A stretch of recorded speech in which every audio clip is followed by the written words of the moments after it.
It's mine. What is? Heaven. Why? Why can't it be mine? It says so. Well, I guess I can't argue with that. Hi, everyone. Hey. We're playing Heaven Will Be Mine. Finally. I am stoked. I am so excited. Me too. I thought there... Okay, so I don't want to seem like an idiot, but I just looked for subtitle options in a visual novel. Well, it was worth a shot. I guess we'll have to do it without. This does not bode well. Hey, we've been hyped for this game, and it finally came out, and we're going to play it now, and it's going to be awesome. I am logged on. I am jacked in. I am getting in the goddamn robot. My homo goggles are turned to 11. I am ready. Do you have your plug suit on? Yes. Awesome. Oh, select your pilot. select. All right. Holy shit. Smash Ultimate is really cool. Wow, they weren't kidding. Everyone is here. Everyone's here. Okay, let's learn. Okay, so this is Pluto, Cradle Grace's ultimate weapon pilot. Even if Earth has given up on a new life for humanity in space, Cradle Grace's hasn't. And Pluto will make that dream come true. Likes, succulents, good girls, crushing. Both kinds, everyone. Yes, I like Dislikes. that. Is trying very hard not to have any. Let's learn about Saturn. Faction, Celestial Mechanics, self-ship string of pearls. Celestial Mechanics reserve test pilot Celestial Mechanics wants to advance humanity to its next stage. Saturn wants to flirt, but there's no reason we can't do both. Combat style, button mashing. Bedroom style, button mashing.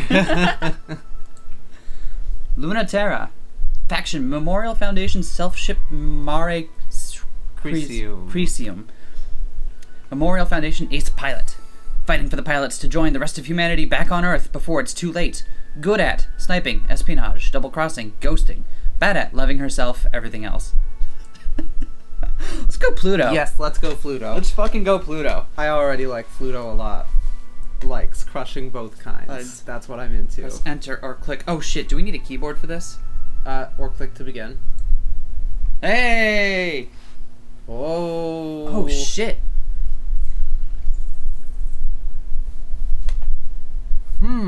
What? To Pluto on fixed random point with intangible... What? The solar system maps the human body. The solar system maps culture. In the center is the sun, which is synthesis. When the physical bodies of the solar system become our home, our ship through the universe, our body, their names will be given again, from the name of a rock, such as Hades, to the name of a part of us and ourselves, such as Pluto. You are the sun. Through you, humans will possess their true body. As you were once born, through us, we too wish... Base override system interrupt. This is a confusing operating system. I don't know many that run on weird occult scriptures about the planets, but I would like to install this Linux distro, so please hit me up. What about Copeland? Pluto. Do you want to be Pluto? You can be Sure. Pluto. Hi, Doctor. I lost you for a moment there. You okay? I'm fine, Doctor. This is the first interface of its kind. If there's anything unusual about it, that will be hard to tell. That's reassuring. Because by definition, it is very unusual. That's okay, so am I. Usually you can't fit the entire thing all the way up in there. Haha. I'll let you know if it feels especially unusual, Nix. Good. Let me know if something categorically impossible happens. Like what? I don't know, S-Con. If your sync got so deep that your thoughts were being dumped into the OS code directly, for example. This is my fetish. If that happens, I'll let you know. Are you ready to begin? I've been ready for a long time. Begin activation test. All right. Macula firmware loading. Dual title reactor syncing. Welcome to Cradle's Grace's bootloader 0Y0YC1V5.666.9123 OY can't I? Oh! I get it. OY can't I? Bootlegging gravitational reactor. Yes. Nice. It's bootlegged. Hyperdensity established. Done. Beginning resonance test. Brings out a tuning fork. Ding. Bong. Should feel lightheadedness and weight. That's okay. I always feel like that. Oh. Wait until you're comfortable before diving in. Correct action. Correct thought. Correct belief. Actually, I think this is you, isn't it? Yeah. I think it's neither of the characters, but I will do it. Correct action, correct thought, correct belief, existing without fault, existing without ever harming the universe, to be the execution of what is right and good. The power over distance is also the power to harm by thinking, harm by breathing, harm by loving, harm by touching, harm by culture, harm by boundaries, harm by idealism, harm by depression, harm by infinity. Let us talk of harm by infinity. If the ninth planet in the solar system is not a planet, it is because it represents the point at which humans cross over into that which they are not, a phenomenon that is itself existentially threatening, regardless of how or if that phenomenon manifests. That is the sea of possibility itself. All hopes and fears will... Pluto? How's the response? I'm doing great, nothing weird. Like a computer, I accept it. All data, I accept it. All wishes, I accept them. I'm an infinite engine. I'm a star. I know exactly how. Execute and accept. System accepting and executing. Reactor cores, perfect resonance. No margin of error. Nix, you can hear me, right? Loud and clear, Pluto. Is it working? You're not saying anything. It's working perfectly. Flawless. On the first try. You really are the one who brings impossible things. You're thinking too hard about it, Doctor. I can't do things like that. Be a little more generous to yourself. It's also your right not to be. Pilot core link. Done. Do you- Da-na-na-na. Item get. Do you feel centered? Yes. Do you feel the phantom presence of the ship's limbs? This is normal. Yes. Do you feel the presence of other bodies or other people nearby? This is normal. Yes. Do you feel as if other nearby people or bodies may also be your own body? This is not normal. How would I know the difference? Fair. Do you feel like a god yet? Not really. There's no need to be modest. Prep for launch. Hell yeah. Yeah! I'm jacked in spacesuit style. Oh. Nice. Do we have plants in our spaceship? Or are we in the spaceship? I don't don't know. Plants. We got plants though. I like it. It hasn't been that long since we all started fighting, but everything really did go just how I imagined it. Even holding the controls of the machine everyone's so scared of, just like this, doesn't feel like butterflies or dread. It just feels like the only thing that could have happened. You know how hard they worked because they were so scared you wouldn't be finished before the end? I never doubted it. I'm not so special that they couldn't make something scary enough for me to be its pilot. Humans are culture, and culture is gravity. A ship self is a skin, but a ship self is also a heart. The plastic and metal chassis, insulated against hard vacuum, is necessary not to die. The tidal reactor, which generates the gravity and culture necessary to keep humans solid and real so far from Earth, is necessary to live. Talk about this design for a second, Yeah, because it's I am awesome. all fucking about it. The dual tidal reactor resonance system installed in the Krun macula, then, might be capable of a sort of birth. The Krun macula was completed on the first inert pseudo-planet Hades, on the boundary between the solar system ruled by human gravity and that which isn't. When the system is activated, cosmic dust emanating from between the ship's self's palms is crushed in the friction of the competing forces of the Krun macula's dual tidal reactors, and ignites in the birth of a tiny star. That's badass. So when does spiral energy come into it? That's probably culture. My bad. It's a start, an anchor of gravity and culture, for humans to begin colonizing the stars. The seed of possibility, and, just as easily, the seed of the inversion of possibility. Stars go supernova and become black holes, where the information of life, culture, is deleted. But they aren't afraid of Krun macula as much as they are afraid of Pluto. Her own tidal force has destroyed the first 17 prototypes. It's the girl with the love to be the mother of stars they're afraid of. Don't build me up like that. I'm not that special. But I am that scary. I'm used to it. Well then. The only thing I just can't get over is just how unfair it all feels. Knowing how bad this could get, how wrong it could go, and it's still happening anyway. The Krun macula is bigger than other ship selves in terms of its objective gravitational impression on its space-time. Yeah, I am feeling everything at once. But I'm feeling big too. Feeling so big. Feeling extremely wide. It's like I'm in Hidamari's sketch. Jesus. Ah, I can feel it, far and away. The sword of the real, Mare Crisium, come to cut our dreams down. And the toxin of the inverse, string of pearls, come to turn the earth inside out. They're incredible girls, I can tell, but now Cradle's Graces has the power to fight back and keep space our home forever. I know I'm meant to do this. I've been trained my whole life to be the 1 in a million who can pilot this. I know I want to do this. Space is the only place where everyone can be happy, even if almost no one believes it. I want to keep it safe. I know what I need to do. I know what I need to do. I know what I need to do. Now I just have to do it. That's nothing compared to what it took to learn how. My body, my mind, my soul, they're all in order. I just have to do it. It's January 1, 1980, and the long and cold war where humanity united against its nemesis, an existential threat from beyond the stars, has been over for a long time. Since the 50s, we've been fighting a war against an existential threat that we cannot understand, cannot perceive, and is powerless against the technology of Earth. That is a pretty stupid sort of war to fight, isn't it? Where there's enough of a mess down here to worry about.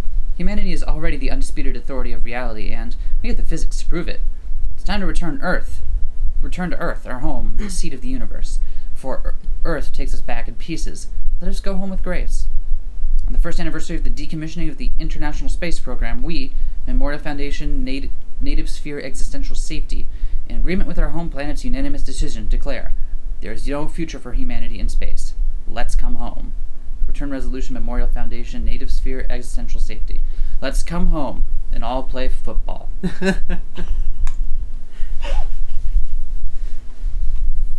It's January 1, 1981.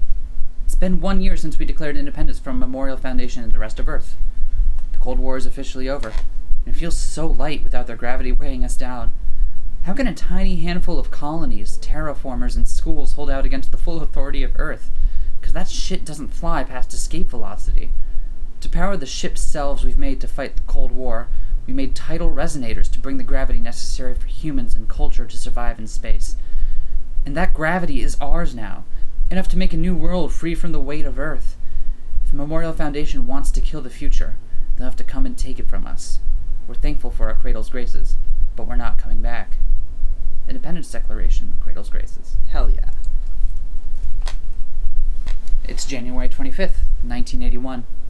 Memorial Foundation and Cradle's Graces have been having fun for a little over a year, and nothing is breaking the stalemate. Earth is getting impatient.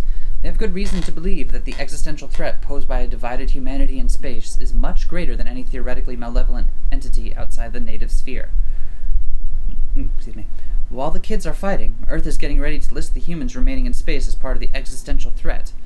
And when they do, they'll send real weapons and end this war fought with plastic toys. Their justification? We are technically less than 100% human, just not human enough to be something else. It's hard to believe they're really on to us. It's time to make a drastic move. Bring our final piece, the prototype ship self string of pearls we made in the atmosphere of the planet Cronus, which will never be Saturn, to the lunar gravity well, where Memorial Foundation and Cradle's Graces are already headed. Whoever controls that place controls human access to space. We can be sure everything will be in place there. Earth or space, we are just short of 100% human. So let's see how much less than 100% we can get. Nice. Internal report, Celestial Mechanics. So we know our factions now. Excellent. Okay, this is neat. We got some world building. We got some giant robots. Dawn of the first day. Oh. Cool.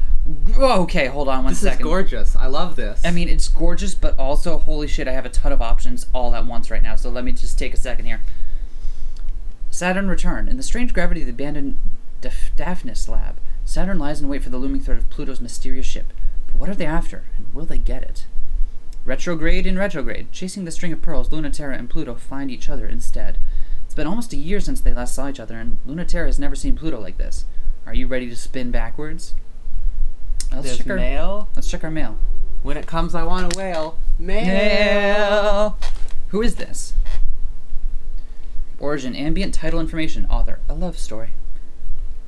I don't know who I'm sending this to, but I think about you all the time, in the back of my mind. I know a lot about you. Does that mean you know about me too? Or are you just glowing brightly in a way that I don't understand? Is anyone else seeing this? Do you get messages like this all the time? Are you aware of how much you loom in the heart of someone you haven't met? What am I expecting? I don't even know. This is really awkward. Sorry for doing this. It must be really hard. Sorry to do it to you. No, I can't really know that. This is delusional of me. I'm gonna make it stop, because if I don't, I'm gonna come to hate you, because I'm already so frustrated I'm nothing like you.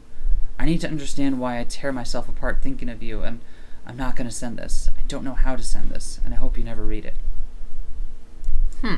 Subject, unacceptable. Origin, Cradles Grace's Formation Archives. Author, Executive Director, Dr. Nix. The funding is being cut again. They aren't getting the results they want. They think it's indulgent. They don't care about how the kids feel. It warms their hearts to see them grow unimpeded by the gravity of Earth, but it also disturbs them. They love our beautiful, free, glittering children, but when we talk about bringing Earth's children here, they look away. The children of space are not bound by the same laws of gravity and do as they like with their bodies and souls. You've insisted that they can endure the gravitational forces of Earth, but if you consider that their tidal forces do not wish to accommodate them, they will never be smoothed back again or broken. At the very least, they will never stop trying to destroy them. We've created magnificent, delicate creatures, and Earth wants them back for what?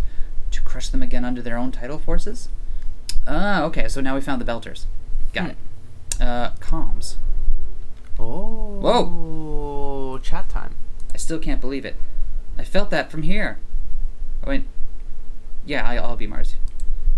Yeah? What was it like? It was incredible. For a moment, I felt like I was right next to you. It was even stronger than all of the times that you tested the prototypes. Stronger than the one time they let you fight before. It's amazing. I've been training so long. I never knew how different it would feel to have my own, perfectly suited, just for me, ship self. I'm gonna be extra mad at all of you for how long you left me behind.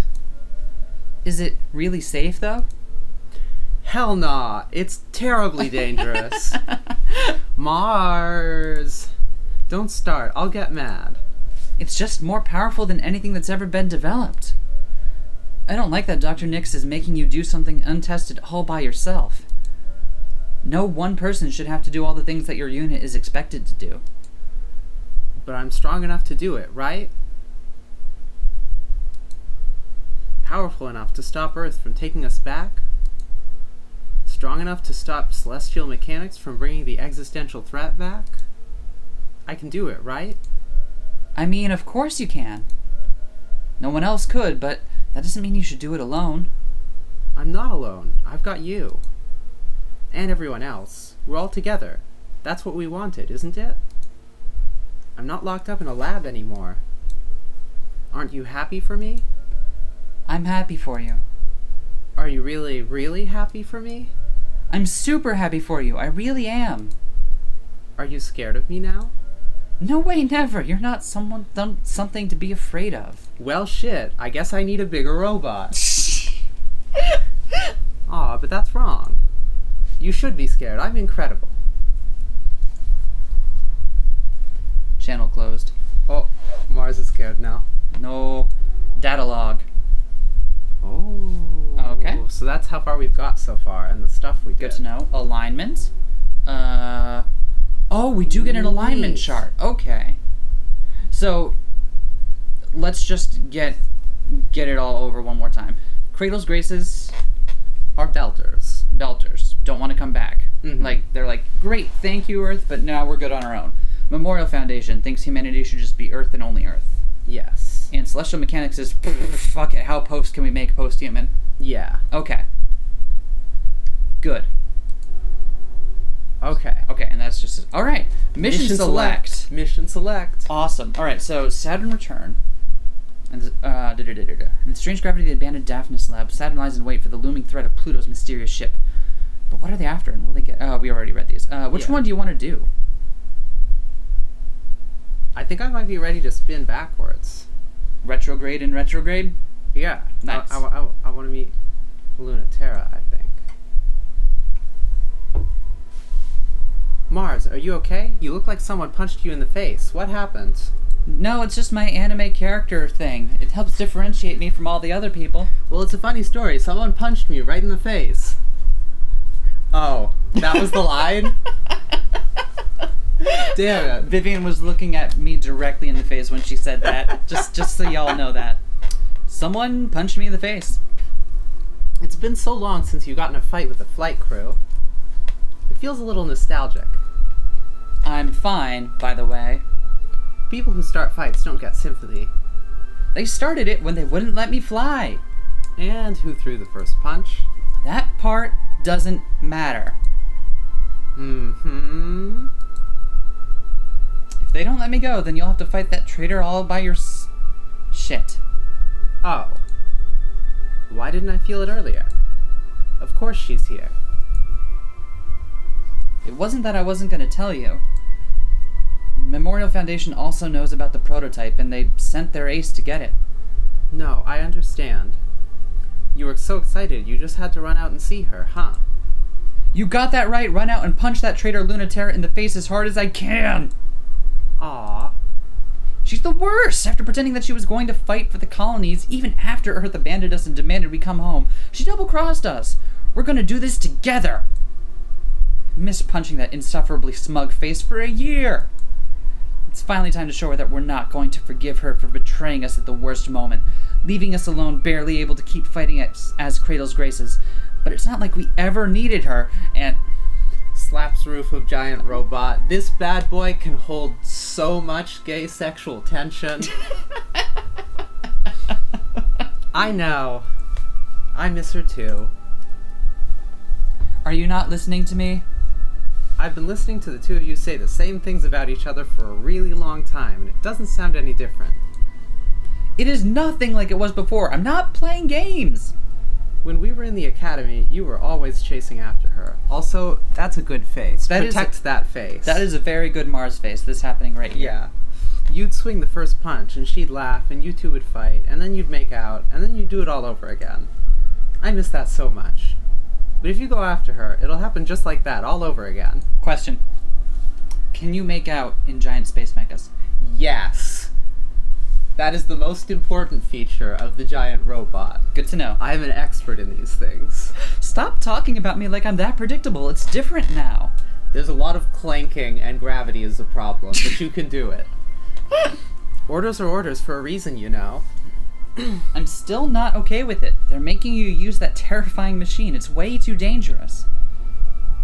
I'm sorry. I really am. But Mars, if it makes you feel any better... What? You're breaking up. I can't wait to fight her. I love her, understand her, and forgive her. But I'm still mad. How come you both got to have all the fun? Who wants to stay home while you two get to fight and make out? Three-way makeout? You don't know how scary this machine is, Mars. And it's so much less scary than me. I don't want you to see me like that. But I really, really want Luna-Terra to see. Pluto, you cut out for a second there. What did you say? I said, tough luck. It's my chance to shine now. Destroy. What's her name? Ontan? Ontan face. Destroy. Like, I think this makes more sense if you read it, because it's a Pluto story. Okay. Like waking up underwater to the wet burn of your lungs' desperation for air. Like floating untethered in space, unable to move under your own power. Losing the security of gravity is like being naked in space. Gravity is necessary for human life in space. Gravity is necessary for unrestricted movement in space. Can't have one without the other. The force that binds your existence together. The force to shape foreign bodies. Pure agency. Gravity is necessary not just to live in space, but to be human in space. But being human is a little harder for Pluto, so she has to work for it. The tidal forces of her spacefaring body, the Krun macula, are as strong as she believes, and as weak as she feels. And Luna-Terra needs to make sure all the calculations are in order. Everything in her ship operates manually. She's just been at it long enough that it feels like a second skin. The jolt of nostalgia interrupts Luna-Terra's mental math. She forgets to carry the one. It interrupts Pluto's focus, and she has a moment where she's not invincible. Close enough to touch the surface of the moon lab, Luna-Terra is seen and known by Pluto, and they are suddenly falling down the well of too late, and nothing you can do. I knew it! Warning, gravitational interference. It's important to get a grip. Knowing that there's nothing you can do is something Pluto considers freeing, and Luna-Terra considers exciting. Feeling doomed is clear permission to do whatever. As soon as the Mare Crisium is through the cloud cover, she fires solid light into the remains of the Celestial Mechanics lab and chases it through the wounds. The lab was recently damaged by the illegal launch of a hijacked ship, but that damage is barely noticeable compared to the massive hole left by a much, much larger ship crashing through. Luna-Terra acts fast under pressure. If there's no point in hiding, there's no point in stopping. It's true. Luna-Terra is living on the whim of Krun macula, which can probably do whatever to her at any time. If she can't run away, she wants to make the first move. It's the sort of thing that makes a lot of sense if you think about it, and no sense at all if you think a little more. But that's Luna-Terra, isn't it? She's betting you'll think too much, or not enough. Against Pluto, is that really such a good idea? She's someone who always thinks just enough. Is that really such a good idea? For Pluto to be a prince? Yes. Sorry, as soon as I saw that, I'm immediately like, ooh, Jada noise. Yes. I believe you mean Domo Domo. No, that's the... Domo Domo. Which makes it easy for Luna-Terra to slip through, deep into the lab, until it gets quiet except for the sounds of the moon quaking and trembling. After almost a year, the dread and the thrill is way too much to slow down and start talking. That's what the arrow flying into Pluto's gravity well is saying. Who will make the first move? When Luna-Terra punctures the last armor layer and opens up the terminal cavern, light spills out and screaming sound, because the Krun macula is peeling the lab and most of the moon inside out with the forces of its own tides. What a cool robot. I like its cool face. I love the candle bits. It's not something that's impossible or anything, it's just something that's only possible in theory, which is still terrifying, more terrifying. And more terrifying than that power is Pluto's finesse. And more terrifying than the finesse is her gentleness. Spooling matter like threads in the tiny galaxy of which she is the sun. Hark, what light through yonder spaceship breaks. It is the east, and Pluto is the sun. Nerd! Her power is very kind, but it's also a little perverse. What meaning does mercy have from something that can core out a moon? Krun macula's developers compared it to a black hole. They wanted a machine so powerful and absolute even light couldn't escape it. Luna-Terra understands now that was wrong. She's a star, gushing and twinkling with matter and light. Who wouldn't be swept up in that? The Mare Crisium is so small. Pluto has never seen it from a perspective like Krun macula's before. She never imagined it would look so fragile from here, like a toy version of the fierce fighter she remembered. Pluto's sense of scale is true. Luna-Terra feels just like a plastic toy, too. Come on, say something. It's making me sad. It really does fit you. So much more than I ever thought. Is it hard to look away? Being able to render you speechless is the power I've always dreamed of. What do you think? I know just a look won't change your mind, but I want you to tell me. Tell you what? That I regret betraying you? I told you then that I always would. No. I won't let you do that, Luna-T. Did you think I'd be mad? I mean, of course I'm mad at you, but not for anything you did to me. I wouldn't ever be mad at you for not having enough faith. Whoops. Dialogue. I'm just mad at you for not having enough faith in yourself to see it through. Sorry. Does right-click bring up message log? Nah. And leaving all the work to me. And scroll wheel. Nope. Alright. Sorry. My bad. Oops, I guess that is why I'm a little upset with you. Not mad, you know. Just disappointed. I can't believe I'm still the one scolding you like a kid. I also can't believe that Luna-Terra's voice is Solid Snake. I'm trying to be the grown-up, you know. So that wasn't what I was going for. But if we want to do David Hayter, I can do that. I'm trying to be the grown-up, you know. I did the responsible thing. I took the realistic option. I remember I'm the here basics to of play CQC. the part of the boring adult, the grown-up villain. Oh, that's right. I remembered why I actually am mad at you. You better not go down quietly. You better really believe what you just said. I'll forgive you if you left us for something stupid, but I'll never forgive you if you left us for something you don't believe in. And you better not believe in it, because I also won't forgive you for fighting for a future that cruel. That doesn't leave me a lot of options. I don't think I can fight against that. Its claws could take out a tank. Alright, I'm done with Don't you dare. I won't forgive that either. Were you hoping, maybe, that it wouldn't be like this? That I wouldn't have to fight? It'll change you in ways you don't understand. I've seen you fight so many times. I saw when you got that scar, and your poor ship got her wound. Has anyone else seen that side of you as much as me? I don't think so. Not even Europa. But it's different when you're on the other side. You think I don't really know you because I've never stared down the barrel of your rifle or felt that knife nick my ship? It's a different kind of knowing. The carnal kind. Teach me then, or I'll teach you.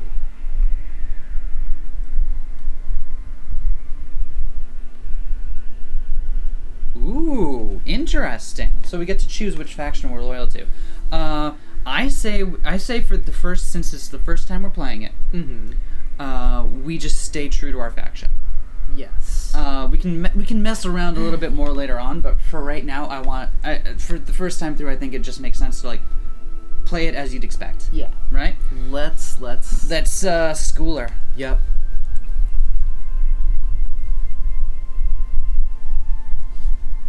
As soon as Pluto blinks, that's the moment Mare Crisium attacks, a little out of fear, mostly out of awe. Aw. Aww. It's a confused move, the first move, which is so unlike her. So unlike her that it nearly takes Krun Macula by surprise. All matter parts along the vectors of inertia that Pluto has set, but these bullets stubbornly curve, bury into her flank and sting with a sharp and subtle gravity of their own. Ow! That kind of stings, Luna T. Stop doing things like that. What? Luna-Terra is crushed instantly and she's dead. No, Luna-Terra dodged at the last second. Okay, that had me going for a moment. No, the Mare Crisium is torn apart from every joint. No, Luna-Terra is safe at home. She never left. No, Luna-Terra hasn't moved, and it's only because she can't bring herself to. Luna-Terra is feeling ghosts of the space-times that Pluto has cut off, escape routes she rushed for but don't exist. Luna-Terra is trying to think of something to say, she really is, but that's impossible, because Krun Macula is the size of the universe, and this is absolutely Gurren Lagann. Giant robots the size of universe. I am so hyped. Her seeping nebula glows with the promise to swallow up the space station and Luna-Terra and the whole solar system. That's not the way, Luna T. You have to come for me like you really mean it, or that's what's gonna happen. The Mare Crisium's engines spin to no response. Luna-Terra's mind is racing, but there's no thought she can hold on to. Except how disappointed and sad Pluto is. If you give me just one moment, you'll pass my event horizon, and you'll never escape. Always getting closer, but never getting there, falling forever. If you don't figure out how to unstick yourself, I might leave you there. Remember for next time, okay? Don't keep breaking my heart. The Maricrisium plummets, and the Krun macula rises up, exiting the moon like a shooting star, tearing the lab up into space with her. These robots are badass. Damn, this is cool. I am so excited. I don't fucking believe it. Hell yes. Neat. Okay, mail time. Oh. Okay, so it's top to bottom. Okay, Yep. okay. I thought it was gonna be okay. Subject regarding Mecha 2 Krun macula. Okay. Origins ship self-development documentation. Author operations decommission share Europa. It was commissioned before it had a pilot, before the technology for piloting it had even been developed, before the technology for its workings had been developed. I think we recognize that the construction was an act of faith.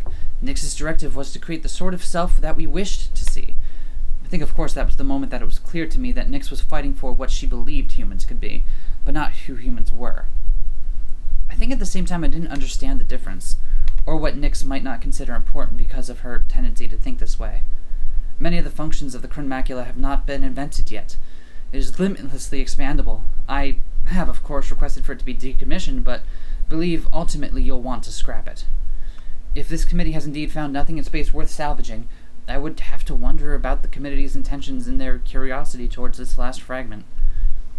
The end results of the Krun macula's functions are indistinguishable from Nix's dream, so there's no briefing I can provide that will be more comprehensive than the ones you've received from Nix herself.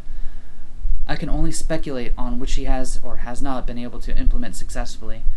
As terrifying as the Krun macula is, the pilot Dr. Nix has found for it is even more terrifying by far.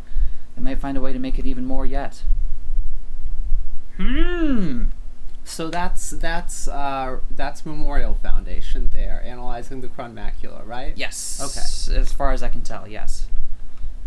Right, because Europa was mentioned by Luna-Terra. Yes. Yeah. Heads up, if you don't know this about me, I'm really bad at keeping names and stuff, so I rely a lot on context to keep the continuity of stuff going on. So if I mess on me and on Vivian, since she's better at this stuff than I am. So if I mess up a continuity thing, yell at me in the comments. Okay. I will just do keep this. yell even louder, and I'll hear you eventually. Tidal theory and celestial mechanics. General information record pool. Author, director of celestial mechanics, Yabatus. Let us begin with imagining an inert, theoretical mass of matter, equivalent physically in all ways to the third body in the solar system, a theoretical planet Terra, absent of human culture. How would we model the physical properties of such a planet, where Jungian Newtonian models do not... Is it Jungian? It's Young. It's a Young? Okay. Jungian Newtonian models do not apply. The soft science of celestial mechanics is not purely a thought exercise, but an inquiry into what, if any, default physical properties would exist in the universe without the influence of culture. Because of its potential application in space colonization, for its use in modeling the physics of foreign celestial bodies, and the utility of a concept of Terra and the philosophical hard sciences for more precisely defining Earth as the lands of human dominion rather than a specific physical body, celestial mechanics has been integrated as a branch of contemporary metacultural general relativity. What would it be like to imagine a world in which humans have one-to-one dominion over real phenomena? In such a world, we might think of gravity in multiple senses, since the agency of humanity over each other mentally, spiritually, and culturally would not be the same as physically. The conversion of matter into energy, and energy into culture, and culture back to matter again, is complicated by distortions caused by the culture's ability to arbitrarily set conversion parameters. This is caused not because of power of human gravity, but actually by its weakness and incompleteness. In a theoretical universe in which humanity has full dominion over the physical universe, the influence of culture would be a one-to-one, constant. The physical universe would abide by inflexible, fundamental laws. In such a world, we would have to separate fields of study that involve metaphors from ones that describe worldly phenomenon, because our world would be objectively determined.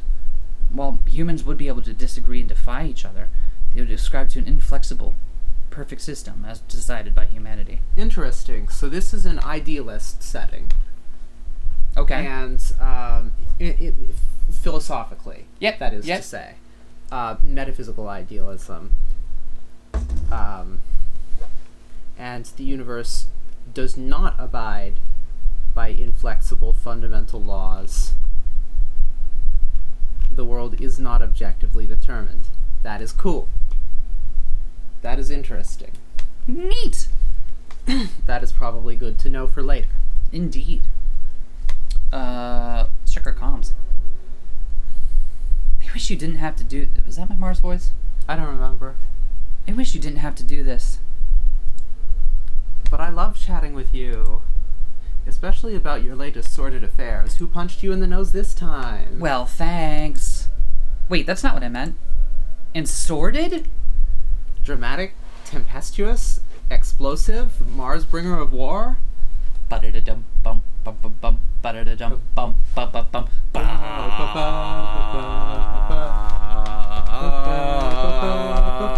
All right. With apologies to Gustav Holst. No. Problematic. No! Tumultuous. That's sexier. But that's still bad. I mean, how would you describe them? Not like that. Intense or something. The last one was really good until the end. Should I be more generous? Well, it'd be nice. But you're not very good at relationships. Kill me. It's kind of cute. You love people so much that you forget about them completely. Your honesty really hurts sometimes, you know? You fall for glittering faraway girls, but what you really need is someone who doesn't put up with you. There's gotta be someone, somewhere, who won't let you get away with anything. I believe in you. I'm trying to save the world. I don't really have time for this. But you're not too busy to keep flirting? Pluto, God! Sorry, BB. No mercy for you. It's out of love. One day you're gonna be as good at treating girls as you are at piloting. Don't twist the knife. Sorry. You forgot the less than three. It's fine. I know I'm not great at it. Hey, you did that thing again. What thing? You know that thing. Where you change the topic and forget what I wanted to talk to you about, and I forget what I wanted to talk to you about, so you don't have to answer.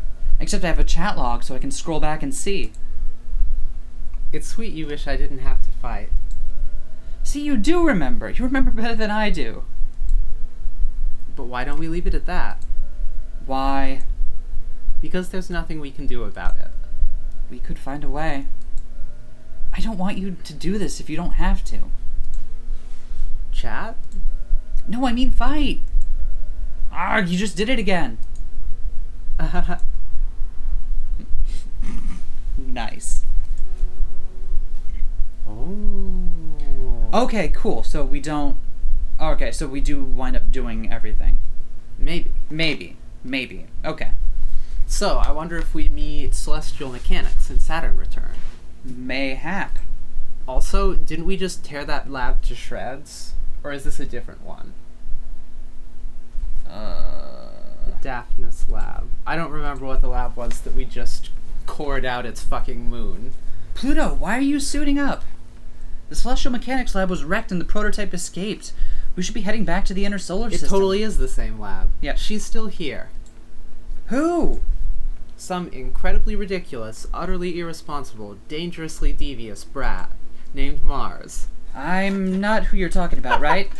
Again! Don't be silly. You're not devious at all. Then who? Also, hey! They're being very tricky, so I can't quite tell, but I have rough coordinates. Why are Mars's faces the best ones? Mars's faces are amazing! Whoever it was that said do Pluto's route first, thank you. Wait, did someone say that? No, but from the spoiler-free discussion on Twitter, I saw people kept mentioning how Pluto's route was amazing. Okay. Oh no, but if we did best girls first, then what if we're setting ourselves up for... That just means we'll have to have more Solid Snake. Okay. Anyway, they slip between the cracks of the universe, play fast and loose with the laws of physics. Staying hidden and out of sight, but being really smug about it. I think they're showing off. So it couldn't be anyone but the pilot of Celestial Mechanics prototype, right? Why? That's stupid. What sort of pilot would be that irresponsible with a prototype? Hey Mars, when you were in the Academy, how many prototype units did you rack? Let's not talk about that now. I'm just teasing, Mars. You're much better behaved now. If the intel is true, their prototype is really powerful, even against you. I know. I might not be able to stop her. This location is the experimental lab. It was shut down right before Earth canceled the space program. I don't like this place, Pluto. It's like they shut down Daphnis Lab and converted it into the perfect site for an ambush. Really? It's too much for me? Well... upset Mars face! It's stronger than the fleet I destroyed? I mean, I'm not saying you're not strong enough, but a stealth mission against a secret weapon is different. No one knows what Celestial Mechanics is planning, but it's always awful. It's definitely a trap. This mission to the outer planets is only to destroy Celestial Mechanics labs and prevent Memorial Foundation from recovering the prototype. Mars, if you keep trying to protect me, I'll get mad. But I'm... Let me have the tiniest bit of fun. Oh, upset Pluto face. Oh, that's very good. I'll be fine. After all, I have a lot of experience correcting unruly show-offs who act out for attention. Am I getting a very maternal vibe out of Pluto? Maybe. Daphnis, the tiny shepherd moon, so small it barely earns the name, tumbles through the Keller gap, ruffling the rings of the planet it orbits. Ruffle, ruffle. Aww. It'd be easier to houses- ruffle my hair if it wasn't pulled back at the moment. It houses the last official laboratory of Earth's decommissioned space program, training ground of failures like Saturn, and special girls like Pluto, who wears shoes that say, "Here comes a special girl, here comes a special girl." What? You don't, here comes a special boy? Oh, I don't know what that is. You don't take wood? No. Oh. That does sound like an achewood now that I It think is. about it. Saturn remembers it feeling cramped, anxious, and scary. No, wait. Pluto remembers it that way. Saturn remembers when it used to feel so special to be chosen, a candidate for the last generation of pilots. But didn't Pluto feel that way too? Sometimes two things are true. In this place, gravity is quietly degenerating, and distances are becoming ambiguous, between past and present, between me and you. The Daphnis lab seems smaller to Saturn now, though not as tiny as it feels to Pluto, and that's obvious. No longer people-sized, she tears through it like worms in an apple. But there's a much bigger worm here, and she doesn't know anymore if this was a good idea, what was a good idea. Saturn doesn't have any ideas, she's just trying to hide, even though there's no place where you can not be felt by me. Oh. Alert. Tidal resonance IFF confirms enemy. Warning. Gravitational hazard. Danger. Pressure exceeding safe range. Ooh. Saturn. Whatever, you get default for it. I know it's extremely exciting. Stop making me so nervous. Supermassive. Small enough to hide in this complex, but with a dual reactor denser than the entire moon compressed into the head of a pin. An hour ago, and Saturn felt the gravitational pull of something so big and so close and so powerful, the interior of her cockpit creaked with pressure, and her head, heart, and eyes welled up with tears. Something that couldn't be anyone other than Pluto. Cool. She must be pretty big, huh? So why is she so hard to find? Saturn has no idea.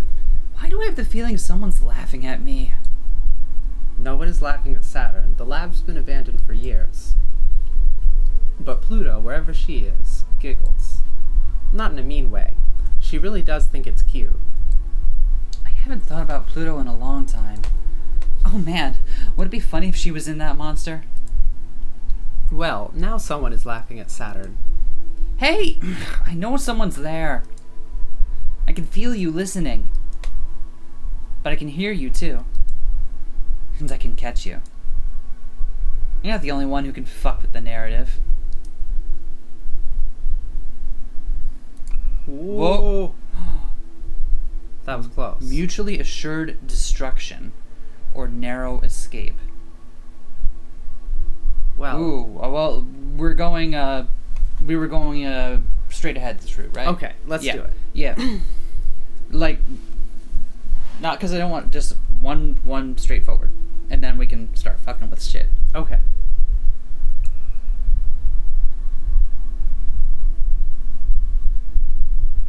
It's easiest to catch someone. If you don't care, you might get caught yourself.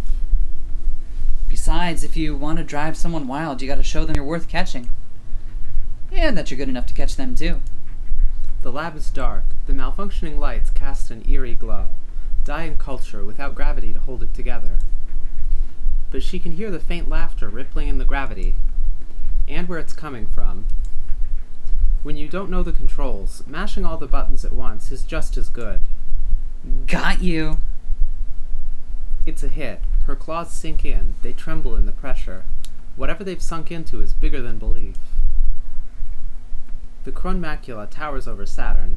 Pluto's ship is so big it barely fits in the complex, but it's only a speck compared to how big it feels. Supermassive enough to warp local space-time, humming and vibrating with nebula dust. Incredibly gentle, or she would have destroyed Saturn and the whole complex without even trying. Oh wow, you got me. Lucky. No matter what size it appears, in the truest, most real sense of size, the ship is bigger than this moon, than anything Saturn can imagine. String of Pearls quickly flits away, but Krone macula's grip is on her before she can twitch. And I've got you, Saturn. I really was surprised to see you like this. Cool, right? I've got poison now, too. Want to see if you're still the top weirdo psychic mutant in space? Oh wow, sounds really cool, but I don't know if you're ready yet. What? You don't know if she's ready? What are you, a frickin' boss character and like halfway through a game after you just got your ass handed to you? Like, oh, I don't know if you're ready to fight me at your full power yet. It's like, I just kicked your ass! Well, I guess I'll see you at the end of Act 3. Wanna bet? Sure. No, one more time. That was not all caps, sure. Sure. Damn it. Alright, fine. We move on. Sure. There, did I do it right? You did it. You did it. You did good. The string of pearls screeches and buckles as the dust ignites and a tiny portion of Pluto's tidal forces slam into her. Oh, too many consonants. Oh no. Warning, gravity hazard. Gah! Had enough? You kidding? Okay, we can turn it up. Woo! That is sure insane. It feels like my brain is melting into the universe. You're the one who wanted to show off. You don't have to do that to endear yourself to me. But if you really want to impress me, you're gonna have to do better than that. Yeah? You're really still not impressed, even by this? By what?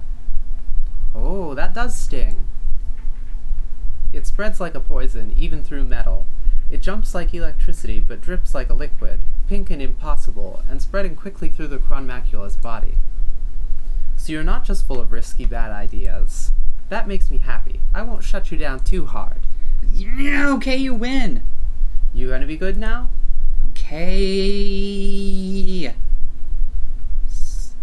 So, what do you want to talk about? As Cradle's Grace's glittering psychic death machine, you definitely have more important things to do than go out of your way to bully me for no reason, right? Nah. Nah. Oh, that's right. That man and the fleet are escaping, aren't they? Hope you don't mind falling for this trap. Trap? You? Silly. I know you're more important than that. Trans joke?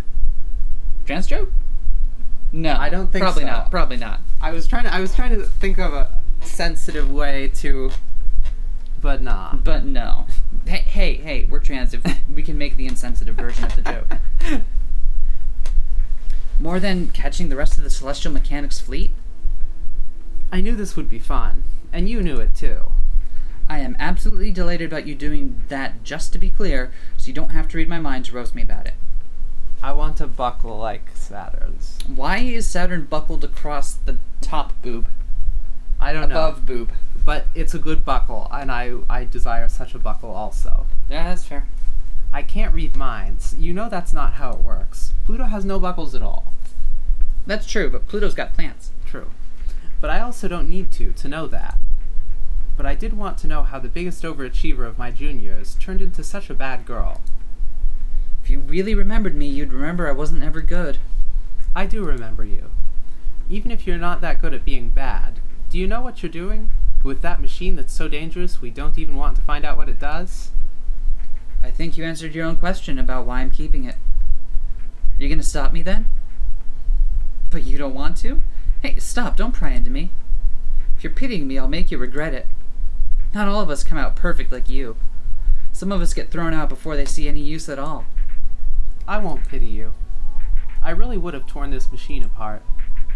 But now that I'm here, gifted little mutant to gifted little mutant, I can't bear to. Because some of us just haven't been thrown out yet. Lab-grown girls like us should stick together. Screenshotted. Liked, commented, subscribed. Lab-grown girls like us should stick together. Now, question, is that because that they share the experience of having grown up in a lab, or because they are actually slime girls that are sticky?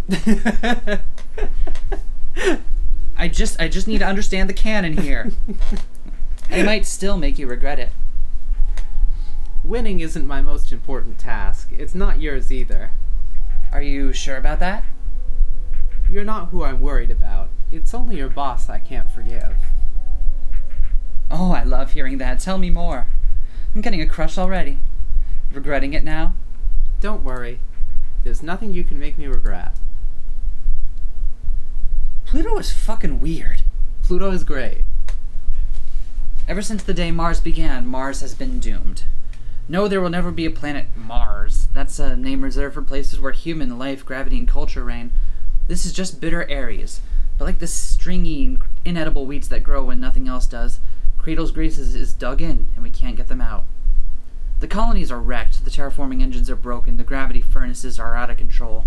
There's no resources left on this planet, no strategic value. This planet doesn't even exist. It's an inert rock. There's no point in fighting. There's no need to fight. Ship selves can't keep you alive alone forever, and even if that was the case, we could leave tomorrow and claim victory. Most of the Memorial Foundation NSES fleet already did. That's why there's barely any of us left, and why we can't get them out. What, why don't I go home too? And leave all those idiots to just fucking die in a rock? Who do you think we're doing this for? External communication sent on August 31, 1978 by Memorial Foundation troops. Interesting. Hey, it's not like we're idiots. We know we're doomed. This planet still doesn't fulfill the requirements for human life. And life is just the start anyway. So don't you know that gravity is something more important? You do understand celestial mechanics, right? Matter is made of tiny particles, but enough of it exerts gravity that stitches the universe together. Culture is made of tiny humans, and enough of it together can decide what's real and what isn't. It is really quite fucked up that this is how decisions about humans get made. Enough humans can decide anything, and then it'll be true, even about what's human and what's not. They don't even have to wait for the deadline. They've already decided that any human without their feet planted on the earth is not, in fact, a human. That's a pretty unusual thing for humans to do. No differences of any kind need to exist. We'll just be aliens, and they'll send the real military after us, and we'll die. But if we just hold the line here for our princess to get through and make it to the moon, she'll open up the gravity well. And then we get to decide.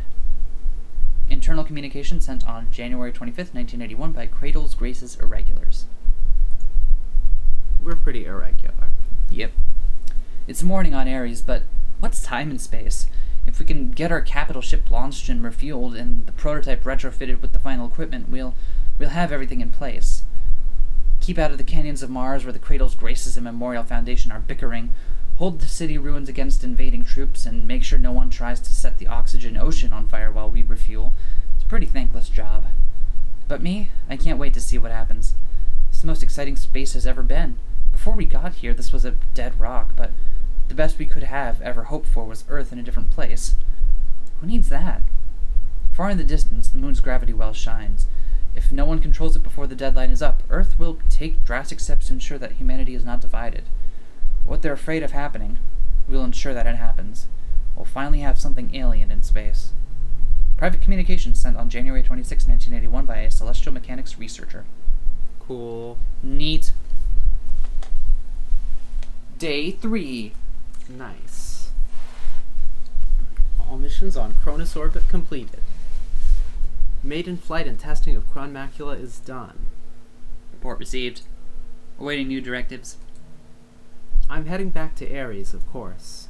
It's the home of Cradle's Graces, after all. We have to finish up the last touches on Crown Macula and prepare for the last battle on Earth's moon. Ooh. Celestial mechanics will regroup and refuel there, and maybe we can nip them in the bud. And Memorial Foundation has been fighting us there since the conflict began, and maybe this time we can push them back.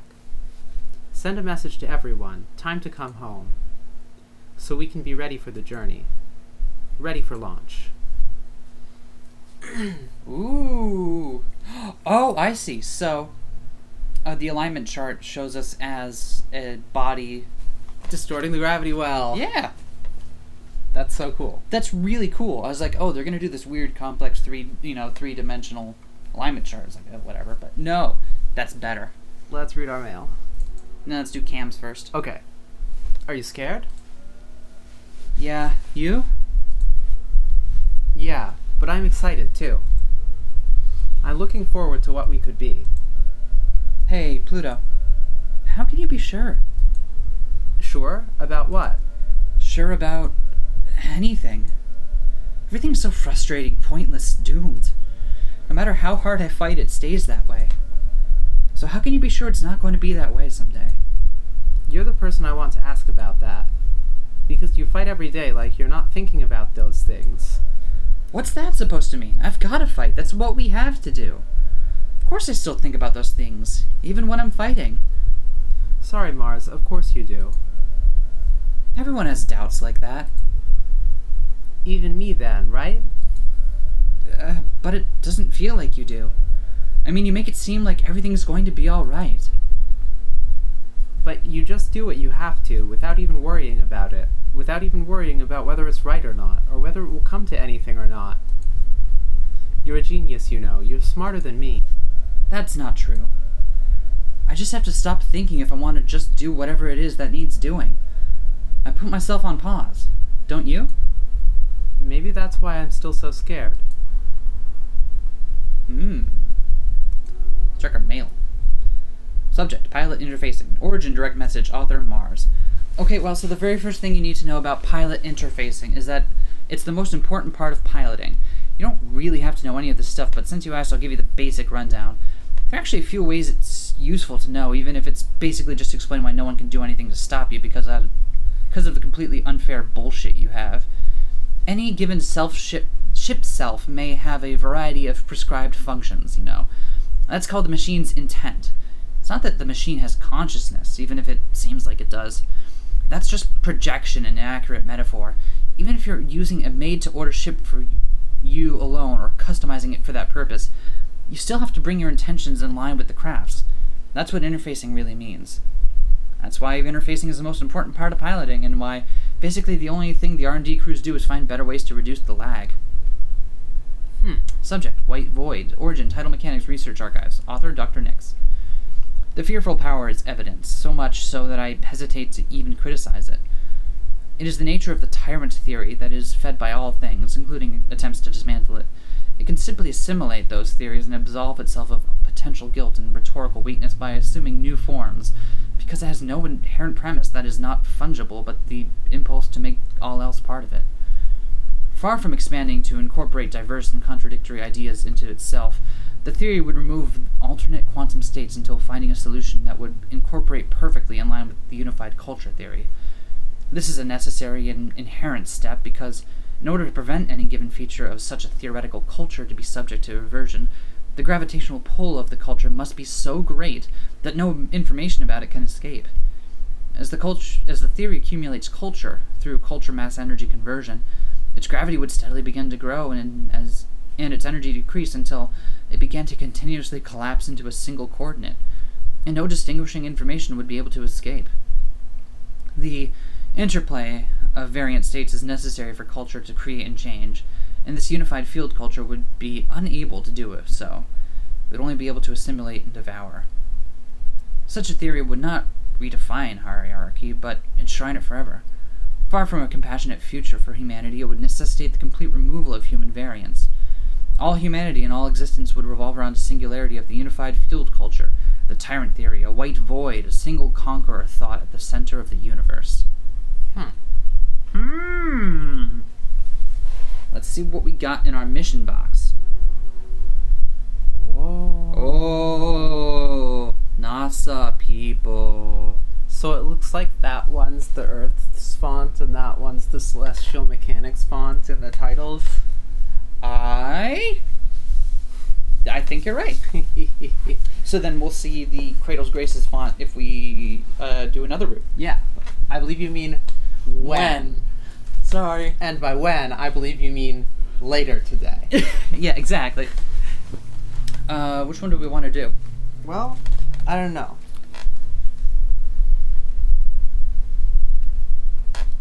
I picked the order last time. What if we just stayed on the screen for a long time and didn't make any decisions? I think that's a great idea. Excellent. Rift in the Earth. Okay. Oops, hold on, let's read the thing. After her maiden voyage, Cradle's Graces is testing the finishing touches on the terrifying Krone Macula prototype. It's a chance for Luna-Terra to defeat their trump card, but will she close the rift between them instead, or only widen it deeper? Recalibrating. How's the stability? Remember to keep the left side balanced. It's fine, Mars. You don't have to fuss so much. There's just no reason to take a test flight without escorts, especially with Memorial Foundation patrolling the area. Ugh, Mars. They really could be doing anything at all more useful. This ship doesn't need protection from anything, even if we're exposing the cores for testing. And you know I hate being treated like a princess.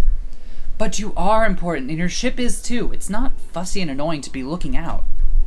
It is too annoying. I'll be annoyed by whatever I want. Stop being jealous. I'm not looking for an excuse to bump into Luna-T. I never said that. Listen to Dr. Nix for once, even if you won't listen to me. Look, I'm not escorting you. You win, okay? But please, just be careful. I know you think I treat you like glass, but I really...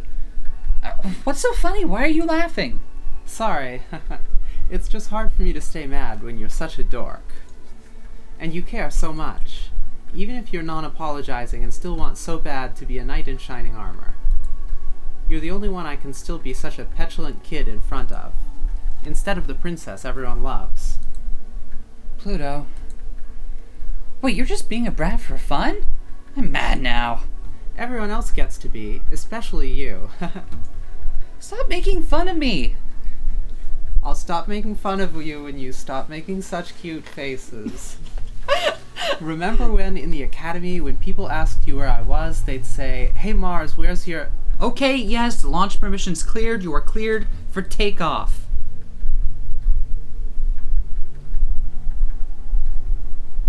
Well, let's be loyal. Make up and forget. Outcome favors the Memorial Foundation, or fight until we forgive each other. Loyal. The balance shifts because Luna-Terra hesitated and Pluto did too. Pluto passed over the Ares Canyon once, twice, 3, 4, 5 times. Luna-Terra had her chance to make the first move, but Pluto couldn't keep pretending she didn't notice her lying in wait. It wasn't that Luna-Terra was ready to take the shot. Was ready to take the shot. It's that she still hadn't decided to take it or not. Pluto has been waiting for her to grow up for a long time. She's tired of being the one waiting. There's no time for elegant duels or anticlimactic sniping. When Krone Macula crashes into the canyon, it's the worst kind of fight. Krone Macula's fingers will no longer open or close, but she swipes with a useless limb anyway. The ring finger of Pluto's ship self twists off, breaking with the force of backhanding Maricrisium into the canyon wall, which scrambles to its feet, and then falls down immediately. Luna-Terra's balance gyros must be broken, but that's not so bad. At least she still has 2 legs, unlike the Krone Macula. What? Luna-T, you really are the most stubborn woman I know. I'm proud of you, but that you're only this tenacious when I'm finally being serious is a little vexing, you know? I mean, I've kept going this long. It has to count for something, right? I don't want to wreck you. I just really need you to win or lose. Could you do that, please? Okay, I figured out why I picked that voice for Luna-Terra. She reminds me of a Steven Universe character. Which one, though? It's been so long since we've seen Steven Universe. No, I know what you mean Yeah, now. exactly. But, okay, don't Freaking Jasper, is it? Maybe? Is it Jasper? It's totally Jasper. It's just been a long time since we've seen it, and we have a lot to catch up on. So forgive me for not having, like, my gems known off the top of my head. But anyway, both of those are hard to do. Then you've got 5 minutes to grow up. Can I just say I really freaking love the art direction in this? It's so good. It's amazing. I love the abstract robot fights and abstract robots, where it takes a very different tack than a lot of mecha media does, where a great deal is put into, hey, here's this beautiful, gorgeous animated combat scene between these beautiful, gorgeous, animated, perfectly detailed robots. And this is like, nah. These fights are about the characters and the ideals and all of this weird shit that's going on in the settings. Yeah. And also, there are big robots, but... And I also just love, like, the, like, pastel-ish and, like, the bright... The very bright, bold colors. Yeah. It's... And not... I don't want to say lack of nuance in the art, but everything pops and stands out. Yeah. You know, it's... I love it. I don't think I read that screen before we went ahead. Whatever, the audience read it. It might not be enough. The Mare Crisium was made to not be caught. More precisely, Luna-Terra made the Mare Crisium something that couldn't be caught. No, don't you dare. Her fingers refuse to close, and Mare Crisium slips away. Ha! Sorry, I'm such a cockroach. Don't be. Slipping away is so like you. I don't know what else I expect. Luna T, I really, really can't let you get away. Not without an answer. I'm not going to do that. What are you trying to do, then? We promised we'd fight until one of us won. And then we'd go along with whatever the other decided. So why are you trying to take that away from me? Luna-Terra holds Crunmacula's severed left tidal reactor. Pluto can go without it, but not for long. It's what makes the Crunmacula so impossible, and without it, she can't be impossible for very long. That core is everything I have, but the rest of me isn't going to last long without it, so it might as well be everything. If I don't have that, I can't follow you, win or lose. I really don't think it's good for you. The Crunmacula makes a leap and crashes into the ground, just short of the Mare Crisium. It's just close enough Luna-Terra nearly forgets to take the opportunity to get a shot in Crunmacula's chest before she can recover to block it. You're going to lecture me about doing what's healthy? You've got a lot of nerve. It's not cute. If we had to fight each other like this, I really wish I didn't have to be with you in that thing. You don't like it, huh? You've always been like this. You're trying to tell me what's good for me? You don't want to admit this is really me? Luna T, I would listen to you if you had ever listened to me once ever. I told you, I haven't gotten any better in the time we've been apart. I don't want you to not be strong, or beautiful, or amazing. I just don't want you to be holding this weight of Cradle's graces, everyone's hopes and dreams, all by yourself. Hopes and dreams? Stop. Do.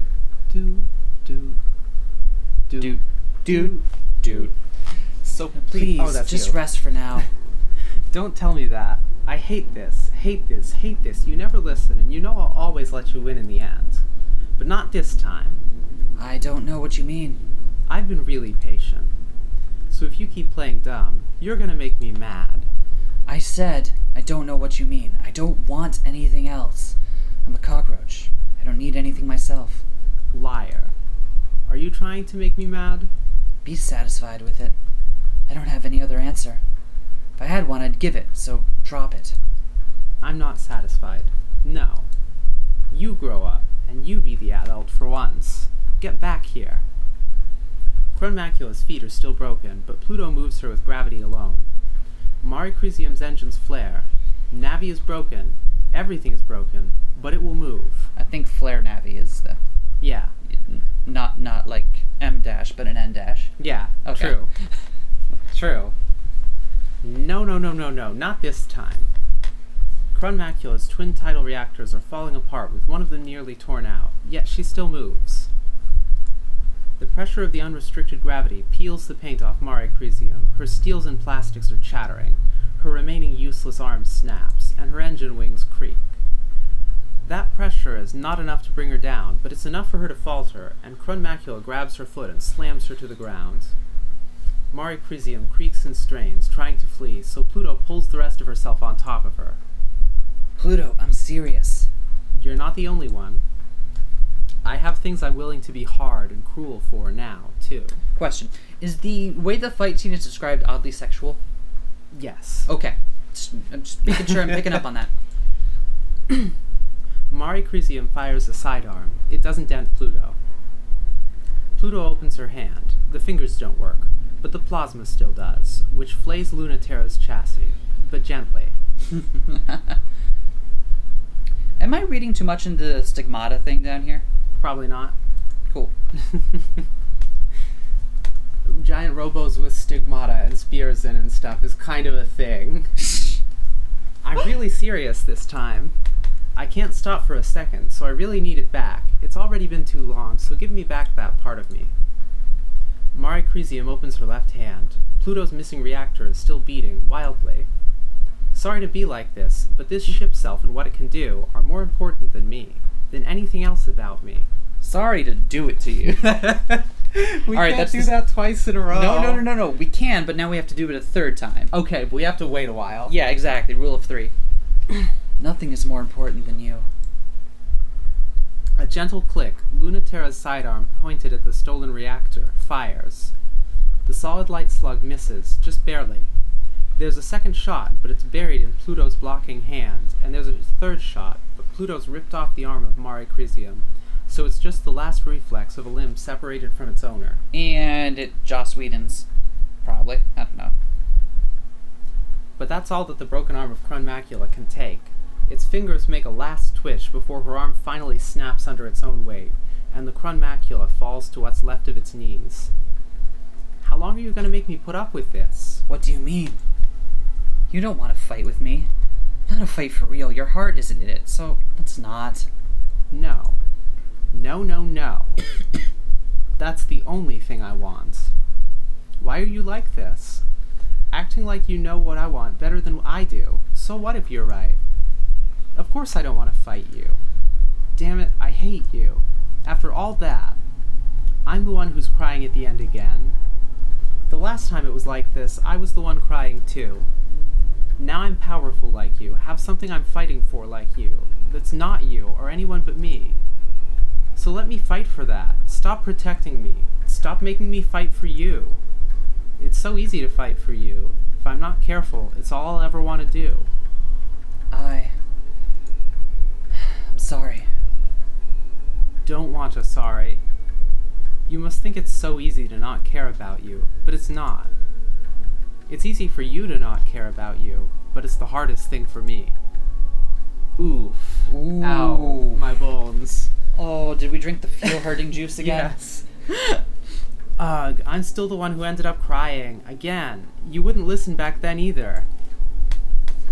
Mare Crisium rises, gently brushes away the burnt portions of Crun Macula's armor. The joints are already starting to heal as gravity pulls them back. Almost just as good as new, but a little changed. I know you. Don't distract yourself, dummy. Reattaching arms is hard, so do mine right at least.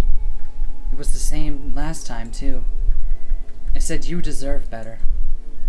I said, but you are better. I just ignored it because I'm stupid. Not because I'm cool. Thank God. Everything is worth it. If you finally don't think you're cool anymore.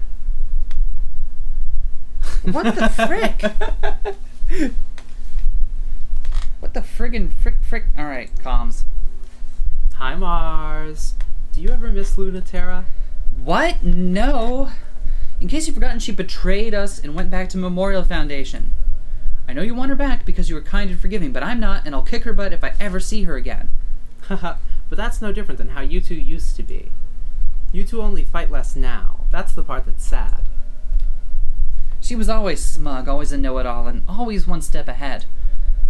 The worst senior pilot, and she didn't teach me shit! Breakups really do turn all your memories sour, huh? That's Shut up. Luna-Terra is the only one I feel that way about.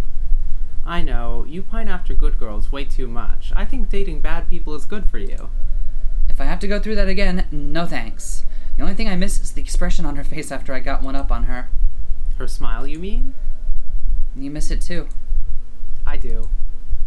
I'm glad you can get nostalgic sometimes too. Do you miss the days of the Cold War, fighting against the existential threat, too? It was scary in a different way. It was so easy I never had to think about it, tearing through that ephemeral light that was only sort of there. It was scary because we didn't know what would happen or what it was, but we didn't need to know any of those answers, and we just got to fight forever. It was fun. Until I came along. What do you mean? If you think about it, it was me, wasn't it? Before they even finished the Chronmacula, even in just the prototype. In my first provisional mission, I wiped out the enemy in the time it took to blink.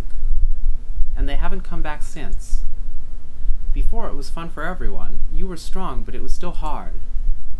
But there was no point in sending all of you out to protect Earth, when it turned out the existential threat was so weak I could destroy it with the snap of a finger. That's reversing cause and effect. They just used that as an excuse to stop caring about colonization. Even if it was never a threat to our existence, they didn't have to give up on everything. It's not your fault. Anyway, alien phenomena in the pilot program. Origin Tidal Mechanics Research Archives. Author, Director of Celestial Mechanics, Yapetus. The Scout program was created to be fungible with various other religions or philosophies in direct response to the immediate post-war need to address growing existential threats. As a stopgap measure, the Memorial Foundation has had frustrations with indefinite extensions of scouting programs internationally and mostly universal failure to advance beyond the need for it. The model, or more specifically the Scouts, were a victim of the space program's own success at fighting the Cold War. With support for a unified approach to space in order to prevent human cultural rivalry, the Memorial Foundation has been granted an opportunity to revise the scouting program and to change the reactive war of attrition into a proactive one and confront the existential threat directly. The existential threat is an alien threat. We must think of them as one and the same. It is not known to us. What is not known to us is the alien. The alien is defined by that most familiar function. F of x equals that which is human, that humans are not. A fascinating logical paradox of much utility in research is the thought exercise. Imagine something that humans could not imagine. Logically, you should be able to do it. You should not be able to do it. It's inherently impossible to imagine something that you have, by definition, the capabilities to imagine. And yet, this thought exercise leads us to begin defining, first, what is human? In other words, what is conventional? And then by the same process to imagine what is unconventional.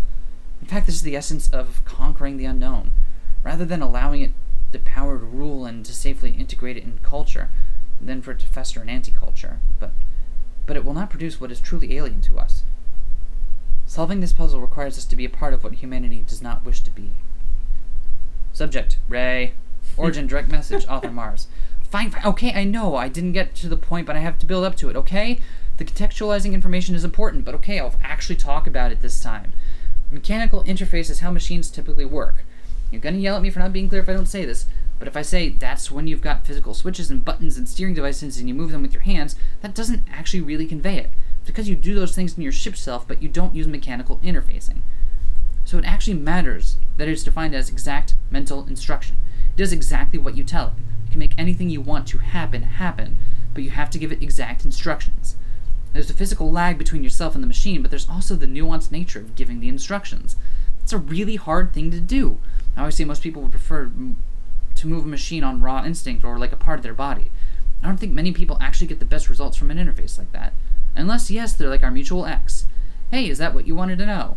Is that why you wanted to know? Interesting. Well, time to do a deep dive? Deep dive.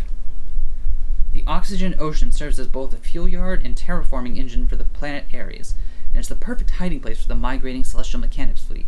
But deep down, something is reaching up for them. Lanch. Is she operational? Mars. All checks clear? Honey. Dual tidal resonator sync clears all checks? It's close enough to tear a moon inside out. And you're really still sure about this? Mars, I love you very much, and I'm going to scream if you ask me one more question. What? Say what again? Ah, Pluto! Sorry, I just couldn't back off after saying that. My soul hurts. Why did you do that? Because you didn't listen to me. I was listening! You didn't listen. You've got such a big heart, and you don't listen with it at all. I don't want you to go. That's better. It's what you really wanted to say. I'm glad you could say it. But you're not going to listen to it. Nope. You could. At least after you just said. Not at all. Don't sulk. This was always the plan. We have to show everyone what this weapon can actually do. This is just a taste, but no one is going to respect what we do on the moon if we can't grab their attention first. Destroying the whole celestial mechanics fleet while they're docked at the oxygen ocean is going to get some attention. Even if I only destroy them a little bit, it'll be pretty amazing, so it's a job that's impossible to mess up. Oxygen Ocean sounds like a Sonic the Hedgehog level. Oxygen Ocean sounds like a post-metal track. It also does that, yeah. If you keep worrying, what else am I supposed to think except I must seem that incompetent to you? I care, okay? I'm not mad, Mars. But let me lean on you while I do this. Instead of blocking my way. Aww, we're leaning. So, also, I like that in every scene so far in every day, Mars appears to have a fresh nose bandage. I choose to believe once a day, every day, Mars picks a fight and gets decked in the nose. Oh, 9:30 a.m. on the dot. Time to get punched. Time to get punched. Nope, this time we're going straight loyal. I'm really curious by some of these other options because they appear to like favor more of the personal growth. Yes. But also the other factions. And we'll get into that in the next ones, right? We want to try a couple different ways of playing this. The balance shifts because Pluto tugs and Saturn tugs harder. Deep, so deep, crushing and dark, but the string of pearls has organs that see everything. Smoky and cold, she slips down in a stream of evaporation, just shy of being the spark that blows it all up. Whatever's down there, but don't play dumb because Saturn knows exactly who and what's down there, is playing coy. Oh, interesting. Do you have the same idea, Pluto? Breaking...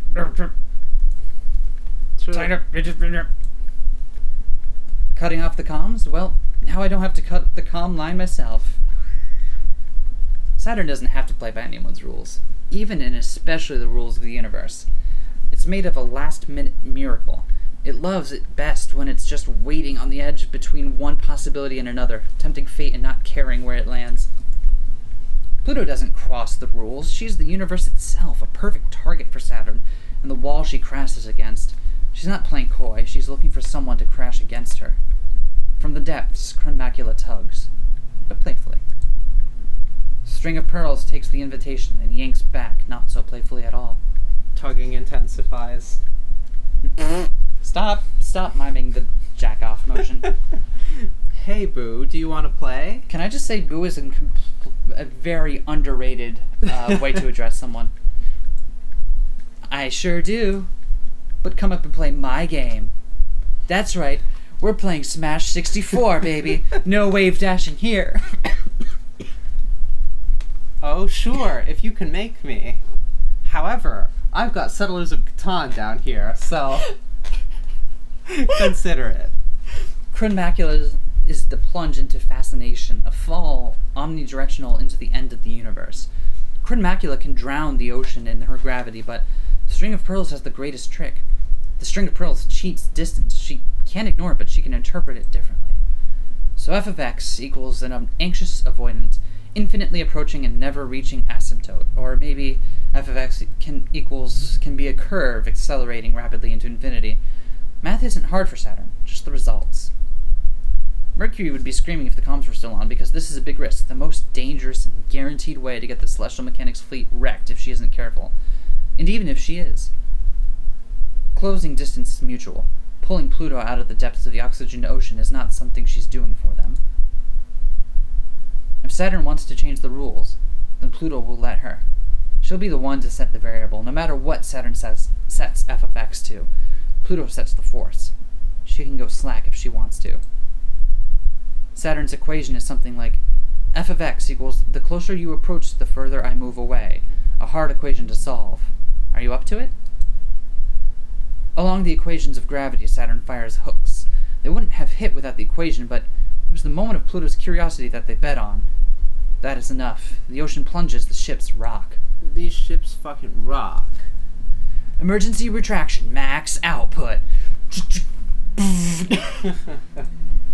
Haha, okay. I was trying not to cause so much trouble. I just wanted to delay you for a little while. But if you really insist, I'll come make all the trouble you want. That's funny, considering how hard you've been wrecking the Celestial Mechanics fleet. I'd almost think you weren't going easy at all. Saturn is pulling hard, but it's like trying to pull a star out of a black hole. But something about the way Pluto reacts makes Saturn think it might still be possible.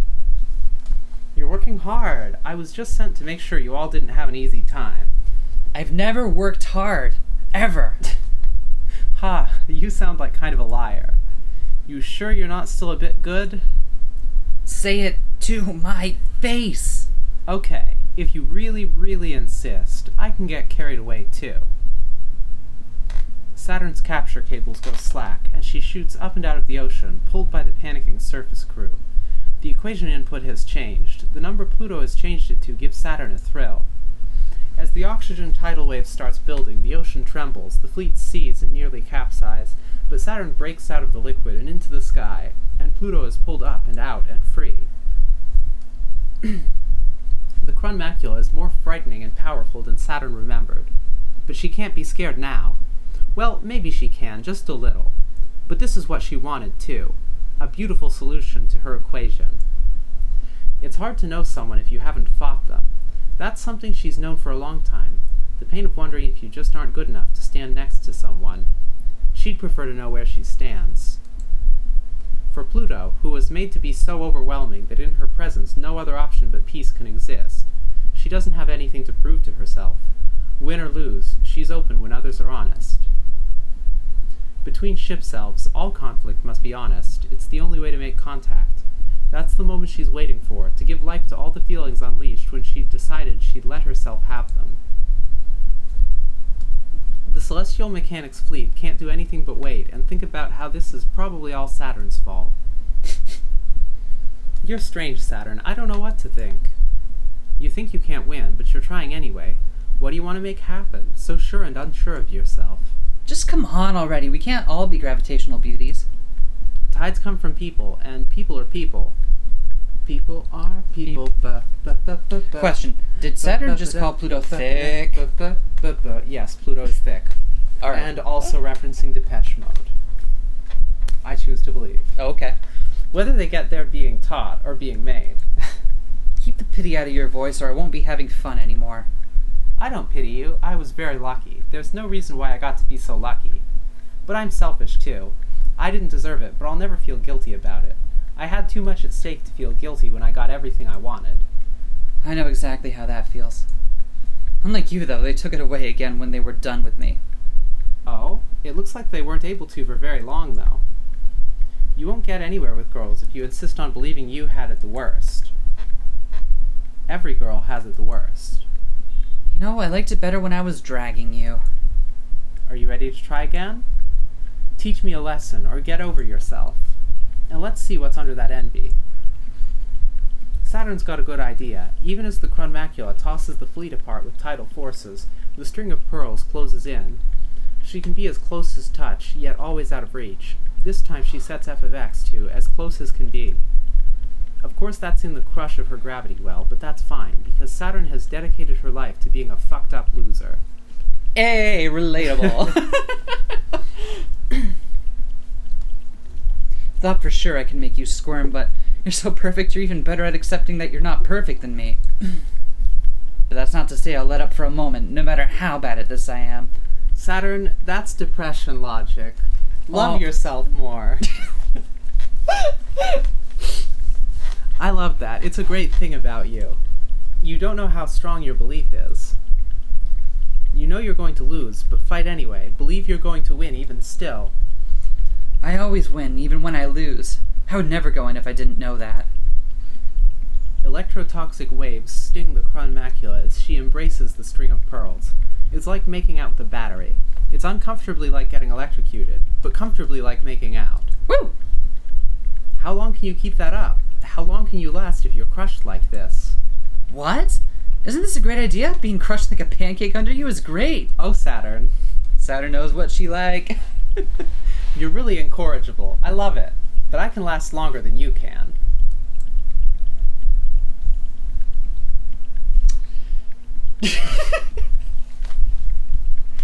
Maybe, but is it worth it? You're not able to waste time like I can.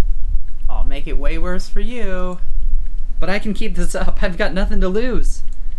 That's so selfish and ridiculous. It's the worst for everyone. I love it. It's really kind of outrageous. I can't believe it. Okay, you win, even though your side objectively loses. What do you want? Saturn's weapons slow and fizzle, but Pluto doesn't quite let go. Just hearing I won is all I want.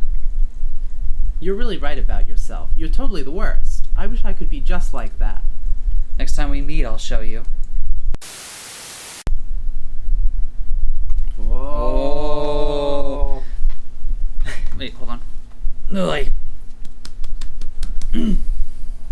Alright, I'm good. September 12th, 1963.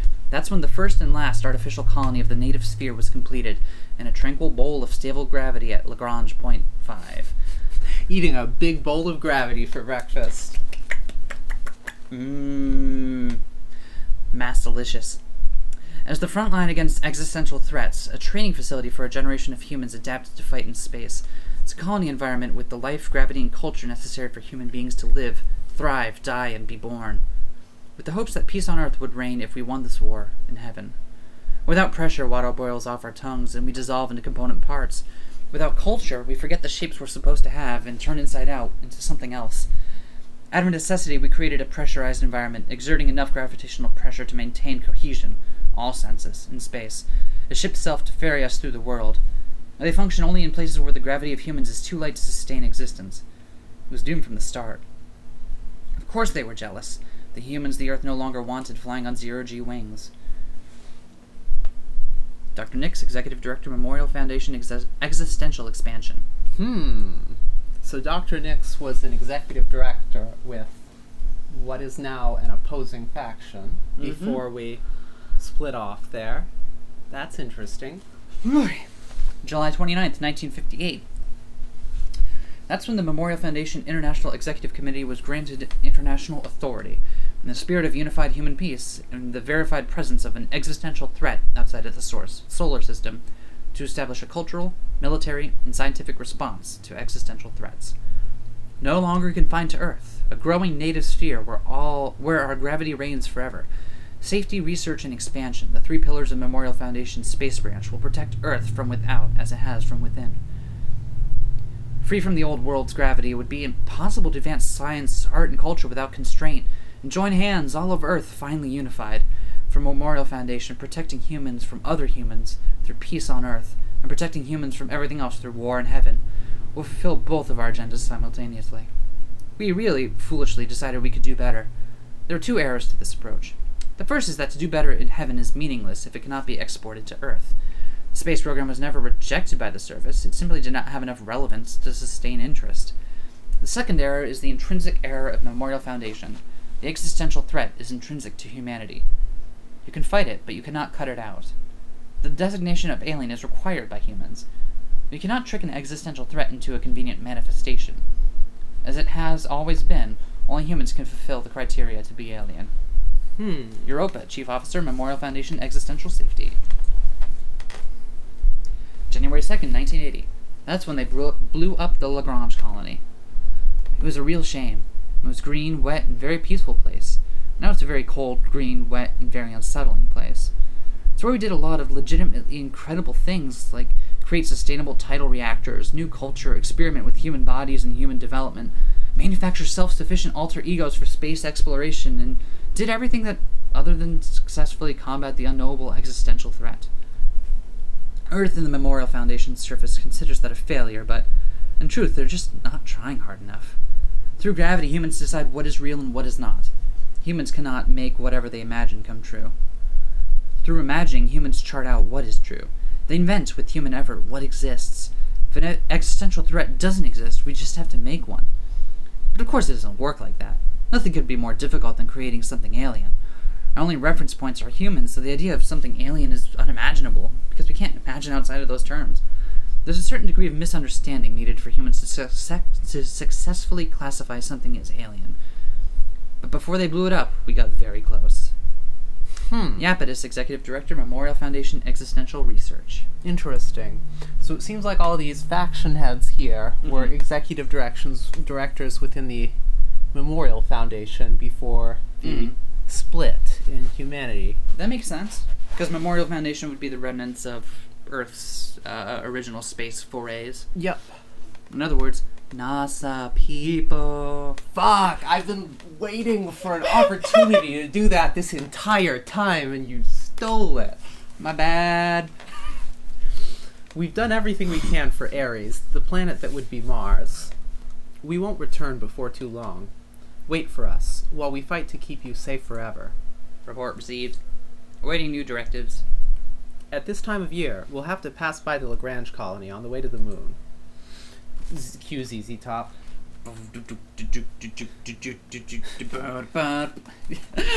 Cue blues guitar riffing. It's a nostalgic place, isn't it?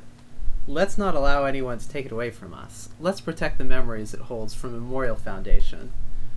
And take it with us to the new world we will create before celestial mechanics turns it into something ugly. Send a message to everyone. I'll take care of the past, so you can seize the future. Ready for launch. Hell yeah. Nice. We're getting so thick. Oh, we the thickest. Comms. Pluto. You ever think we're being too cavalier about this whole war? But it's not a war. I think a whole bunch of people fighting each other is definitely a war. I don't care if the medium of ship self is rhetorically distinct from war. That's just a technicality. A bunch of people fighting is a war. It's a war, and war is bad. False. We live in a universe where metaphor is reality, so whether it's rhetorically distinct is literally what matters. Mars. You're sort of the last person I expected to think... You're sort of the last person I expected to say something about it, though. Why? Because you love it. It's work. You still love it. Well, it's exciting. You really love excitement. But it's scary, too. Why? You can't die. Only lose and try again. That's why it's not a war. Just a noisy argument. But I'm mad like it's a war. I hate the other side like it's a war. If it's only not a war because ship selves aren't designed with a way to kill each other, that's too fragile a reason. Oh, so this is Toho. What? It's just a bunch of girls showing off and having fun. It looks like they're fighting and killing, but they're not. Okay. This is Toho now. I take your word for it. I don't want to hurt anyone, but I don't want to go back to Earth. I'm not going to let them make us. If I keep feeling this way one day, I might do something terrible for it. So I can't say I love it when it's more complicated than that. Haha. You're right. It really is complicated. I was kind of hoping you'd have uncomplicated feelings about it, though. Why? Because I love it. And I don't feel complicated about it at all. I just love to destroy. What? Destroy. Destroy. You're kidding. You always lecture us about how fighting is bad and letting negative feelings go and how we're going to have peace one day.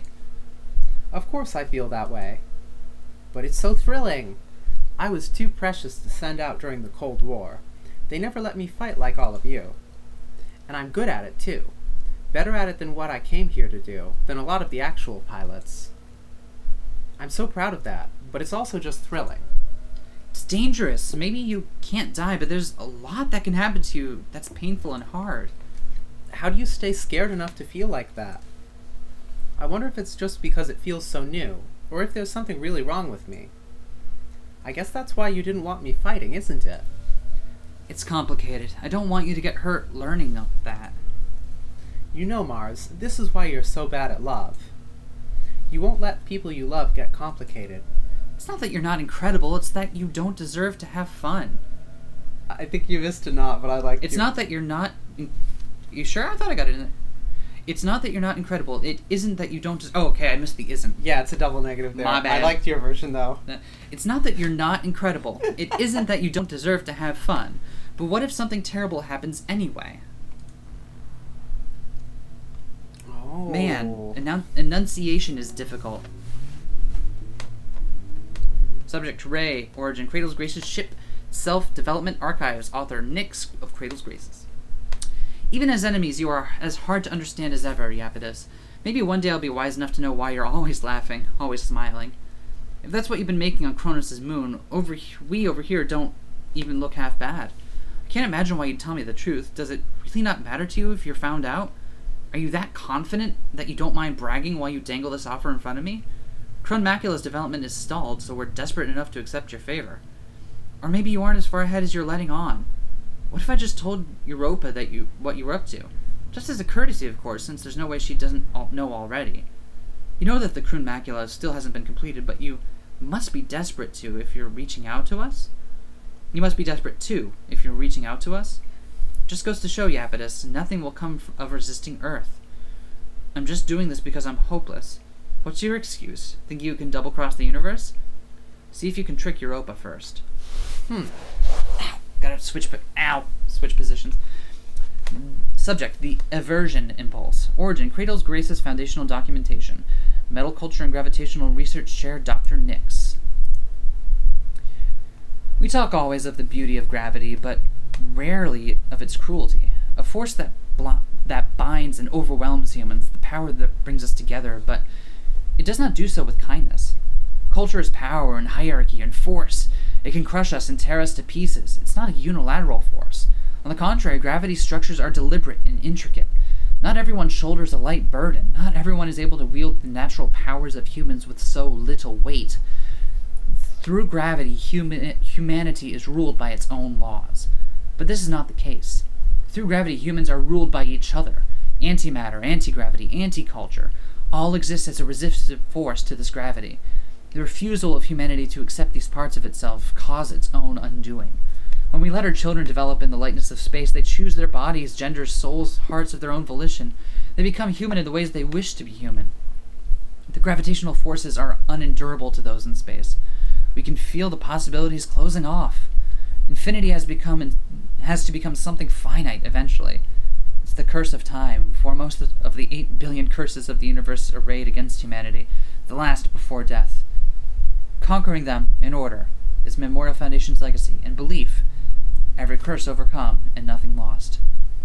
You have to weigh the accumulation or the end result as diminished humanity. They're not good at making hard choices. It's hard when you understand what you have to lose so much better than you understand what you have to gain. And so when it comes down to it, that's why we lose every single time. Only in space can we possibly be free. Oh, commulation? Yeah, alright, sure. I'll give you that one. Alright. Your turn. Well, we've done the Earth ones first so far, so let's do the space one first. Becoming stars? Yeah. The Lagrange colony is an uninhabitable husk, but Cradle's Graces still clings to it, quite literally. Pluto's dream might collapse under its own weight, or crush Saturn under it. Becoming stars. Crushing it. Becoming stars, Moby voice, but we are all made of stars. We're made of star stuff. No, I'm not gonna. Pluto, come on, listen. Don't think I don't see you trying to protect me. It's for your own good. I utterly refuse. Dr. Nyx is worried, and for good reason. Only I have a strong enough gravity to pull the colony ruins out of the Lagrange point and pull it along with us to the moon, so I don't even know why we're having this conversation. The tidal forces would tear you apart, and you'd just get in the way, and I want to have fun. It would be hard enough on your own, but celestial mechanics wants it too, and not to rebuild it or use it to reseed Ares when we win.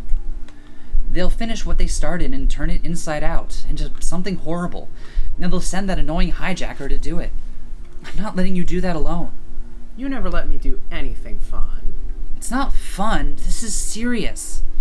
Then why are you always having so much fun, It's not the case whatsoever. I'm doing what needs to be done. Does doing what needs to be done refer to your mission assignments, or that girl that you keep... Bitch slap. The mission. I promise. I want to do something that needs to be done. You're very strong and very brave, but it's not a time I can just sit around and be protected. We're too desperate now. We need hope, too. Pluto, but you can't do everything. Battle in narrative space for each other. Aww. Battle in narrative space.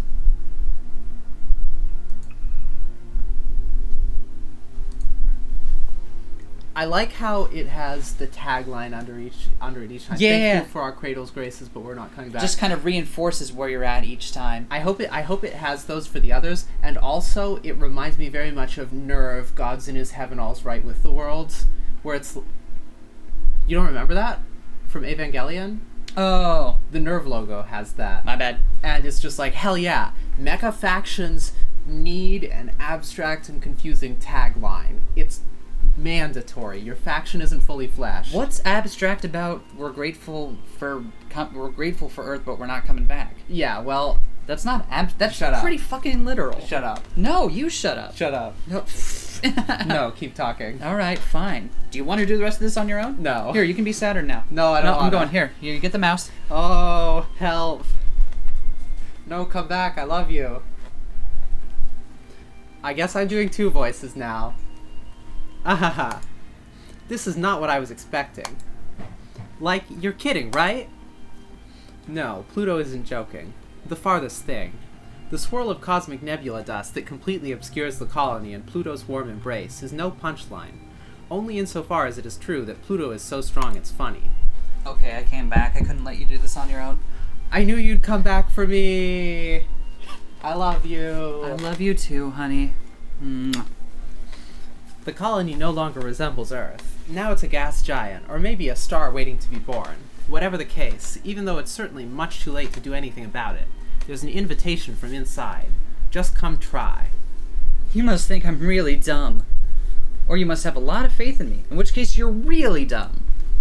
It could be Saturn's perfect opportunity if she plays her cards right.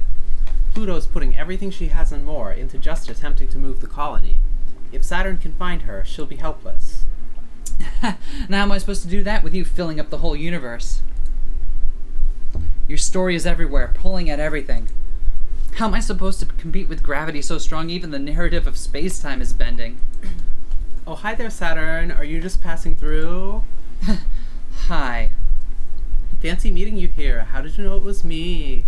Weird to find you in the middle of an inconceivable cosmic cloud only you could create. I know, what a coincidence. I've sort of been ordered to fire on anyone in it, though. I think this might make things awkward if you try to get closer. I love that little, is it a lilt that you're adding to? Is that the word for it? I don't know, maybe. The what you're doing with Pluto's voice there, I like it. It's very sassy. You could at least pretend to be a little afraid of me. I am, just a little. But even if I should be, I'm glad to see you. I hope that's not a lie. On either part. No, it isn't. I know you're dangerous, and very special, and you wouldn't be here if you couldn't stop me. Even if you're not quite ready. Blech. Even if you're not quite ready for how hard that will be. Ours are difficult, aren't they? Yeah. Ugh. I'm very impressed that you didn't decide to sneak up on me while I was thinking, though. It would have been a good chance. Oh? Are you maybe having second thoughts? I was hoping I could convince you to destroy this place with me. Haha, you're impossible. It's adorable. You're incorrigible. I like it a lot, actually. I even envy it a little. Oh. Thank you. I was just being difficult. Which is very charming of me. But I was half serious too.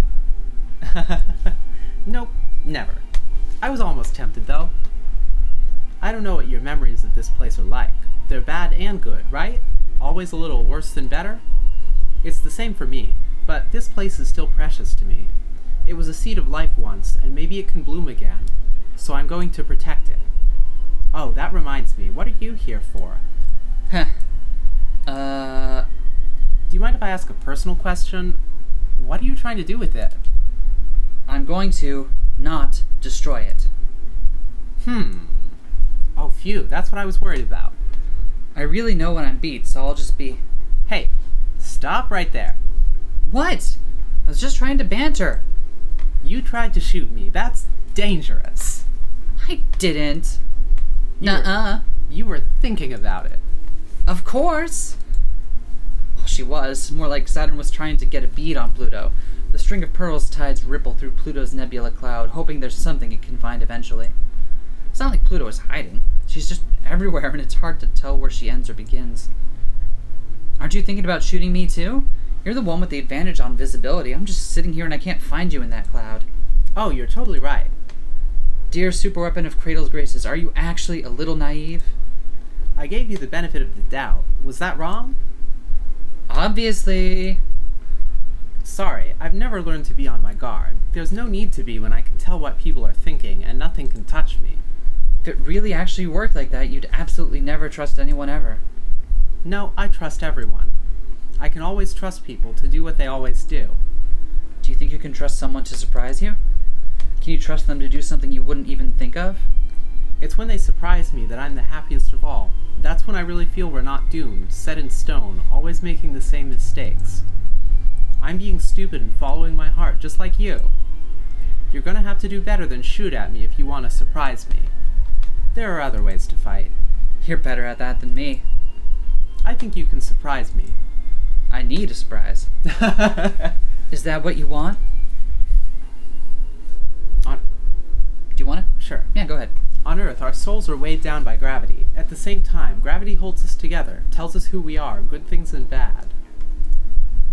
The Earth's gravity is strong because it's all of us together. Forces that would be insignificant on their own are powerful enough to make a planet when we hold it together. That's why we are much stronger on Earth. Even the weakest human has that sacred light of the soul and its many powers, to forbid direct contact with the soul, to wield the arts and sciences in shaping existence, to be many, and also one. In space, our gravity is weak. Without the constant pressure of tidal reactors, our souls would dissolve, the way that water at high enough altitudes will evaporate off a pilot's tongue, without atmospheric pressure to remind it to be water. Stories bleed into each other easily, and our shapes don't hold steady. The fragility of our ships couldn't survive a moment on Earth. In space, there are things we could never do on Earth. With our heaviness, we could never be so tender. Okay, I get it. Let's pick up from earlier, but fight in the way only pilots can fight. In the way only us close to the edge of being human can fight. That isn't fighting at all. Close to the edge? Down on the corner? Excellent. Yeah. Do you feel the same way, Pluto? You are listening, right? I was going to tell you I don't have time to play today, but it sounds like you know I still want to anyway. That's going to make it harder to convince you to leave me alone and let me do this. You are here to play, right? No. Convincing me, I can pick up on the subtext. Blame it on the wicked celestial mechanics pilot who bothered you and didn't let you get any work done. The thing is, it's fun. More fun than hacking. To bleed, corrode, seep into the mist. Saturn can feel every particle, and the celestial physics that make them move. It's a swelling orchestration. Pluto is conducting something beautiful, something overwhelming. In the equations are hints and patterns to how Pluto thinks, to where she might be. It's simple to trace back, easier than hacking, too. The gate? Yes. Space is boring. Space is empty. Space is broken. Want to go home? Tired of space? Tired of space. Space. Space will never give us everything we want. Space is a hope that what we want to make real might already be out there. Huh. Sorry, I was musing on that thought for a second. It's a good one. Just reach out in space and time, and we can almost touch it. Space is just a means to an end, but for a moment, Saturn is overwhelmed with how beautiful even the boring, dead, empty space can be. Even just the way that dust moves around. That's when Saturn realizes she is lost. She went in to tear open the story, twist it around, and instead, she got so lost and happy in it, she didn't even notice the clouds swirling around her, the cosmic dust covering her, Pluto holding her tenderly. Pulled into the atmosphere of the colony, they orbit gently. Saturn has no reason to fight. It doesn't even feel like she lost. It feels like she won something special. Aww. Okay. Okay, Saturn. Open your cockpit. Why? Because I trust you. Do you trust me? I do. The same way you trust me. No, I trust you way dumber than you trust me. You're so amazing and so much more amazing because you believe in something like being human. You pour your everything into something that won't pay off. It makes me mad, but then sometimes I think it might work. Saturn's cockpit opens.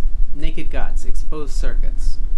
Crunmacula's thumb presses against Saturn in the distended cockpit, exploring. Oh no. You're really hooked in good there. Why would you ever do such a thing to yourself? You don't have to answer. I understand. Your cheek feels human and soft. Oh wow, suddenly I don't feel like moving the colony much. Maybe not destroyed any more than it was before will be good enough. Why am I doing this? I need to get back to my post. But you look so nice like this. I want to get closer. Is that okay? No, I guess I shouldn't. Wow, that's so... What a brazen move. Okay. Maybe you really win this time. Nice. Sorry, what are we talking about? Robots and kissing and other gay stuff. Smooch. Robots are gay now, you know. This is trans culture. Robots are cute. Comms. Hey, Pluto, can I ask you something? Clear up your sector first, and then we can talk. Already did. Really? Are you being honest with me? There's a few stragglers left, but they don't count. Wow, I'm actually impressed. Whatever. Driving back the ships was simple. They were totally easy. Oh, then I'm not impressed anymore. Hey, why? You just said it was no big deal. It would be patronizing if I was proud of you for doing something easy. You were impressed just a second ago. Wow, easy. Empty praise is bad for you. Aw, don't sulk. I'm not sulking. It's hard to impress you. That's not true. You impress me a lot. When have I ever? You impressed me by the way you tried way too hard to support girls like me when we were awkward, weird, annoying, and had no idea what we were. That's an embarrassing way to put it. You weren't those things. I was, and that's why I love you. It's cute when you're overprotective. Oh, speaking of, you impressed me by the way you make girls mad at you. How is that a compliment? They wouldn't get so mad if you didn't make them care. You're so mean. I'm not joking. I mean, what I admire is the way you make it up after you mess up. You mess up a lot, but you say sorry a lot and you mean it. After, you're different. Not everyone is like that. When you don't change, you still make them feel worth it? That still feels not great. You fight a lot, but it's never a war. You never scorch earth, and you always say you're sorry in the end. Not everyone can fight like that. You wanted to ask about if we were too cavalier about the war the other day, but you really are the only one who keeps it so unserious. You're so serious about not making it serious. Ooh, hung up. Subject, Mars resignation attempt. Origin, pilot personnel records for your eyes only. Author, Memorial Foundation Cold War Archives. Mars, we present this to you as a token of your hard work for Memorial Foundation existential safety. Your tireless work for Earth is recognized. The war is ending soon. Do I have to do another tour? The war is ending soon. With your help, don't you want to see it through? We could not have done this without you. Can end it fine without me. Your help would prevent us from having to worry. It would guide many more of your former comrades back home. How much longer? It's the part you're always cagey about. You don't need me, do you? Of course we need you. It's not what I want to hear. What do you want to hear? We are, as always, prepared to reward you. But you've never been satisfied. Is that what you want to say? What would you like? I just want to go home. If you truly did, you would not have been here in the first place. I already know what you want. As soon as you know too, we're ready to give it to you. Subject, Dr. Nick's assessment. Origin, Memorial Foundation Executive Committee Annual Report. Author, Field Commander Europa. Dr. Nix was always a controversial figure. Her theories were attractive, but there had always been complaints that they had little basis in reality. Yet by virtue of channeling the nature of reality, her theories had a way of putting it that made you feel as if you were the compromised one. You, the one unable to see things objectively. Given the nature of the universe is verifiably one that is defined by humans, it's easy to give these particular theories credence.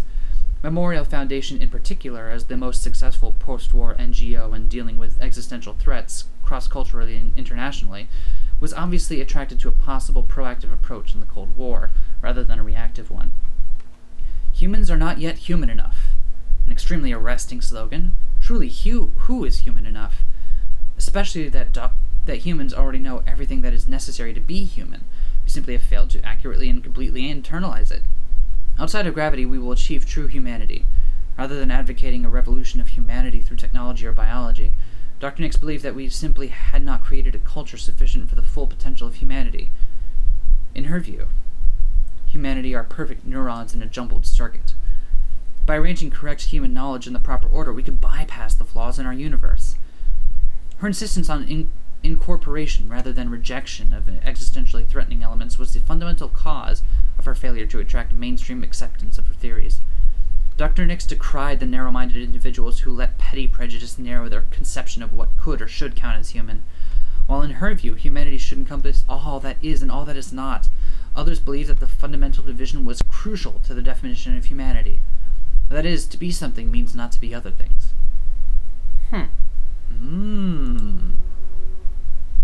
Look at me. Just look around you. The Cold War is long over and the existential threat is gone, but its memories still stir here at the observatory. Will they be put to rest here or buried forever? Lanch. You sure you don't want me to come? Yep. Less than three. How come Mars never comes along on these missions? Not even a little, though? Mars, you're actually so sweet. You know that? No one is a more perfect hero. But I need to go alone. If the lens can be opened fully, I'm the only one who can do it. If it can't, I'm the only one who can survive it. If we can still justify living in space, this is the only way. Even if that doesn't change how Earth feels about us now, it might help make peace in the future. Even if it doesn't, if I can't do this, I'll never be able to open the gravity well on the moon. I know. Luna-Terra is going there to stop you, though. I know she will. I was there too, it's my past and my history too. I've got a score to settle. Are you feeling left out? No! I mean, sort of, but it's because you never let me go on these missions with you and you wind up telling me about how you make out with cute girls and... Ha ha ha ha ha ha. Stop! No, I'm sorry. You're the brightest, most shining. You're making fun of me again.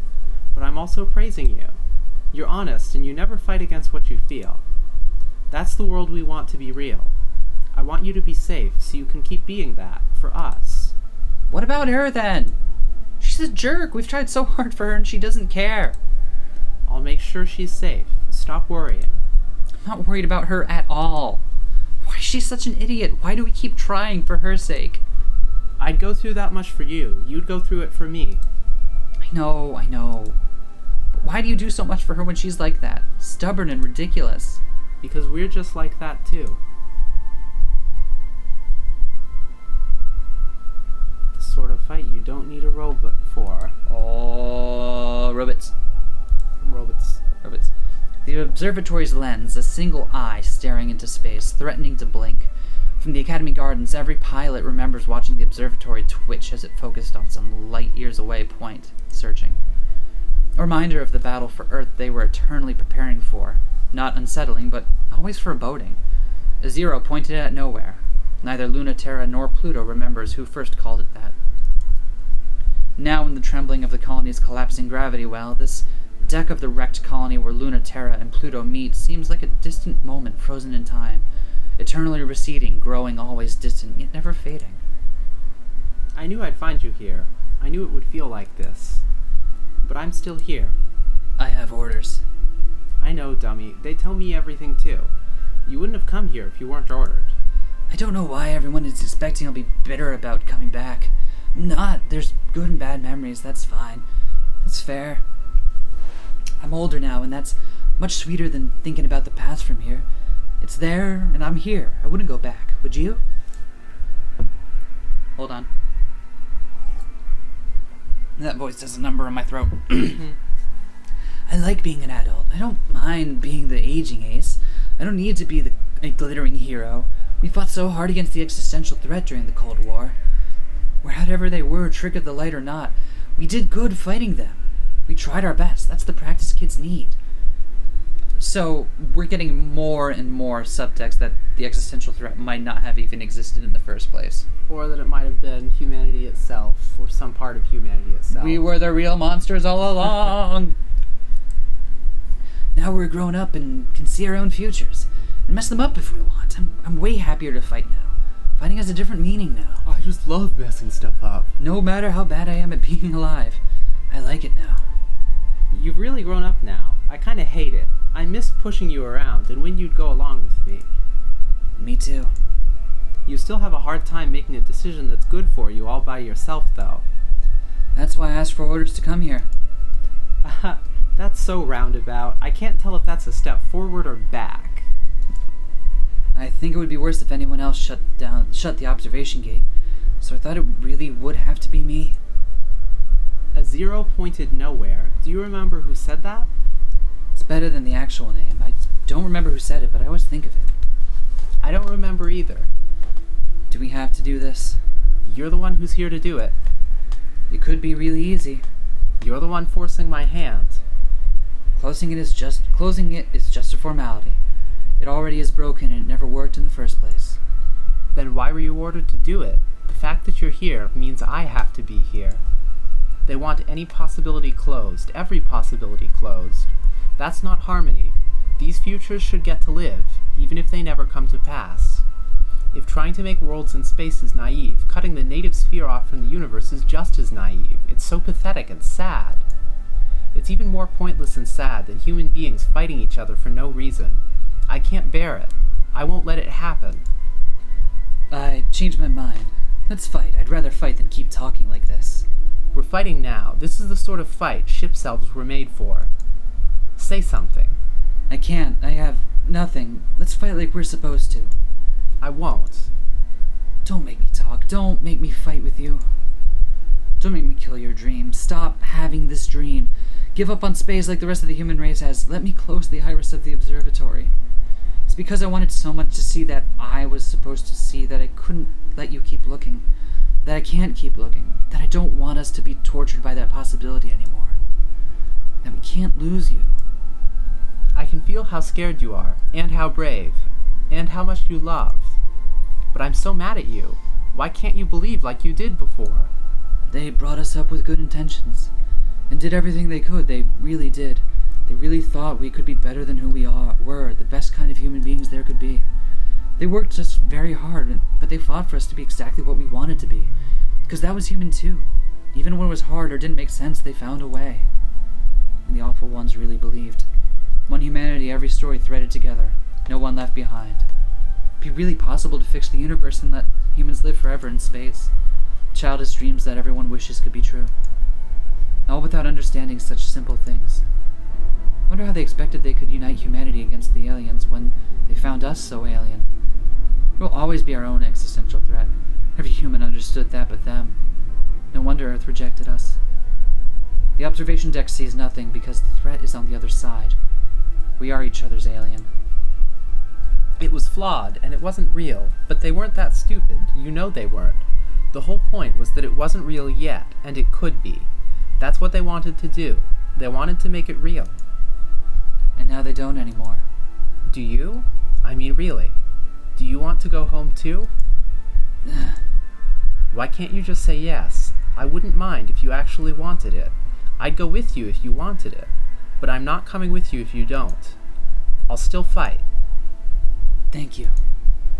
I'm hoping that you win, but if you can't, I will promise this. I won't bring us back to Earth empty-handed.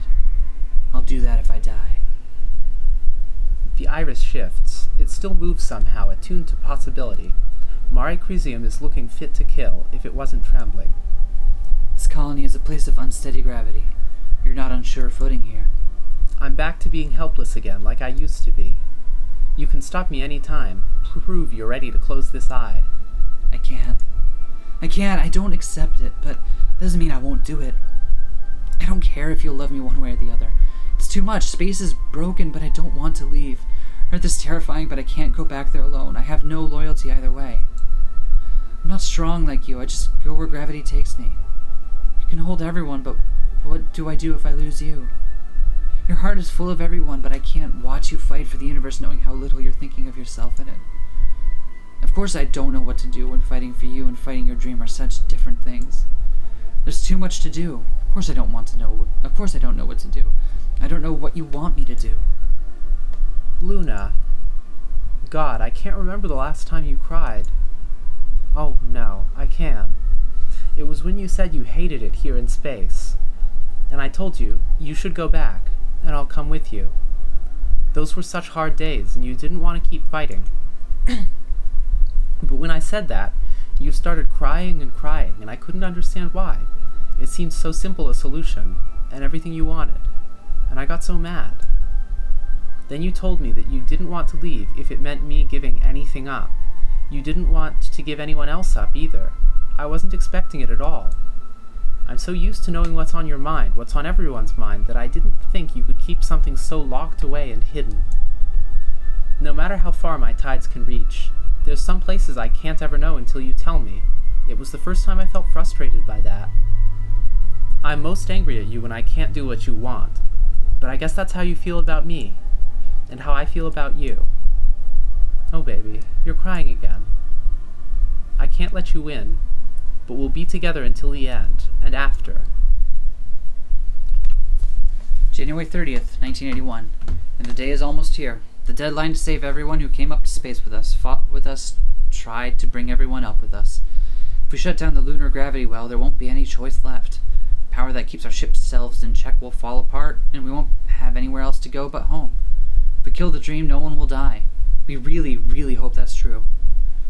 No one should die in space. No one should die, period. No one has to die because ship self-combat is shimmering missiles of light, cosmic explosions, electricity that sears through the soul. Blade science is impossible for a human to produce, dances of combat without end. A fight against ideas with toys. Humans would never show that sort of compassion to each other. Earth's answer is a single atomic particle fired at near light speed directly into the cockpit core. A true weapon from a military force. The quickest, most efficient, instantaneous, unavoidable way to kill a human. Most boring possible way to pointlessly die. No drama, no meaning, just nothing. Luna-Terra, Memorial Foundation, Ace Pilot. Oh shit, I should have read that in her voice. I'm bad. It's January 30th, 1981. In the end, they might get everything they want, in the way that no one wants. If we open up the lunar gravity well, then we can establish forever another Earth. And maybe another, we can inhabit the whole system, but that will cut humanity into two, and more. The distance will be so much further. Everything we have will even be farther from them. How much are we going to lose? How much will we never be able to give them? The moon is very close to being a part of Earth. It's full of life, and humans can live here now. It feels impossible, and I don't want to give it up. We should break it off forever, shouldn't we? All I want is to stitch these two humanities together. But if one of us dies as a result, I will fight forever to keep that precious thing alive. Pluto, Princess of Cradle's Graces. It's January 30th, 1981. They don't name it because naming it gives it power, but not naming it gives it more. It must be in every corner, behind every door. Doors and corners, corners and doors. Damn it! Far, far away in the spaces between the stars. It's defined and categorized in every human culture and is deliberately omitted from explicit naming conventions by Memorial Foundation in favor of a euphemism less captivating to the imagination, such as existential threat, rather than a specific word that would stimulate the imagination. But a trick like this will not work, and the euphemism is a hollow void that can hold all fears and possibilities. Through gravity, humans decide what is real and what is not. But what is not does not stop existing. And it, like humans, can decide. To the kiss of inverse, everything that humans can imagine but can't become. The shortcut to attaining it is to forsake everything that humans already are. If a bunch of idiots get tricked into going there, it would make a very convenient enemy for Earth. That's the real fear. Before that happens, I'll tell you a little secret. Ready? Saturn, Celestial Mechanics Test Pilot. Dawn of the 7th day. Oh, I'm so sorry, everyone. I tried so hard to keep those memories of when we were in the academy, and space seemed so innocent and full of possibility. All I have left is scraps, but I hope that's enough. Report received. Waiting your directives. Tell everyone. On the moon, the border between Earth and space, we have struck a deal with celestial mechanics to open up the gravity well, to give us a fighting chance at making the dream real. Everyone, take your time. Together, our gravity, our love, can be as heavy as the world. Tell everyone, it's time for us to head back to Earth's cradle, so we can say our last goodbyes. Ready for launch. Neat! Oh, our sphere's a big boy. Fuck, I'm so hyped. Ah! I'm tearing up. Oh, this is getting so good. I think we're in like the last quarter now. Yeah. We must be. Yeah, these are, oh wow. Ah, Fuck. alright. Let's do this. Hey Mars, you're still really mad at Luna-Terra, right?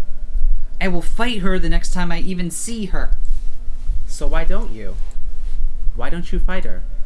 I have my hands full. She's probably avoiding me. She's sneaky. You can never find her unless she wants it. But I fought her plenty already. Oh, whoops. See? She wants to see you. That's why I'm worried. I don't like her sneaking around you. Are you really worried? Or are you super jealous? Both. I mean, no. I meant to type no. Mars. I've told you before you should be a main character, right? You're so straightforward. You ought to be the real hero. We're really leaning on that. Secret route? Secret route? I meant to type no. Of course, sweetie. You just want to protect me from big, bad, insufferable, meanie Luna-Terra. What's so great about someone who's stuck up all the time? She always treated me really kindly. And not so kindly I felt weird or fragile or frustrated. In fact, she really thought I was annoying at first. Even still, she was patient. She was mean. She was sad and jealous I had things so nice and so much sooner than she did. But because of that, she was also very tender and understood so much even before I did. I couldn't have without her. But I don't think we would have melted that angsty shell of hers without the both of us. She doesn't feel very melted to me, and she hasn't come around to show me otherwise. Oh, are you expecting her to come around to you? I meant, well, anyway, she should be the one who comes back. Oh, Mars, if you want to see her so bad, you need to put in some effort, too. Why should I when she betrayed us? One of you two has to stop being stubborn, or you'll never make up. Mail time. All right. Subject, Academy Director Interviews. Origin Declassified Archives. Author Memorial Foundation Executive Committee. Please, do have a seat. The committee has enjoyed reading your resume. The committee has deeply enjoyed these fascinating criticisms of the Newtonian Jungian model of physics.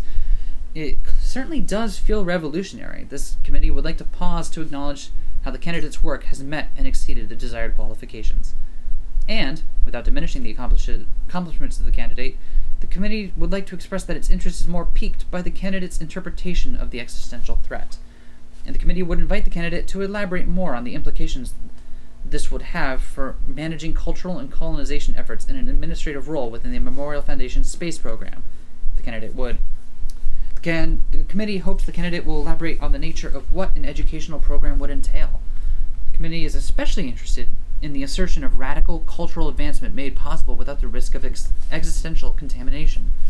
The committee is intrigued by refutations of the so-called scapegoat proposal by the program's current director on technical and theoretical grounds, as opposed to the usual ethical ones. And the committee invites your comment as to the end of future of culture in space.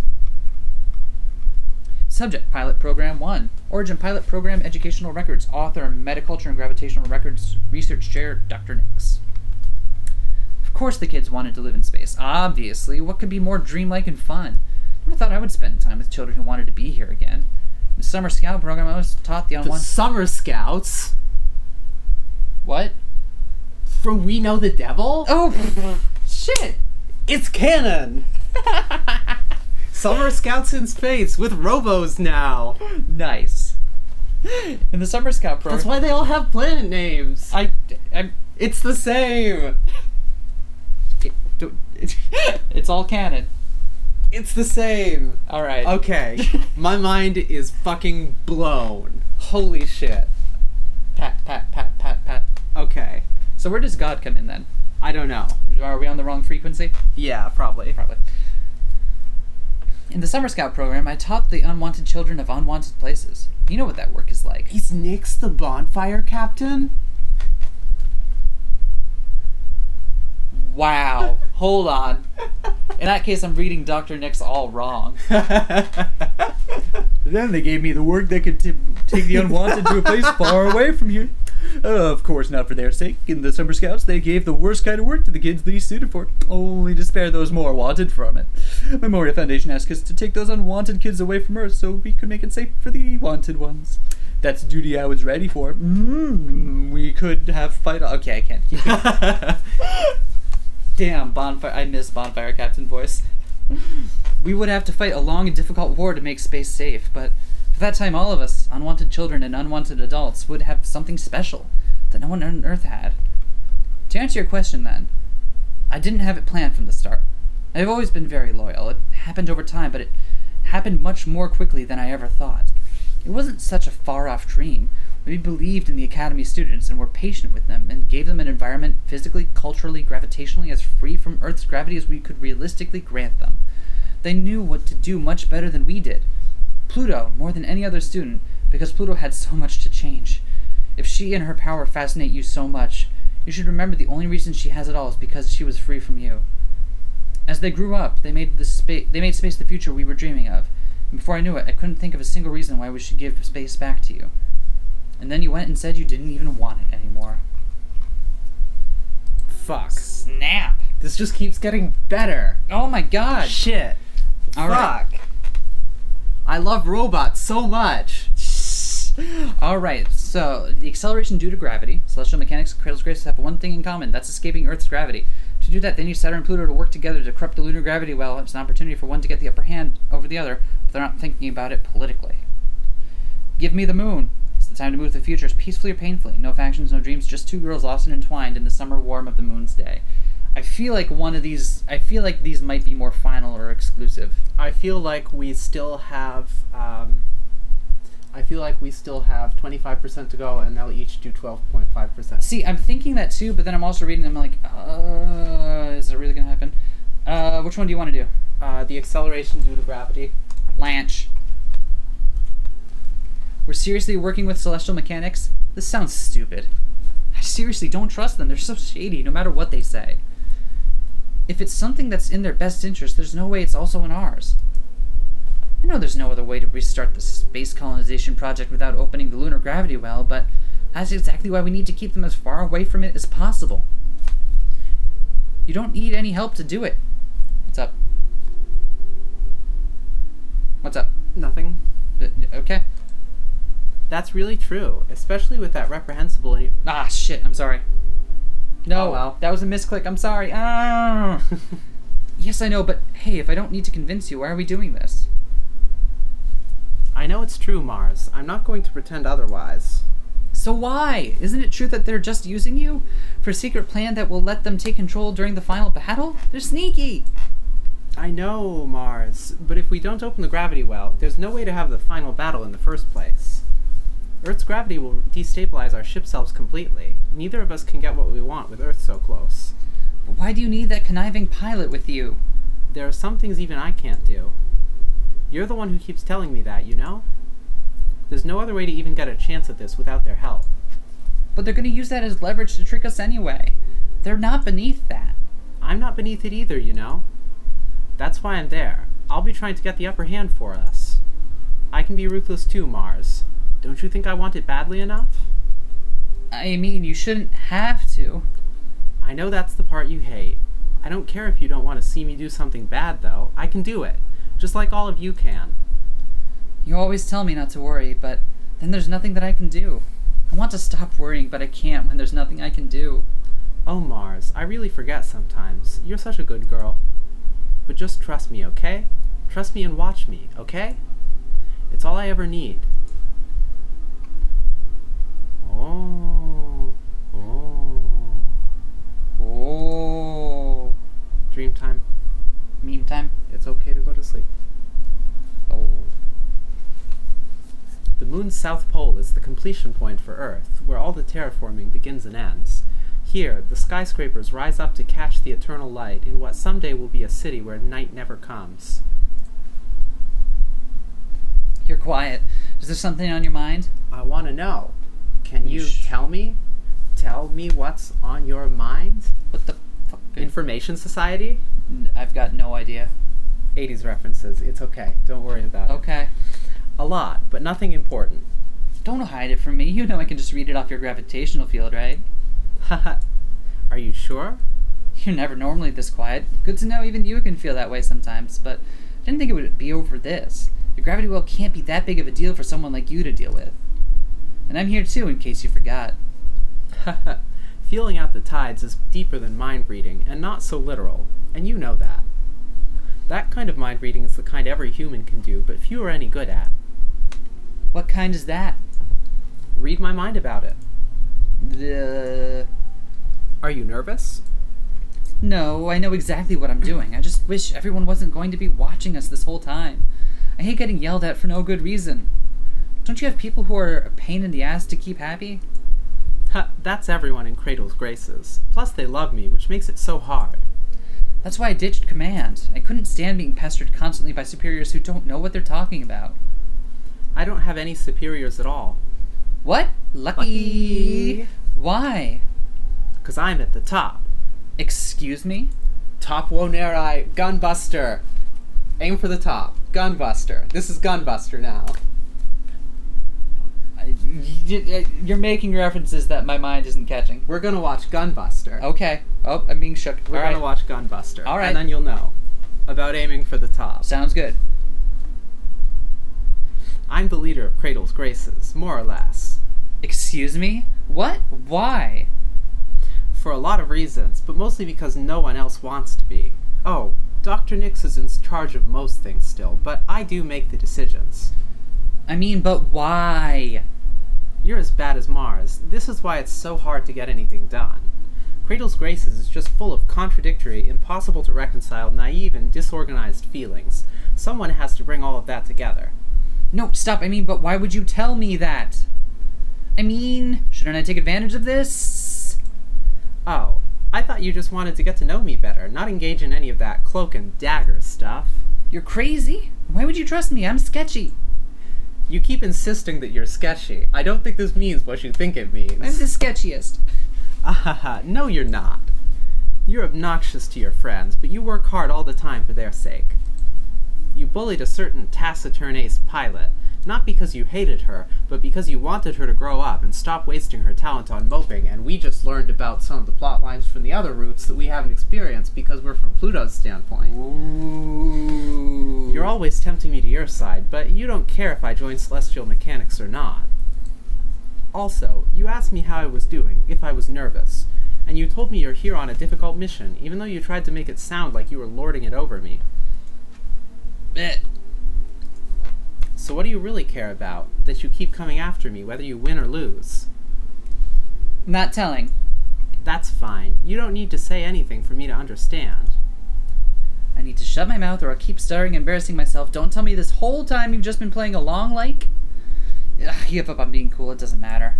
No, wait, it does matter. I worked so hard to try to corrupt this good little pilot test brat of Cradle's Graces.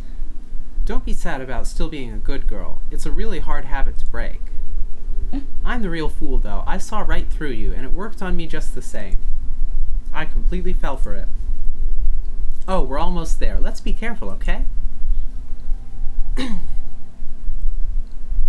The slim tower, the tallest on the moon, ends in a point, and suspended above is the overpowering gravity well, claiming humanity's spot on the moon, a safe seat in the cosmos.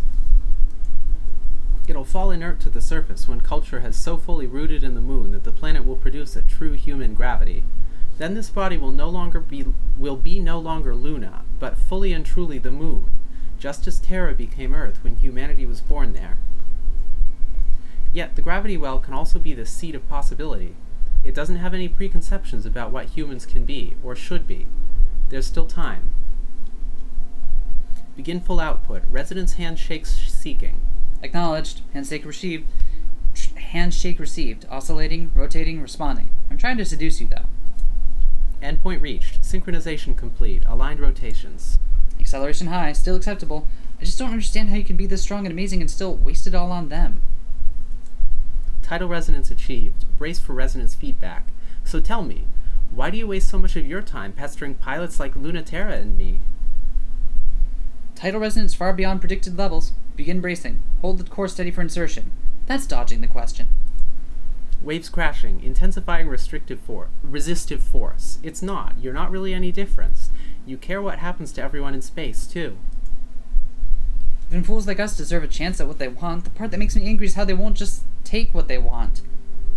If Earth has abandoned us, why go through so much trouble to reconcile with them? Resistance is incredible. The core's hypersuspension is refusing to decouple. Maximum output, bending space, culture, time, dilating possibility. Leaving humanity behind out of spite, just to prove how much you don't care about them, makes it sound like maybe you actually do care about others. But it is really cute how you're trying. I'm loyal to us, that's all. The space orphans, the lab girls, and fuck everyone else. No love lost, none owed to anyone else. That's what I'm the leader of. Beginning insertion, breaking first through 50th seals. I want to break up. If humanity wants us back, they should come crawling and beg us to forgive them. Even if all people shouldn't be the ones saving them. Rapid destabilization, action needed. Are you really okay with all of us in space having a chance at that future, but no one on Earth? I, of all people, know what it would be like to never have that. Breaking seals 50 through 1000, requesting overload bypass permission. I'm not a good and noble person. My heart's not big enough. Attempting again. Fine, here's a real secret, just for you, okay? Since you told me yours. I would never forgive the world. But if my master plan doesn't work, I'd follow you wherever. Bracing, gravitational output maximum. Thank you, really, Saturn. I wouldn't have had this much fun without you. Thanks for giving me room in your heart. Aw. Less dramatic status updates that sound like you're gonna die. Core pierced. Heavy damage to upper arm. Insertion activating. Sustained damage increasing. Holding until countdown begins. For being so stubborn, even you so make me falter just a little bit. Just a little. I can't be that invincible. I'm just a little lab brat. Reaction confirmed. Are you ready for everything? Saturn, confirm Roche limit escape. Negative. It's messing up the math. Calculations keep changing. Immediate escape is necessary before the micro black hole is formed. Can't. Calculating. Focus on my voice. It's not time for you to join the inverse yet. Gravity, like a warm embrace, and not just mine, wants you here. Back to your home and mine. Almost. All the equipment is destroyed. Both of them are badly damaged, but they're not dead. And the tiny black speck pulsing within the containment field. A strange gravity washes over the moon. And many things are possible. A leveled playing field, a new playground. Whoa. We did it. Whoa. Comms. Mars. You were right. I am too strong. I'm afraid. I'm getting bigger and bigger, stronger and stronger. But there's still so much to do, and I don't know how to do any of it. What if I make a mistake? What if I'm too strong? Is the universe going to be okay? Pluto. Never. No way. That's impossible. I never meant it like that. I messed up again. I'm probably going to mess up again yet saying this, but you're not that strong, Pluto. No one's that strong. You know that even you aren't as strong as the Earth, right? You're not even any stronger than anyone on Earth, even in Krun Macula. You were the one who told me to stop getting a big head about my ship self. Like if I fell to Earth, it'd crumple under Earth's gravity. Any given human is a million times stronger than that. Space just doesn't have any competition. So you're not strong. You're just stronger than a bunch of idiots. I love you, Mars. I keep telling other people that, but I never listen to myself. I can only hear it when you say it. You know that sometimes applies to your love advice, too. Hey! I am the one who gets to bully you about that. Take your advice then, sometimes. I'll listen to myself when you do. Then you better get ready. You're not going to be ahead of me forever. Wait, am I a rival now? Finally, I'll defeat you. Lol. Thanks, Mars. We saved each other again. Aww. Oh, only one mail this time. Oh. Subject, ship self, origin, pilot, program training, documentation, leaked. Author, Memorial Foundation, Homeworld Archives. Mare Crisium, the first true ship self, was made in 1969, named after her place of manufacture on then Luna, now Moon. They were made as prototypes, not to be mass-produced. Aesthetic considerations, a neutral, idealized body representing all of humanity. They loved bullshit like that. Not the first vessel with gravitational engine, only the first built to use the engine to exert outwards gravitational control. A ship self creates the pressure and culture for a human to survive alone without the presence of others. It's an unsustainable attempt to make a human function as a world. To make it sustainable, we have to become world-sized in body and thought and soul, encompass every self that has been or will be or could be. Its original armaments were extremely varied, since they were a proof of concept and it wasn't understood yet what form the existential threat would be, and what sort of weapons would be needed against it. The tidal reactor can externalize, but it doesn't have any interior mechanisms for this, so it needs an equipment loadout, and even though the raw force is still unmatched by any mass-produced unit, it wasn't built with an effective way of using it. The original pilots had to bend slowly the default forms of their ship selves into new shapes and refit the ceremonial and theoretical weapons into ones suited for the existential threat, and eventually each other. In time, the shape conforms to the human inside. This in part confirms that specific theory. The human part isn't the ear, but the hole in the lobes of your earrings. Lipstick is real, lips are not, and we see humanity defined in its gravitational output. Final mission. Final mission. Give me the moon. It's the third annual Destroy the Moon Day. It's time to move to the future, peacefully or painfully. No factions, no dreams, just two girls lost and entwined in the warm summer of the moon's day. Hell yeah. The moon is mine. What are you doing here, Pluto? There's no mission. You going out? Just for a little while. Did you want to stop me? No, I'm getting a little better at not worrying about you. Even though you are? I'm trying, okay? Nyx is worried, isn't she? If you want to slip out for a minute, she'll be mad. I know. Especially if it's to see Luna-Terra. I keep not being her perfect girl.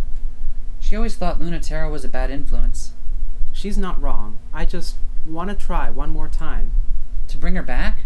What if she takes you instead? Maybe that could happen too. Don't say that. I wouldn't mind. Maybe I don't want to be the one to lead anymore. Why is everyone so obsessed with me? Why does everyone want to save me? Why isn't anyone strong enough to actually do it? Why do they think I'm strong enough to pull them up instead? I'm nobody. You don't have to be strong. That's a lie. Of course I have to be strong. Who else is going to pull me up? Even you don't know how. I don't have any talent. I don't have any skill. I just never said no. I can't. That's too much. I don't know how. I just couldn't ever say the words. So I just kept doing it, even though... Hey. It's okay. It's not. Okay, it's not okay. It hurts. It's bad. You suck at making me feel better. Excuse me. I love you. Me too. Come on, go. Well, time to fight.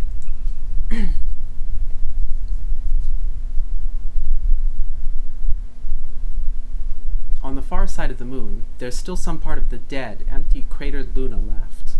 As the terraforming engines sweep in, they turn Earth's satellite to another part of Earth. Until that time comes, this place is free of Earth's pull. A place still perfect for a quiet moment to happen, in an empty clearing surrounded by weight and life. It's the perfect place for them to fight like ships do. The fighting that ships do, not the fighting that people do.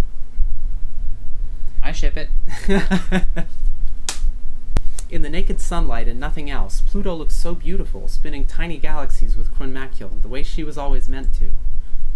Of all the prototypes she piloted over the years, none suited her like this, from the awkward and embarrassing creature she used to be, to the woman who promised Earth there could be a new type of human.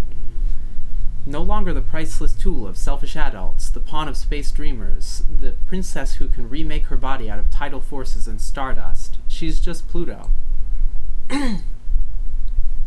In the naked sunlight and nothing else, even in this worn and wounded ship, Luna-Terra shines like she always has, even with the hurt she has. One way or another. I'm gonna find ya. I'm gonna getcha. God. Someday or another, every girl bleeds.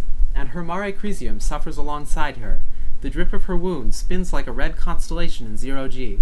She's rusted, but some parts of her will never rust. The two of them have fought so much, so this shouldn't be a fight. With nothing and no one else to think about, there's no reason to fight. In the naked sunlight, for once, Don't fight. Instead of fighting like people do, fight like ships do. Fight like plastic toys do. Fight like you don't have a body, like you don't hate your body. Fight your way into a new body. Fight like we used to, without trying to win. Fight like we did a long time ago, when they were training us to fight, and all we wanted to do was play. Fight like we did when we didn't have any other way of touching each other. When all we had were lasers and light, tides and time, to say what we wanted to say to each other. I'm not gonna go easy. You better not. Since we're not fighting, I really don't want you to hold back. Luna-Terra knows a thing or two about fighting in space. Luna-Terra wrote the book. It's kind of a predictable story. So Luna-Terra makes sure her enemies get sunk. You know this trick, don't you? You've seen Luna-Terra pull it so many times. Fire off something to test the waters. Lead the target until they walk right into the shot. You can play that game forever, until they make the first move. Don't let them make that move until you know they won't be expecting what you do next. What you do next can be anything, as long as it's what they're not going to see coming. After you do it, disengage, like passing a secret. You know this one really well. The message in a bottle, slipped between the bullets of hard light. She was the person that taught you how to blow a kiss. But Pluto is the one who learned how to make out. Her ship's so big, it makes Luna-Terra look like a toy, but Pluto is even bigger than that. You have to measure in density, not mass. Then you'll understand. Pluto is the center. Luna-Terra revolves around Pluto, like she always has. Luna-Terra is too close when she tries to pull back from Pluto, and too far when she's trying to close in. She's on a leash that extends through space-time however Pluto wants. Luna-Terra's gravity is the tug that makes the tides go in and out. Pluto's gravity is strong enough to turn Luna-Terra into a new shape. Luna-Terra didn't invent this, but she loves to struggle through it. She loves to see what she can do, how close she can come. And she comes in so fast, does so well but goes too far, when Pluto isn't expecting. It's too fast, way too fast. Pluto's more off guard than Luna-Terra expects. Luna-Terra's moon of a spear crescents right into Pluto's chest. Luna-Terra wants to scream, but she doesn't say anything. It feels deep enough to be scary, and Luna-Terra only meant to nick her. What's wrong? We were having so much fun, and you look so scared? Why didn't you block it? Luna, I'm fine, see? You can't hurt me that easy.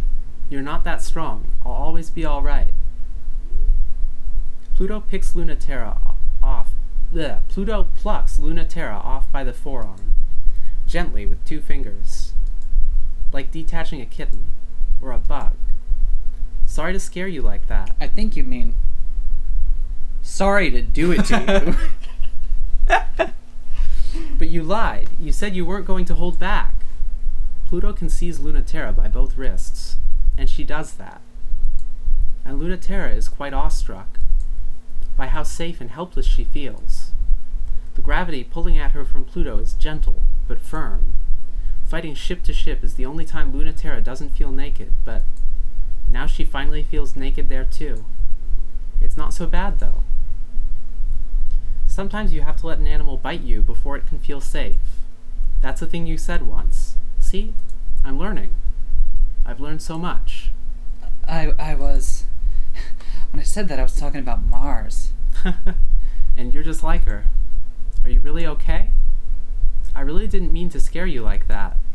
But, Luna T, you're always overestimating how capable you are of hurting me. It's fine. I was the one who was dumb. I thought I could scare you and you were way too smart for it. You did that on purpose, though? You really are amazing. Scary, right? Just like you said. You could be like that too, though. There's still stuff that you could learn from me. Want to be the one to teach me then? I'd love to. Here, I'm holding you. Can you feel this? I'm trying. You don't have to try. It shouldn't feel like you're trying. It's either easy or it's nothing. You know, it's harder for me to take it easy than try hard. That's why you're so amazing. I'm so lazy, I never want to work ever. I'm always looking for the easiest way to do things. That's not true. It is. Then why are you so good at everything? I'm not. You are. I'm not, but I can't make you see it, no matter how hard I try. I guess I should give up on trying to make you dislike me. Sorry you can't win against me. You really are such a sore winner. Now I know how Mars feels. She's right, I'm totally insufferable. I'm glad at least someone knows. Oh, please be sure. I noticed too. Excuse me, of course, but you don't care. Of course I care. I love you. Can you feel it now? I really didn't think I would, but I do. Tell me what it feels like. It feels like you're holding me.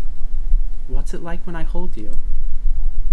I don't know, am I imagining it? But I can't be, it still feels like metal, and I didn't think it would, but it also feels tender, exactly like it would if you held me on Earth. This is why I'm not as strong as you. If I really thought we were never going to get the chance to touch, I don't know how I could stand it. Why are you holding me so tight? I'm feeling smug. Now look, who's the one caught now? I guess I lose. You totally lose. Don't tell anyone. Are you kidding? I'm gonna brag about this for the rest of my life. Gay. We did it. You did it. I can't believe it. Pluto, you're there, right? Pluto? Can you turn on the monitor? Not right now. Hi, Dr. Nix. What can I do for you now? More powerful than I ever imagined.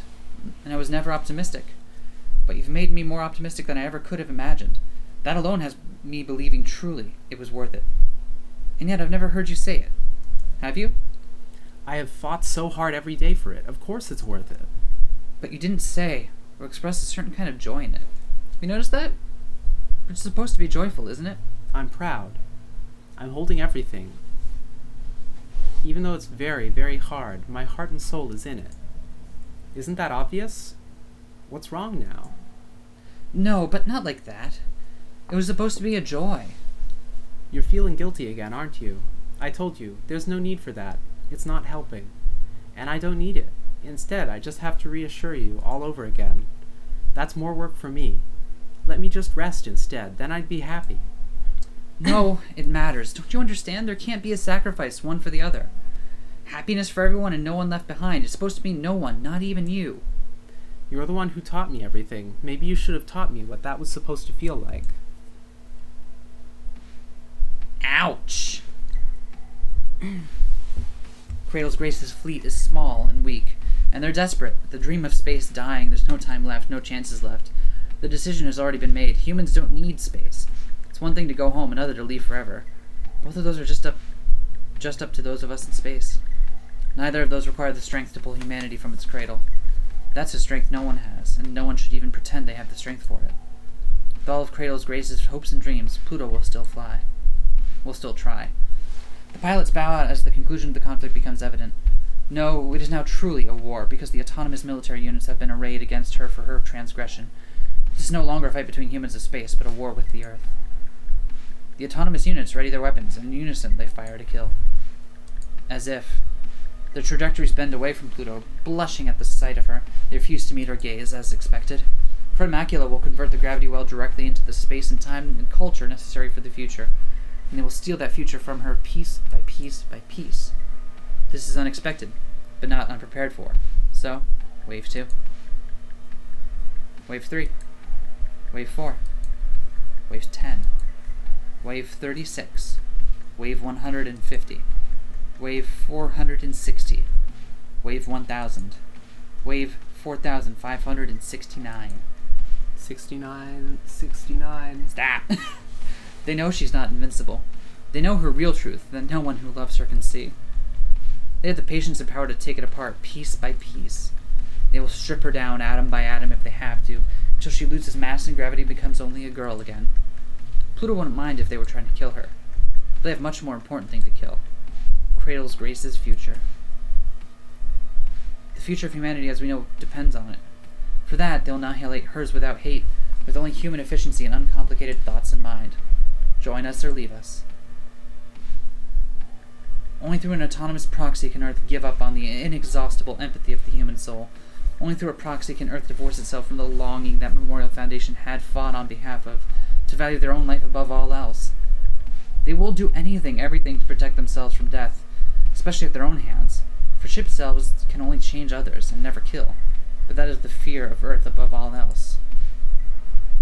The flawed, pathetic conscience of humanity, playing catch-up to its own mistakes, doing more harm than good. So heavy even Pluto can't bear it. Putting ketchup on your own mistakes. Yum. How can she not respond to their pathetic, self-destructive feelings? How can she say no when they need her so much? She can't. Acceleration tearing through space-time, crashing through the autonomous units at impossible speeds. Solid light, white and gold, bent and bleeding lance. Luna-Terra understands, over many years, after much training and teaching, with dynamic technology, how to speak the word no. And her spear can write it. And it does. Sorry. You really should be. You really don't have any mercy. You really need to learn how to hold other people's feelings. I'm sorry for not knowing a better way to do it. But I'm not sorry for doing it. I don't care how they feel. I just care about you. The autonomous units fall into disarray. They don't know how to match her speed. Luna-Terra rejects their attempts to comprehend her. You're the worst. What am I going to do with you? I didn't even want you to do that. Sorry, I did what I had to, what I wanted to. You do the same for me, even in my foolish future. Go ahead. If they can pull on her empathy for Earth, they can also tug her desire to be free. And celestial mechanics has so many ways. This one is called eversion impulse. Iapetus despises fighting. He never wanted to develop the ship selves. He would prefer a simpler and less vulgar solution that didn't require bodies at all of any kind. He's the first betrayer of celestial mechanics' dream for a new kind of body, but he understood it, because everyone can understand the dream to leave these bodies. And that was the name he gave to the instinct that drives humans to abandon what is for what could be. The inside-out impulse. There's still time for his masterwork. Pluto can be that linchpin if she's pushed far enough, and the gravity-well's Schwarzschild radius expands to the point at which she cannot escape, past the limit at which point humans can no longer exchange information, past the limit by which it becomes impossible to regard each other as human. Iapetus loves win-win scenarios. Humanity's discarded children will be free of their obligations to be human. Humanity will have a physical, unified enemy to chase through their pursuit of space.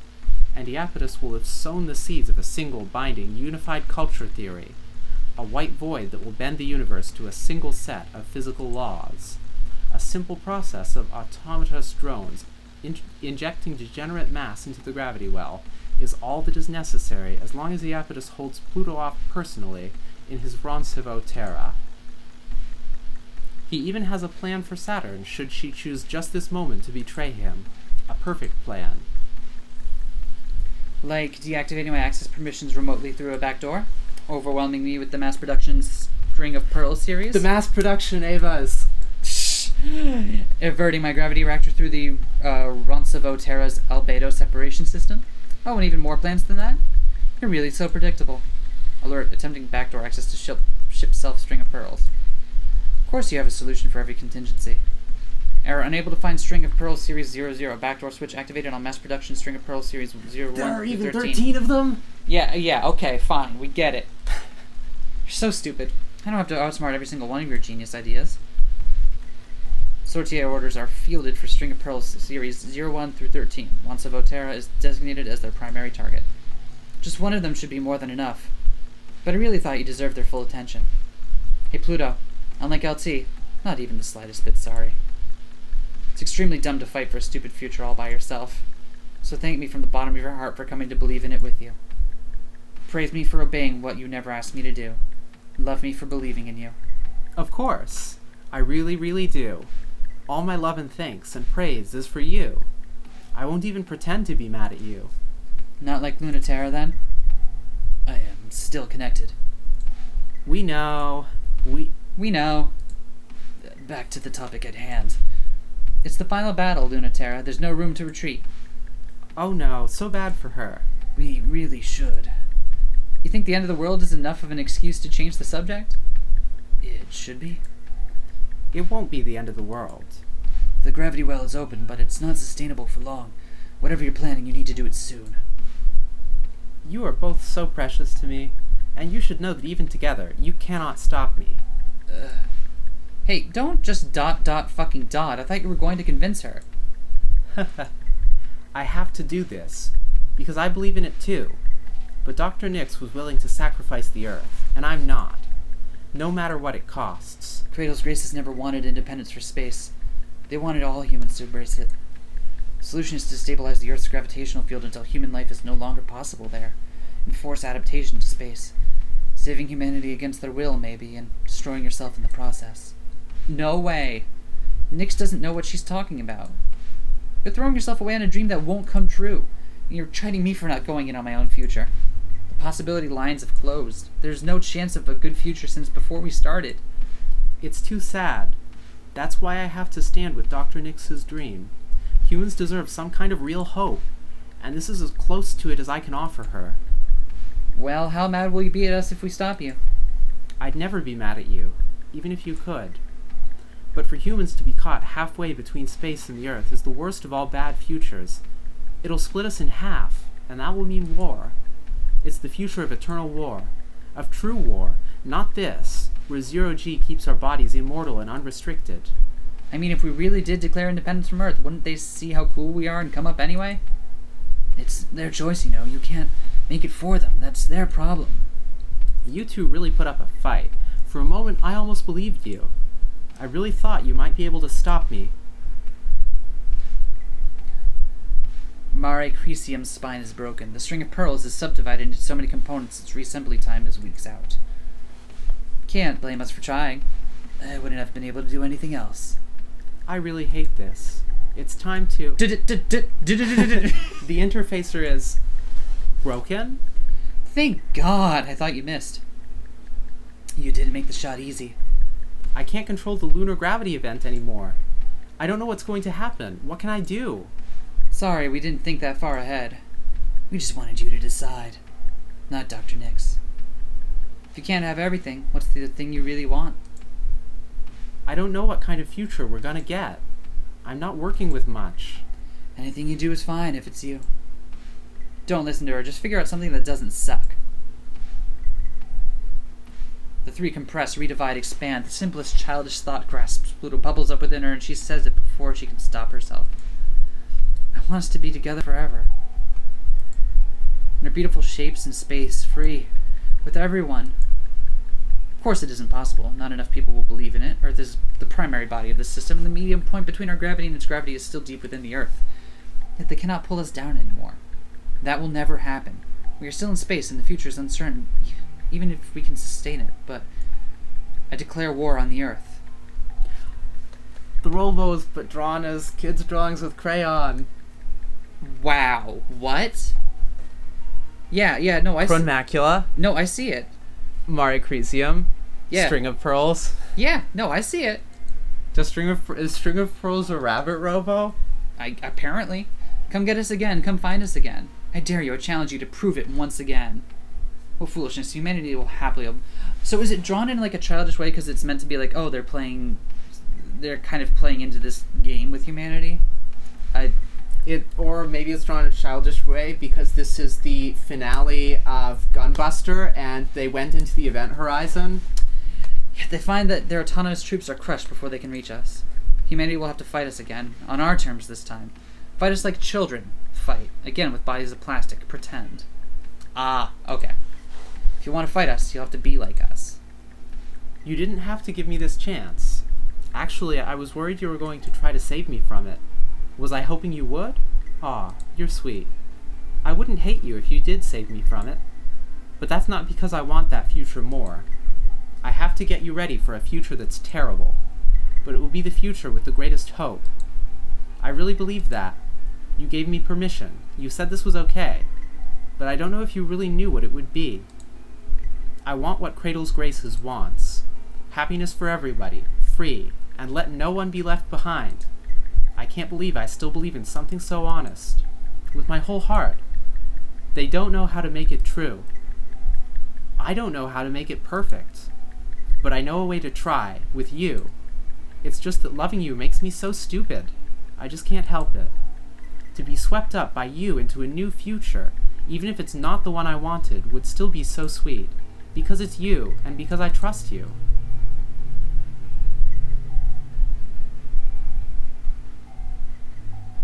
There might still be more today. Let's bet against that. I'm tired. They'll catch us off guard. So stay in your ship self. You want to laze around still in your ship? Why not? Does it feel as nice? It's different, but it's better. You can't feel anything? You've still got a lot to learn, Ace. Maybe I do. Let Pluto teach you. I'm taking a nap. Nah, you're helping. I'm tired. Shut up. Ship self cuddle puddle. Yes. So she says, but when she stretches out on the yellow-red carpet of Venus's jungles, she doesn't go so instantly to sleep. There's room for both of them on Pluto's lap, which is an advantage of living in your ship self. You can do things that you normally couldn't, even if other things are harder. Harder doesn't mean impossible. It just means you have to work for it, to figure out how to make it real. Learning a new language that your new body speaks. Moments like these are rare since we began a war against Earth, though we're quick to remind each other. It's not really a war the way that war used to be, not the hard clash of steel and lead, but the pliant pressure of plastic and light. Venus's heat melts their metal before they can make it here. When Earth wants to fight, they have to send softer bodies after us. The punishment we deserved for being unable to reconcile is this half-real solar system. The forests are still struggling on Mars, but we're trying hard, and the jungles of Venus are growing so nicely, except they're too wild to give us room. The silicate mosses that grow along the rings of Saturn allow for a very fragile, delicate sort of life. We love these places anyway. They're becoming more and more like home. All we need are more of us. And they come descending in waves, trying to take us back. We beat them back every time, and sometimes one or two look around and decide, I'd rather stay here. And then there's more of us. Sometimes they succeed and take one of us back home. That's just as fine with us. We should go where we wish, live as we wish, and if our sisters get taken home, they bring a small part of us back to the Earth. That can't go unchanged. Like Pluto always said, this future no one wanted is the only future that leads somewhere, a future she couldn't hold and still can't hold, but she doesn't need to. We are holding it with her. We are holding it together, all together. We can hold this future. Earth isn't ready to accept us, and we're not ready to forgive Earth. That's okay. We don't have to be. Let's just fight about it. Let's fuck over it. Let's break up and get back together over and over again. If we lose on the terms we set, and that proves our point. So, we win. If you hate that logic and think it's stupid, come over here and mess me up about it. Come over here and make out with me about it.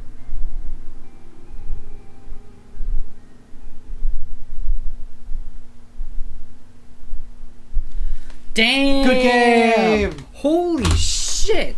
Fuck yeah! Robots! Oh my god! Hell yeah! This was not what I expected, but it's fucking incredible. This is what I expected, and it was incredible. Fuck! Oh man! I love gay robots! Who doesn't love gay robots? Don't answer that question. I don't know. No one doesn't love gay robots. And of course, thank you. Aww, thank you for making such an awesome game. Holy shit. Fuck. But of course we're not done here. Time to play everything. Not when there's 2 more protagonists to go through. Yep. And then possibly there might be a true end thing if it's like We Know the Devil. Nobody knows. We'll find out. We'll get there. We're not done with this game yet. We'll see you next time. Hell yeah. Alright, we've gone to the bathroom. We've refilled our coffee. We're ready for round 2. Round 2. Round Fight! You ready for this? Yes. Alright. More robots. What? So, we did Pluto's route last time. Right? Oh, she was awesome. And this time, we get to choose between Saturn and Luna-Terra. Wait a moment. Waiting a moment. Wait a moment. Waiting a moment. Alright, Vivian has gotten up from the recording booth. She is now walking over to her backpack. She's opening the backpack. And she's going inside of the backpack. She's putting the backpack on. Wait, no, I thought this one had buckles. And Wait, it does have buckles. Wait. I don't know how to describe to you what's happening over there now. I'm Saturn now. No one can see this happening. No one can see this happening. That's true. I have a buckle now. It's crushing me and I can't breathe. She has a buckle across the top of her tits. Yeah, it's And- really uncomfortable. I'm going to change my mind about this plan. Why did you think this was a good thing to do on an audio-based show? I don't know, okay? I love sight gags. But literally no one can see... Okay, we're playing Luna-Terra. Okay, let's do this.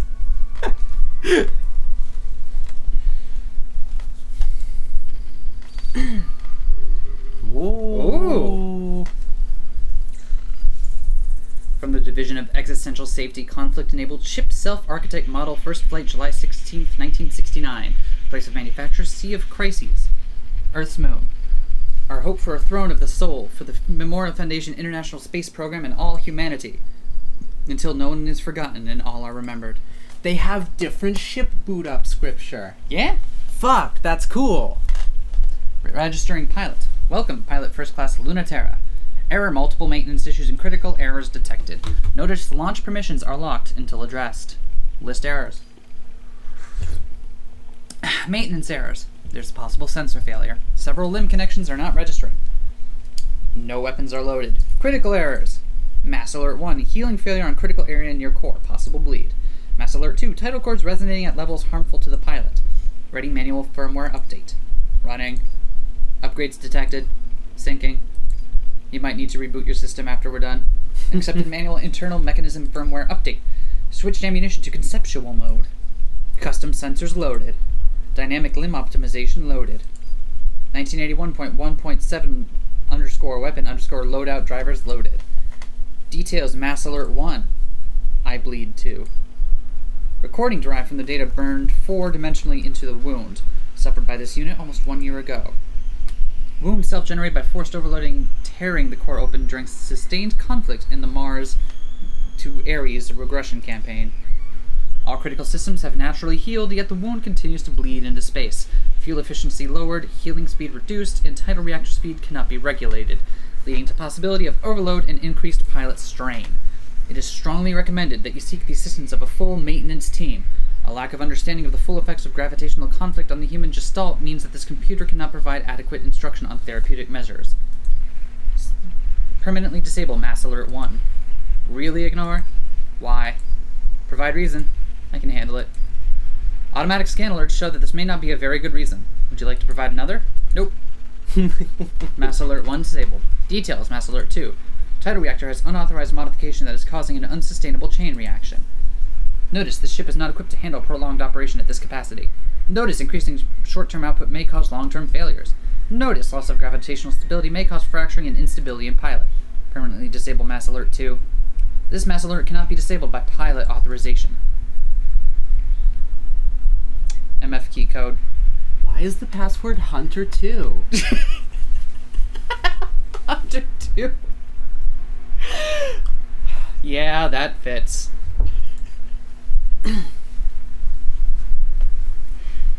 Alert disabled. For record-keeping purposes, please input the reason. I'm fine. Ship Mericresium is in spacefaring condition. You are cleared to launch. All right. Disable launcher OS and engage catapult. We disabled Mass Effect 1 and 2. We're on to Andromeda. Excellent. Oh, ick. Ick. You're giving me a big case of the Hanleys. All controls given to pilot. There's a message for you. Cancel. Refused. This message will be automatically played. Oh, I'll be your Opa. Letting you keep this is my gift to you, Luna-Terra, your favorite and loosest leash. Prove to me you've learned not to choke on it. Incoming massage. Standing orders updated. You're ordered to stand. Ugh. If it's that urgent, it's too late. If it's not too late, we can wait. Let me enjoy the view of the rings. They are beautiful, even though there's only so long you can watch them before even the sight of the sixth planet's rings becomes as boring as the blue sky. Mericresium's... Crisium? I don't know. Mari Christium's sensors render them in every detail, using every sense as perfectly as she always has. You really are getting old, aren't you? Both me and you. I should probably listen to Control and throw you out and get a new one.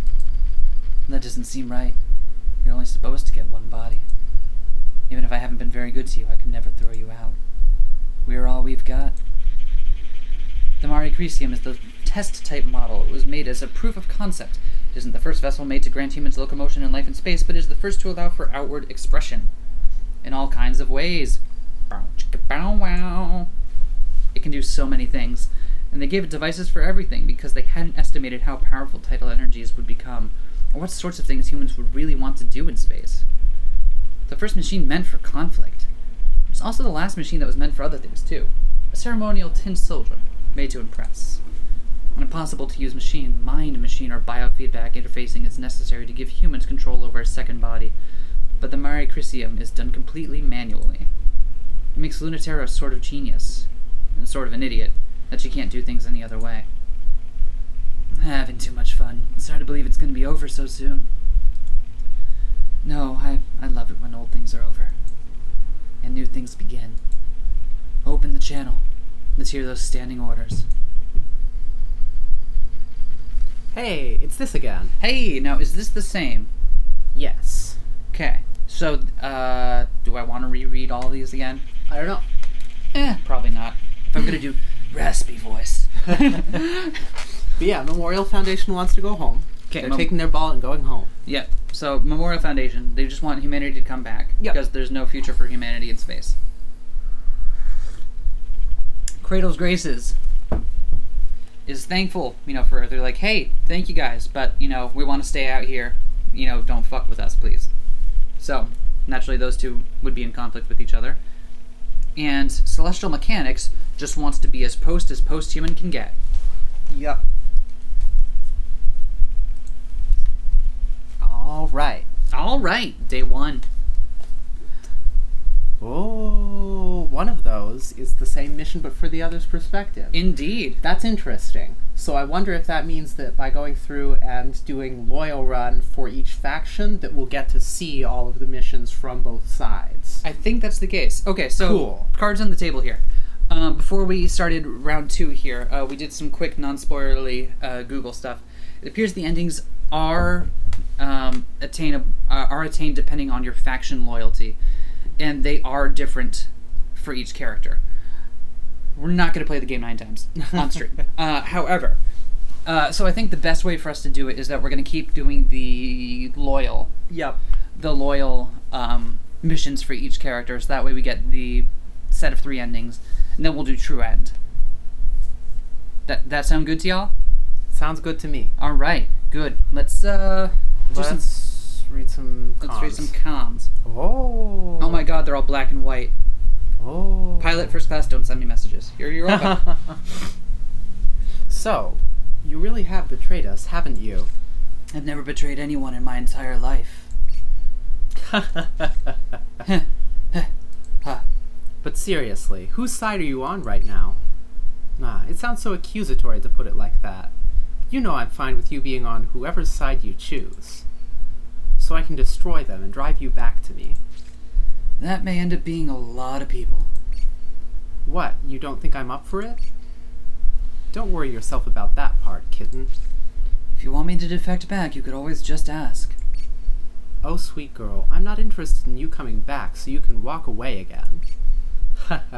How many times did Halamede fall for that? It shouldn't count as tricking her if she knew it was coming every time. Oh, stop it. I hate it when you're modest. It's so beneath you. Give her at least the dignity of a subtle seduction. I would have. That's not what she wanted. She really ought to think about her reputation more. And what more is there to say about the trail of messes you leave? But my disappointment in you both is total. My adorable failures, what am I to do with you? You should go easy on her. I live to spoil her. Make no mistake that everything she deserves will be visited on you. I wouldn't dream of not letting you have that.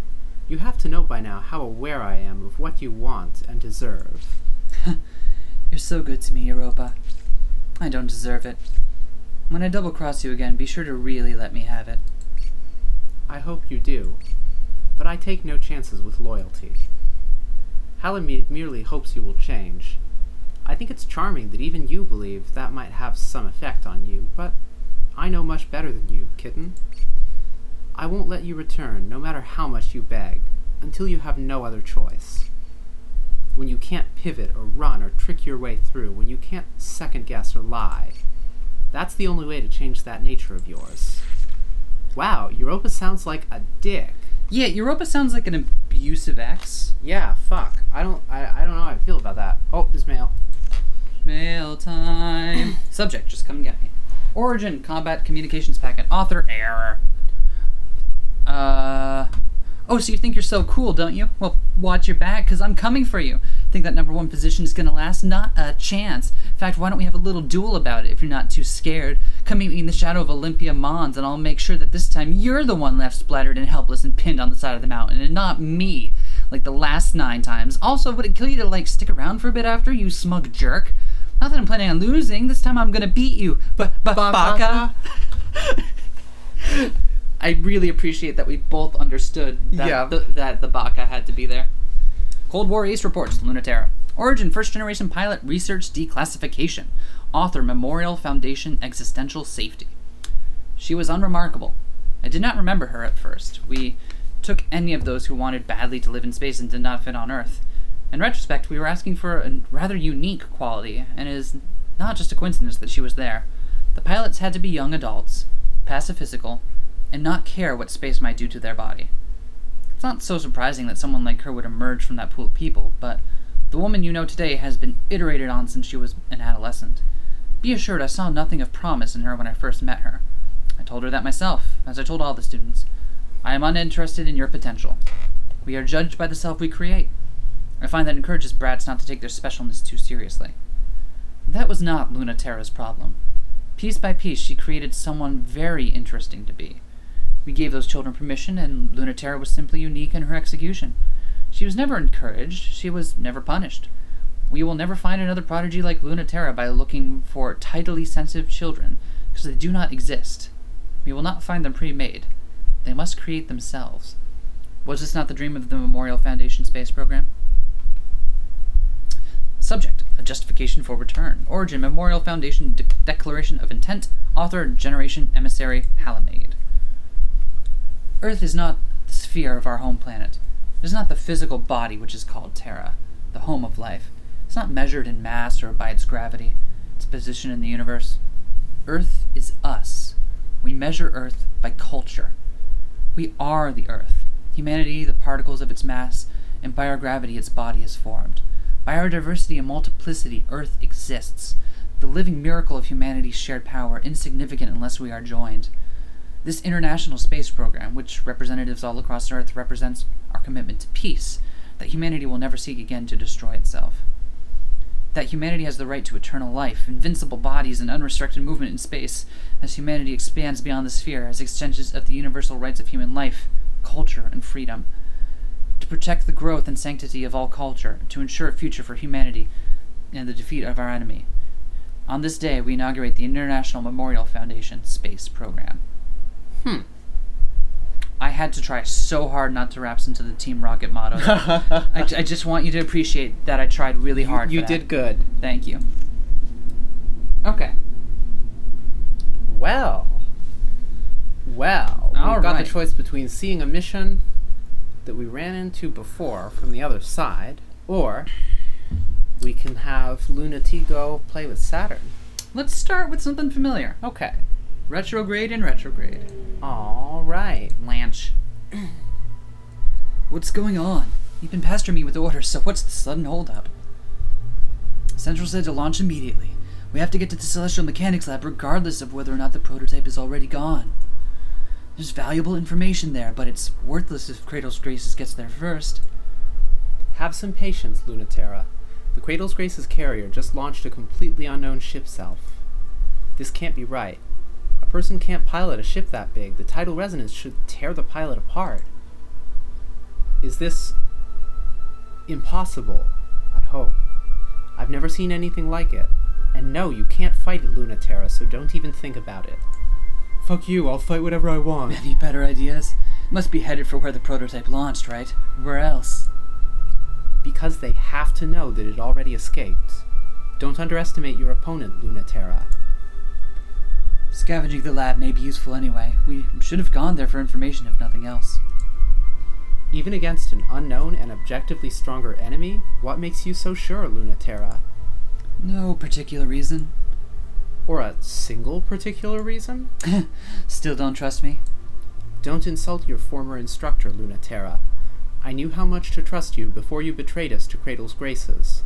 My opinion hasn't changed because we welcomed you back into the fold. My best pilot and worst student, you've never been predictable except in your consistency for trouble. But it's a reliable metric. You're right, you know me. So if you're worried, don't have to let me free rein like this. Since you were a kid, from your earliest academy days, you've never been able to look in my eyes and lie. You only got away with anything by keeping your mouth shut. Very unlike Pluto, the hope of Cradle's graces. She could lie right to my face with a smile if she thought it was for the best.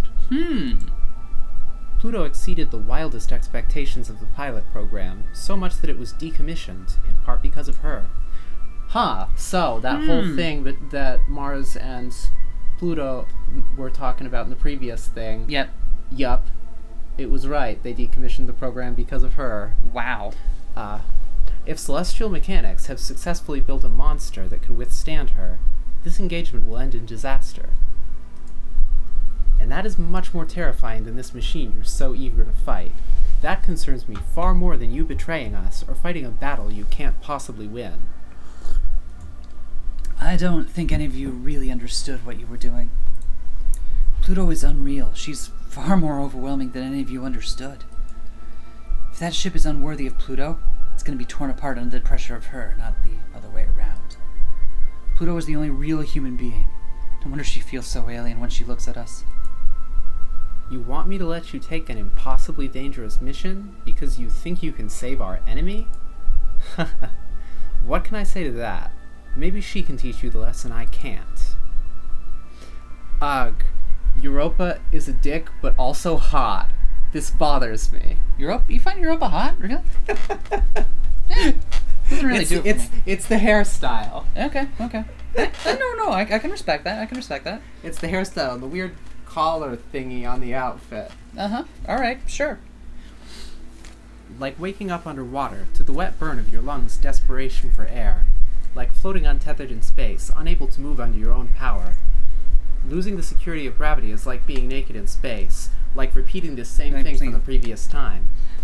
Shall we read through it? So much of it is going to be repeat. Yeah, because I think now that I'm thinking about it, if so much of it is going to be repeated, we probably should repeat it. Otherwise, it's just going to be us clicking through really fast. Yeah. And if you're looking for just like the one particular route, then that's not going to be particularly enjoyable. So, all right. Yeah, we will reread. Although, forgive me if I'm a little bit more faster than I was last time. And a little bit more hoarse. Oh yeah, we are now going on hour 4 of this single session, and I still have to do gritty voice. Gravity is necessary for human life in space. Gravity is necessary for unrestricted movement in space. Can't have one without the other. The force that binds your existence together, the force to shape foreign bodies, pure agency. Gravity is necessary not just to live in space, but to be human in space. But being human is a little harder for Pluto, so she has to work for it. The tidal forces of her spacefaring body, the Krun macula, are as strong as she believes, and as weak as she feels. And Luna-Terra needs to make sure all the calculations are in order. Everything in her ship operates manually. She's just been at it long enough that it feels like a second skin. The jolt of nostalgia interrupts Luna-Terra's mental math. She forgets to carry the one. It interrupts Pluto's focus. And she has a moment where she's not invincible. Close enough to touch the surface of the moon lab, Luna-Terra is seen and known by Pluto, and they are suddenly falling down the well of too late and nothing you can do. I knew it. Warning, gravitational interference. It's important to get a grip. Knowing that there's nothing you can do is something Pluto considers freeing, and Luna-Terra considers exciting. Feeling doomed is clear permission to do whatever. As soon as Mari Crisium is through the cloud cover, she fires solid light into the remains of the Celestial Mechanics lab and chases it through the wounds. The lab was recently damaged by the illegal launch of a hijacked ship, but that damage is barely noticeable compared to the massive hole left by a much, much larger ship crashing through. Luna-Terra acts fast under pressure. If there's no point in hiding, there's no point in stopping. It's true, Luna-Terra is living on the whim of Chronmacula, which can probably do whatever to her at any time. If she can't run away, she wants to make the first move. It's the sort of thing that makes a lot of sense if you think about it, and no sense at all if you think a little more. But that's Luna-Terra, isn't it? She's betting you'll think too much, or not enough. Against Pluto. Is that really such a good idea? She's someone who always thinks just enough. Have you heard? Have you heard? Are we going to be the Greek chorus from Athena now? Yes, we are. Oh, hey, it's got spaceships in, so hey. Yeah. Yeah, legit. I take it.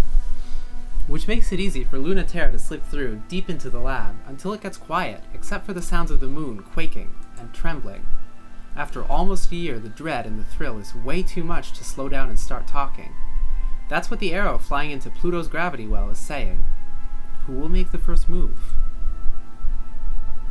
When Luna-Terra punctures the last armor layer and opens up the terminal cavern, light spills out and screaming sound because the Chronmacula is peeling the lab and most of the moon inside out with the forces of its own tides. It's not something that's impossible or anything, it's just something that's only possible in theory, which is still terrifying, more terrifying.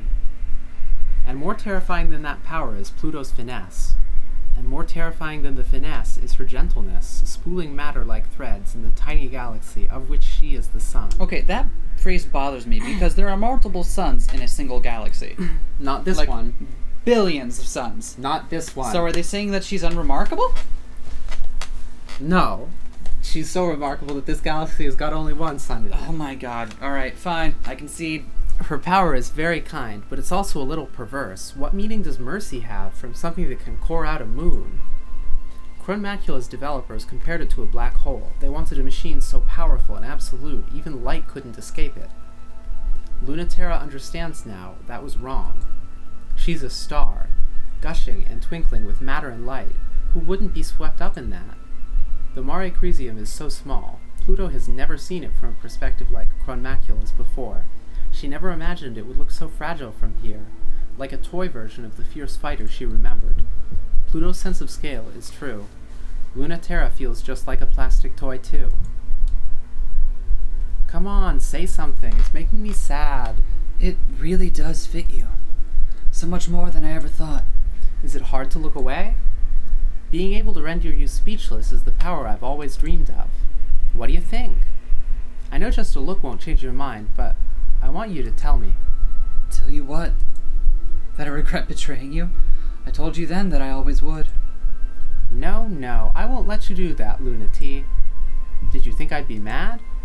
I mean, of course I'm mad at you, but not for anything you did to me. Ugh. I wouldn't ever be mad at you for not having enough faith in me to see through Cradle's Grace's dream of a new home for humans in space. I'm just mad at you for not having enough faith in yourself to see it through, and leaving all the work to me. Oops, I guess that is why I'm a little upset with you. Not mad, you know. Just disappointed. I can't believe I'm still the one scolding you like a kid.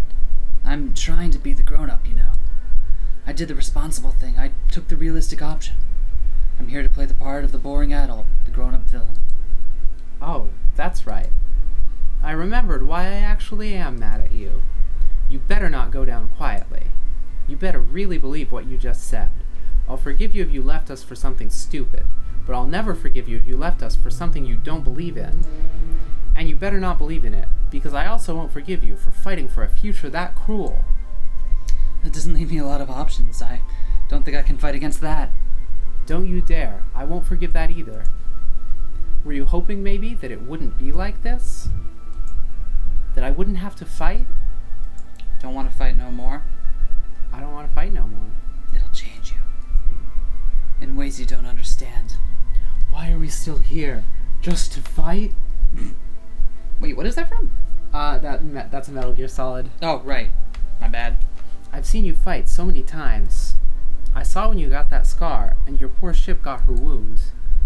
Has anyone else seen that side of you as much as me? I don't think so. Not even Europa. But it's different when you're on the other side.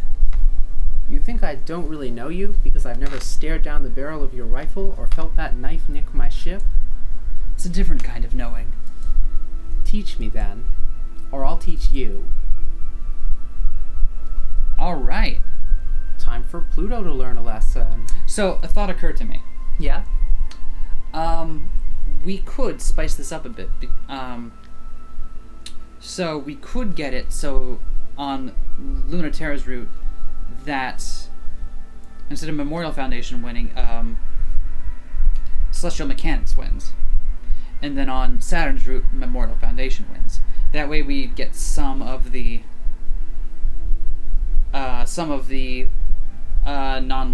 betray dialogue as well. But I think the betray dialogue is the previous route. Oh no, I know it is. I'm not saying this. Okay. I'm just saying that we could do that. I don't know. I kind of just want to Just do see loyal? the scenes that we haven't seen here. Well, no, like we're gonna pick this one either way. Yeah. I'm just saying we could aim for. Nah, let's just do straight up. Because if we do loyal, then we see every scene every way, right? Yeah, I think so. Okay. Oh yeah. All right. Fine. Never mind. That makes more sense. What's it gonna be, Luna T? Oh right, you never want to make the first move. Then I can go. Pluto sweeps up the swirling, tumbling matter in the hollowed-out moon. Making the second move has always worked for Luna-Terra. She's never been good at setting the pace, only outsmarting it. So it's the only move to make. Even still, maybe there aren't any winning moves. Luna-Terra has to be ready for that possibility. The Krun Macula is a very impossible sort of machine, almost as impossible as Pluto. Krun Macula can grind space-time to a crawl with its tidal forces. Krun Macula can pull ambient matter into a whirl with enough friction for the combustion to give birth to a star. Emotionally, and almost as much physically. A tiny sun is born, but Luna-Terra has just gotten out of the way. Luna-Terra isn't where Pluto is expecting, and then there's suddenly a hail of bullets in her skull. I like the way that the cutscenes are directed differently. Like I'm really enjoying that difference in each of the routes so far. Yeah, it's so cool. It really is. Pluto doesn't mind the onslaught, but it's still shocking, but not in an unpleasant way. It's actually very joyful. Also, I'm noticing now that we're not playing Pluto ourselves that she is quite menacing in her niceness. Really? Really? You're not just trying to scare me? For real, not a joke. We're finally going to have a fight about it? Is this body so me that you finally aren't going to be weird about fighting it? Luna-Terra thinks Pluto could use the lesson in how terrifying actual combat can be. But is there anyone terrifying enough to teach it to her? Are you trying to hide from me? I've been waiting for a real fight. I'm tired of you telling me you think I'm right. If you really thought that, you'd be here, on my side. So prove I'm wrong already, or admit defeat. Bullets through her arm and chest, and pretty much everywhere, but that is not a problem. Tear the bullets, even if they're light, redirect them with gravity, pull them into a cosmic whirl. They will never even reach her.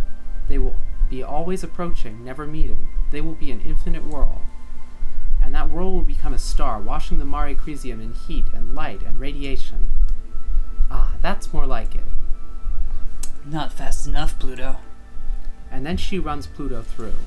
It's not enough, but it hurts. It's serious. The brittle spear is of a cold and rational metal that repels cosmic concepts. Thank God. I was beginning to worry you didn't care about anything anymore. So here. The star supernovas. Krun Macula holds the star, and Krun Macula is the star. Luna-Terra almost doesn't get out of it. Her engines overheat, the electromagnetic current shorts her sensors, and her chassis is fried. But she can move more than Pluto can, at least for long enough to get away. But I'm still ahead of you. Now I know why everyone hates you so much. You're no fun to fight with at all. You kidding? Like you fight fair. Now that I know what you're really like, I'm I'm not going... Sorry. To accept anything less. Okay, I didn't get that far ahead. I'm sorry. Itchy trigger finger. I don't want to do that again. Well, too bad. Whose fault is that? Yeah. I know. Nice. I also like that from seeing the other side of this, we get to see that Krun Macula is a fucking terrifying robot. Mm-hmm. Being able to supernova at will. Fuck. Yeah, it's fucked up, right? Like, from Krun Macula's perspective in that route, we were not going all out. No. That time. Not at all. Oh my god. Alright, so... You're very bouncy. I like robots so much. Comms. Excited to be out in the field again, doing important work? We're a long way from anything important out here, but I can't help but notice. You think Command wants you as far away from them as they can get you? What makes you think that? That you said it, that Command is my ex, and that I did once double-cross the Memorial Foundation. In that case, you should be happy you're in the field at all, and not in a brig, or in the process of being shipped back to Earth. Well, I am. I'm so thankful I don't need to be lied to about my work being important. Oh, I would never lie about a thing like that. In fact, the most lovely sixth planet of our solar system, Cronus, has become extremely busy in the past 24 hours. A major leak out of celestial mechanics has revealed they're finishing a prototype here, and Cradle's Graces knows about it too. Apparently, the Hellion responsible for the leak has stolen it too. Hell yeah! I fucking love that. Saturn leaks that they're gonna steal it and fucking steals it. Because, fuck. You're just the woman for the job. Reining in incorrigible pilots is your specialty. Let's see if that power can be used for good for once. Europa, please leave some of me left to fight the enemy. Don't shoot me down before the mission starts. Was I too mean? I prefer direct combat any day. Well, let me tell you something nice then. That Cradle's Grace's superweapon, your favorite, has been spotted in the system. My favorite? What do you mean? Don't play dumb. You make that same face whenever Krun Macula is spotted.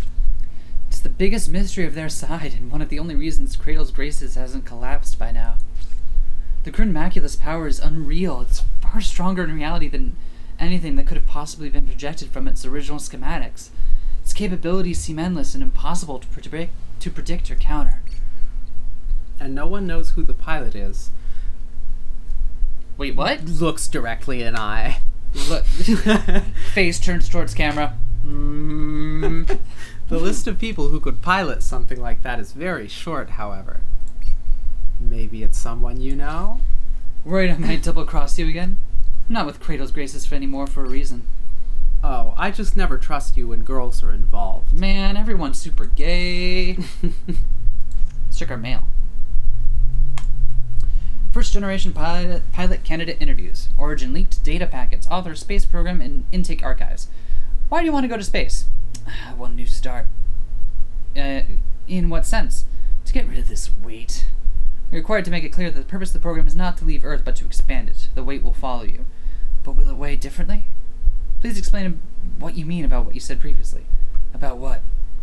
What do you mean when you say you don't want to be me? I don't know how else to say it. Isn't it obvious? Who would want to be this? I don't understand what you see is wrong with you. I do. You are saying that you, as you are, the person you are, who you are, doesn't want to be you. Yes. Then you aren't that person.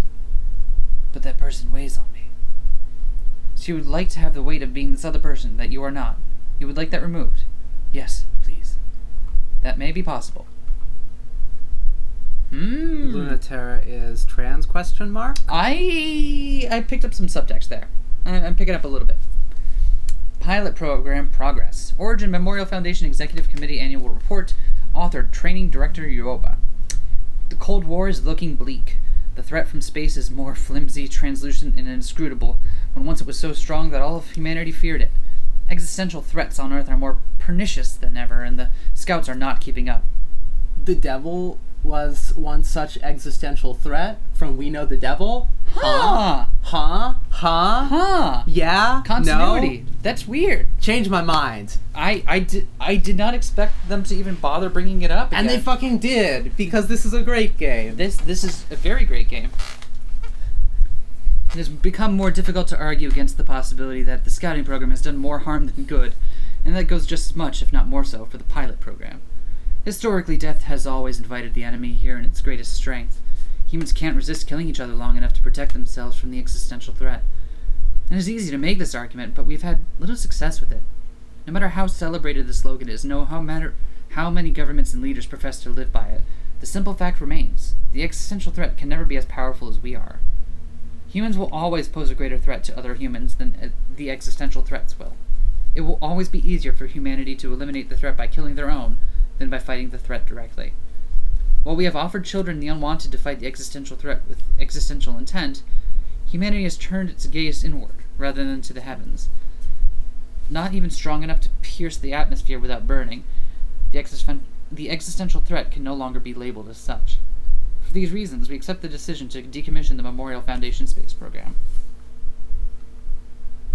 Something, pierce the heavens, something. Listen. Joyride, Killjoy. Weaving in and out of the sixth planet's rings, Memorial Foundation's ace, Luna-Terra, plays cat and mouse with the renegade ship thief Saturn. These sound like quick summaries of an anime episode. They do. They absolutely do. I wonder if that's intentional. Do you want me to be Saturn this time if you're Luna-Terra? Yeah. Okay. Yeah. Objective in sight. Opening channel to base. Captain, I'm bored. Captain, this sucks. Well, you heard them, Europa. Tell those idiots to be careful what they wish for, because the mission parameters have changed. As you know, Celestial Mechanics has been operating a clandestine ship self-development lab with an experimental prototype, in violation of the terms of the Memorial Foundation Space Program Decommission Treaty. And we are on a top-secret surprise attack to take out the last operational shipyard and make sure we never have to find out what Celestial Mechanics has been planning to do with it. Sounds about right.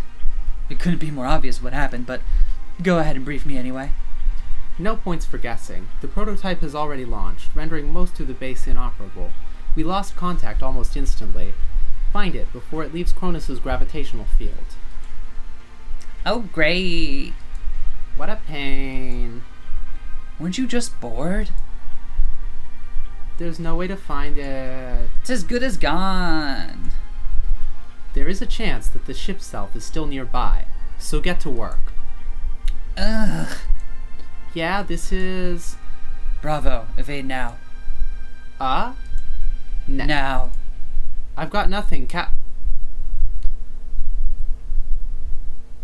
Bubblegum pink electricity sparks off the ice and dust of the inner ring like a lightning bolt, and through his ship self. He doesn't get even the slightest chance. Captain Mayday. Don't listen and you don't have any right to complain, right, Europa? What a callous attitude you have. Who did you learn that from? The best. Preparing to engage. Will you marry me? Yes, I will. Did it really catch you that off guard? Yes, it did. Wasn't even that funny. It was fucking hilarious. Oh. I wish Europa would stop sending me boys who can't control themselves. Having fun dismantling my escorts? With the string of pearls fingers, Saturn carefully peels the mechanical musculature out of the poor ship's arm she's holding, a souvenir of the last of Luna-Terra's escorts that she sent crying too easily back to their base. It's still sparking and oozing, and Saturn wishes her ship had a mouth so she could suck it out like crab meat, which would be fucking metal and cool, and also Evangelion. Yeah. Maybe it does have a mouth. The machine has many mysteries the manual doesn't explain, and Saturn is still learning them. Though I suppose Europa's learned her lesson about sending me girls who can't control themselves. Oh, really? Hey, that's really interesting. Mind telling me more? Oh, she's a hacker too? How amusing. There's nothing too interesting on this comm frequency. Aw, you flatter me. But hey, what did that mean exactly? The part about girls who can't control themselves? I really want to hear more. It means back up that talk first. Or can you land a hit off the comms? Luna-Terra's gravitational field focuses to a single point. Ooh. Luna-Terra isn't budging. She's been through much worse, and so has her ship, followed always by a thin trail from a bleeding wound she never could completely repair. The Mare Crisium is over 2 decades old, but Saturn can't even land a hit. It's regal and stiff, dressed in cold metallics, weathered and refurbished. The archetypal prototype for all other ship selves, still going after all these years. Still crazy after all these years? Still furiously untouchable. The string of pearls hasn't gone down, no matter how much she's been rammed with that spear, but she hasn't even nicked Luna-Terra's ship once. Not bad at all for a joyride. But you can't get one hit in? Good thing you don't win by looking cool. No mercy for newbies? No. Luna-Terra puts a stake of solid light through the string of pearls' leg and pins it to its own gauze wrapper. It doesn't hurt at all. The ship's metals begin molding and reforming around the wound immediately. A ridiculous, unfair advantage. Saturn has no right to complain, but she still wants to. But she is trying to be cool. Everyone wants to, when in the quiet gleam of that always bleeding ship. It's a pretty amazing ship. Think it'll last? Either you're fighting just for fun or because you're that reckless. Or you're caught in your own containment wrapper and can't escape orbit yet. And you'd beat me for sure if I played around. I'm not done yet. That's not true. It's actually very difficult to move with a solid light bullet in your leg. But she's not going to let that stop her. Saturn is suddenly closer than she logically could be, claws bubbling, but Luna-Terra effortlessly slips away and kicks Saturn's ship directly in the chest. Yeah, you're done. Your containment wrapper is still stuck to you, so your movement's off. Doesn't seem to have stopped you that much. Right? It was so rude of them to try to stop me. It seems cruel to take it away when you're having so much fun with it. Same as you, right? Do I know you? Everyone knows Memorial Foundation's perfect ace. But do I know you? Hmm. So I do, don't I? Let me out of this thing, and I'll tell you. Why should I? Because you can't help yourself. Besides, don't you want a real fight? Can you promise it'll go different? I can promise it'll be more fun. You are asking for me to totally abandon my duty and bring you back to do that instead? What? You won't? The legendary pilot who defected from the Memorial Foundation, then double-crossed the rebels she abandoned them for, can't be opposed to a little fooling around with the enemy. I guess you do know me. Want to trust each other? Or is it more fun if we don't?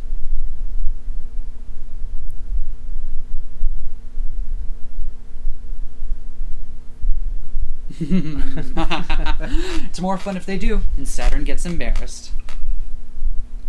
Never forgotten. Every story told. How was that? Did it hurt? It's just weird. It's weirder that it doesn't hurt. It's easier for Luna-Terra to cut through the malleable flesh of the string of pearls directly than to untangle her from the wrapper. The flesh reforms quickly, so she has to work patiently. String of pearls might be impossible to destroy. Even if Saturn can't land a hit, Luna-Terra feels like somehow she's the one who got lucky. If just this hurt, you'd never be able to fight. Your brain is giving you more nuanced information. You're very sensitive. Lucky. You'll get used to it. If you're serious about next time, think of yourself as something a little bigger. I like that. Being big. I'm glad I trusted you. Stop shaking then, or ask me to go easier. Just a little easier. Of course. Do you remember me yet? I thought you'd remember the name of at least some of the girls you've made out with in supply closets. Your face. Just kidding. But sorry, it was worth it. You weren't kidding about still being dangerous. Every pilot knows you. By both of your reputations. You're definitely Saturn, because no one hated me as much as you. So now I'm curious why you don't anymore. If I tell you, you'll owe me extra. So, save it for the next time you catch me. Well, I'll just have to catch you again quick. All free. Now get out before someone catches us. Ever since the day Mars began, Mars has been doomed. No, there will never be a planet Mars. That's a name reserved for places where human life, gravity, and culture reign. This is just bitter Ares. But like the stringy and edible weeds that grow when nothing else does, Kratos Graces is dug in and we can't get them out. The colonies are wrecked, the terraforming engines are broken, the gravity furnaces are out of control. There's no resources left on this planet, no strategic value. This planet doesn't even exist, it's an inert rock. There's no point in fighting. There's no need to fight. Ship selves can't keep you alive alone forever. And even if that was the case, we could leave tomorrow and claim victory, which the Memorial Foundation and SES fleet already did. That's why there's barely any of us left and why we can't get them out. What, why don't I go home too? And leave all those idiots to just fucking die in a rock? What do you think we're doing this for? External communications sent on August 31, 1978 by Memorial Foundation troops. Hey, it's not like we're idiots. We know we're doomed. This planet still doesn't fulfill the requirements for human life. And life is just the start anyway. Don't you know that gravity is something more important? You do understand celestial mechanics, right? Matter is made of tiny particles, but enough of it exerts gravity that stitches the universe together. Culture is made of tiny humans, and enough of it together can decide what's real and what isn't. It's really quite fucked up that this is how decisions about humans get made. Enough humans can decide anything, and then it'll be true. Even about what's human and what's not. They don't even have to wait for the deadline. They've already decided that any human without their feet planted to the earth is not in fact a human. That's a pretty unusual thing for a pretty usual thing for humans to do. No differences of any kind need to exist. We'll just be aliens, and then they'll send the real military after us, and we'll die. But if we just hold the line here, for our princess to get through and make it to the moon, she'll open up the gravity well, and then we get to decide. Internal communications sent on January 25th, 1981 by Cradles, Graces, Irregulars. It's morning on Ares. But what's time and space? If we can get our capital ship launched and refueled and the prototype retrofitted with the final equipment, we'll have everything in place. Keep out of the canyons of Mars where Cradles, Graces, and Memorial Foundation are bickering. Hold the city ruins against invading troops and make sure no one else tries to set the oxygen ocean on fire while we refuel. It's a pretty thankless job. But me? I can't wait to see what happens.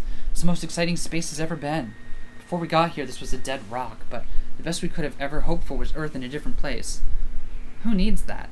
Far in the distance, the moon's gravity well shines. If no one controls it before the deadline is up, Earth will take drastic steps to ensure that humanity is not divided. What they're afraid of happening, we will ensure that it happens. We finally have something alien in space. Private communication sent on January 26, 1981 by a celestial mechanics researcher. So, I just want you to follow me on. Oh wait, hold on. We got this. Receiving report. Alert, report not accepted. 2 errors detected. Error 1, a failure to explain why celestial mechanics ship self string of pearls was not successfully apprehended. Error 2, a failure to explain why Cradles Gracious ship self crune macula was not successfully incapacitated. Please correct errors before proceeding. Resubmit. Warning, no corrections submitted. Force resubmit. Generating new assignments. Penalty assignment. Sniper duty, planet Ares, currently held by Cradles Graces. Purpose, preventing celestial mechanics refueling and egress. Penalty assignment. Sniper duty, Cradles Graces, held planet Ares. Purpose, top secret. Take out Cradles Graces prototype crune macula on research assignment in Cradles Graces territory. Penalty assignments cannot be refused. Indicate you have understood new orders. Why? Ready for gravitational catapult. Prepare launch to inner solar system. So, I just want you to follow me on this one. We are from Earth. But we're righting the outlaw wrongs on Mars. Yeah, I was waiting for that too. I was waiting for this to come up. Enjoying your missions? More thrilling work than fighting the half-hearted troops left on Ares? Much, much more. I forgot what it was like to work this hard. Don't work that hard. Not I'm for rusty. Love. Are you unhappy with your progress? I don't know. Are you unhappy? I don't know. It's always been very hard to tell with you, though I'm not sure if I can answer that question better than you. I've known you since you were freshly assigned to the first pilot wave. You were so delicate. And you've only become more delicate, even as you've become stronger. I didn't think you'd describe me back then as delicate. I saw it very clearly, though the other executives thought you were a scrappy pain in the butt. You were just scared. There's no point. There's no point in pretending otherwise. You just see through it. I guess I haven't changed as much as I thought. Long ago, I saw a strong and delicate girl. I have worked hard to make you more and more of that. Rather than simply cultivating your strengths, understanding your weaknesses is needed to grow. Let me ask you again, and this time focus. Count backwards from 20. Remember a moment of comfort. I'll wait.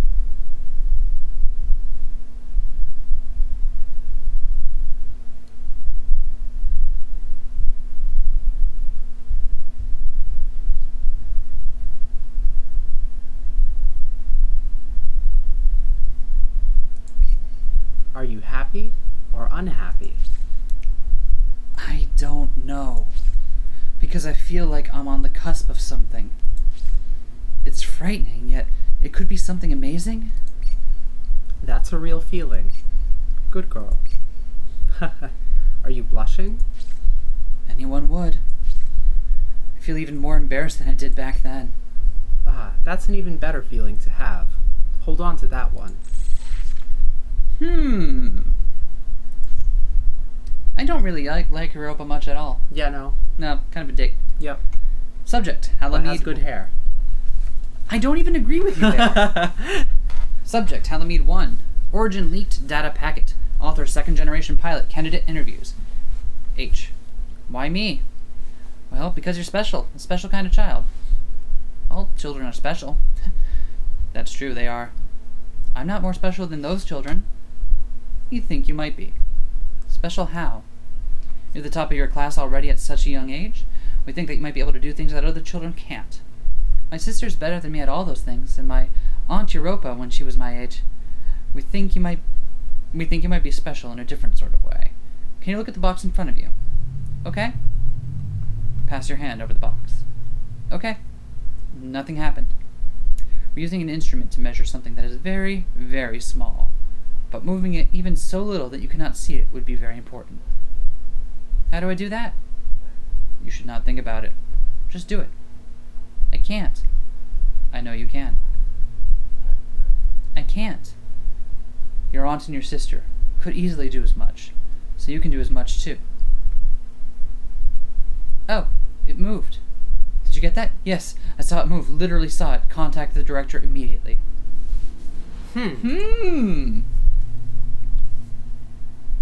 Subject, Unified Culture Theory. Origin, pre-installed reference material. Author, Memorial Foundation Introductory Literature.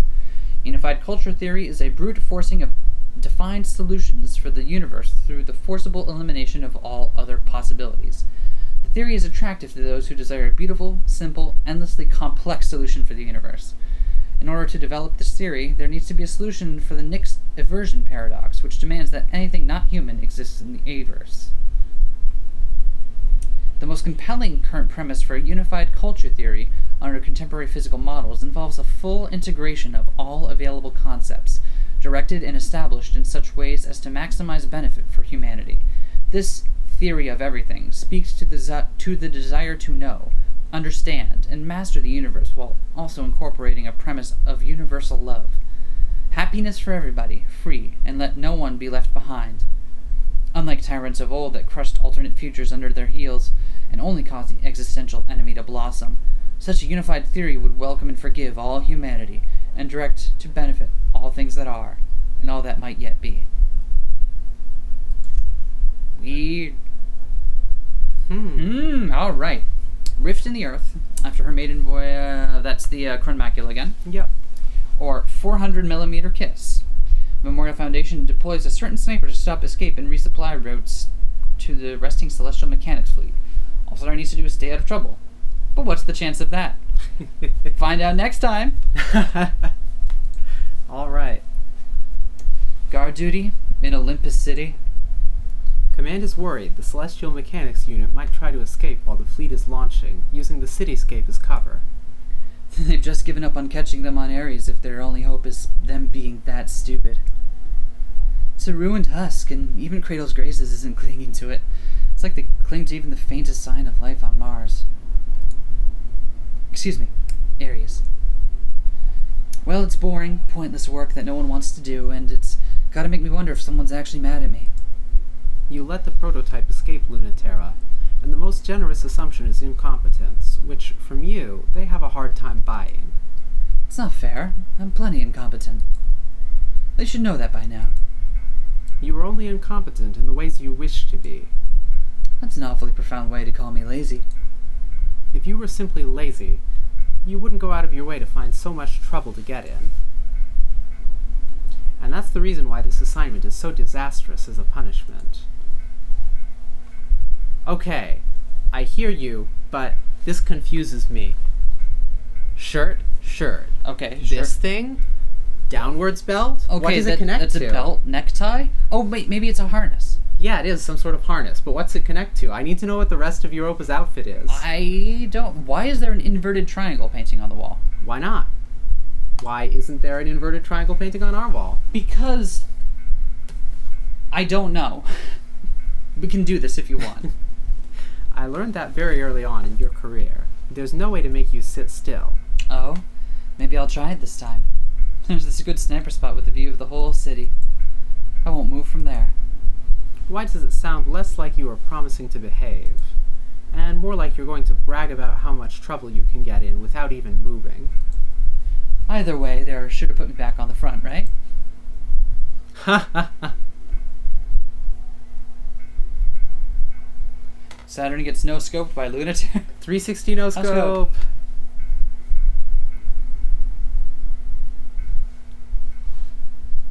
The balance shifts because Luna-Terra could hold still, and Saturn couldn't. Correct for gravity, it's unsettlingly weak. Correct for the cold blue starry daylight of the fragile Aries atmosphere. Sniping from the remains of the capital spire is like being just an eye and a trigger finger, a thrilling place for Luna-Terra to fight. Correct for wind, it's skittish and powerless. Correct for gravity, there's still too much of it. Correct for the nuisances of this infant planet that will never be. Skirting along the abandoned roads of the city that never was is like being an exposed nerve, a thrilling place for Saturn to fight. I see you. Luna-Terra squeezes the trigger for the 17th time. The cover couldn't protect String of Pearls from Luna-Terra's eyes, and it sure can't protect her from her trigger finger. Engage reactor. Initiate inertial control. The slug whips right by Saturn, and that's 7 times dodged. The 4 shrinking holes in her chassis, marching closer to the String of Pearls' heart, mark what happens when she doesn't.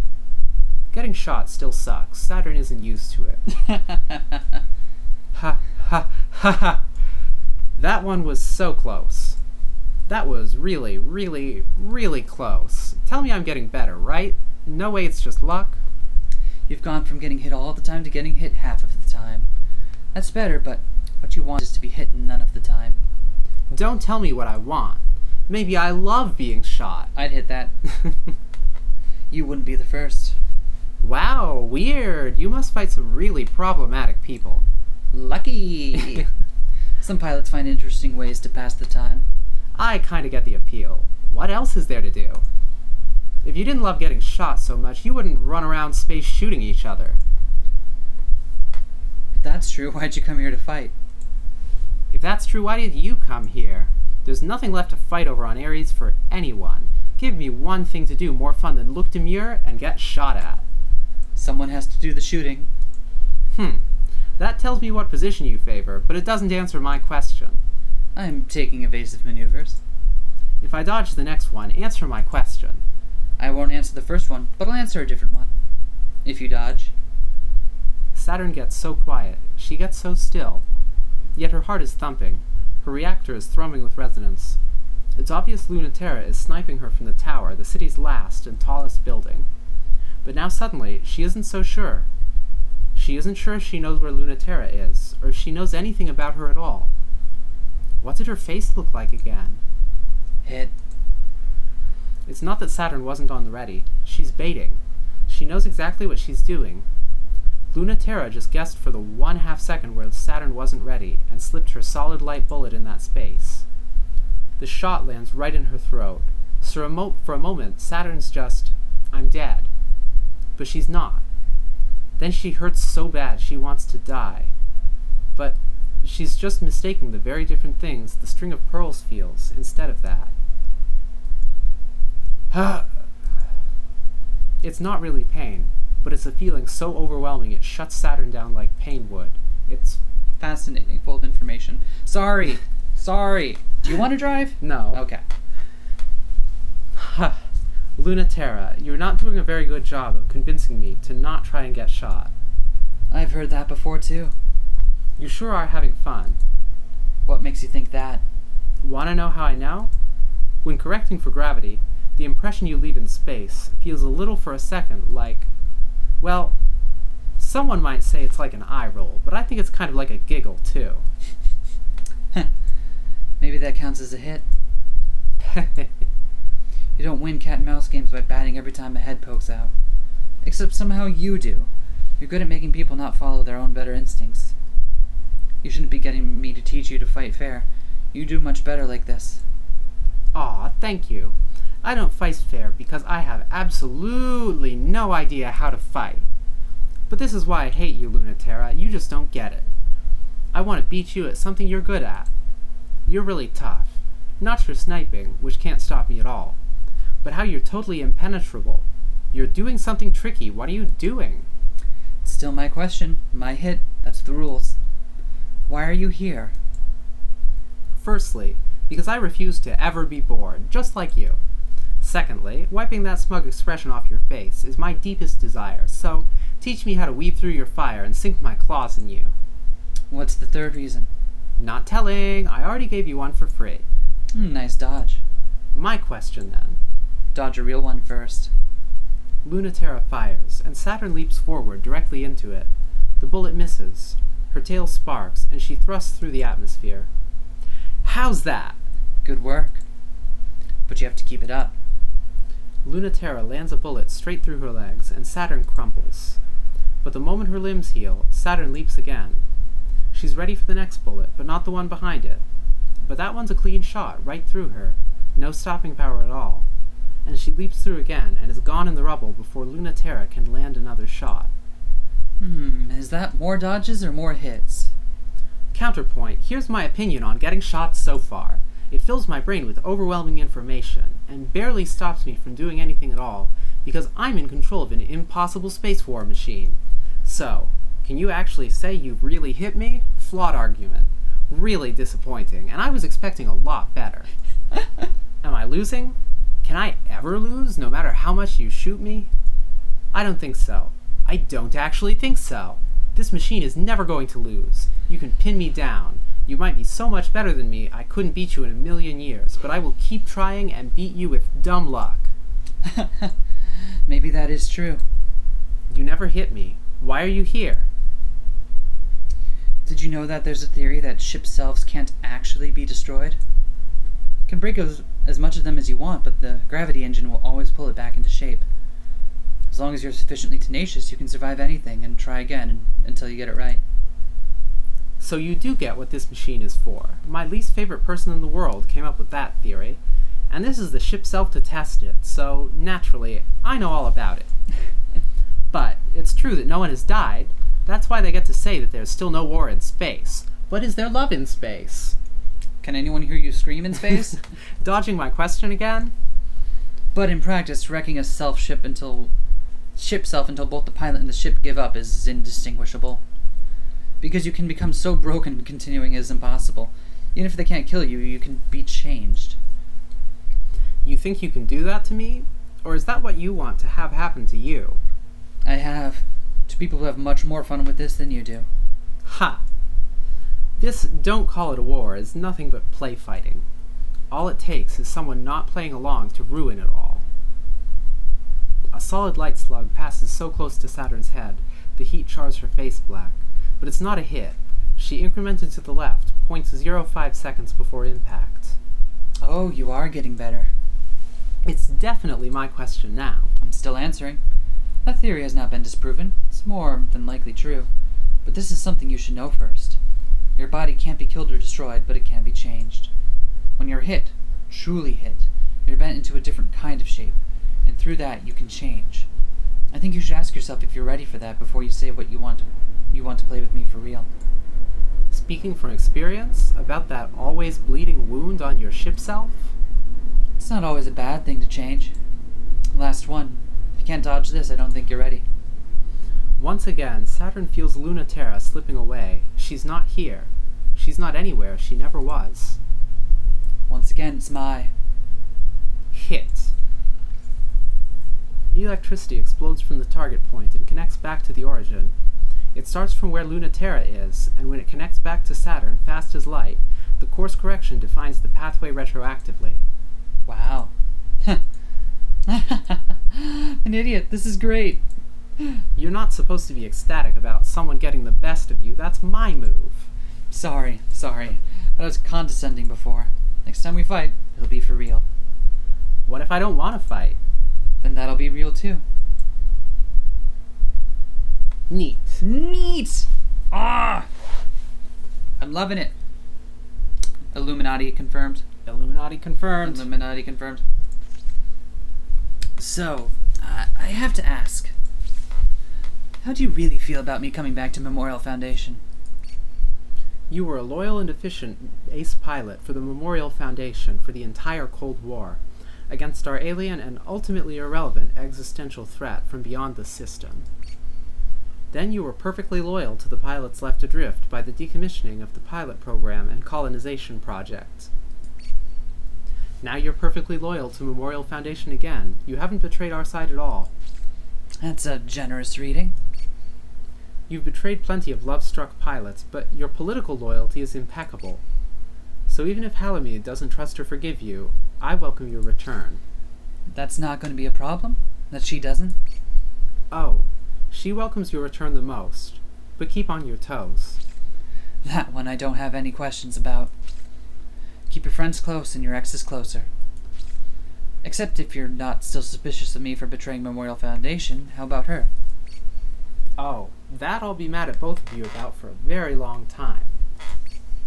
Please don't worry about it, however, as you've both made each other suffer more than enough to make up for your youthful indiscretions. Honestly, the two of you hooking up to somehow get at me was the most hilarious part, as you ended up punishing each other more than I ever could have. Can we talk politics again? I think I get the picture already. That's not to say that the two of you don't still have a lot of lessons to learn from the experience. Once I'm sure you've learned them, your punishment will be over. Okay, so I don't know if I'm reading this incorrectly, but I'm getting a really weird and uncomfortable DS vibe from Europa. Yeah, it's like weird. The way he keeps using terms like good girl, and, like pet names, and and talking this kind of casually about punishment and stuff. I'm like, am I wrong to pick up on that? No, I don't think so. All right. I'm suddenly very interested in hearing about factions again. Oh, on that note, I'm not as worried. Just remain true to what you really believe in, Luna-Terra. Just believe in yourself. Mail time. Subject: Origin: Declassified Records Leak. Author: Operations Commander Europa. My kids are idiots. And also they're not my kids. And also they're not kids anymore. Please stop calling them your kids when they are my students. They are not my children. I'm not being pedantic. I'm not doing it to avoid being attached. I'm already more attached than is best. Don't encourage it. They're grown-ups and also fools. Mars is the most genius pilot, but she's just as much a fool as everyone else. She does nothing but cry and complain and win effortlessly like a real hero. If she was a boy, they would call her that, and you wouldn't be asking me who the best pilot is. You'd just know. Only in space would that girl be allowed to be a hero. She deserves her moment in the sun. She might win the war for us single-handedly. Anything else that isn't her story will just be a blip of fate off the sky. Rest easy, she's going to win the day. When the others interfere, they're not going to steer the course of the future any more than a little bit to the left or right of the course that Mars is sailing. And I'm not going to interfere. Valuing their independence is important. They'll be adults soon, and then they won't be anyone's kids. Insist on the comparison, and it will become clear how far we are from fulfilling that role for them. And for my part, I don't wish to forget that there are limits to what we can do, and who we can be. Though yes, as a matter of fact, I am tired of them calling me Dad. Secular Astrology Explained, Part 1. Origin. Sexular astrology. Sextastic. Achieved message retrieval. Pilot Mars.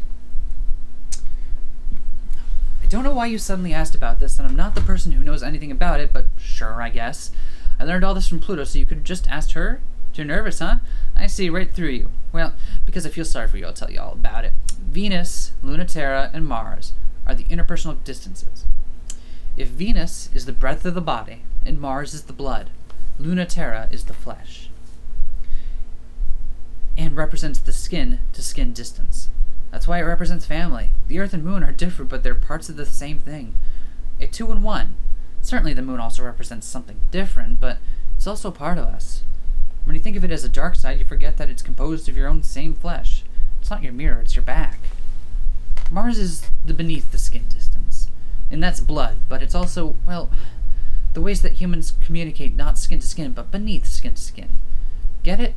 Don't make me spell it out. It's the reason for fucking and fighting to feel really similar sometimes. Pluto said the other day, it's like you two only know that one language, and that's the only talking you ever do in it. The solar system maps out a human body, and by colonizing the planets, a greater human body will exist, with the sun as the inseparable totality of it all.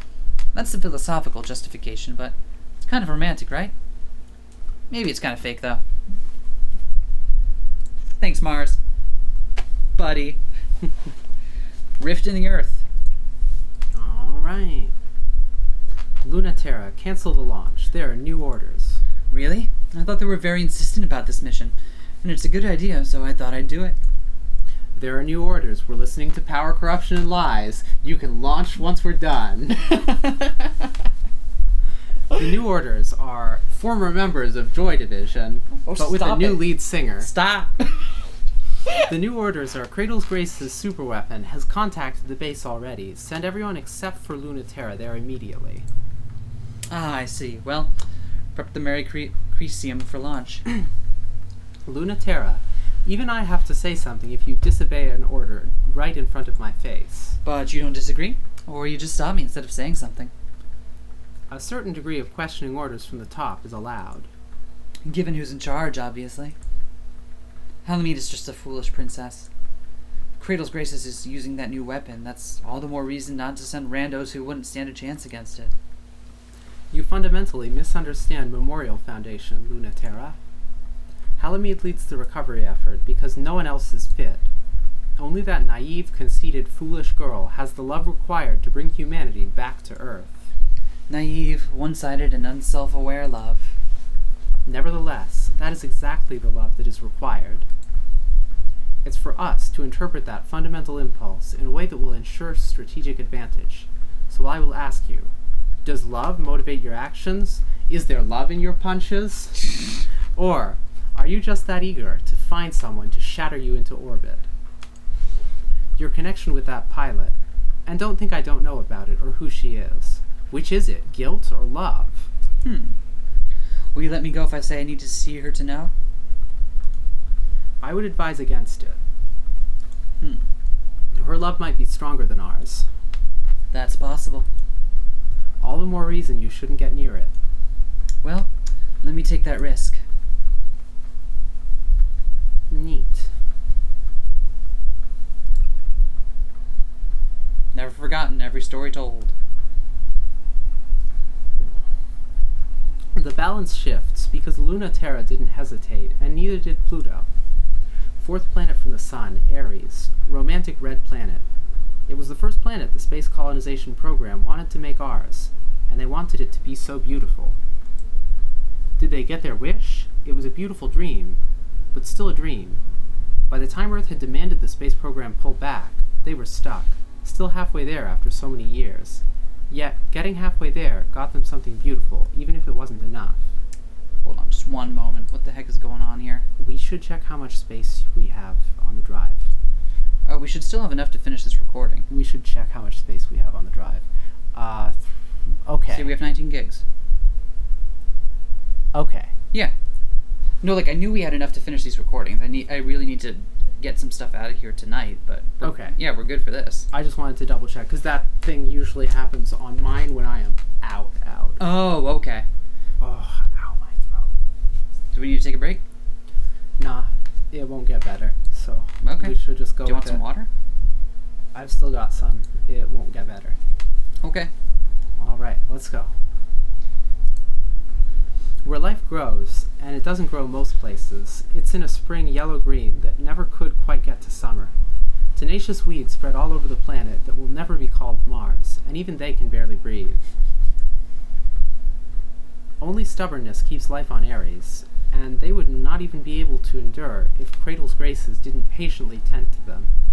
They spew pollen uselessly into the air, and between them and the too thin atmosphere, breathing, where it's possible, is hard. The fate of the fourth planet from the Sun, even prettier now, and just as useless to humans. Pluto has flown past the canyon she's concealed in 3 times already. It's been a perfect shot every time.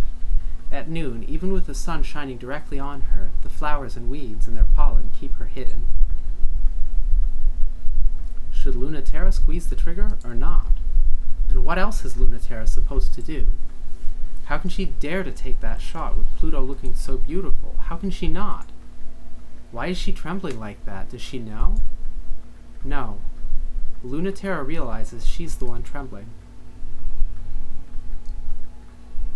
If you can stop me, I'll believe in you. I'll give up on everything, but I know you trust me too much. Pluto said that. She might even be saying it right now, knowing that Luna-Terra has the perfect shot. If you're not sure if you're right, I'll be the one to test it. I believe we can have a home in space, and there's no way to bring that back to Earth. You believe we can bring home to Earth, and there's no way to have it in space. I believe in us. We'll figure it out. Yet it's impossible for Luna-Terra to look at Pluto in the Crun Macula, big as a universe, and think it's better for her to not have that. For Luna-Terra to keep thinking, I'm freeing her from something terrible and bringing her home. So Luna-Terra fires. Before she has a chance to decide whether or not to fire, she pulls the trigger, without considering or having a chance to choose one way or another. Her body seizes the opportunity, makes the decision for her, the one they agreed to, without doubt. Luna-Terra will betray herself every time. Pluto's exposed left tidal reactor shudders and shakes. Oh, I should have seen that coming, shouldn't I? The resulting tidal resonance will be catastrophic unless she shuts both reactors off and reboots instantly. She does, of course, and worries about the ship, and the whole world, and Luna-T, and doesn't hesitate. Even though that's clearly the plan, the minutes she'll take rebooting will have her plunging into the ground, and maybe too damaged to power back on. And so, Luna-Terra dashes to catch her before that. Again, Luna-Terra is the last to know.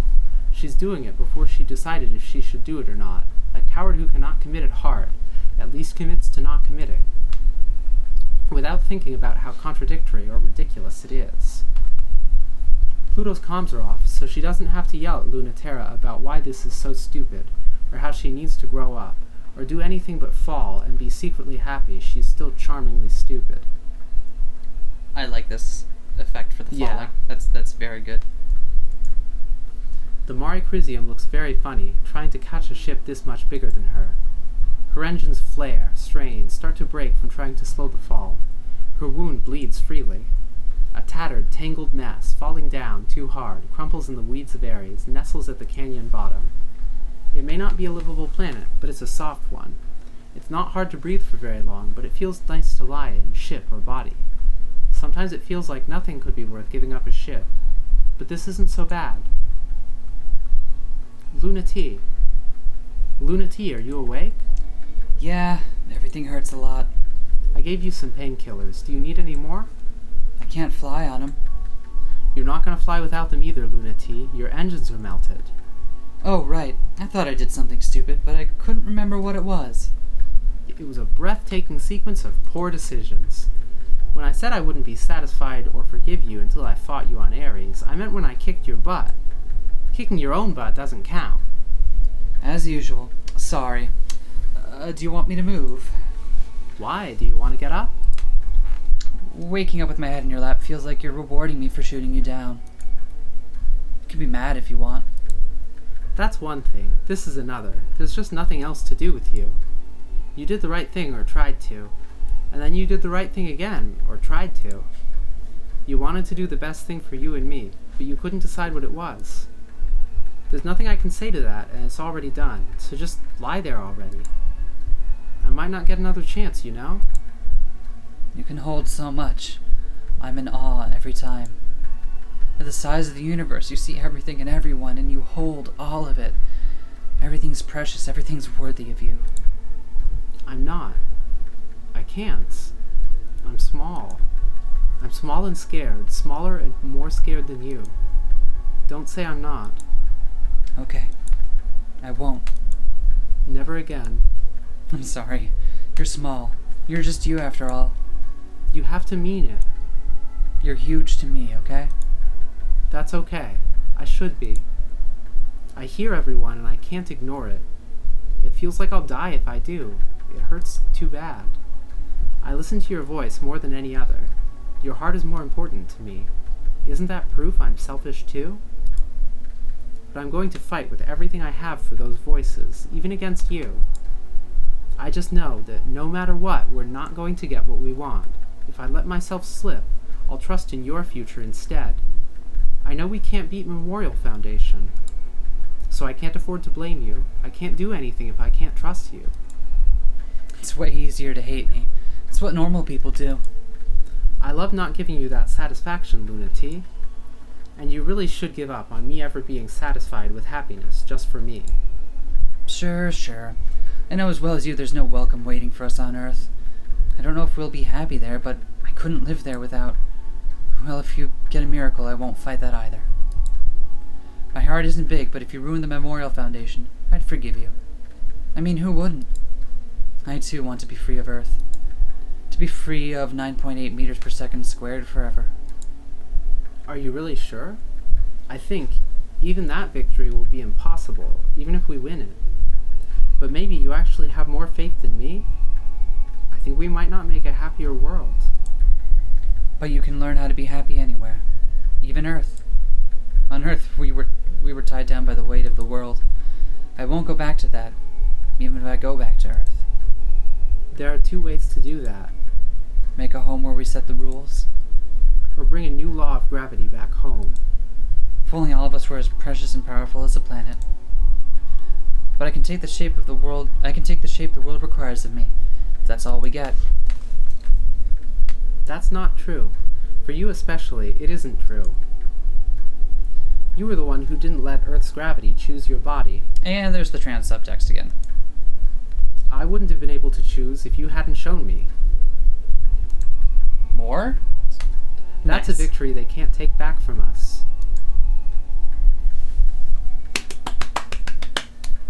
Yeah. Yay! Rescue will be here soon. You're almost a real adult, Luna-T. I wish I was as close as you. So, more trans subtext there? Yeah, For both Luna-T and Pluto? I think so. Hey! Hell yeah. Hell yeah! It's gay now. Confirmed for double gay. Anyway, September 12th, 1963. That's when the first and last artificial colony of the native sphere was completed, in a tranquil bowl of stable gravity at Lagrange Point 5. As the front line against existential threats, a training facility for a generation of humans adapted to fight in space. It's a colony environment with the life, gravity, and culture necessary for human beings to live, thrive, die, and be born, with the hope that peace on Earth would reign if we won this war in heaven. Without pressure, water boils off our tongues, and we dissolve into the component parts. Without culture, we forget the shapes we're supposed to have, and in turn, inside out into something else. Out of necessity, we created a pressurized environment, exerting enough gravitational pressure to maintain cohesion, all senses, in space, a ship's self to ferry us through the world. They function only in places where the gravity of humans is too light to sustain existence. It was doomed from the start. Of course they were jealous. Of the humans the Earth no longer wanted flying on zero-G wings. Dr. Nix, Executive Director, Memorial Foundation, Existential Expansion. July 29th, 1958. That's when the Memorial Foundation International Executive Committee was granted international authority. Jeez, I cannot read for the life of me.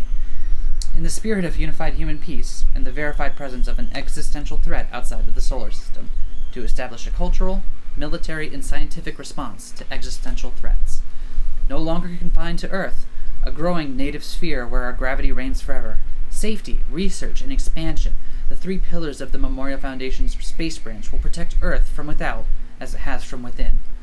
Free from the old world's gravity, it would be possible to advance science, art, and culture without constraint, and join hands, all of Earth, finally unified. For Memorial Foundation, protecting humans from other humans through peace on Earth, protecting humans from everything else through war in heaven, would fulfill both of our agendas simultaneously. We really, foolishly decided we could do better. There are two errors to this approach. The first is that to do better in heaven is meaningless if it cannot be exported to Earth. The space program was never rejected by the surface, simply did not have enough relevance to sustain interest. The second error is the intrinsic error of the Memorial Foundation. The existential threat is intrinsic to humanity. You can fight it, but you cannot cut it out. The designation of alien is required by humans. We cannot trick an existential threat into a convenient manifestation. As it has always been, only humans can fulfill the criteria to be alien. Europa, Chief Officer, Memorial Foundation, Existential Safety. January 2nd, 1980. That's when they blew up the Lagrange colony. It was a real shame. It was a green, wet, and very peaceful place, and now it's cold, green, wet, and very unsettling place.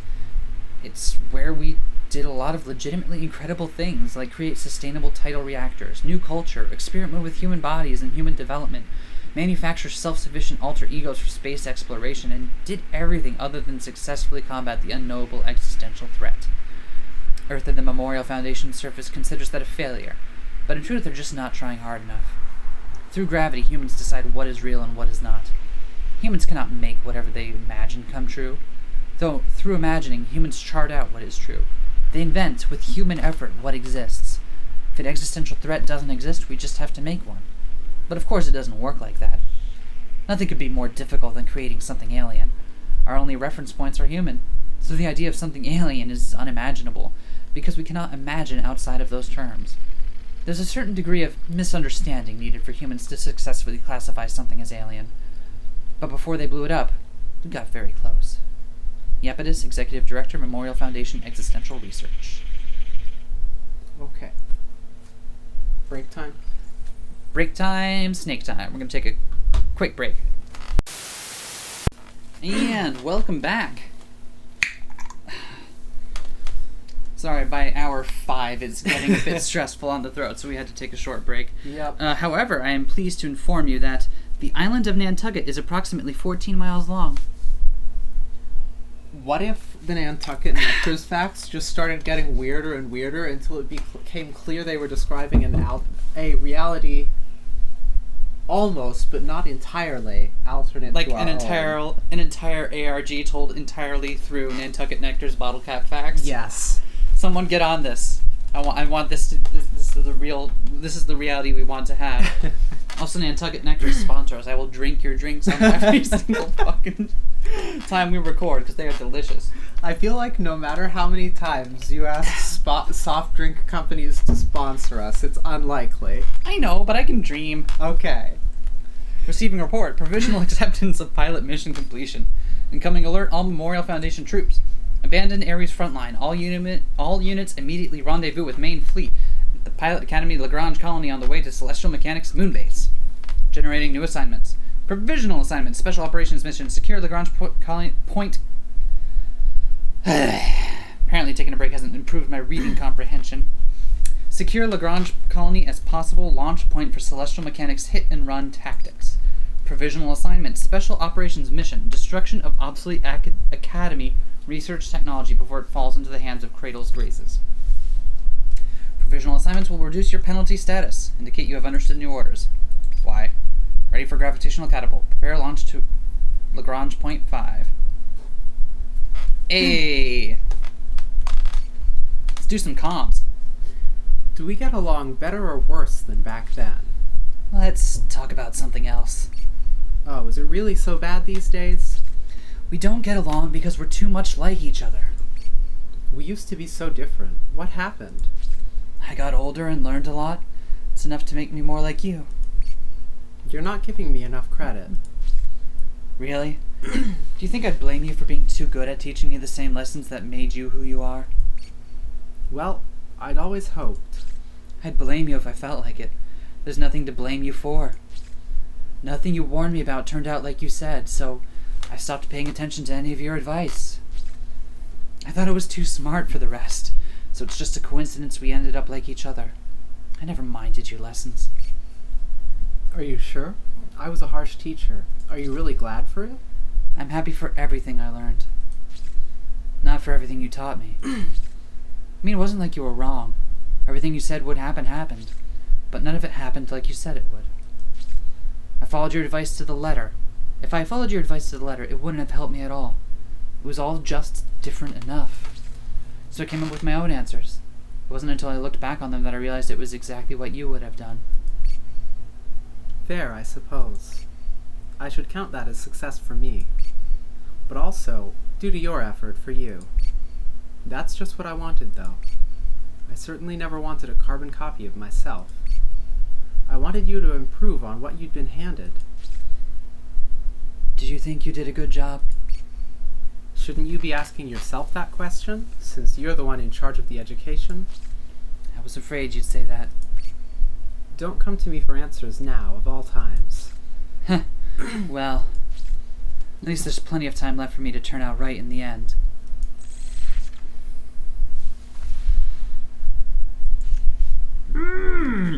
Secular Astrology Explained, Part 2. Also from Mars. I only did this because you asked, okay? And I warned you this is dorky stuff. The ancient roots of it are pretty dubious, in case you were wondering. I think most of it is just made up. I mean, yes, I know that it's all made up, but not even made up by some wise man 1,000 years ago. It's made up by some dude in California. Anyways, what the dude from California does is he organizes the parts of the body to the parts of the mind and the spirit. And he says that what you should do is think about your body, not as a body, but as a tool for relating to other people. I know that they draw them on a body, but it's like, don't think of them as actual body parts. It's the way that you communicate. So this chart might help? I think the point of it, in a way, is to remember that these are all parts of you, but also parts of other people. And you have to have ways of communication between each other using them. People always ask me for their charts because they want to be flattered about what they're good at, but it's not the point. You need to know where you have trouble too. I liked mine so much right before we broke up, you know? I think it did any good, but, you know, I'm so weak when it comes to Venus. That's the distance of breath, which means ability to read the atmosphere, and talking, the way you communicate through breath. When you're bad at Venus, it doesn't mean you're bad with words, but you're bad at receiving words. You don't hear them, or you don't feed other people the words they need to live. Well, according to your chart, you're bad at that too. So I hope that helps. Can we talk about how so far in both routes, Mars has been there as the one who is explaining all of the stuff in the logs? Yeah. Mars just knows everything? Well, here's the thing. I don't know if that's just coincidence so far, because it made sense for Mars in the first route, right? Because we were playing Pluto, and Pluto and Mars are buddy-buddy. Mm-hmm. And it makes sense in this one because Mars and TL are X's. Mm-hmm. We might find that Mars isn't there in the third route. Or that Mars still is there and is just secretly the main character, uniting all the routes. That would be amazing. Pilot Halamede annual report. She's not coming out of her room. Refuses to pilot it. Figures the most well-behaved of all Generation 2 pilots would have a tantrum like a storm when it finally came. Do you expect me to know what to do about it? Yeah. It's not really your problem, though, isn't it? Oh, it's really your problem, though, isn't it? Don't start. I'm begging. Fine. What's the problem, then? She'll get over it. Is she upset about her sister? Of course she is, but not for the reason I thought. What did you think? That she missed her. Hilarious. And what's the actual reason? She won't accept a hand-me-down. The low Sulci? She won't pilot it? She won't pilot the perfect second-generation machine because it was made for her sister? She wants her own machine made. She's ridiculous. She said it would be fine if she died, but if it's just because she flaked out and got bored with space and left her problem in Halamede's lap, she won't do it. Are siblings really this petty and mean? Stop laughing and help. And we're back in it. Alright. What do we want to start out with the new one again? Sure. Deeper cuts. Look at these deep cuts. In the Garden District, closest to the malfunctioning and broken tidal reactor that kept the colony together, time and space aren't quite right. It's the perfect place for a real fight. How deep under Luna-Terra's skin do you think she can get? Wah, wah, wah. Come on, Europa. It's weird when you won't order me. Can't you see I'm hesitating? Show some politeness. It's weird to see you hesitate. You don't do it. Then stop making it more weird, if you please. Let a woman be weird for once. I have no problems returning to the colony. I wouldn't have thought that you would have more hang-ups than me. You have no regrets? No pain? At any of your training or your service in the war? About anything that happened there? About the people you met there? I don't have any problems returning to the Lagrange colony for this mission.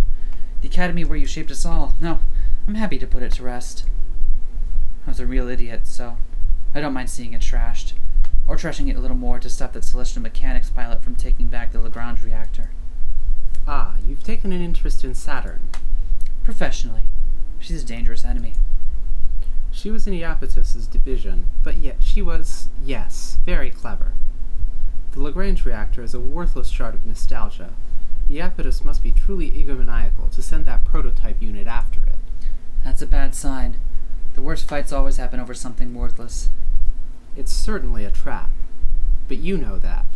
It's still a chance to get one over him and stop that pilot, if you're prepared to be serious. I'm always serious. Are you serious enough to stop playing? I'm not playing. Whether you are serious or playing isn't a matter of how you feel about it. It's a matter of whether you are committed or not. Or if you're playing because you simply can't decide. You can't play forever. I told you. I still haven't decided. I'm not closing off the future until the last moment. Decide what you want about the future when the future comes. But you will never move from this point if you don't decide how you feel about that pilot. Europa. Oh dear, you are feeling guilty again. Well, that's to be expected. I don't mind if you lose against that one, or win. Just choose, right? You don't have to tell me. I know what happens if I don't.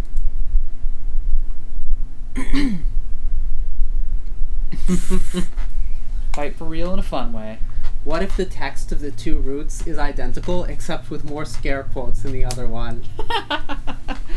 Or the scare quote ones are inverted. Not long ago, the Academy Gardens were beautiful and they were warm. Now they're colder than space because no feeling is as cold as wet is, not even in vacuum. Under the stability of artificial gravity, Lagrange colony was as Earth. Maybe even a little bit more. Being more Earth than Earth was, it was also less, and so Memorial Foundation Existential Safety ordered it abandoned first when the space program was decommissioned. Not everyone agreed, and then there was a fight, and then the colony became like this, ruined in a way only human things can be ruined. The reactor was shattered, and with it all possibility for life and culture. Yet, still, some of it lingers. Moss grows, objects gather. Sometimes there are whispers, tidal memories etched into the space-time by humans who spent too short a time here. True space is more like a numb feeling. It's the cold of nothing, and it feels like nothing, too. I'm not so lost in nostalgia I can't tell when I'm not alone. And I know I'm not alone. So say something. Haha. Huh. So you did come. You're always close by. But you're always hiding something. You're always just out of reach. Even though I've seen your face, I feel like I haven't. Even though I've shot you through the heart, it feels like I never touched you. Maybe you're just dense, Luna-Terra. I felt those plenty. I should say that about you, in fact. Luna-Terra, maybe you're the one who never came close enough to touch me. Am I just that good, or are you holding back? You're slippery. And you've gotten better, too. What makes you say that? I don't already know where you are this time. I must have been doing pretty awful before then. No, you weren't. But it's still unbelievable that you've gotten so good in such a short amount of time. So I don't believe it. There's no hiding how much I suck, huh? No, the opposite. There's no way you weren't this good before. That's not true. You have definitely been trained, haven't you? I never fought other pilots. Did you fight something else? That doesn't count. It was nothing but training, and then nothing. The existential threat was never real. It was a trick of the light, and our weapons pierced it with 100% accuracy every time. And no one was ever hurt, and it never became real enough to fight. That's true. It's also true that this isn't a real fight either. You were right when you called it play fighting. These machines weren't ever designed with practicality in mind. They simply aren't made with the intention to kill. I've read plenty of Dr. Nix. I don't need the lecture. And you're not even explaining it right. They did make ship selves with practicality in mind. They made them specifically in a shape that would not allow for death and war. Are we deconstructing the mecha genre now? Dr. Nix just didn't want an end to conflict, because that's silly. You can't be human without it. Death defeats the purpose of conflict, which is how humans communicate and change. Death and war and conflict. The ship self signals the fundamental transformation of human conflict from suffering into love. If you know it, explain it the right way. If you knew Dr. Nix, you might have a harder time taking it seriously.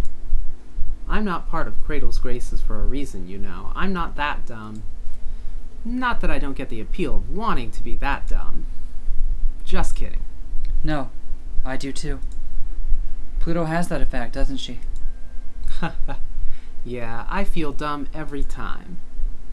She really makes you want to believe with your whole heart, even if you never really quite can. Neither can she, all the way through. She just tries very hard. Luna-Terra, why are you really here? To stop me from taking a worthless artifact? To fall into an obvious trap for another chance at stopping me once and for all? To rack up the glory and take all the errant children home for Memorial Foundation? To mess me up? Or to make out with me? Saturn feels herself growing in Luna-Terra's eyes, suddenly, clearly seen. Wasn't I just perfectly clear? What's this ship body for anyway? I'm here to communicate. Haha, Luna-Terra, you're really shallow and kinda dumb. I'm honest. Finally, you're lucky that's enough. Are you ready for that, though? I don't think you're ready. Well, I think I'm ready. You want me to check? I won't give an inch. I'm not like you girls. I'm not a cosmic glow of energy in the dark. Still, I'm metal, and I'm sharp. You really think I'm not like that too? But I'm already behind you. Nothing personal, kid. Nothing personnel, kid. It's a double lie, because the movement is to her left, but Saturn is coming from behind. LT's instincts are too good for her to not twitch fire to her left, even as she realizes it's just bullshit. But then there's nothing. The feeling of so close to being struck that she can't tell whether she was or not. Are you really not like us girls? I'm nothing special, like I said. But you dodged it. It wasn't real. Nothing to dodge. Obviously, that's the part that's hard. I'm fighting for real, just like you wanted. You're the one who wants that. And fine, dodge this. Thanks, Trinity. Luna-Terra's vision fills with pink, the neuroelectric toxin melting into her skin. It feels hallucinatory, weird, stubborn, aggressive, vulnerable, just like Saturn. In the poison electric haze, Luna-Terra feels a little like Saturn. Ha! Got you. I like being wrong sometimes, you know. I like not being Memorial Foundation's perfect ace. It doesn't seem to really suit you if I'm being perfectly honest. Neither does playing by the rules. If ship selves don't play by the rules when you're fighting, it stops looking like fighting. Oh yeah? What does it start looking like? Also, that's not where I am. Liar. Are you willing to bet on it? Yeah. Then go. Stakes of hard light are fine for flirting, but that's not what this is. The Maricresium spear, made for reconciling the Earth and the Moon, is meant to be used up close. It's the distance where skin touches skin, and the obligation that humans have for other humans. Hard like gravity and warm like light. If no one has been worse at wielding that duty than Luna-Terra, she's all the more the one who should be carrying that weight. Saturn only realizes after, when the lightness and heaviness starts to lift, that it had hit her too. Wow, I didn't think it was even possible to have a gravity less suited to you, let alone for you to be so good at using it. I really hate being in charge, actually. I'm bad at it, too. But sometimes you're the only one left who can do it. Even if you hate it, and it's totally self-destructive? Especially then. Sometimes I think, Why do we have to fight anymore? Let's just do this obscene other thing, the thing that fighting could be. And then you say something like that, and I want to fight you so bad. You wouldn't get it. Ha ha ha ha. You're hilarious. It makes me want to see you squirm. Like, in a nice way, though. You can try. Ha ha. What? It's just funny. I love it when you play cool, 'cause you're not. Let's communicate aggressively. That's what humans do. Sure, I've already given up on that worthless reactor. They're never gonna scold me enough to make me regret this. Nice. Ooh, so dense. Look at us warping the space-time. Nice. Oh. What is the moon drop, Luna-Terra? Well, it's when you get back from the moon, and then you're not used to being home after something so cool, and you just kind of... Oh, con drop. Okay. Took me a second there. I was like, what the fuck? Yeah? Halamede says it was something you used to talk about. Oh, yeah. We were thinking about crashing the moon into the Earth. Literally? Yeah, that too in the end. The goal of the space program used to be to make all the solar system figuratively equivalent to Earth. When humans touch it, it becomes ours. That's why we use the Greek word to identify the physical bodies of space and the Roman to represent our understanding and incorporation of it. We're being silly, taking a metaphor way too literally and way too far, joking about crushing the solar system together. Makes sense to return it. It would be nice and neat. Killing absolutely everyone. Yeah. It's a horrible thought. I shared it with Halamede. She hated it, but she kept on arguing about it with me. The Earth looks so fragile and small here, and the moon looks so big. That's probably why. It was a bad joke, and she never thought it was funny. Good. She is very perceptive when it comes to that. I am surprised always that people can find that self-destructive streak of yours harmless or imperceptible. I'm glad she didn't. Surprised you kept me around, given that. Should I have given up? Is that even a question? You should have followed your instincts. You appear to be misunderstanding. I take my work very seriously. As a leader, as a woman, as a pilot, as part of the Memorial Foundation. You know that there are very real things Memorial Foundation believes in, and I believe in them too. Yeah. In seeking to bring all people together, however, there are choices that have to be made. Should we cut the world to fit its people, or the people to fit its world? That is what we struggle with the most. Cut does not have to be a bad thing. It can be what's right, for you or for the world, making space for what exists without allowing it to be erased. Those the world abandons die, which is unacceptable. Or they become another world, which is also unacceptable. A kind of violence. Like smashing the Earth into the moon, hoping for togetherness and killing everyone instead. We didn't find the right solution, but at least we knew which was a wrong one. It's our mail got for us. Regarding Mecha 1 Mare Crisium. In a ship self, you don't have to worry about dying. Not in the same sort of way. A ship self, isn't even a weapon. It's a body for living and traveling in space, and it's equipped for doing the sorts of things that humans need to do, like fighting. The ship self, which lets you express it like it's your own body, better than your own body, is a machine that's for falling in love and having fights. It's formed to literally suit us. It bears only the most abstract resemblance to something designed to kill another human being. The most efficient possible form for ending lives as quickly as possible wouldn't look anything like a human. And that's why Europa designed them for a child's toy. They're literally designed to be like children's toys. That whole theme that they keep on talking about is literally true. Yep. Fuck.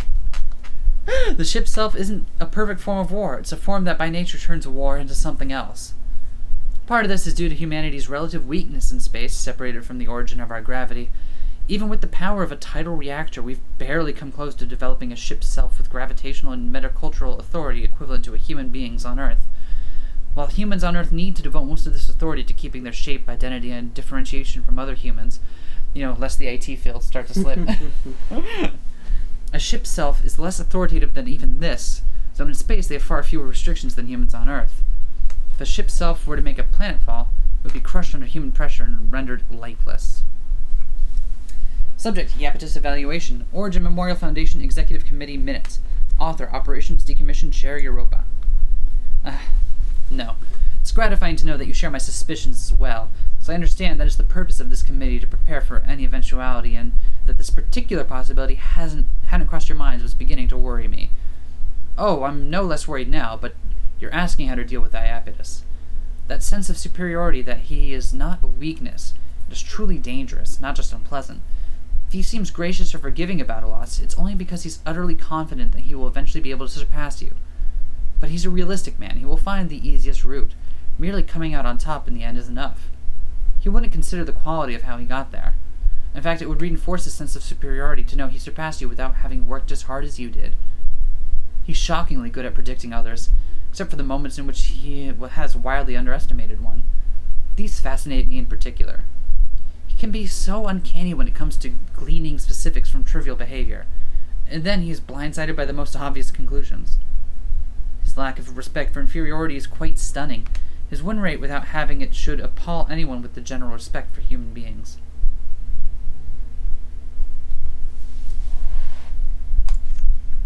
Alright, look at me. Look at me! Thanks. Yep. You're welcome. Hold on. What was the Cold War is long over and the existential threat is gone, but the memories still stir here, at the observatory. Will it be put to rest here or buried forever? Roll credits. Ba-da-da-da. No? You're quiet, Europa. What's up? Is that unusual? Sometimes, but you said I have a briefing for you 5 minutes ago. Huh. It seems I lost track of time again. But don't you already know what the mission is? Close the lens to prevent Cradle's Graces from opening it further. For the purpose of? Who knows? Memorial Foundation on the ground wants it done. It was the observation device for existential threats, but in the end, we never knew if what we were seeing was what there was, or if we, the observers, were just seeing what we wanted to see. When it became clear the celestial mechanics had been pushing development in the direction of the things that they did not themselves understand, we chose to destroy the colony. Later works of the space colony era showed signs of an art and design movement potentially hazardous and implicitly treacherous to the human race, but very lovely.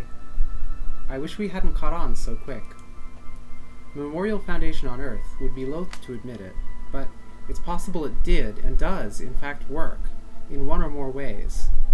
Casts it all in a new light, doesn't it? I didn't expect you to feel so nostalgic.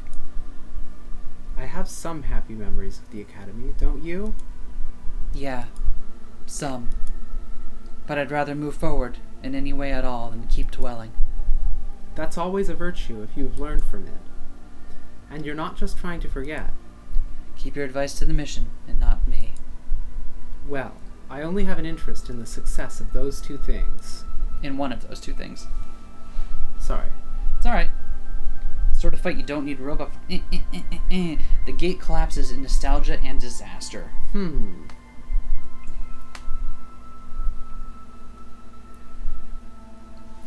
It all goes wrong almost immediately. They both should have known better. The observatory looks small from the Academy gardens, but up close it's big enough to lose the two of them in. A telescope of a certain kind for observing a threat that was entirely existential and possibly not real. And maybe a weapon, too. Maybe a weapon that worked so well it destroyed humanity's enemies before we could even prove they were there. Now even the intellectual curiosity isn't worth keeping it open. There's too many enemies, real and existential on Earth, to worry about ones elsewhere. The mission wouldn't have become such a disaster so quickly if the two of them had just fought face to face. They hadn't been a little awkward still after Ares. There wasn't still so much past to fight. The one known and guaranteed function of the observatory, and its lens that sharpens gravity into a laser-sharp gaze, is it brings time to you before you're ready for it.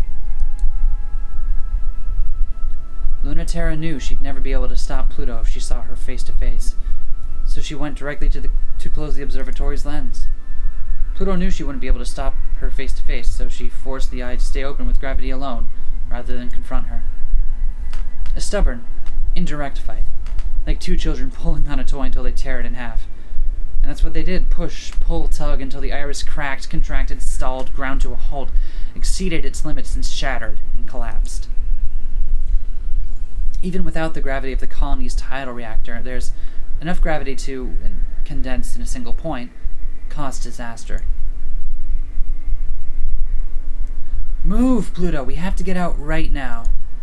Luna-T, you idiot! Stubborn jerk! Mars was right about you. I told you I wouldn't budge. Why did you call my bluff like that? You're right. I'm an idiot. It's my problem and it's all my fault. So move! My cores are desynchronizing. The gravity quake is destabilizing their tidal resonance, you jerk, so I can't move. Why did you keep pushing knowing what was going to happen? I'm more stubborn than you, always. No, not having it. You already said everything is your fault, so that is now true forever, until the end of time, which this gravity quake is probably going to take us to. Fine, I'll place my reactor in resonance with yours to stabilize. Then max thrust and we'll get out of here. There's no way your ship has enough power to keep up. Then leave me. No, you need to live so I can keep yelling at you. Don't even think about not leaving with me. Then let's do what I said in the first place. Get out of the observatory before it swallows us. Have you ever been in the epicenter of a gravity quake? Maybe it'll be fine. Don't you dare let that make you feel better. It shouldn't. The iris is shuddering and shattering and sparking. The tidal forces rock through them. Living in space means not having to know which way is up, but now they can't even tell when is up. Down and up and left and right are everywhere and nowhere, and the exit of the closing eye is forever out of reach of space and time. Where are you going? That's upside backwards. I can't steer. Can you? You're fine. I'll guide you. Hold on. The pulse has stopped. That already happened. It's about to happen. It's happening right now. It might happen. It's continuing to happen. Luna-T, calm down. You know better than to be paralyzed by linear time like that. Just do it, whatever it happens to be, whenever it comes up. Forget the tense. If you're about to do it, you'll do it. If you've done it, it's done. And already have done it if you can't. So, what's next? It's always the future in space. What's the point of coming to space? You go there when you want to be in the future. Now. It is the world of will be and maybe to be. Never is or was. Reaching but never grasping. A future severed from the present that causes it. Light floods from the iris of the lens. Then it shuts. Then it shuts again. Many infinities to come. I'm Pluto. What's your name? It's Luna-Terra. I'm assigned to protect you. You're sweet, but so sad? I'm happy to meet you, but when I'm so happy, you seem sad. Why is that? Oh no, sorry, that's super annoying. Dr. Nix keeps telling me people think it's rude when you just read the story off of them instead of asking them first. You're not supposed to be able to do that to me. Oh no, sorry, I'm excited, but do happy things make you sad? Sometimes a little. I'm glad you're having fun at least. I'll make sure you have fun too. I can share being happy. That's the function of love. Do you love me? Yeah, you get it. Love makes the universe work. Do you know physics? You don't have to be jealous of me, you know? Everything I was given, you deserve that too. I'll cut your old dead name out of the story, just like I did for me. Okay, that's explicit. Yeah. Yeah, okay, that's really explicit right there, right? Yep. Okay, good. Just making sure we're catching on to that. Focus, Luna-Terra. You have to be faster than thought. You have to feel. Trust your instincts. Cut through the edges of the possibility space. Luna-Terra, you've turned off your targeting computer. Luna-T, it's okay. It's hard, but you don't have to cry. There's lots of us here. We can beat them together. I don't know what to do. What they want is impossible, but I want it too. Why can't I just make it happen? I can see everyone's desires, but I just can't make it all fit. Why can't I forgive them? Why can't this work? Why won't anyone help me? If only I was bigger, but I'm messing it all up. If only I wasn't here. You're part of it. Don't erase yourself from the equation. You're the universe. They hate us. They'll never be happy in a universe where you're happy too. So let's run. If they don't want us to be a part of humanity, we don't need their cradle either. They're considering escalation of the conflict. Memorial Foundation wants to keep it existential disagreement, but Earth wants to make it military. Guess we weren't human enough to be wanted on Earth, but we're human enough to be dealt with the way that humans do. The better we do against Memorial Foundation, the more it pushes them to write us off as a lost cause. Prevent the complications we'll always cause up here by killing us. You were so hard on them before. Forgiving your enemies is good. It's cruel to take us back, but they're trying to protect us, and they're the only ones who understand how hard it is. We knew we couldn't escape Earth's gravity, and I guess they know it too. That it's a war with no points, and they don't even have to worry. Is the chance worth it? I don't know. Where would you bet? On them. You should go. No, not without you. No, dummy. Go so you can save me if I mess it up. And I'll stay in case you do. I don't trust them, but I trust you. Whichever of us is right will deliver the other the future. Light blows through the iris, fragments in the universe exists again. A place and a time. Clinging to each other in that place are Pluto and Luna-Terra, touching to remember that they're alive. Broken but alive.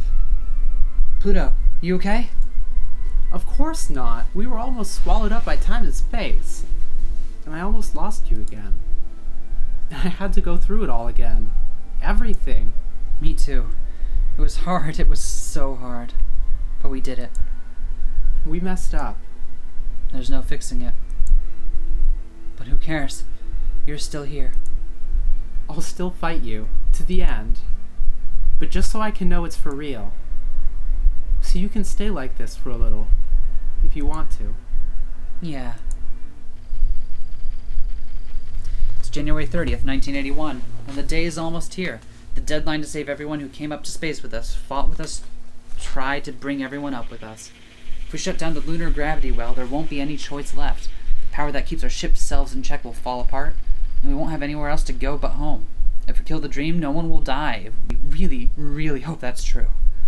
No one should die in space. No one should die, period. No one has to die because ship self-combat is shimmering missiles of light, cosmic explosions, electricity that sears through the soul.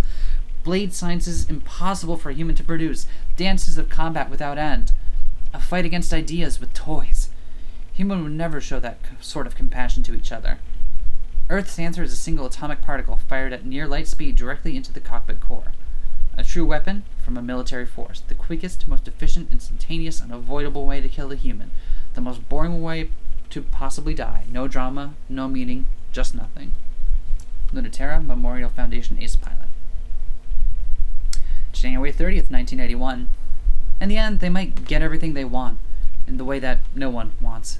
If we open up the lunar gravity well, then we can establish forever another Earth, and maybe another. We can inhabit the whole system, but that will cut humanity into two and more. The distance will be so much further. Everything we have will be even farther from them. How much are we going to lose? How much will we never be able to give them? The moon is very close to being a part of Earth. It's full of life, and humans can live here now. It feels impossible, and I don't want to give it up. We should break it off forever, shouldn't we? All I want is to stitch these two humanities together. But if one of us dies as a result, I will fight forever to keep that precious thing alive. Pluto, Princess of Cradle's Graces. January 30th, 1981. They don't name it because naming it gives it power, but not naming it gives it more. It must be in every corner, behind every door, far, far away in the spaces between stars. It is defined and categorized in every human culture and is deliberately omitted from explicit naming conventions by Memorial Foundation in favor of a euphemism less captivating to the imagination, such as existential threat, rather than a specific word that would stimulate the imagination.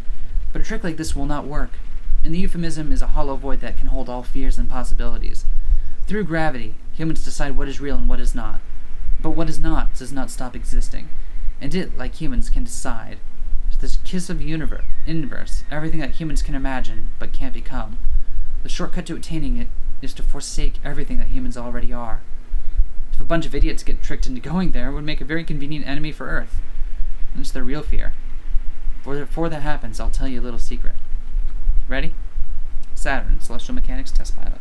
I'm ready. I'm jacked in. Receiving report. Report data unverifiable. Awaiting manual acceptance. Report accepted. Damage to the Lagrange colony indicates most likely fulfillment of duties.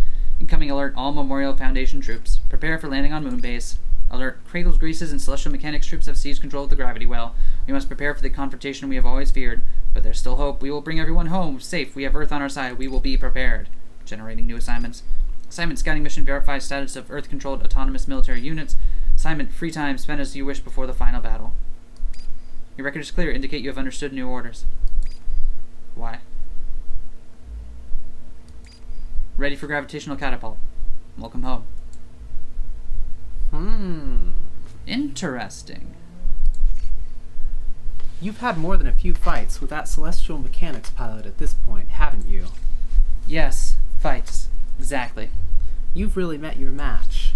In terms of troublesomeness, I think she has me beat. Did you know her? Saturn? A Generation 3 pilot. I was only in charge of combat operations, and the third generation never saw combat, even against the existential threat. Of course I knew her, though. She was one of Iapetus's top candidates. He used a variety of methods to artificially jumpstart extreme tidal sensitivity in otherwise unremarkable pilot candidates.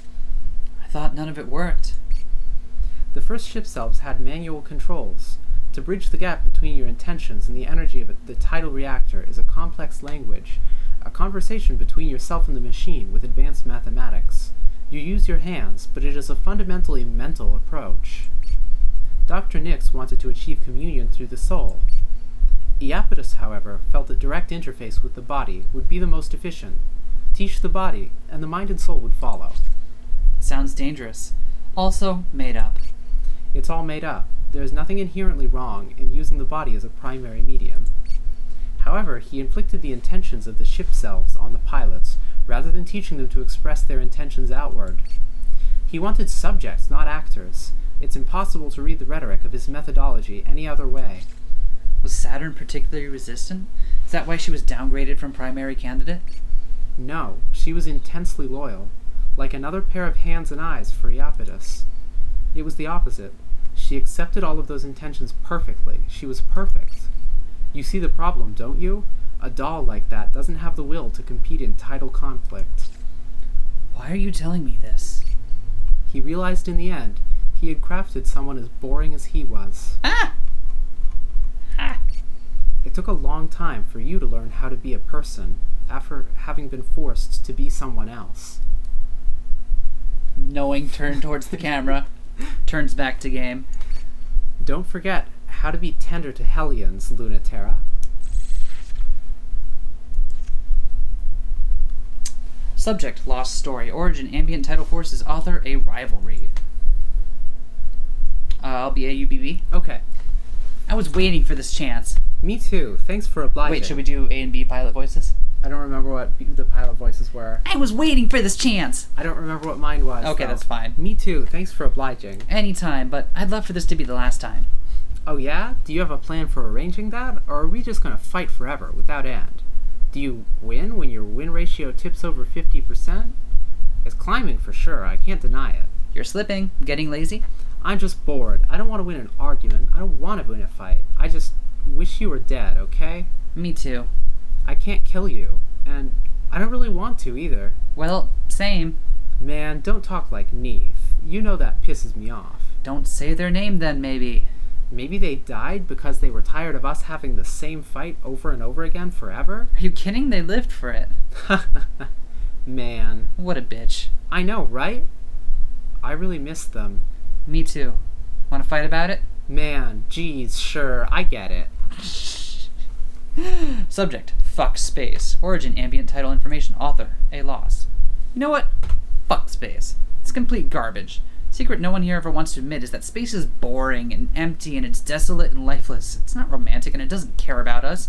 They embellish dull gray photographs of dust with beautiful colors to pull our heartstrings, but the reality is nothing but different shades of gray, the palest colors. But you know what? That's not even the most embarrassing part. The most embarrassing part is that humans can't do anything better than imagine space as just like Earth, but a little different. Filled with people who are like us, but a little different.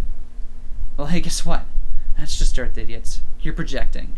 Why do you need space to think about Earth? Why are you ignoring all of the people and places on Earth that are like you, but a little different? Why is that dream more important than us? We're supposed to have dreams. We're not supposed to just live in them. That's why I'm breaking up. I want to go home.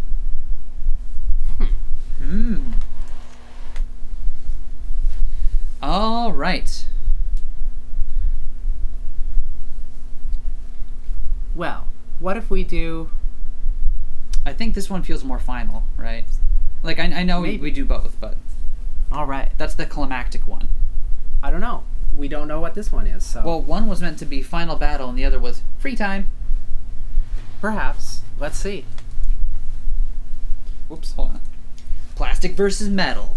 Earth has promised to let the children of space sort themselves out for now, but their machines of war guard the way back home, just in case. When Saturn and Luna-Terra meet in a chance encounter, the true terror of humanity stares them down. The fleets are already in motion. Are you ready?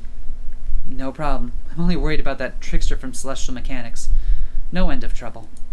You don't sound too unhappy about that. I suppose that trouble will end soon, one way or another. It's simply recon this time, but it's on the near side of the moon. And Earth military is there with autonomous devices. They are in very high orbit, but they will descend rapidly if they notice gravitational variability.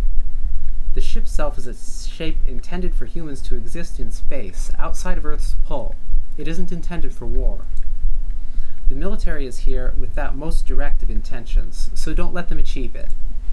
Funny that the planetary sphere doesn't seem to think we're on the same side. There is nothing funny about it.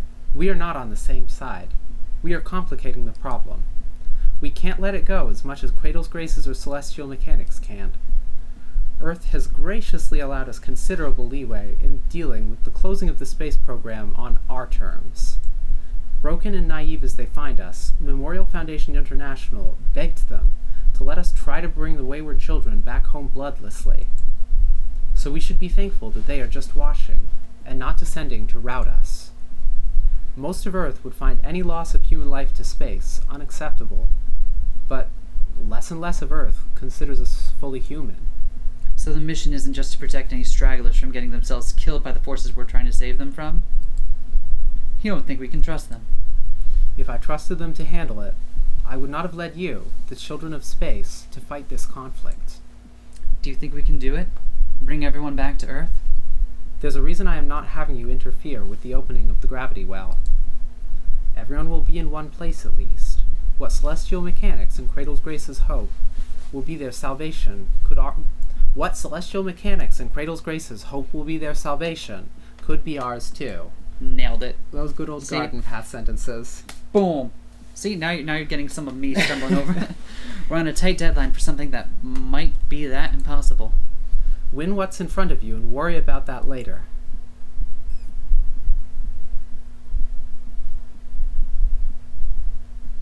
Alright, time to hide.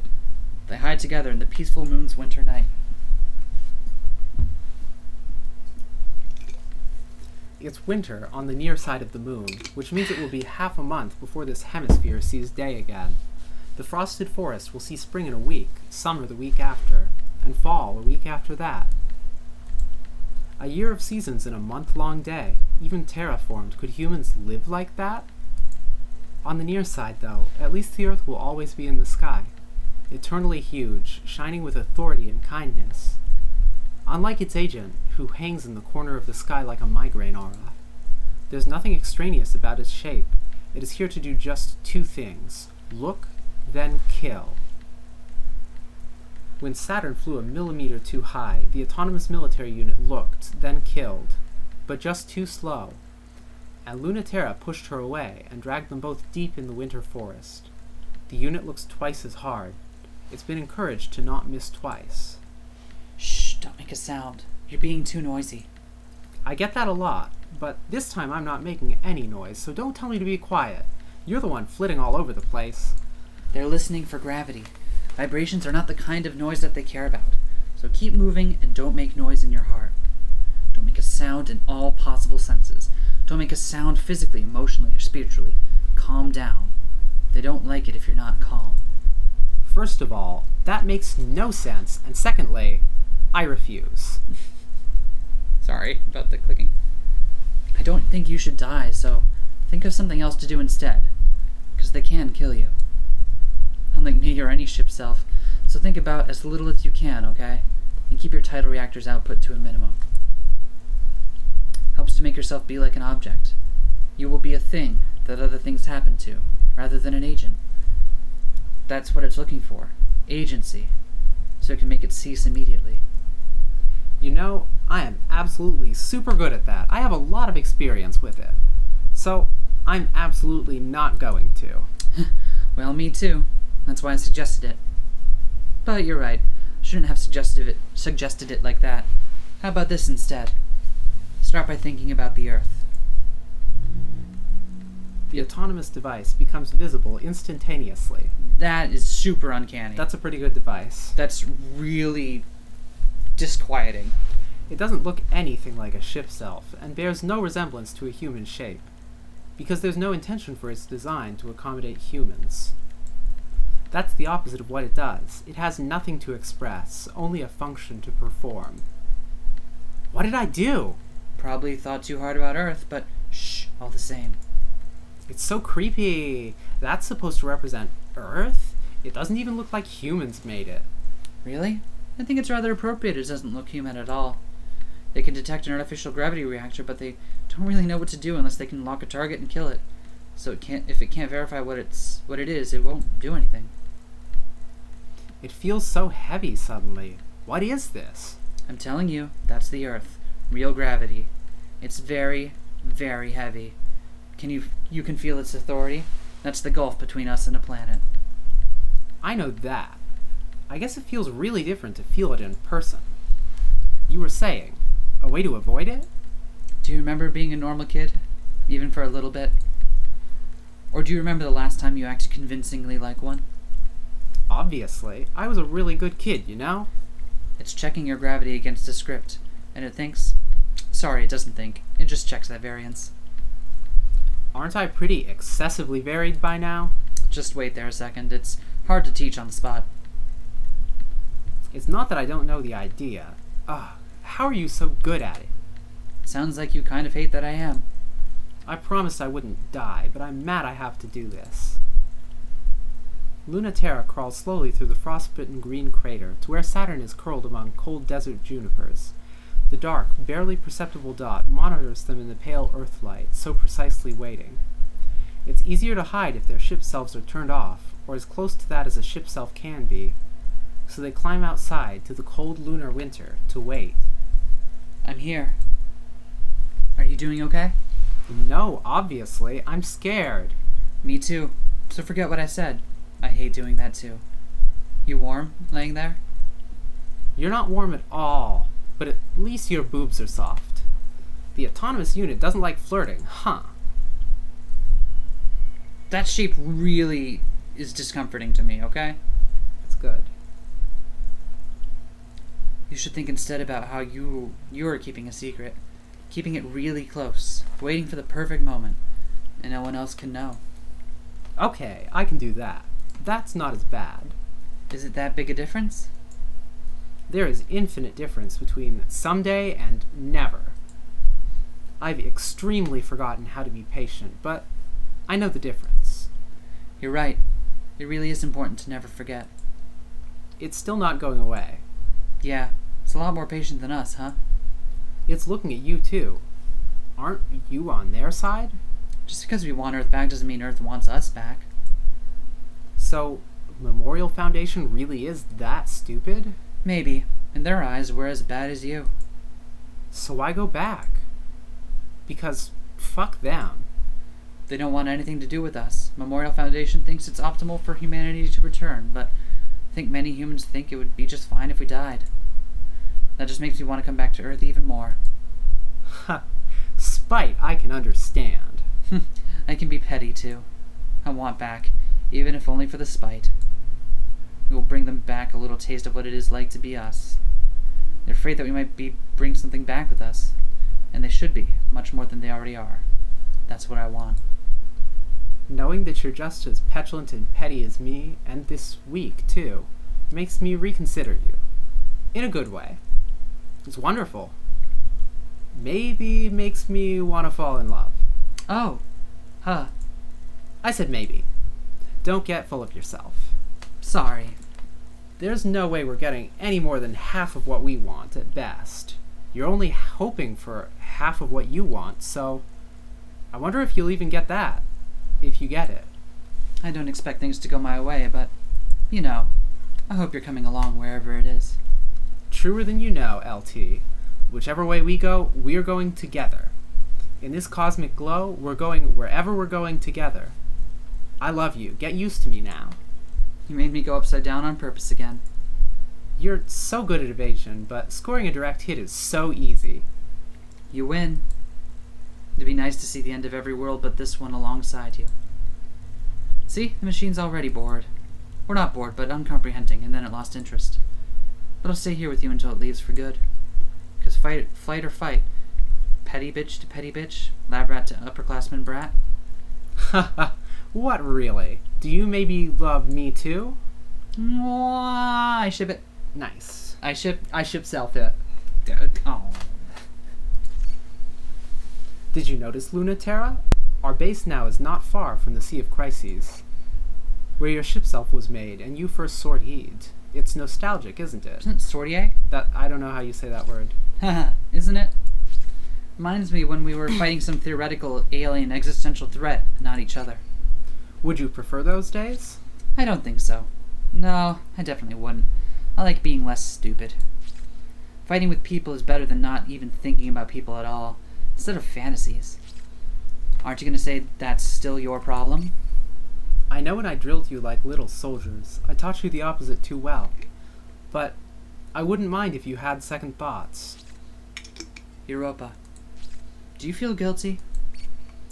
We should all feel guilty, but me and my peers especially. We caused this conflict to be played out, and we failed to teach you well enough to endure it. The future we had hoped you would live in was much too childish for you. I know. I'm not upset about that, or I would never have come back here by your side again. I don't want your guilt, or my guilt. What do you need, Luna-Terra? I would like you to give me your orders, without guilt, or regret, or expectation. Of course. Though I've raised you terribly, Luna-Terra, I've always been quite proud of you. She's always been so good at scary. I can't deal with good kids. That was Nyx's job. True.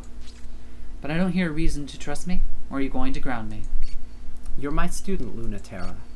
I don't have to trust you. Trusting you is not my concern. I can't keep you out of trouble anymore, or even tell you what to do. I can only advise my last remaining student. Whether you listen to me or not, or to that girl or not, whether you fulfill your foundation to the Memorial Foundation, your duty to Memorial Foundation, or betray us once more. Nailed it. Ugh. You're getting too permissive in your old age. I've always been permissive, and I've always been old. I thought you said I was in charge. I will advise you no matter what decision you make, Luna-Terra, and not quietly. Then what's your advice, since I'm just gonna do it? Don't get out of dealing with your ex by indulging your death wish. She's not my ex. Were you not together? Or is it not over? My advice is to not leave things ambiguous this time. Subject, the existential threat. Origin, pilot program training documentation leaked. Author, Memorial Foundation Native Sphere Archives. What's going on here? It was composed of solid light and arrived in multitudes. They never arrived in the same shape, pattern, or texture twice. They were memorable but indistinct. They were like and unlike things that we have seen on Earth, and they could not be touched except through gravity. We couldn't determine where they came from, but they always headed towards Earth. We feared what would happen if they passed into Earth too much to learn what their intentions for coming here were. And our pilots defeated them without fail, without any hesitation, without any resistance. Flawlessly, beautifully, obviously. The truth has always been the existential threat was much weaker than humans, no matter what we call it. And there was a refusal to name precisely at all times the substance and nature of the existential threat. First of all, by referring to it as the existential threat, Memorial Foundation international jargon, rather than by common local cultural names. Like the devil. Maybe. Well, maybe. I don't know. From the failures of the Scout program on Earth, There was a desire to both separate the pilots as much as possible from earthly preconceptions. We did this to understand the new ways in which our pilots could be human, and we did this to understand how the existential threat would change in corresponding ways, complementing their new humanity. Existential threats are always weaker than us, but they have ways that we do not, and they are always waiting at the corners of the world, looking to overcome us in other ways. The devil is weaker than any human. Remember? Yep. In the case of the existential threat as it existed in space, we created a weapon, the Kryn Macula, powerful enough to defeat them once and for all, single-handedly, and we did so, and we lost every reason to be in space, and we ended all mystery and possibility. So it is surprising that, in filling the void, it became the pilots who took the role of the existential threat, as is known to occur on rare occasions on Earth. Final mission? Give me the moon! Moon. We found it. Found it. There's the moon. Excellent. Wow, To the Moon is such a good game. It is. Remember when we tried to record that a while back? Yeah. Like, almost a year ago. Jeez. Yeah. Give me the moon. New orders, Luna-Terra. Get out for a while. What? Oh, really? You don't need me on standby? Yes, but you're making everyone anxious. The pacing and sighing is becoming melodramatic. Even worse, some of the girls are beginning to find it very attractive. Show them some mercy and give yourself a break, please. Sorry about that. I just snapped at one of the deck mechanics. I am getting tired. I know, and it's given her a disgusting crush on you, so please leave before more of my crew become compromised. Oh, Luna-Terra and the most terrible of superpowers. I still don't get why that happens. That you don't is less of a saving grace than you might think. It's good that you're not full of yourself, but you have no awareness of your own value. I'm aware. It's not a mystery to me why someone would like to earn the approval of someone who treats them as if they don't deserve it. Oof. It's an intoxicating feeling. Shade thrown.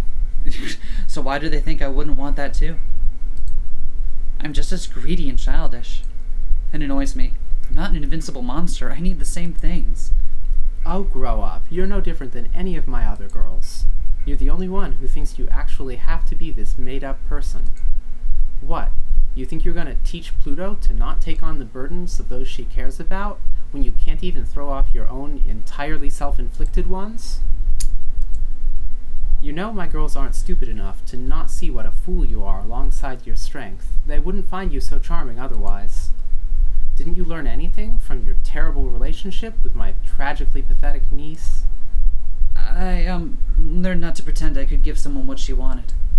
Wrong. You should have learned that just because someone likes you doesn't mean they don't also know you're an idiot. No one needs you to be stronger. You need to let yourself be weaker. Do that quickly so I don't have to hear any more complaints from you or those girls. Aren't you tired of hearing them yourself? Make up and forgive. All right. Let's do this! It's mid-afternoon, but only half the sky knows it. The burned gold fades into reds, pinks, purples, and night at the edge of where the moon's terraforming abruptly ends. It's such an outlandish light, like standing in the middle of day and night, an unsteady feeling to be on the precipice of a hole between world and a not a world. The boundary between Earth and space is here. Terraforming engines dutifully pour blue, white, and green into the craters and barren rock, the elements of air, water, and life. It will continue until the moon is the Earth and the Earth is the moon, cosmologically, philosophically, literally. The long-awaited unification of Luna-Terra. I want to watch it forever, even though it's not going to keep going forever. There's a pleasure in watching something happen slowly. Like keeping track of the moon in the night sky. You can see it happening inch by inch. You have to be patient, but it's such a satisfying feeling. Luna-Terra looks up from her resting spot on the Mary Crisium's foot. You ever watch it like this, Pluto? I thought I had finally snuck up on you for once. I'm still not as crafty as Saturn. Darn. You were pretty close before I noticed you. Could have been a surprise if you really wanted a surprise attack. I wanted to see how long you'd trust me with your back. How'd I do? Great, until you tried to be clever at the end. Whoops, I'm definitely gonna get yelled at again. You got yelled at? Like I was in the academy again. It wasn't great. I wish I could have seen it. I'm really glad you didn't. I've seen all of your most embarrassing expressions, but I never get tired of seeing more. Aw, Pluto knows what's up. It's no use hiding them from me. Fine, I give up. Wow, you should get humbled more often. It's making you really cute. You don't want to fight this time? I was hoping we could do it honestly, for real, for once. It might be our last chance for that sort of fight. I was thinking that too, but it's our last chance to take a walk like this. Today I want to do that instead. It's not like the end of walks are at stake. There's going to be more walks, Luna-Terra. But not exactly like this. I like it in the middle of things, the stillness of change. In the haves and in-betweens. So like you to be rooting for them, Lunati. Okay though, because you asked. You never ask for anything, so you should get it when you do. Aww. Come with me, I want to show you something. What they find is a waterfall, or something that's trying to be a waterfall. The rushing water flows through the canyon until the atmosphere becomes too thin and the sun becomes too bright, so it turns into vapor and dissolves. A rush of water stopping abruptly, yet very slowly, the point where it stops is moving forward. Eventually the atmosphere will take hold and the sun won't be able to strip the air and water from the moon. It's one of the last valleys left where space is still here, where nothing in inverse still exists instead of everything in us. I thought it'd make you happy. You love lilacs still? Oh wow, they grow so fast here, I wonder how. I think the seasons are playing tricks with them. But look, they're trying to grow right into the line of the sun. You can follow the trail until they burn in the sunset. They'll keep crawling until they reach the valley. We're so unbelievable. Humans can overcome even this. Do sights like this still make you feel kinda sad? A little, but humans still deserve it, so I can't stay upset. This won't be the moon anymore, but part of the Earth. And I want to hold the human and the alien together. We'll lose something if we don't. I wish it could be in that middle space forever. We grasp for something new, but we lose everything we touch. I just want lilacs. And a home. A space with room for us, wherever that is. How much would you give up to have that? A lot. How much would you? All I would need to make that choice is for you to make me feel that way, Lunati. How do I do that? Convince me everything's going to be okay. That we won't be losing anything, even though we will. Make me feel that way once again. Well, we're no stronger, smarter, more perfect than any human beings on Earth, first of all. Second, there's no place more beautiful on the moon than anywhere on Earth. Really, think, nothing else in the universe that looks different, that beautiful, that incredible. Third, touching ship to ship isn't any different than touching body to body. We can speak that same language with just our own flesh. It's just a metaphor anyway. You could be human anywhere. That we did it up in space just means that we can do it back on Earth too. We know the language. First, we would never have been allowed to grow up like we did here, back on Earth.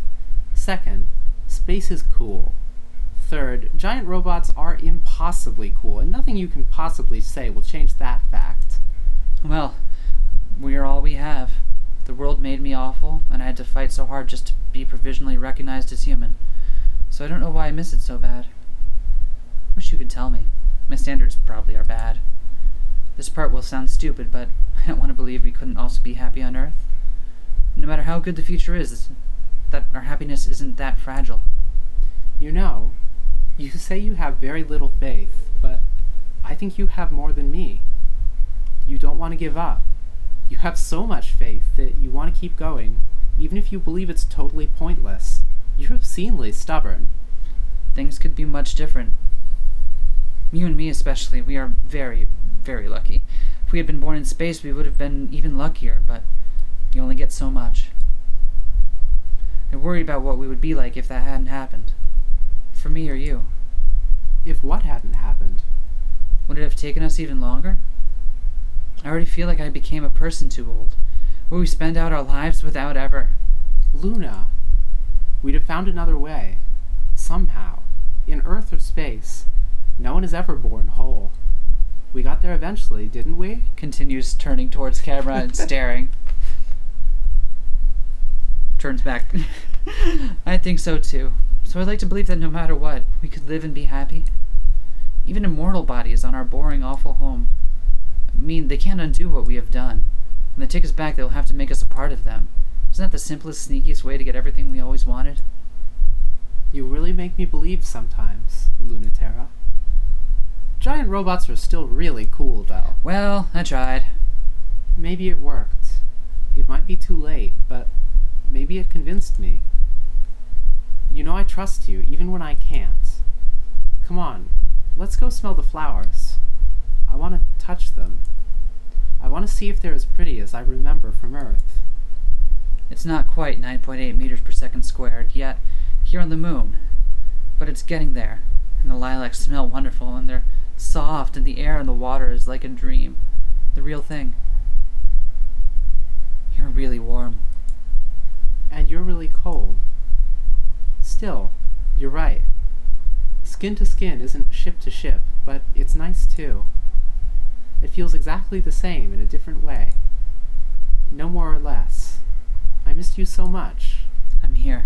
I'm right here. You really are. You're really still so bold, Lunati. I mean, I'm teasing. Oh, okay. But that doesn't mean I'm also not offering. You're so mean to me. But you love it. You can be so strong when you're not trying to be strong. Ah! Ah! Adorable. Way too fucking adorable. Ah!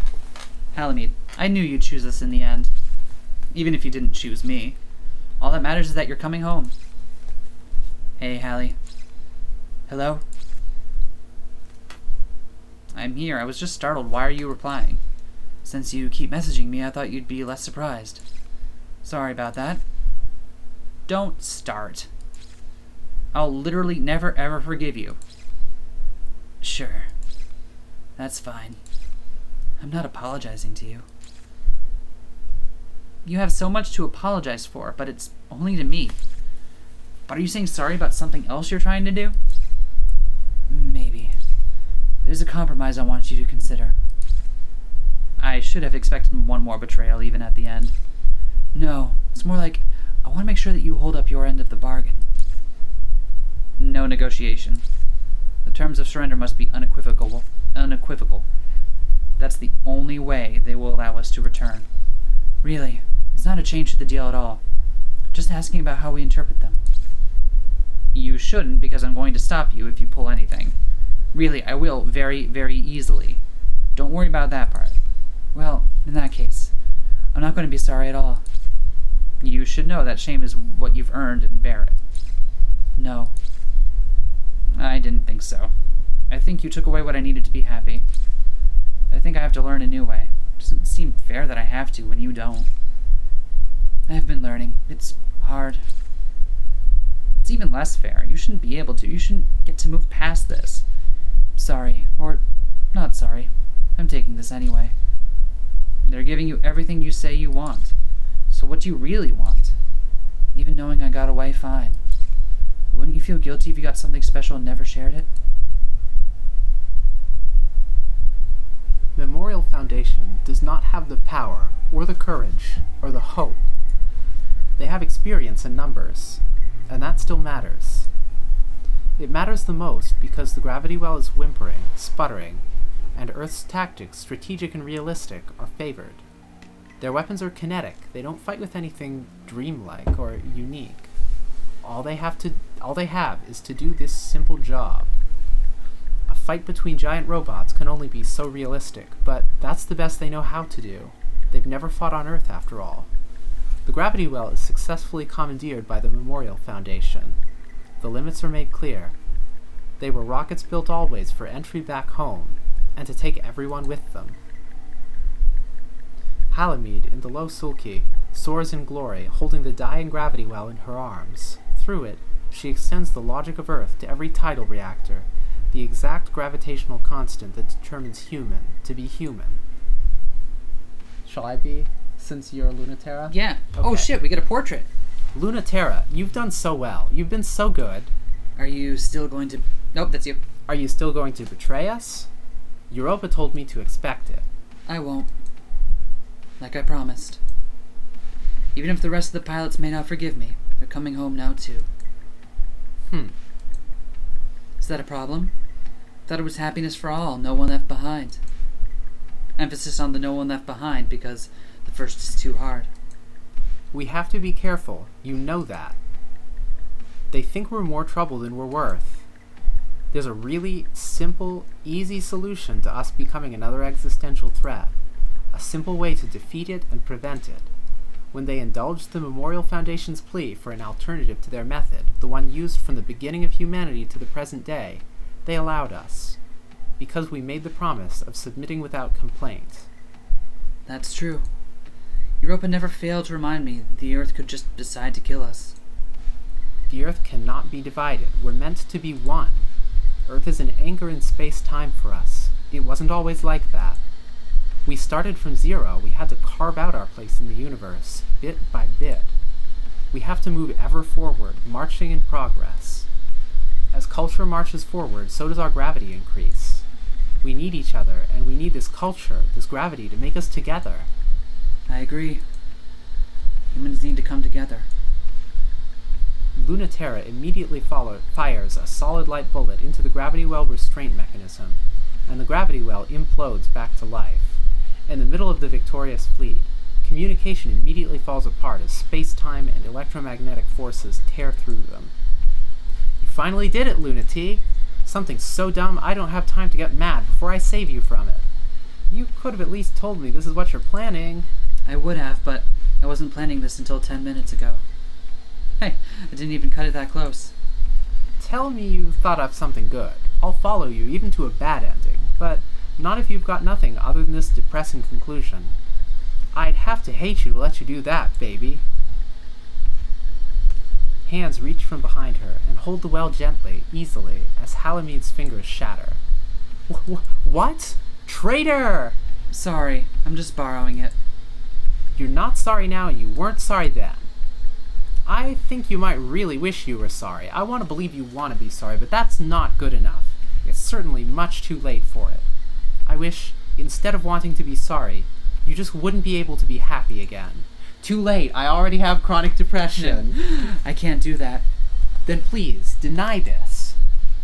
Low Sulky is made almost entirely of constantly refracting hard light. It emits from every angle at light speed a drowning torrent, a reversed vacuum, a void of energy, an unignorable, undeniable deluge. Light with the substance and pressure and weight of water. The heaviness is unbearable, to Luna-Terra especially, yet it's so familiar, it's impossible to escape. Automatically, she falls right in. No matter what terrible things you've done, you've never forgotten exactly what you deserve for them. That's how you could make it up. That's how you should make it up. At least, not in the same way. Which I know now. I thought I would die before. But the nice thing is, if you don't die from this, you grow up. Even if it feels unfair. Are you suffering?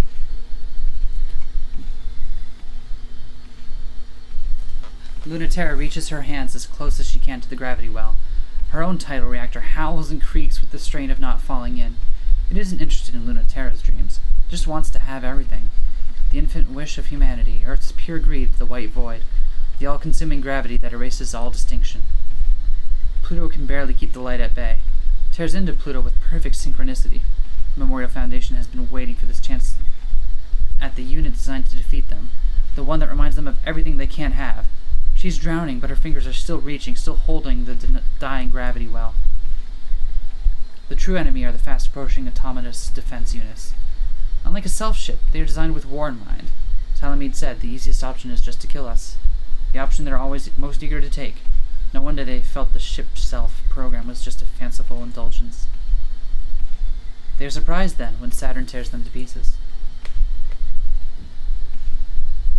Huh, I guess you were right. From how unsure you were, you made it sound like it was going to be a lot harder. Pluto, you've been a good influence on her, like how I've been a bad one. We're really suited for a hopeless woman like that, aren't we? Thanks, Saturn. It'll just be a little longer. Don't ignore my nonsense. When this is over, I'm not going to forget it. Sure, you can tease me all you want if you win. You're not very inspiring. It'll be super inspiring if we win, so let's do that first. Saturn poisons the waters, she corrupts the information. What washes over Pluto is muddy, pink, toxic, and definitely bad for you. But at least it doesn't want to eat you alive in the name of love. It just wants to mess you up in a good way, and let you mess it up too. The destabilization has gone successfully so far, and the gravity well is diminished and weak, and dying fast. That's okay though. It's enough for a little wish. The greatest trick is to just move 1 inch forward. The only trick. Change the physics by a decimal point. In a secret place where they won't notice. Equivalent to inventing a new Earth is changing the acceleration due to gravity by 0.01 meters per second squared. That is something that is impossible, even with the gravity well. The Earth is the Earth and will bind everything to it. Except, there is a nearby body in perfect sync, inseparable and distinct, and through its orbit the tides influence in subtle ways the life of Earth. I understand now. This is something I want, too. You coming up with this idea is just the worst. Why couldn't you just be a bad person with bad ideas and wicked dreams? And it's impossible now. Who would want to give up the moon for the Earth?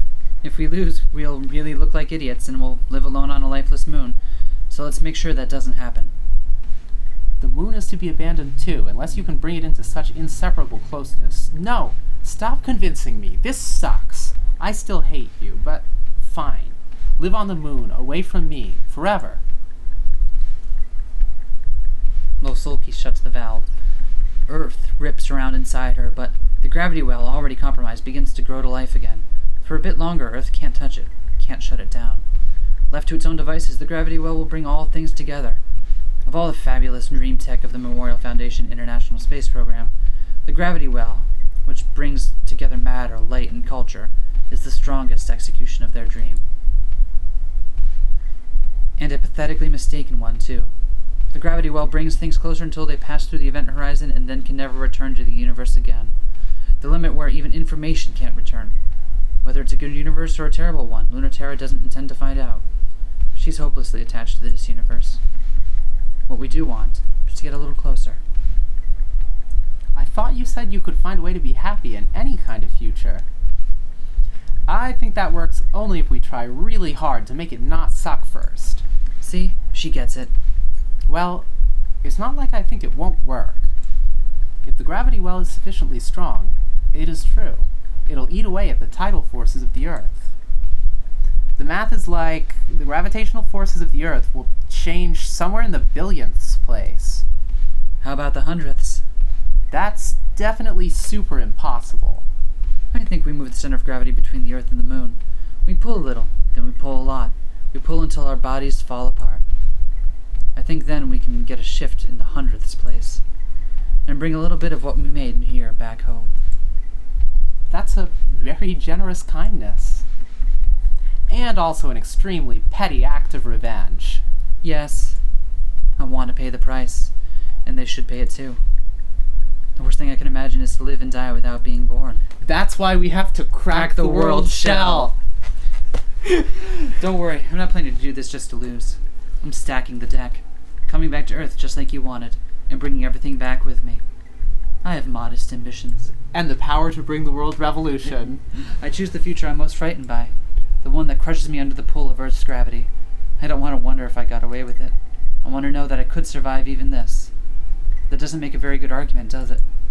But you know, Earth is sweet, even for someone like me who's better at playing pretend than the real thing. No planet has a moon like this.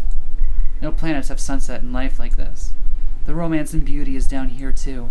The romance and beauty is human all along. If we found something new in space, it was something that we achieved. Not these endlessly dead rocks separated by unfathomable distances. You can't just find it somewhere. You have to do the work. Yet I want a reminder. A memento. And I want Earth to remember. It's not an omnipotent tyrant king. Many in one. Earth has a sister, and that sister is you.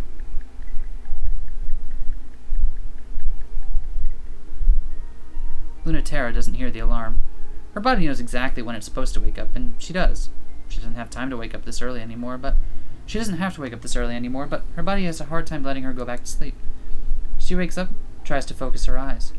Her head hurts just a little, so she thinks she'll go ahead and make coffee. Nice. Except Saturn's arm is tugging at her shirt, and Pluto's legs are tangled up in hers.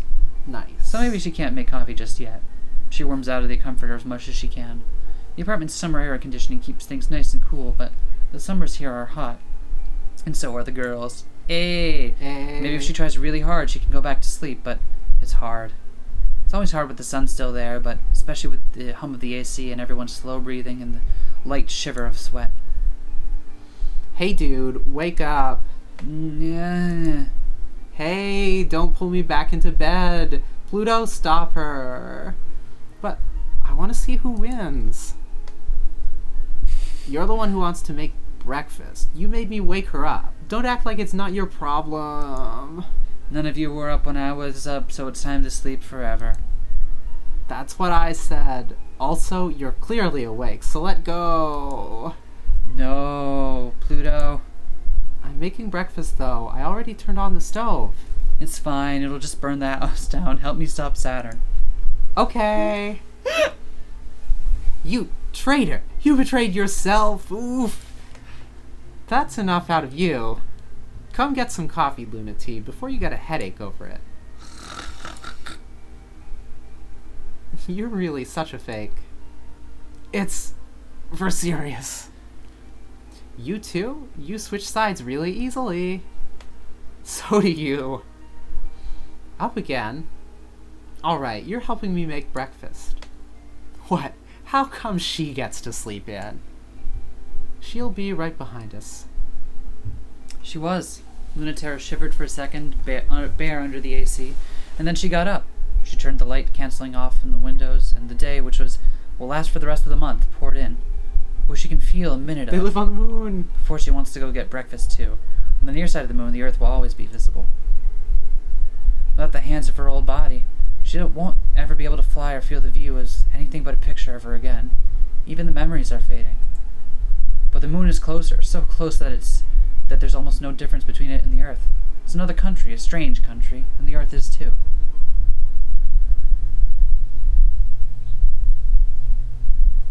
Yeah! Ah! Oh my Route number 2. God. Hell yeah. Oh, this game is so amazing. Fuck yeah. Oh, I'm so happy. Holy shit. More of this, please. Yes. Ah. But there is more. Yeah, we got at least 2 more endings to do, right? I think so. Nice. Oh. Well, we're going to take a break for today. Because we've now been recording for about 6 or 7 hours. So we have. And we got another 2 to go, don't we? Well. Well, I'm going to go pee before we start playing Bayonetta. Alright. Alright. Hey, thanks everyone for joining us. We are loving this game a lot, and I hope you're enjoying getting to play it with us. I'm happy I got to share it with everybody. I'm happy I get to share it with you. Aww. Man, we are way too fucking gay for each other. Too much ship-to-ship contact here. Aw. Ciao, everyone. Bye. Alright. So, did we ever determine whose heaven will be? Mine, obviously. Yeah, I believe we had this conversation at the beginning. Maybe, but I feel like after 2 weeks in, we might have had a better idea of whose heaven will turn out to be in the end. Anyway, we're back playing Game of the Year 2018. Definitely 100% Game of the Year. Definitely one of my favorite things that you read of the year. I believe the only person we have left is Saturn. That's true. Excellent. The last in our little Sailor Saturn. gaggle of disaster lesbians. Whoa! That was cool. That was interesting. Are we gonna hack? I think we might wind up hacking. Welcome, Provisional Test Pilot Saturn. Your clearance is level 1. Testing, maintenance. Warning, potential damage to cockpit hardware detected. Warning, modifying or tampering with cockpit hardware and or firmware is strictly prohibited. Saturn, what are you doing? Wait, Are who's you gonna gonna- be Saturn? Do you want to be Saturn and I'll be Saturn. Okay. Saturn, what are you doing? Notice, bypass override accepted.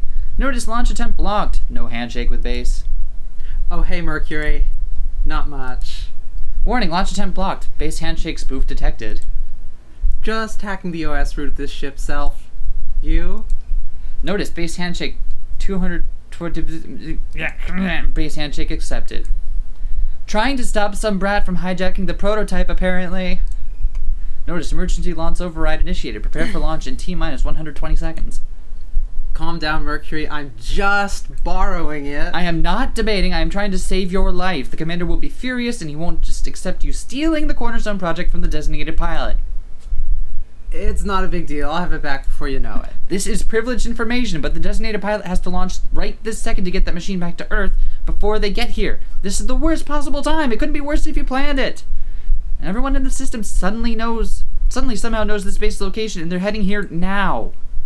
Notice user launch override blocked, denied by base. Oh, wow. Weird. How did that happen? Notice user launch override blocked, denied by base. Notice user launch override blocked, denied by base. You planned it, didn't you? You forgot an apostrophe. Notice base override, remote shutdown in 30 seconds. No one can prove anything, especially not the designated pilot unconscious in locker 27. Whoops, looks like they're trying to kick me out, huh?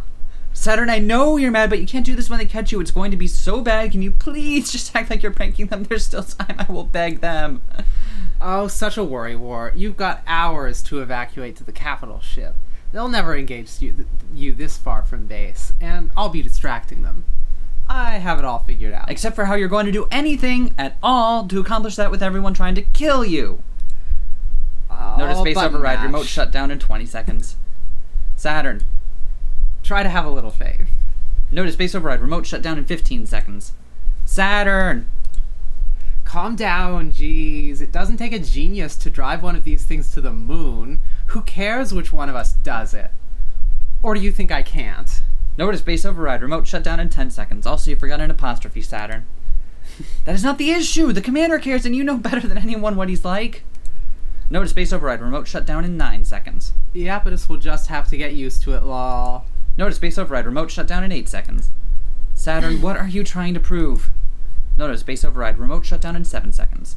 Notice base override, remote shutdown in 6 seconds. So much, Mercury. Notice base override, remote shutdown in 5 seconds. But give me a little credit. Notice base override, remote shutdown in 4 seconds. Notice base override, remote shutdown in 3 seconds. I have much higher ambitions than just being a bitch. Error, IFF sequence missing. Notice base override cancelled. I almost got worried for a sec, lol. Welcome, assigned pilot. Full permissions granted. Saturn, I'm going to die, and it will be your fault. Aw, come on. I'll get this to the moon safe and sound. And let the Severance project be complete. I'll be very good, maybe, and do everything I'm supposed to, maybe. I know I'm the second choice, but they'd rather have that than nothing, right? Very generous of me, isn't it? They will not accept that. They will sort of have to, though, won't they? If Command didn't want me to steal one, they shouldn't have benched me indefinitely. Warning, emergency launch initiated. Let me know when he starts admitting it. Warning, hostile launch catapult locks on. High risk of damage to your ship self. Geez, now they're just being needy. Mercury, isn't it just the worst when someone who doesn't care anymore starts clinging just because you found someone new? Notice prepping weapon systems. Notice electrotoxin levels surging. Notice weapons operational. So gross, lol. Warning, emergency launch initiated. Oh, Saturn. The most putting the disaster in disaster lesbian. I can't believe I really did it. I really, really did it. Everyone who said if I was good I'd get my chance again sure was a liar. Ha ha ha. I got away, and I've got a ship, and she's all mine. You're beautiful. I want to know everything about you. I miss this so much. Much better than the test machines when I was in the academy. She is beautiful. She's a wicked machine with a lot of secrets, and just as giddy as her pilot to be free. Also, that's Mewtwo. Also, she's that's extremely trans Mewtwo. responsive, eager to do everything Saturn wants. 100% trans Mewtwo right there. I didn't pick the color scheme, but it's official now. You're even worth reading the manual for. What's in you? You're not hiding anything from me, are you? But Saturn already knows everything in the manual, and more. It's a very cagey document that doesn't do the ship justice, and is certainly hiding something. This plenty of information on how to use her electromagnetic poisons, and how to cheat distance and gravity, and all of that's fun, but none of that tells her the first thing about how to be a ship. This is useless. How can this help diagnose anything when they don't know the first thing about being a ship? So wrong, way too dry. That's not what it's like at all. It's a body that's also a soul. It means exactly what it is. That's why it's small, curved in wicked edges in some places, but curved in soft ways elsewhere. Sharp claws and deadly tail, but cute enough to hug. No, I want it. So perfectly suited for Saturn, one has to understand exactly why they wouldn't give it to her. Really perfect. Fits better than a human body. What? That's reason enough to disobey everyone and run off with it, isn't it? Oh, speaking of. More threatening emails from Iapetus. Missing me already. I gave him a perfectly good deal. For somebody who always goes on about mutually beneficial arrangements, he's really having trouble seeing the big picture. And the time it takes him to realize that, I'm sure I can find something fun to do in this system. Time to test you out and see if it's really true. Can you give me everything I want, down to the last drop? I'd like to retcon the Pokemon designation. It's Mecha Sylveon. It's January 1, 1980, and this is the text you've heard twice now, probably. Oh, actually, no, we Soon to be three. we skipped it the first time. This will be twice then. This will be twice then. In the long and cold war, where humanity united against its nemesis, an existential threat from beyond the stars, has been over for a long time. Since the 50s, we have been fighting a war against an existential threat that we cannot understand, cannot perceive, and is powerless against the technology of Earth. It's a pretty stupid war to fight, isn't it? When there's enough of a mess down here to worry about. Humanity is already the undisputed authority of reality, and we have the physics to prove it. It's time to return to Earth, our home, the seat of the universe. Before Earth takes us back in pieces, let us go home with grace. On the first anniversary of the decommissioning of the International Space Program, we, Memorial Foundation Native Sphere Existential Safety, in agreement with our home planet's unanimous decision, declare, there is no future for humanity in space. Let's come home. Nice. It's January 1, 1981. It's been 1 year since we declared independence from Memorial Foundation and the rest of Earth. The Cold War is officially over. And it feels so light without the gravity weighing us down. How could a tiny handful of colonies, terraformers, and schools hold out against the full authority of Earth? Because that shit doesn't fly past escape velocity, biatch.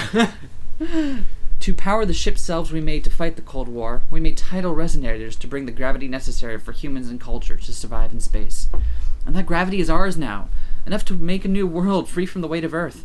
If Memorial Foundation wants to kill the future, they'll have to come and take it from us. We're thankful for our cradle's graces, but we're not coming back. It's January 25th, 1981. Memorial Foundation and Cradle's Graces have been having fun for a little over a year, and nothing is breaking the stalemate. Earth is getting impatient. They have good reason to believe that the existential threat posed by divided humanity in space is much greater than any theoretically malevolent entity outside the native sphere. While the kids are fighting, Earth is getting ready to list the humans remaining in space as a part of the existential threat. And when they do, they'll send real weapons, and end this war fought with plastic toys. Their justification? We are technically less than 100% human, just not human enough to be something else. It's hard to believe they're really onto us. It's time to make a drastic move. Bring our final piece, the prototype ship self string of pearls we made in the atmosphere of the planet Cronus, which will never be Saturn, to the lunar gravity well, where the Memorial Foundation and Cradle's Graces are already headed. Whoever controls that place controls human access to space. We can be sure everything will be in place there. Earth or space, we're just short of 100% human, so let's see how much less than 100% we can get. And that's our faction, baby, Celestial Mechanics. Hell yeah. Woot woot! Day one. Oh, whoa, God. Colors are different. Oh my God, and I like how it's kind of glitchy and sketchy. Yeah, because we hacked it. We hacked the Mugunga. Alright. We hacked the Gibson! Wait, is there another one? I don't know. Don't talk to me. A boy in space on purpose. Consummate bridge bunny. Not responsible for Saturn. Insufferable horror creature. Forward all complaints to Mercury. You literally messaged me first, you nerd. OMG. Harpy. Come on, BB. I'm sorry. What can I do to make it up to you? Give back the ship. Return the slab! Return the slab. Yep. Come on, I'm obviously not doing that. Please, I'm begging you, listen to reason. You have so much left to live for. Oh, Mercury, come on. We both know that's not true. What do you want from me? A list of girls who will shoot me out of orbit? God! Anyways, don't be a crybaby. I'm fine. Saturn, you are extremely wrong if you think that there's a chance I am at all worried about you. If you come back, all will be forgiven, but you need to bring it back. Mercury, it's fun playing, but I don't think you've been listening at all. Mercury, it's not that ship anymore. It's me. Mercury, you wouldn't ask me to give up my own self, would you? I'm sailing on a ship of myself now, and I'm not giving it up until gravity drags me back, kicking and screaming. I can't deal with you. Aww, thank you, baby. Heart, kiss, kiss. You are a nightmare, and I'm giving up trying to save you from yourself. I love you. I hate you so much. You can't stay mad at me. I can't, and it's horrible, but my revenge will become because literally everyone else in the universe can. Oh darn. Guess I should have fun while it lasts. Saturn, if you defect, I cannot protect you. Iapetus is furious, and he's going to come personally for you if you don't come back. I told you I'd do all the missions. What, don't you believe me, lol? Obviously not. Lol, fair. Okay, let me ask this. Do you think I'd give up on the Aversion Project? Go on. Iapetus wanted us to fight for a new self beyond a ship self, but not even get a taste until the end? Fuck that. My house now. Tell me which of the two of us you trust less, Mercury. Oh. All right. Subject, your apparent promotion. Good job, Saturn. There's no point in being angry with you, so I'll choose to be proud of you instead. I'll refrain from having you sunk, since that's counterproductive to our intentions for that unit. You were reserve candidate after all, so you do fine. Try not to make it too much of a pain in the ass for me. I'll have Mercury assigned to you since he apparently doesn't have a say in the matter. How nostalgic. The two of you had so much potential. Well, he knows how to do his job at least. Do your best not to get the string of pearls sunk. We'll absolutely wash you out of the biological interface and reassign you permanently if we get the chance. So prove you're competent enough and neither of us will have wasted our time. True sending effective immediately. From Native Sphere Mass Communication. Author, Memorial Foundation Existential Safety. To all members of the former Memorial Foundation Native Sphere Existential Research Division, now known as Celestial Mechanics. This message serves as a formal acknowledgement that this branch has violated our trust and broken provisions of the 1981 Memorial Foundation Consensus by violating Clause 3, the development of a variable gravity engine, and Clause 7, installation of a variable gravity engine into the ship shelves by the seashore. String of pearls.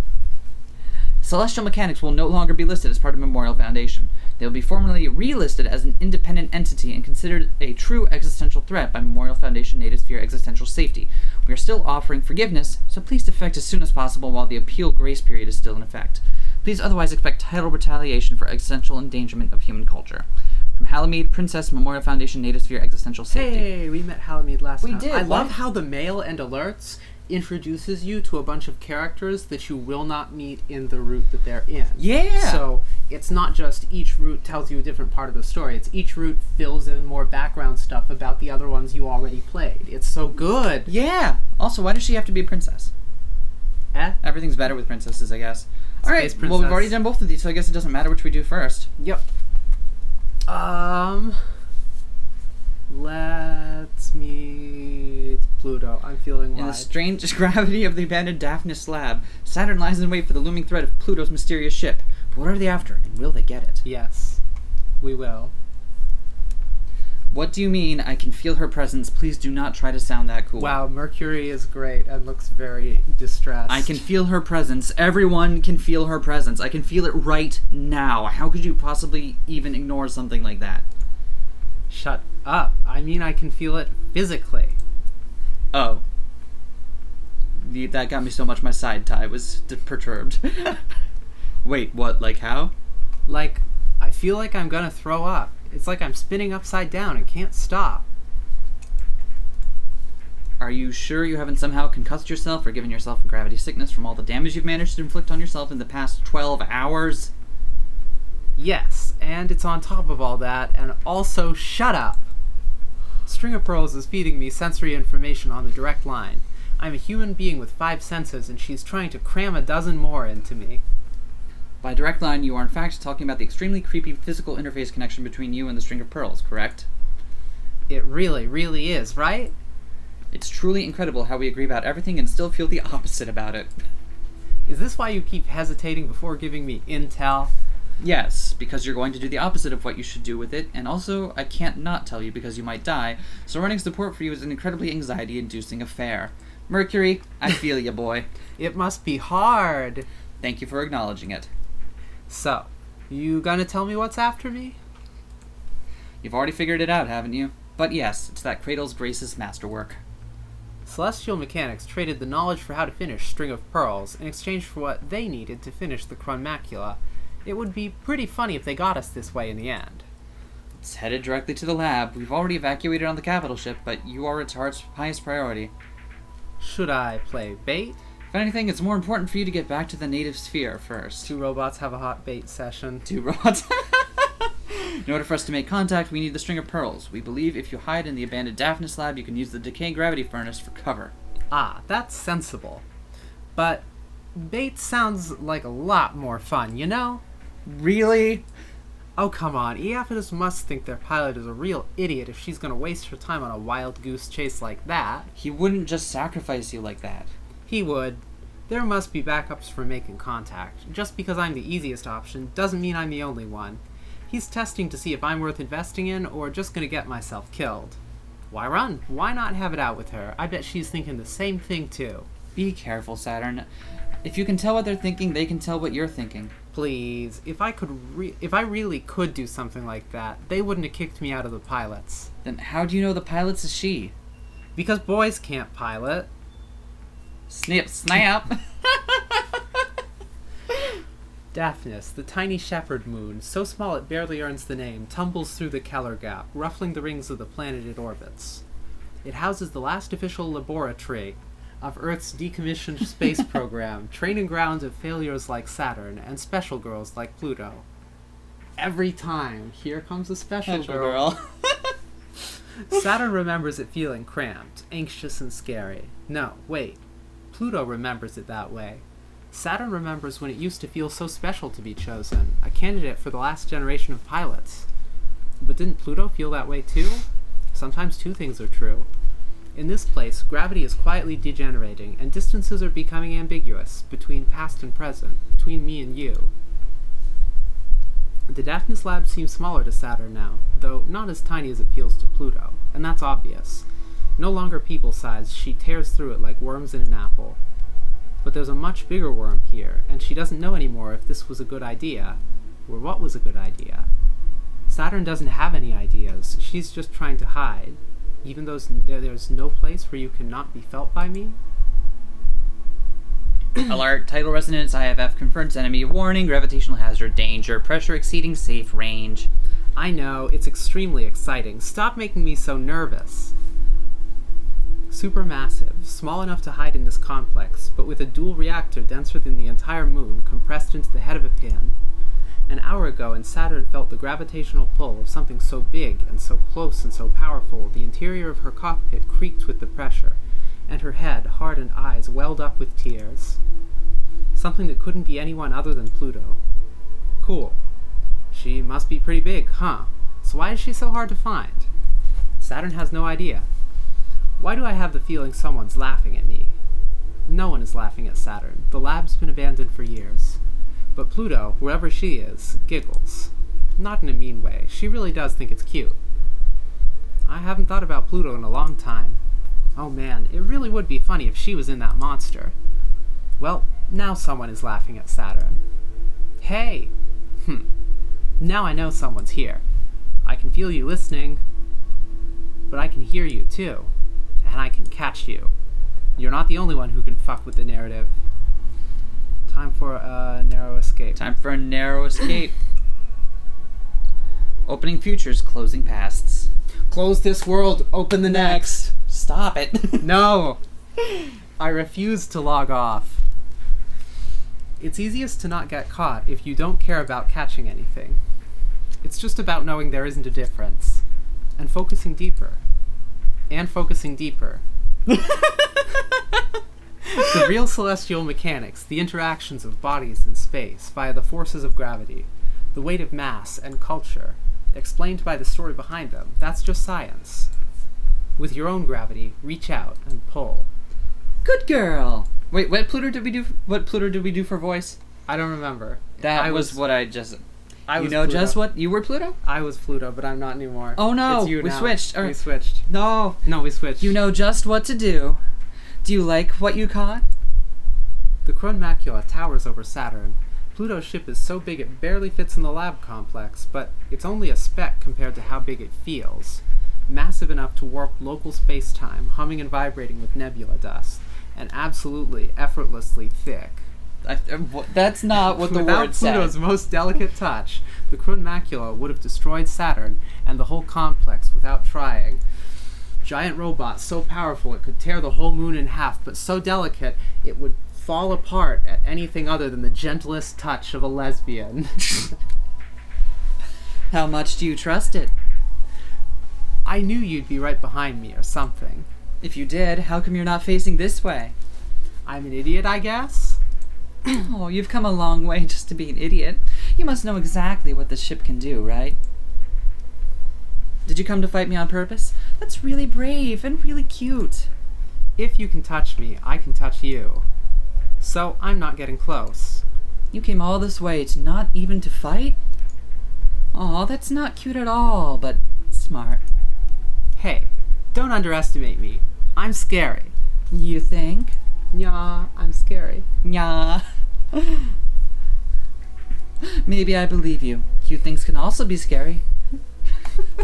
Insert tired Holy Grail reference here. But I'm curious now. I was worried you were going to waste your chance smugging your new machine, but you're pretty clever. You wanna talk? Without fighting? If you're good. Otherwise I'll bite. So, what did you want to talk about? As Cradle's Grace's glittering psychic death machine, you definitely have more important things to do than go out of your way to bully me for no reason, right? Oh, that's right. That man and the fleet are escaping, aren't they? Hope you don't mind falling for this trap.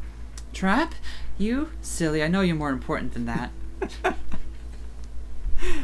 Yup. Okay. More than catching the rest of the Celestial Mechanics fleet? I knew this would be fun, and you knew it too. I am absolutely delighted about you doing that, just to be clear. So you don't have to read my mind to roast me about it. I can't read minds. You know that's not how it works. But I also don't need to know that. But I did want to know how the biggest overachiever of my juniors turned into such a bad girl. If you really remembered me, you'd remember I wasn't ever good. I do remember you. Even if you're not that good at being bad. Do you know what you're doing? With that machine that's so dangerous we don't even want to find out what it does? I think you answered your own question about why I'm keeping it. Are you gonna stop me then? But you don't want to? Hey, stop. Don't pry into me. If you're pitying me, I'll make you regret it. Not all of us can come out perfect like you. Some of us get thrown out before they see any use at all. I won't pity you. I really would have torn this machine apart. But now that I'm here, gifted little mutant to gifted little mutant, I just can't bear to. Because some of us just haven't been thrown out yet. Lab-grown girls like us should stick together. I might still make you regret it. Winning isn't my most important task. It's not yours either. Are you sure about that? You're not who I'm worried about. It's only your boss I can't forgive. Oh, I love hearing that. Tell me more. I'm getting a crush already. Well, about that. Regretting it now. Don't worry. I can crush too. Hashtag crushing it. There's nothing you can make me regret. Day 2. Alright. What's on the cams? Mercury, listen, it's an emergency. I'm sorry about everything, but it's important. You have to tell Commander. that I'm getting so laid. I'm logging off. Bye. I was not fooled for even a second that this would be useful. Really? Not even for a second? I no longer experience hope as a concept. Oh my god. Oh my god, Mercury. Screenshotted, liked, subscribed. You freed me from it. Aw, stop. I'm blushing. What do you want from me, Saturn? Do you know any discreet places to make out in on Aries? Goodbye, Saturn. Also, here's the test output today. Saturn. Goodbye. Aren't you gonna read me the data analysis? If it isn't...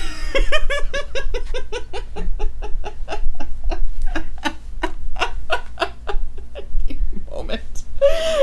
That caught me off guard. If it is indeed data you are sending this time and not just nudes.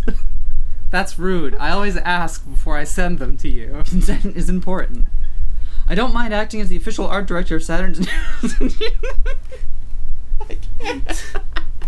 Since you need it so badly and it's substantially less tedious than data analysis. But if you were as punctual about sending data as cockpit selfies, I would have a lot more data to report. Why are you so incredulous all the time? You stole the prototype, might I remind you? You can't just continue to field testing as if nothing happened. Why not? Because why would you do anything you didn't want to do? Winking of face. What are you planning? Winking face with too many winks. Ugh, fine. They've been dying for it anyway. Cool, how'd I do? Ugh, this is not bad. It's pretty useful. He typed through tears. Don't rub it in. I can't believe your ship self's expanded so much already. What have you been doing with it? I think I have been hinting very clearly how. I instantly regret this question. You're supposed to test the prototype in combat. The same difference.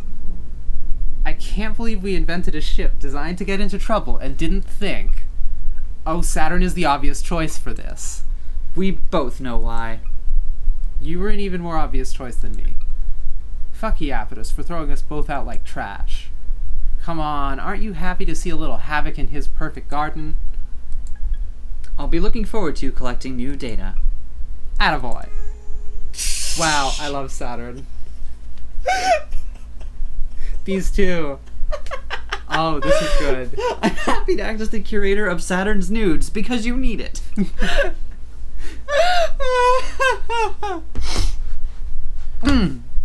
Subject, pilot candidate 7, Mercury interviews. Origin, Memorial Foundation, Celestial Mechanics, extracted. Author, Generation 3 pilot intake. Ugh. Don't worry, it's just a checkup. Historically untrustworthy scenario. It's just questions, I promise. It's not really a great way to set my mind at ease. Let's just answer the questions, okay, wise guy? Fine. Have you experienced a sense of vertigo or loss of balance for a period lasting more than 2 minutes in the last month? No. Have your eating habits changed at all recently? No. Have your? No. Mercury, work with me, please. Why? You work with me. If I absolutely promise neither I nor anyone else will do anything at all to stop you from being exactly who you want, or from whatever changes you need, will you at least answer my questions? Sometimes. Maybe. Okay, that's good enough for me. We're just curious if it's a side effect of life in space or the educational programming of Dr. Nix, or in reference to the behavior of Iapetus. No, that's backwards. Everyone else seems to get to do whatever they want without limits in space. Why is it weird when I do it? We want to test for the effects of space alone, so self-induced changes have to be controlled for. Don't ask what's in my endocrine system, it's my endocrine system. Fine, it's testosterone. I put it there because I wanted it there. Is that enough? Well, I guess that's what I needed to know. If you promise not to ask me about it again, I'll give you all the data I cataloged about the changes. Okay, I get it. You're starting to get it. Stop treating me like a girl, and I know you've really got it. It's trans. Yes! Yeah! This game is amazing. This game is trans. It's good. Oh! Ah! I love it. I love it.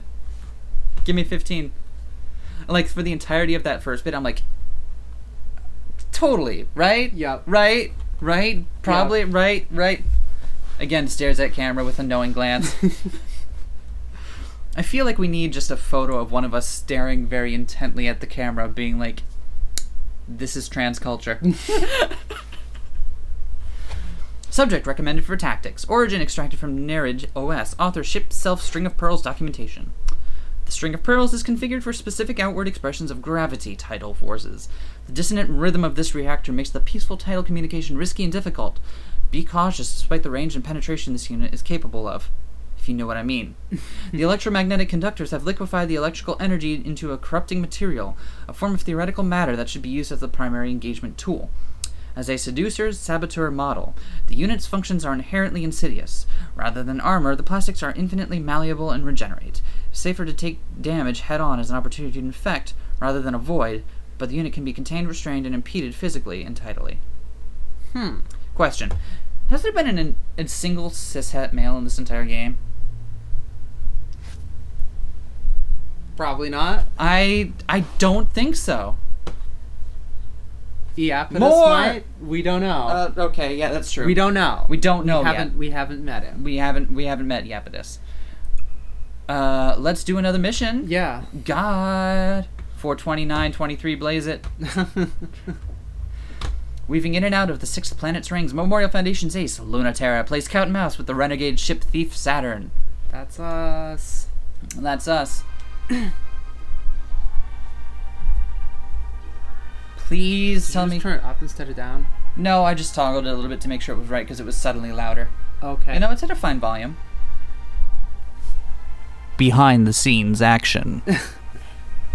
Please tell me how long you're going to be engaged in this. May I stress again, incredibly dangerous, giant waste of time.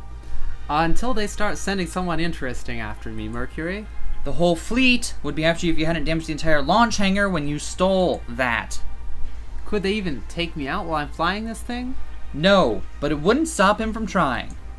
And let me stress, this info packet is a gift purely to prevent your ship's self from falling into enemy hands, and not an indication of any sort of forgiveness. Let me worry about Iapetus, Mercury. He's gonna be a lot less grumpy when I clear the way for us and celestial mechanics to return to the native sphere. I've got it all figured out. You absolutely don't, but okay. Did you read the info packet?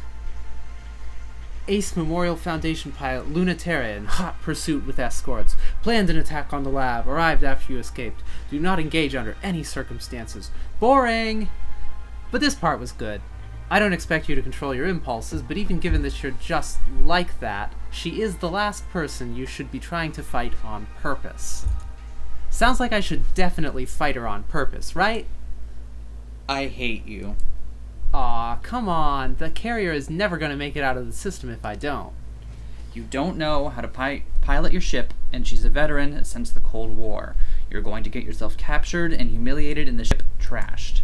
So you're saying there's no downside? Why are you doing this to me? And she's 6'1", huh? Your attention to detail is so useful sometimes. You're using me to cruise? Your taste is so awful. Ugh, I hate you. Oops, looks like one of her escorts is in range. Sorry, gotta go. Surprise is all I got, you know? I wish Europa would stop sending me boys who can't control themselves. Having fun dismantling my escorts? With the string of pearls fingers, Saturn carefully peels the mechanical musculature out of the poor ship's arm she's holding, a souvenir of the last of Luna-Terra's escorts that she sent crying too easily back to their base. It's still sparking and oozing, and Saturn wishes her ship had a mouth so she could suck it out like crab meat. Maybe it does have a mouth. The machine has many mysteries the manual doesn't explain, and Saturn is still learning them. Though I suppose Europa's learned her lesson about sending me girls who can't control themselves. Oh, really? Hey, that's really interesting. Mind telling me more? Oh, she's a hacker too? How amusing. There's nothing too interesting on this comm frequency. Aw, you flatter me. But hey, what did that mean exactly? The part about the girls who can't control themselves. I really want to hear more. It means back up that talk first. How about back up that ass first? If you know what I mean. Or can you land a hit off the comms? Luna-Terra's gravitational field focuses to a single point. Luna-Terra isn't budging. She's been through much worse, and so has her ship, followed always by a thin trail from a bleeding wound she never could completely repair. The Mare Crisium is over 2 decades old, but Saturn can't even land a hit. It's regal and stiff, dressed in cold metallics, weathered and refurbished. The archetypal prototype for all other ship selves, still going after all these years. Still furiously untouchable. The string of pearls hasn't gone down, no matter how much she's been rammed with that spear. But she hasn't even nicked Luna-Terra's ship once. Rammed with that spear. So for this playthrough, I'm just going to go ahead and just bold, italic, underline every single instance of innuendo. Hope that's Okay. alright with everyone. Not at all bad for a joy ride. Can't you get one hit in? Okay, that'll take forever. That'll get old. That'll take... Not that it'll get old. It'll just dramatically increase the length. That's what Ah! he said. In any case, this is my Let's Play now. Good thing you don't win by looking cool. I'm back. No mercy for newbies? No. Luna-Terra puts a stake of solid light through the string of pearl's leg, pins it to its own gauze wrapper. It doesn't hurt at all. The ship's metals began molding and reforming around the wound immediately. A ridiculous, unfair advantage. Saturn has no right to complain, but she still wants to. But she is trying to be cool. Everyone wants to, when in the quiet gleam of that always bleeding ship. That's a pretty amazing ship. Think it'll last. Either you're fighting just for fun, because you're that reckless, or you're caught in your own containment wrapper and can't escape orbit yet. And you'd beat me for sure if I played around. I'm not done yet. That's not true. It's actually very difficult to move with a solid light bullet in your leg, but she's not going to let that stop her. Saturn is suddenly closer than she logically could be, claws bubbling, but Luna-Terra effortlessly slips away and kicks Saturn's ship directly in the chest. Yeah, you're done. The containment wrapper is still stuck to you, so your movement's off. Doesn't seem to have stopped you that much. Right? It was so rude of them to try to stop me. Seems cruel to take it away when you're having so much fun with it. Same's you, right? Do I know you? Everyone knows Memorial Foundation's perfect A's. But do I know you? So I do, don't I? Let me out of this thing and I'll tell you. Why should I? Because you can't help yourself. Besides, don't you want a real fight? Can you promise it'll go different? I can promise it'll be more fun. You are asking me for me to totally abandon my duty to bring you back and do that instead? What? You won't? The legendary pilot who defected from Memorial Foundation, then double-crossed the rebels she abandoned them for, can't be opposed to a little fooling around with the enemy. I guess you do know me. Want to trust each other? Or is it more fun if we don't?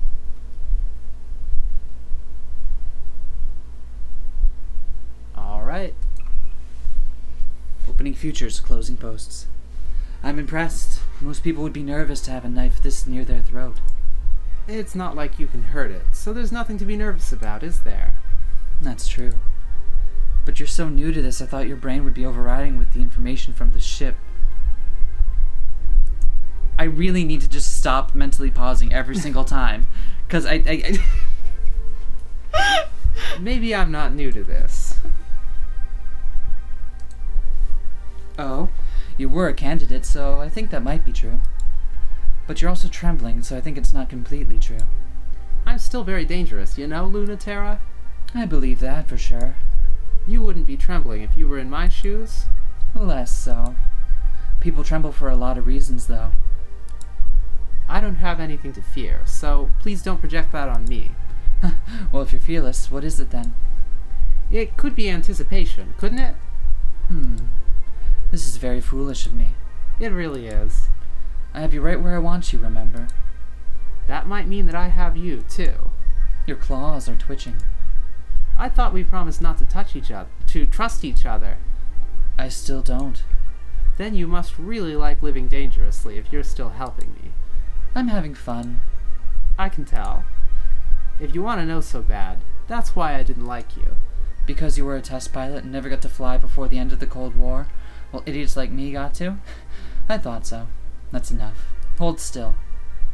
Everyone let you have as much fun as you wanted. You were a real huge jerk. I was always jealous of that. Everyone who let me get away with it regrets it now. There. Done. Thanks. For all your hard work, I should leave you something to remember me by. Oh? Ready to fight for real? I sorta already did. And Saturn has left a claw scratch of hot pink poison seeping on Mare Crisium's thigh. How's that? I finally did get a hit in on you. Good job. They break away, rocketing. Just a little love bite. Pay me back for it next time. Trust me, I will. I'm beginning to think the first time we played this game, I was just so overwhelmed with the setting and characters that I just missed how everything was just drooling with innuendo constantly. This is false. We discussed it. Okay. Okay. But but was I like more like hesitant? Was I probably said something more like, am I picking up on this correctly? and now it's just like, oh god. Ever since the day Mars began, Mars has been doomed. No, there will never be a planet Mars. That's a name reserved for places where human life, gravity, and culture begin. This is just bitter Aries. But like the stringy, inedible weeds that grow out when nothing else does, Cradle's Graces is dug in and we can't get them out. The colonies are wrecked, the terraforming engines are broken, the gravity furnaces are out of control. There's no resources left on this planet, no strategic value. There's no driver at the wheel. Thank you, honey. This planet doesn't even exist. It is an inert rock.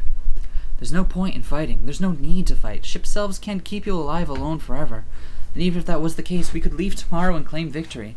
Most of the Memorial Foundation NSES fleet already did. That's why there's barely any of us left and why we can't get them out. What? Why don't I go home too and leave all these idiots to just fucking die on a rock? Who do you think we're doing this for? External communication sent on August 31, 1978 by Memorial Foundation troops. Hey, it's not like we're idiots. We know we're doomed. This planet still doesn't fulfill the requirements for human life. And life is just the start, anyway. Do you know that gravity is something more important? You do understand celestial mechanics, right? Matter is made of tiny particles, but enough of it exerts gravity that stitches the universe together. Culture is made of tiny humans, and enough of it together can decide what's real and what isn't. It is really quite fucked up that this is how decisions about humans get made. Enough humans can decide anything, and then it'll be true, even about what's human and what's not. They don't even have to wait for the deadline. They've already decided that any human without their feet planted on Earth is not in fact a human. That's a pretty usual thing for humans to do, and I messed up that word all 3 times I tried reading this segment, so I feel like I should get a medal for that. No differences of any kind need to exist. I pinned a medal on. Thank you.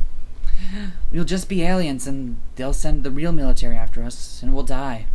But if we just hold the line here for our princess to get through and make it to the moon, she'll open up the gravity well, and then we get to decide. That princess came from the moon. Damn it! Internal communications sent on January 25th, 1981 by Cradle's Graces Irregulars. Do you know how long it's been since that fucking game came out? Since the fucking demo for that game came out and that fucking meme started. Since it was Peter Dinklage. Was it Peter Dinklage originally? Yeah, Peter Dinklage originally that did that voice. Not fucking Nolan North. I remember. Pepperidge Farm. It's morning, Iris. But what's time and space? If we can get our capital ship launched and refueled and the prototype retrofitted with the final equipment, we'll have everything in place. Keep out of the canyons on Mars, where Cradle's Graces and Memorial Foundation are bickering. Hold the city ruins against invading troops, and make sure no one tries to set the oxygen ocean on fire while we refuel. It's a pretty thankless job. But me? I can't wait to see what happens. It's the most exciting space has ever been. Before we got here, this was a dead rock, but the best we could have ever hoped for was Earth in a different place. Who needs that? Far in the distance, the moon's gravity well shines. If no one controls it before the deadline is up, Earth will take drastic steps to ensure that humanity is not divided. What they're afraid of happening, we will ensure that it happens. We finally have something alien in space. Private communication sent on January 26, 1981 by a celestial mechanics researcher. Oh. Yes. Root corruption. Error. Mission parameters not detected. Mission results needed for gravitational slingshot permissions. Error. Navigation shortlist not found. Manual inject mission results.txt. Mission parameters found. All results are perfect and amazing. Wow, thank you, Saturn. Wow, this is a good Flight robot. path generating. Fleet path Cronus orbit refuel on planet Ares Lagrange colony pass. Classified operation Earth's moon. New standing orders coming in. Ares guard celestial mechanics fleet refueling on Ares oxygen ocean. Ares stay. Sorry. Is the robot thirsty? The robot is mega thirsty. Ares, stay out of trouble and do not engage Memorial Foundation troops patrolling in immediate vicinity. Accept orders? No. Error. Cannot proceed. Manual inject. Accepted. Normalizing gravitational acceleration. Air for immediate launch to air. It'll be okay. I'm so sorry. We'll get through this together. I'm so sorry. One way or another, we'll make it. Alright. I love you. I love you too. Okay. Be careful today. I'm never careful any day, so... I'm serious this time. Iapetus is in the field today. I don't know where he's fighting, but you should be careful.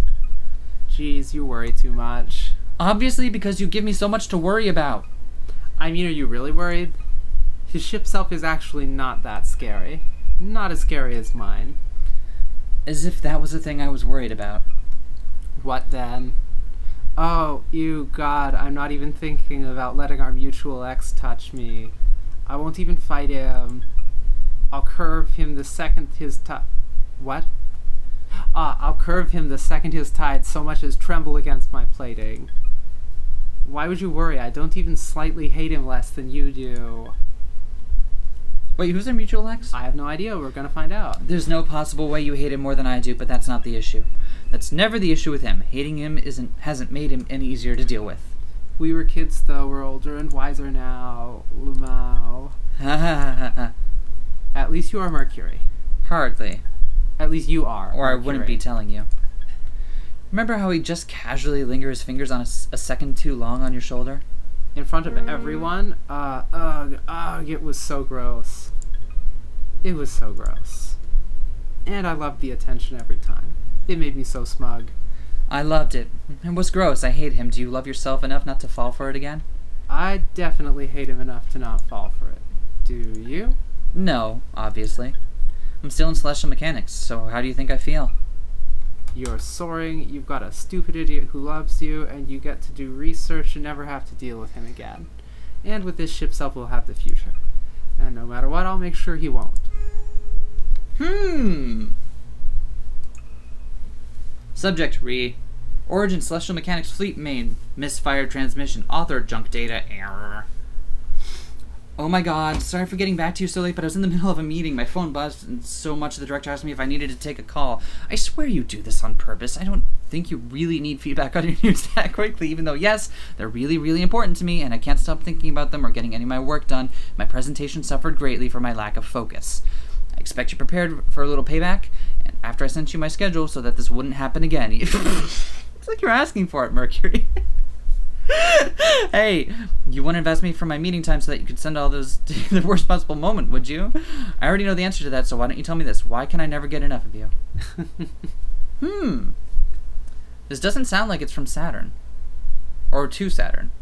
I don't know. Maybe it's their mutual ex? Could be. I don't know. We'll find out.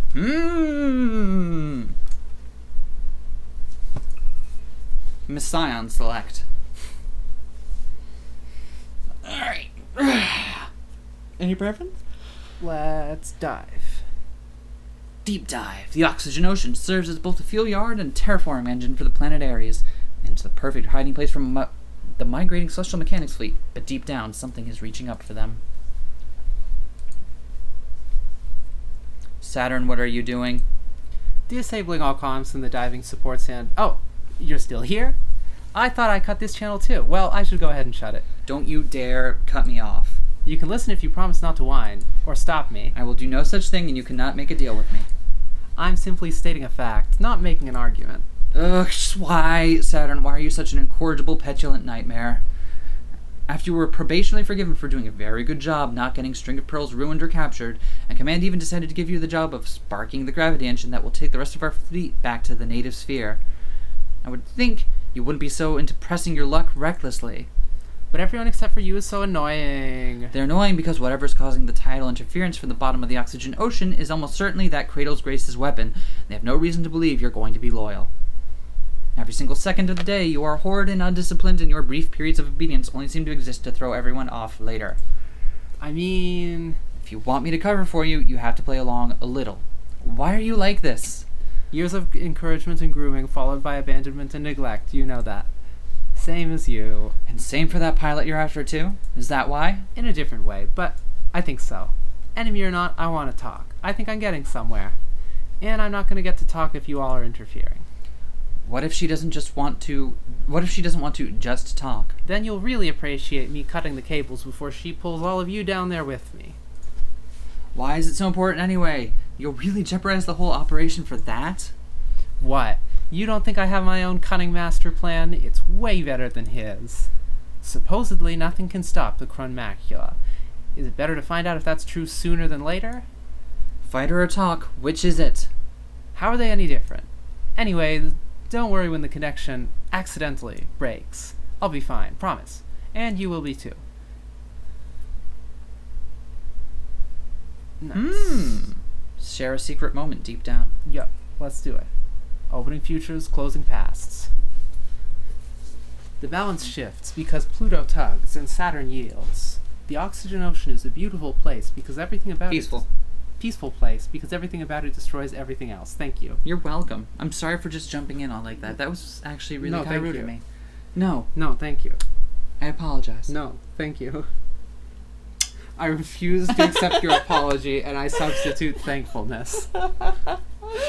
You can enjoy complete privacy under the curtain of the oxygen steam, drink all the fuel and air you want, and no vessel can survive the temperature and pressure conditions below. You can float as long as you want, or until your hull turns brittle and breaks, or your organic components oxidize and explode. Celestial Mechanics has covered their wayward pilot's machine in temporary armor layers to seal out the unknown interference of gravity and seeping oxygen. This is that one Evangelion episode. Is it? Yeah. Okay. The additional temporary armor layers might not be necessary, but they also might be. The Celestial Mechanics fleet tenders lower the string of pearls in slowly, just to make absolutely sure. It feels wonderfully cold, like a spare blanket taken from the attic in winter. The more I think about it, the less and less I hope this is Evangelion, because this would be so much weirder if everyone was inside of their moms the whole time.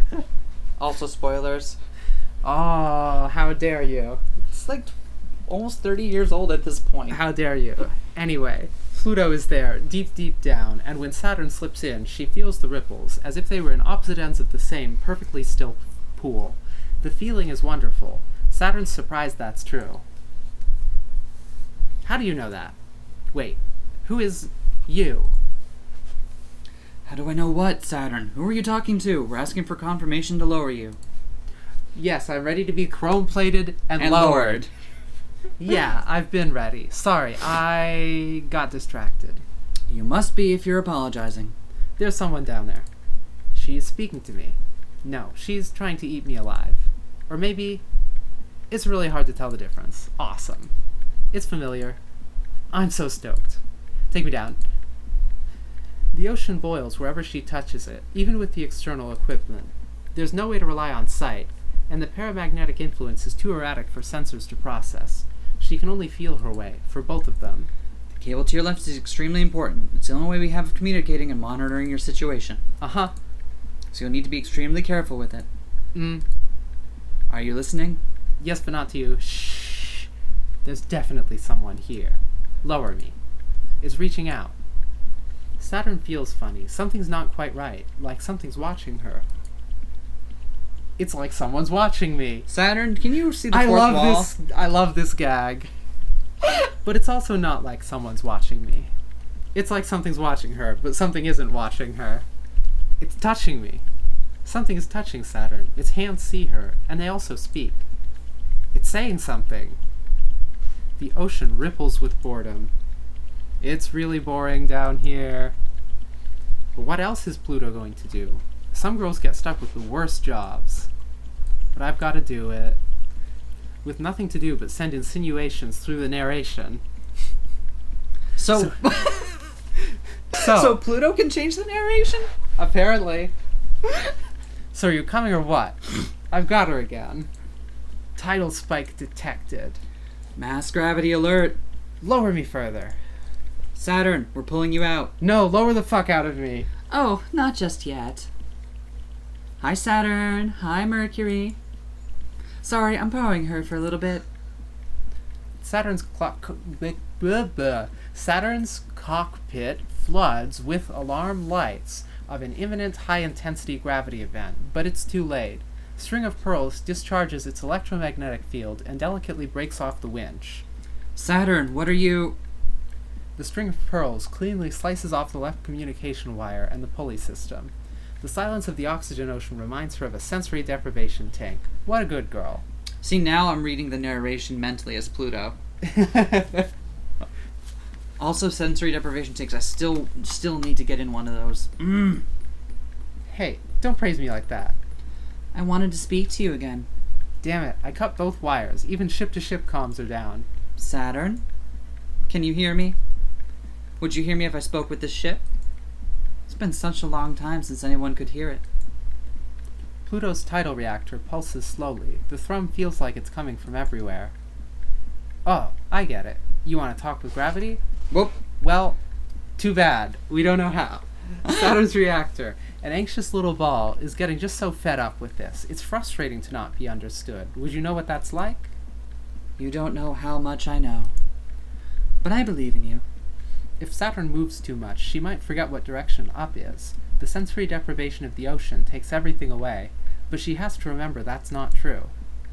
I don't believe you, but I'm trying. Oh, she's trying.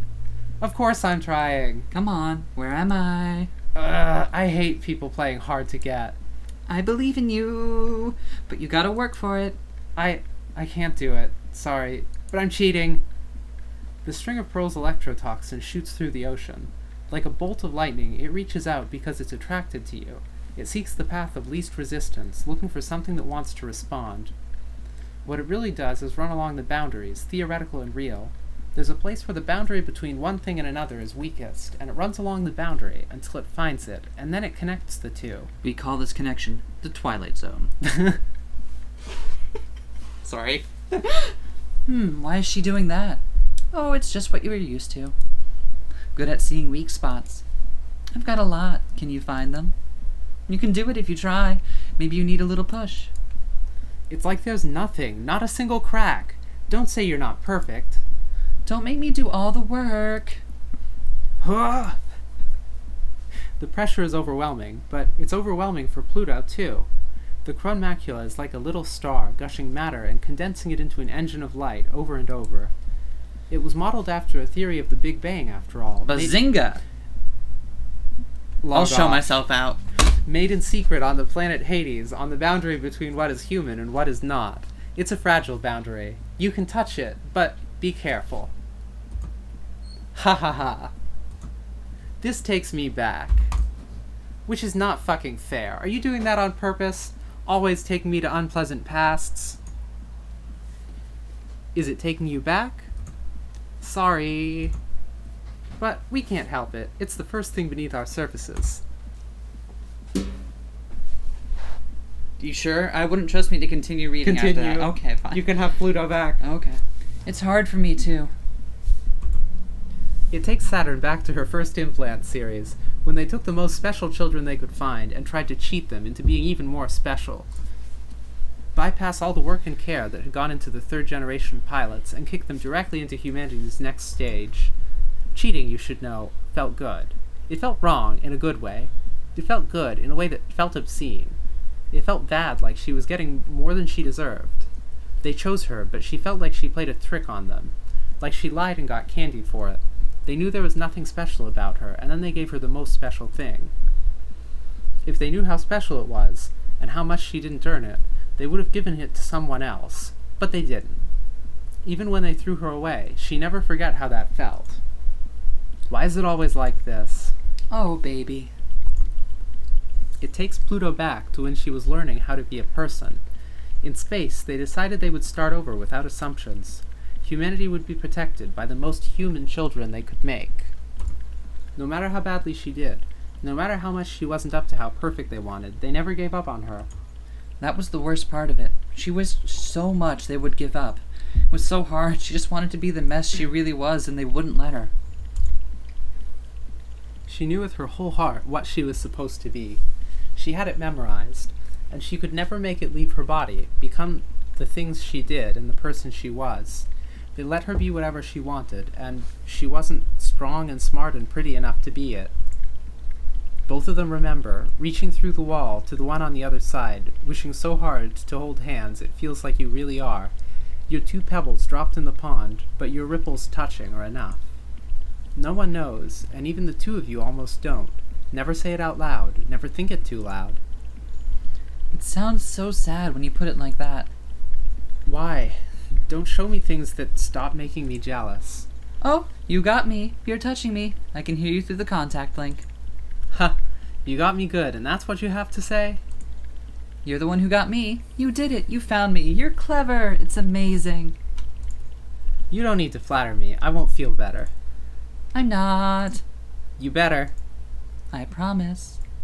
Why am I so scared and you're so not? That's just me. Sorry I'm like this. Well, you can flatter me a little. You're a little needy, huh? Didn't you say I just had you? You do. You can do whatever you want now. Why did you do this? You came after me, so it's only fair that I came after you. Came. Don't say it's only fair. Say I'm amazing and important, and you came after me specifically. You're totally not needy, huh? Give me a better answer. I want to know why it's me. I don't have one. There's so few of us left, I've got to cling to everyone. But I love that you're scared and you believe anyway. I think you're one of the only people who can make something change. And there's no time left. Is that a proposal? To join your side? Yeah! What if I refuse? Then give a good reason for me to join you. Huh. You're even more impulsive than me. You can start to see why I fight, can't you? The way I'm starting to see why you do. Show me something important, and I'll be yours too. But you're definitely not going to go quietly, are you? Nope. If I let you go, will you promise to not crush yourself and me and literally everything? This time, you mean? Yeah. I think I can do that. Say hi to Mercury for me. I'll see you again soon, baby.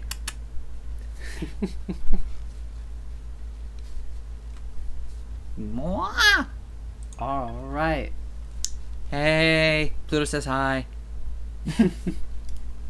Captain told me to thank you for the data stream. You're welcome. Do you have new results for me? Yes, I'll encrypt them. Thank you. You're the best, heart. I guess there's no point in asking what you want them for. Smiley face. How afraid I should be? I'm just trying to fulfill our mission, Mercury. You know that. I'm going to tell him you're as inscrutable and petulant as ever. Aw, please, I don't want your hubby to hate me. Why do you always call Ganymede the captain, anyway, lol? Because some of us have a sense of discretion. Aw, Captain's pet is so well behaved. You're the one to talk, Saturn. You're going to end up at the pound one of these days if you go through any more superior officers. No, it's cute. You both tidally locked that quick. You're making all the lesbians jealous. Then act like it, Saturn. I will not apologize for locking it down. Nice. No, I'm sorry. And I will not apologize for locking it down. Mercury seems like the kind of person who would phrase it in that manner. I've had my fill of being a pet. I don't really want to be a pet either. Maybe you are learning to love yourself. What I'd like is to be a toy. That's even worse. No, it's better. Plastic and metal can be molded into any kind of shape. You can smooth over it and change whatever you want. You only have to accept the interference you're designed for. A toy never gets to do anything. It just sits there looking pretty. Mercury, what do you think I want? Don't you love how our ship self-evokes so much? Just by being plastic and the silhouette of a human? These beam weapons are my fingertips. This chassis is my tits. But they're also beam weapons and impenetrable chassis.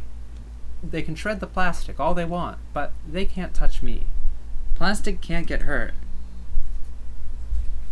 Whoops. But you still can be. Don't forget. People fawn over objects. They worship them. I want to be the product they obsess over. I thought you were tired of getting thrown away. I am not for individual retail sale. Look, don't touch. One of a kind, not sold in stores. Subject, Annual Academy Student Rating. Origin, Colony Server Force Extraction. Author, Memorial Foundation Space Academy Archives. I won't rate them. They're still learning. Given this, Halamine is underperforming based on the expectations that you set out for her. I told you the projections were completely divorced from reality repeatedly for this very reason. The authority she may have wielded on Earth means nothing up here. I should add, because I know you will forget it as early as is convenient, that she's performing very highly compared to her peer group in specific areas that you seem to consider so highly. Yes, even compared to your Generation 1 aces. She has the potential to surpass them, so stop asking if she has surpassed the top one yet. I'd prefer to keep those two as separate as possible for interpersonal reasons. Halamede is too competitive and easily impressed to not make me worry without placing her in close contact with the number 1 ace. Your attempts to put those two in the same room has not gone unnoticed by me. Do you just love drama, Iapetus, or is there something else you believe is more important than the health of our pilots? Nick's final resignation. Origin Memorial Foundation Evidence Locker. Author, Special Counsel for the Prosecution of Dr. Nix. In these moments, nothing is more painful than being patronized. But you couldn't even spare me that. I can't understand why you thought me to be that naive, though. I really did know. They thought a world where the children were together and free could write their own futures sounded wonderful. We didn't even get close for them to understand that's not what they wanted. I knew it from the start. I regret only that I didn't get further before they noticed. You're asking for my resignation, but there's nowhere else for me to go. And there's nowhere else for those children to go either. I won't let you have them, and I won't let you crush them back to their earthly shapes. What you're asking instead is for me to declare war. So I will do so, and we'll see if Earth's tides are truly powerful enough to crush the new humanity you rejected. Oh, shit's heating up for a 100mm kiss. All right. Nice. Memorial Foundation deploys a certain sniper to stop escape and resupply routes to the resting Celestial Mechanics fleet. All Saturn needs to do is stay out of trouble, but what's the chance of that? Hey, no, go ahead, take your time. We're not dying yet or anything. You know, fighting officially on Ares is a lot less fun than I was promised it would be. It's real work, Saturn. I thought that's what all of that getting back on our good side was about. They shouldn't have done such a good job of hiding in the oxygen ocean then. You could maybe stage attack from the Olympus ruins, but not even Cradle's Graces is precious enough to defend them. Memorial Foundation is thorough enough to watch over it. Of course, only they would be that annoying. There's recent activity there, and they want an investigation. They're just being paranoid. That's a stupid plan, and they're only sending someone there to waste their time chancing we're dumb. Or baiting us. Would they really send their ace if that was the case? Wait, that old Memorial Foundation warhorse, you mean? Why didn't you tell me the most important part first? Coordinates now, please. Saturn, I really hope you are not actually... Yeah, I'm feeling like, Command is right, actually. That area needs a really thorough investigation, just to be sure. What's with the sudden enthusiasm? It's really not... No, wait, it's exactly like you. When you said you fought off the Mare Crisium pilot, what were you actually doing? I don't know what you're talking about, Mercury. I was so dutiful and brought this back in one piece, so that means I won, so don't worry about it. Why are you like this? Alright. Woo! Opening futures, closing pasta. Closing pasta. The balance shifts because Saturn moved and Luna-Terra couldn't. Got you. She does. Saturn is as good as already down. But so is Luna-Terra. Got you too. Pure spite got Saturn this far, and it will get her even farther. She takes aim and fires. Luna-Terra, perfectly still for the perfect shot, is perfectly unable to get out of the way in time. Saturn's string of pearls is laid out flat on her back, creaking and twitching, and Luna-Terra's Mare Crisium falls from her sniper spot like a burning star. Luna-Terra wakes up first, but her flight unit is shot. It's hard to hide a ship that can't fly in a city, but the Mare Crisium is full of unfair tricks. Shooting her down is just the beginning. You have to catch her next. That's alright with Saturn. She's at her best when everyone is in the dirt. When she wakes up, she's ready. She might be in worse shape than Luna-Terra, but worse shape is her best. String of Pearls skirts along the half-constructed city with the shape of ruins and the pristine finish of plastic toys still in their boxes, looking for the hole Luna-Terra's nestled in and dodging her shots of protest. Reboot took longer than I thought, but ready or not, here I come. Hey, come out, come out, come out! You almost got me the last time you poked your head out to shoot. Try again! Aw, come on. I'm not babbling to trick you or anything. I'm just having a great time here. I'd love it if you'd stop making me feel like I'm just talking to myself. I can hear you just fine, Saturn. What, this isn't exciting enough? I guess that's why you're the ace pilot, LT. I need to have you on the ropes to taunt you and dodge at the same time. An ear-splitting crash, impossible to tell which direction the shot came from. The cover around Saturn explodes. I'm an ace because I keep my priorities straight. That's not what I've heard. What have you heard? That keeping your priorities straight is the thing you're the worst at. That it is pretty much your most obvious weak point. Maybe they don't know what my priorities are. Is getting shot down by an idiot with no combat experience high on your priority list? The building next to Saturn explodes. Is missing all the time high on your priority list? You really are a brat. Is getting harassed constantly by flirtatious brats high on your priority list? You're really on your toes today. I can't hit you with anything. Yeah, I'm having fun too. What a mess. I don't know why I'm laughing about it or having so much fun. I'm glad you think so. It's a funny kind of date if you put it that way. If this fighting is just play fighting, then keep playing with me. You should be careful though. You never know what I might try next. I've got so many plans for dragging you out in the sun. Like what? Are they working on me? Of course. Stop underestimating me. I'm executing several plans as we speak. You're not at all ready, Luna-Terra. I'm not giving you any way out. You're not gonna at least give me a hint? I'm at a disadvantage here. You can't trick me into giving it all away. But maybe you're right. Maybe I should be generous and let you know just a hint about one plan. You're generous. You should know this. You should know this, but winning isn't my highest priority. It won't mean that I'm easy, though. Hey, we do think alike, at least on the first half of that. If you love winning, the stalemate of this whole conflict should bore you to tears. All that's left in space are second-choice pilots who suck at things like winning, no matter how good they are. I'm the second choice, but I'm the pilot that's here right now, and no one else would have thought of the plan I did. Oh? I'm a second choice too, or I wouldn't be here. Is that great a plan? Really? You? Oh, it's not a good plan. It's just that no one else would do it, because I'd have to be a freak to try to catch you on foot. A first choice would never be sent to space. A first choice would never be sent to space in the first place. That does sound like a crazy plan to me. What would you even do if you found me, assuming I'm standing still?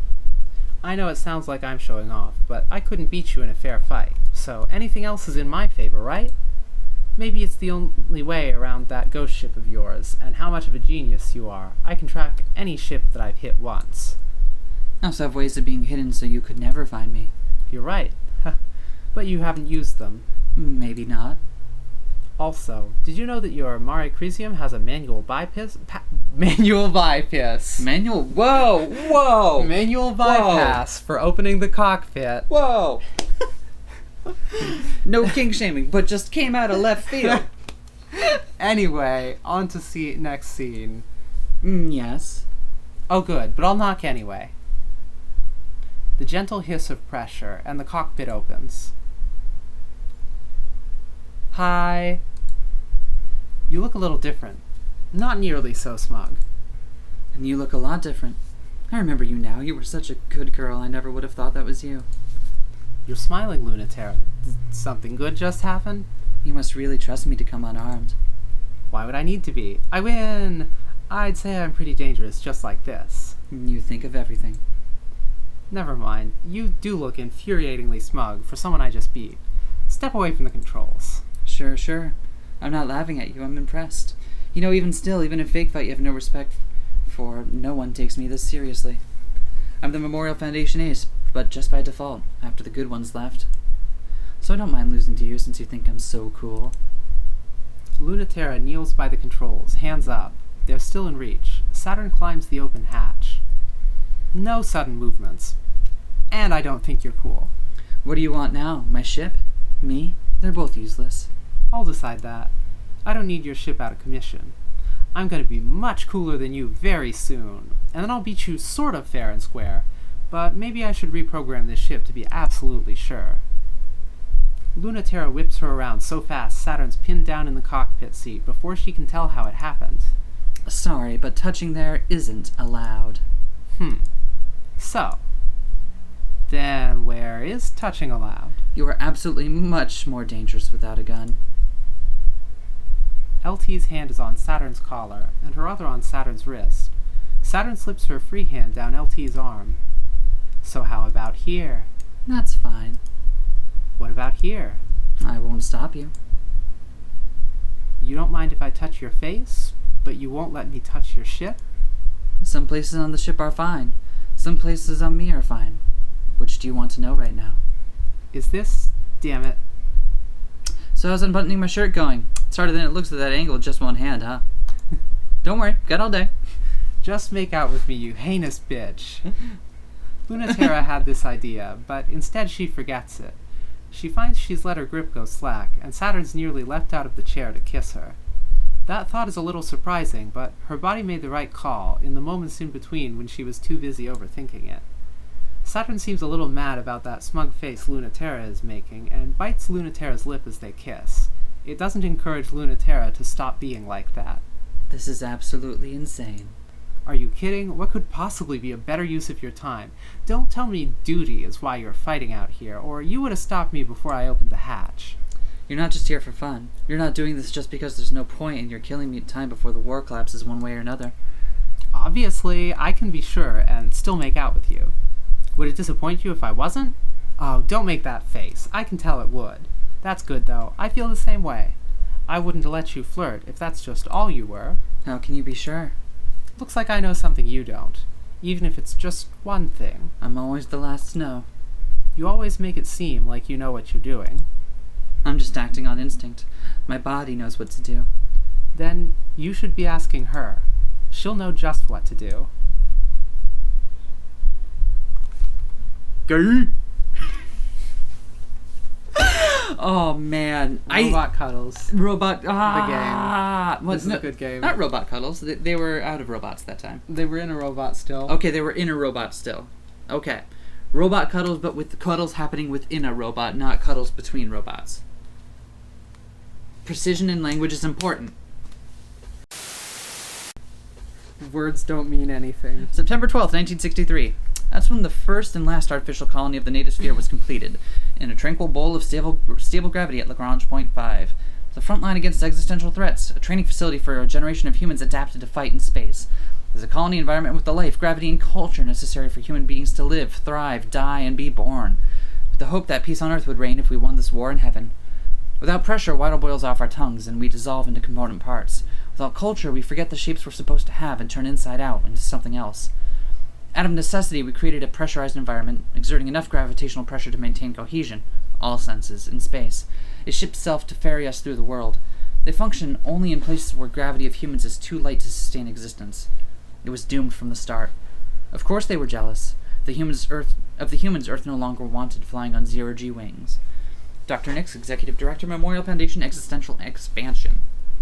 July 29th, 1958. That's when the Memorial Foundation International Executive Committee was granted international authority in the spirit of unified human peace and the verified presence of an existential threat outside the solar system to establish a cultural, military, and scientific response to existential threats. No longer confined to Earth, a growing native sphere where our gravity reigns forever. Safety, research, and expansion, the three pillars of Memorial Foundation's space branch, will protect Earth from without as it has from within. Free from the old world's gravity, it would be possible to advance the science, art, and culture without constraint, and join hands, all of Earth finally unified. For Memorial Foundation, protecting humans from other humans through peace on Earth and protecting humans from everything else through war in heaven would fulfill both of our agendas simultaneously. We really, foolishly, decided we could do better. There are two errors in this approach. First is that to do better is meaningless if it cannot be exported to Earth. The space program was never rejected by the surface, it simply did not have enough relevance to sustain interest. The second error is the intrinsic error of a Memorial Foundation. The existential threat is intrinsic to humanity. You can fight it, but you cannot cut it out. The designation of alien is required by humans. We cannot trick an existential threat into a convenient manifestation, as it has always been. Only humans can fulfill the criteria to be alien. Europa, Chief Officer, Memorial Foundation Existential Safety. January 2nd, 1980. That's when they blew up the Lagrange colony. It was a real shame. It was a green, wet, and very peaceful place. And now it's a very cold, green, wet, and very unsettling place. It's where we did a lot of legitimately incredible things, like create sustainable tidal reactors, new culture, experiment with human bodies and human development, manufacture self-sufficient alter egos for space exploration, and did everything other than successfully combat the unknowable existential threat. Earth and the Memorial Foundation Service considers that a failure, but in truth, they're just not trying hard enough. Through gravity, humans decide what is real and what is not. Humans can make whatever they imagine come true. Through imagining, humans chart out what is true. They invent, with human effort, what exists. If an existential threat doesn't exist, we just have to make one. But of course it doesn't work like that. Nothing could be more difficult than creating something alien. The only reference points are humans, so the idea of something alien is unimaginable, because we cannot imagine outside of those terms. There's a certain degree of misunderstanding needed for humans to successfully classify something as alien. But before they blew it up, we got very close. Iapetus, Executive Director, Memorial Foundation Existential Research. Day 5. Chirp, Nice. chirp, chirp. OS root core reformatting 67% complete.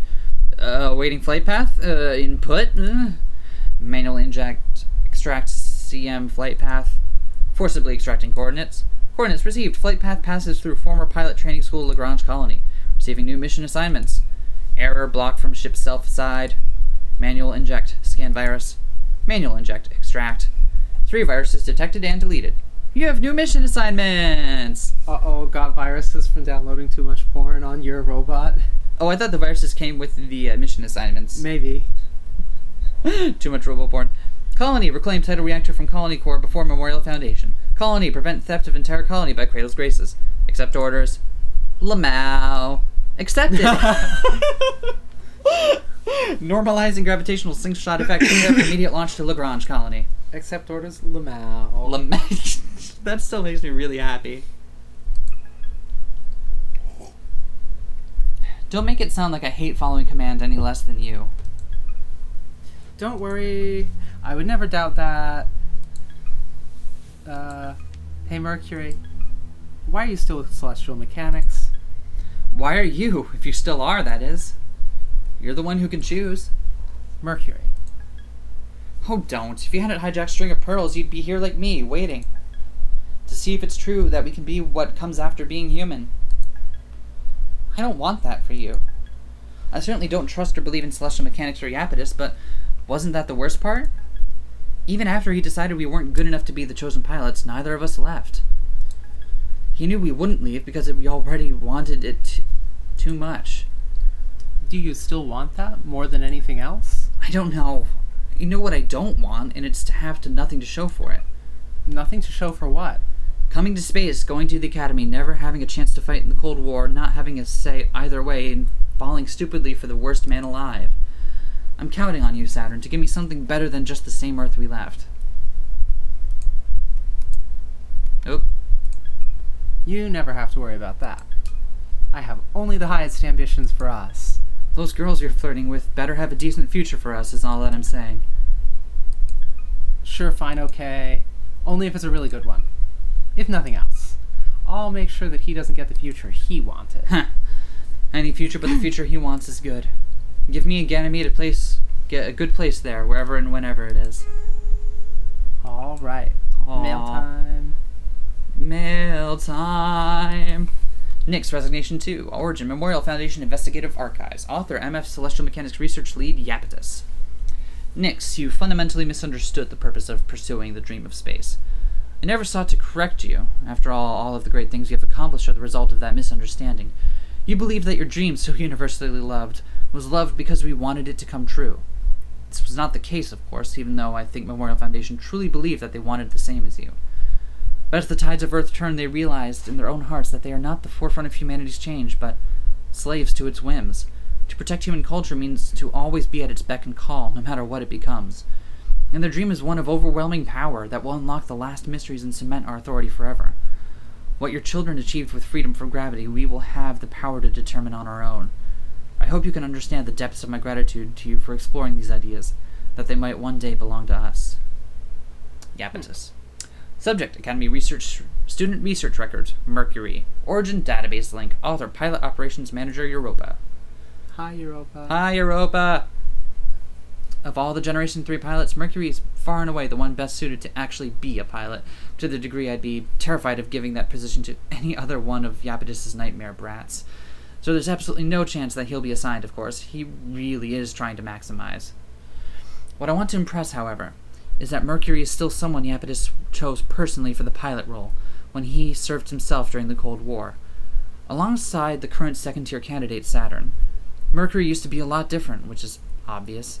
A lot of our pilots used to be a lot different, for reasons only space can explain. I think reducing it to Mercury's personal stake is as incomplete a reading as it would be for any of the other pilots in celestial mechanics. Some of them even know exactly what they're doing, Mercury most of all. I don't think he has petulant grudges against humanity. He's very critical. There's a lot in this game about finding the space to kind of grow up and be yourself, and then coming to terms with how do you grow up, how do you grow after leaving the thing that born you. Like not to simplify it too much, but it's kind of like how do you, everyone's got to leave a home at some point, but then how do you reconcile that past with where you want to go in the future, and how does that inform what you do from there on out? And I don't know, I'm thinking about it too much. Sorry. No. Moving briskly along. Becoming stars. The Lagrange colony is an uninhabitable husk, but Cradle's Graces still clings to it. Quite literally, Pluto's dream might collapse under its own weight, or crush Saturn under it. Sure. Let's do it. The whole colony? I can't fit that up my butt.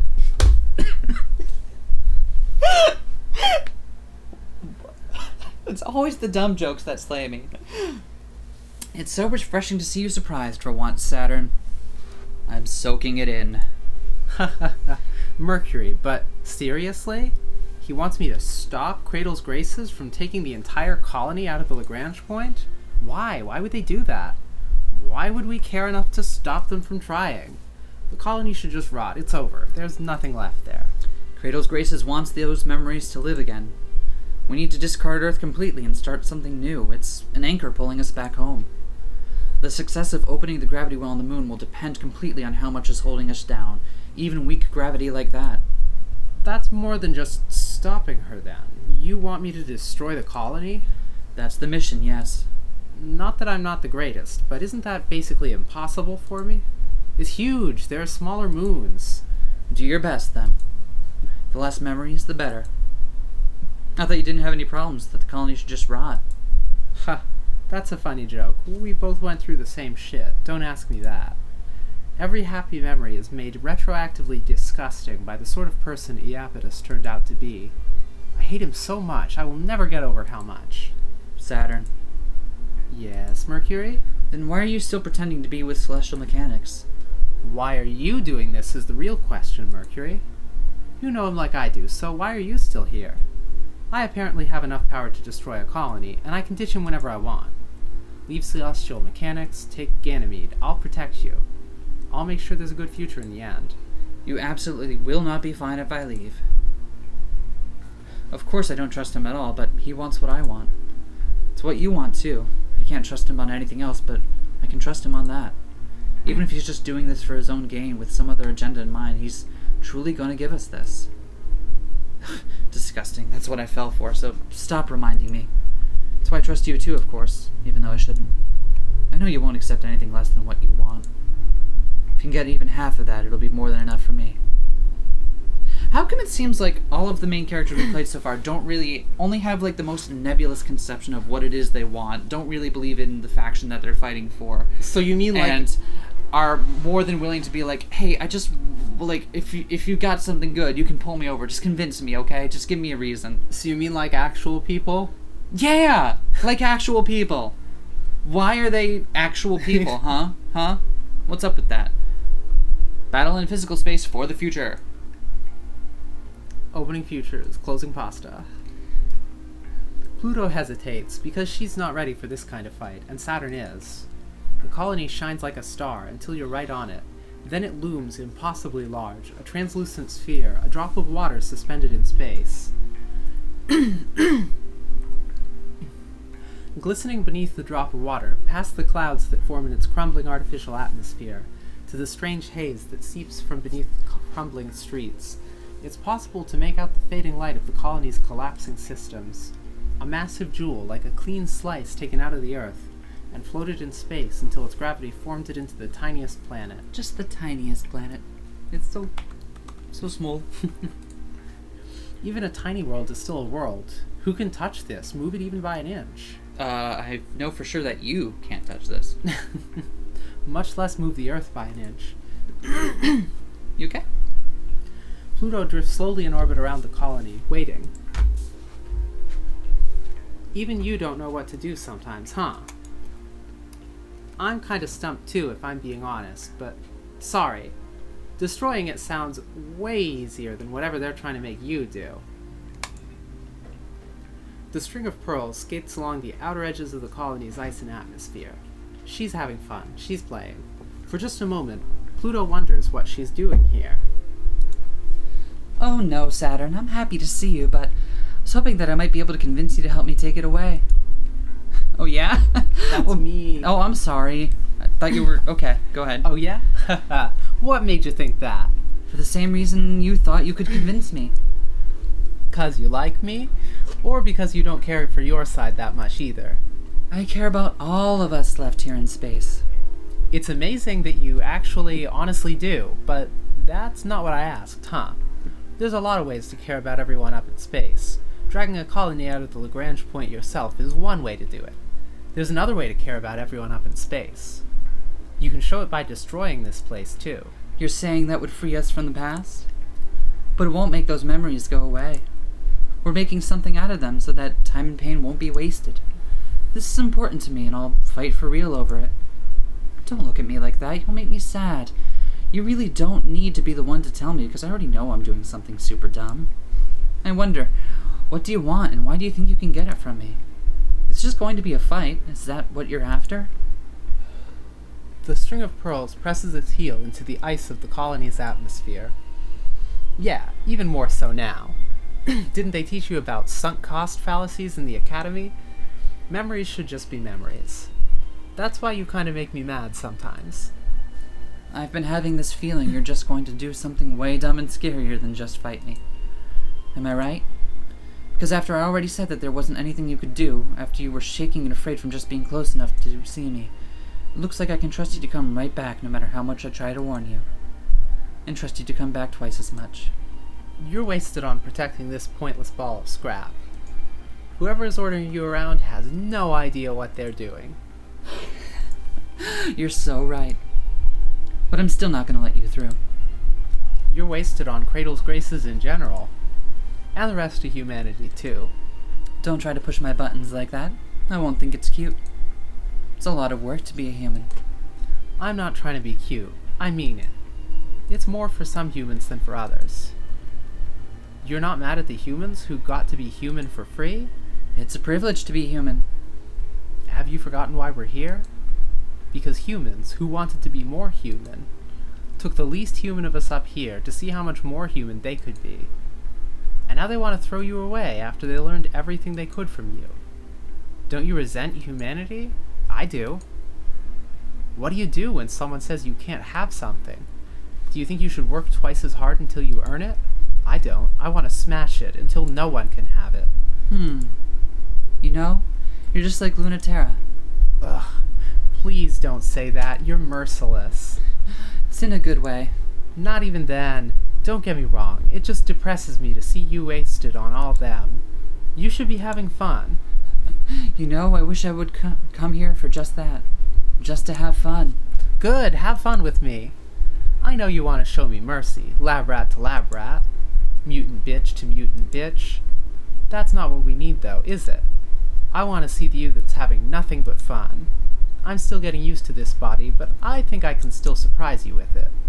And you'd like that, right? Cutting loose with no gravity to tie you down? I think about that every day. It's so tempting. You've got to be ginger with the universe, you know, Saturn. Now that you're this strong, you've got to be careful. So much can go wrong. I'll make sure to be very careful with the universe you love.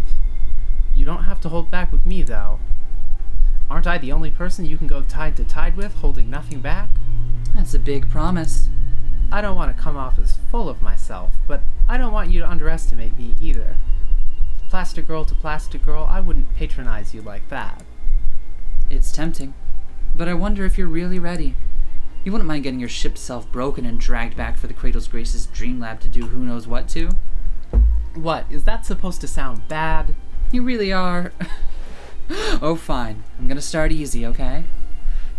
They've flirted enough, so neither is in the mood to lie.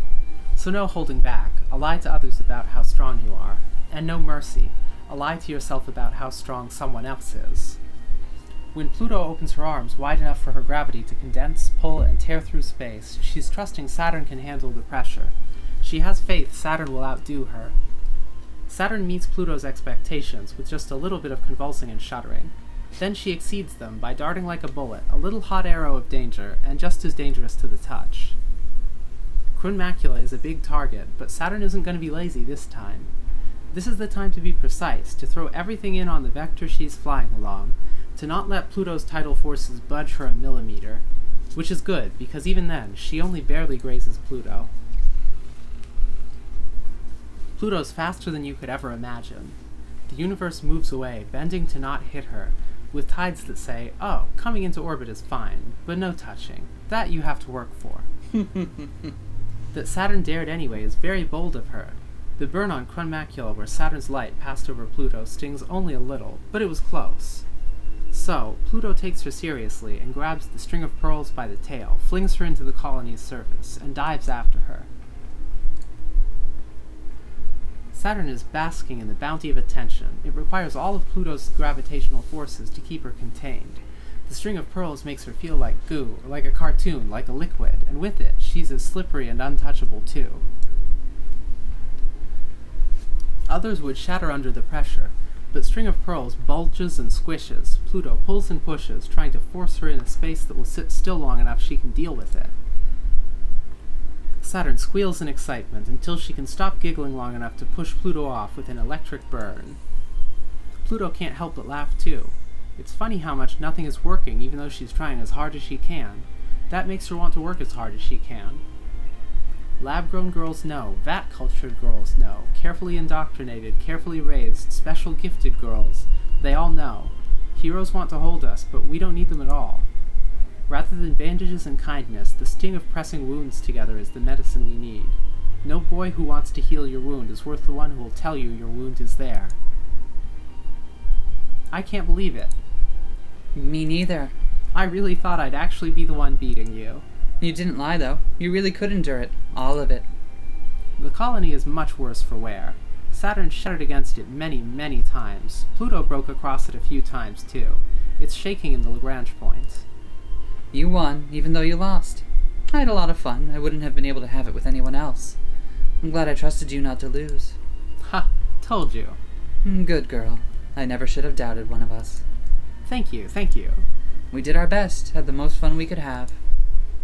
When we get to the moon, don't forget, you could keep having fun just like this, if you let me show you the way.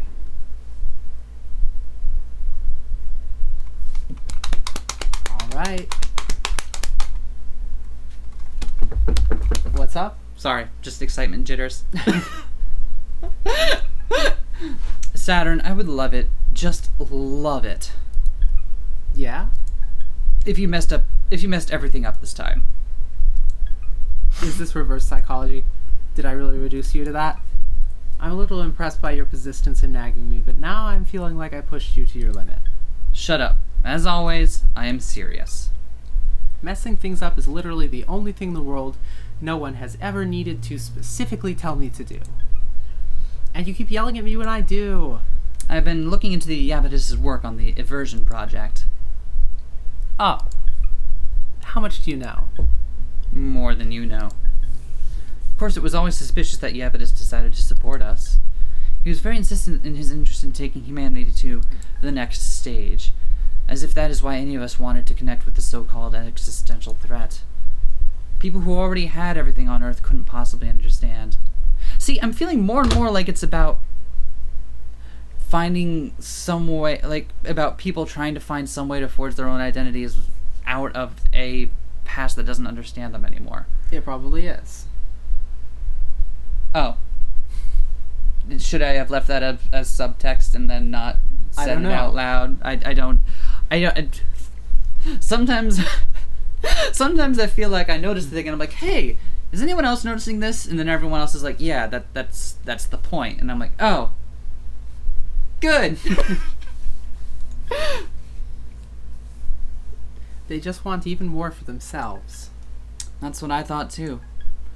Iapetus' plan is very attractive to certain factions in Memorial Foundation.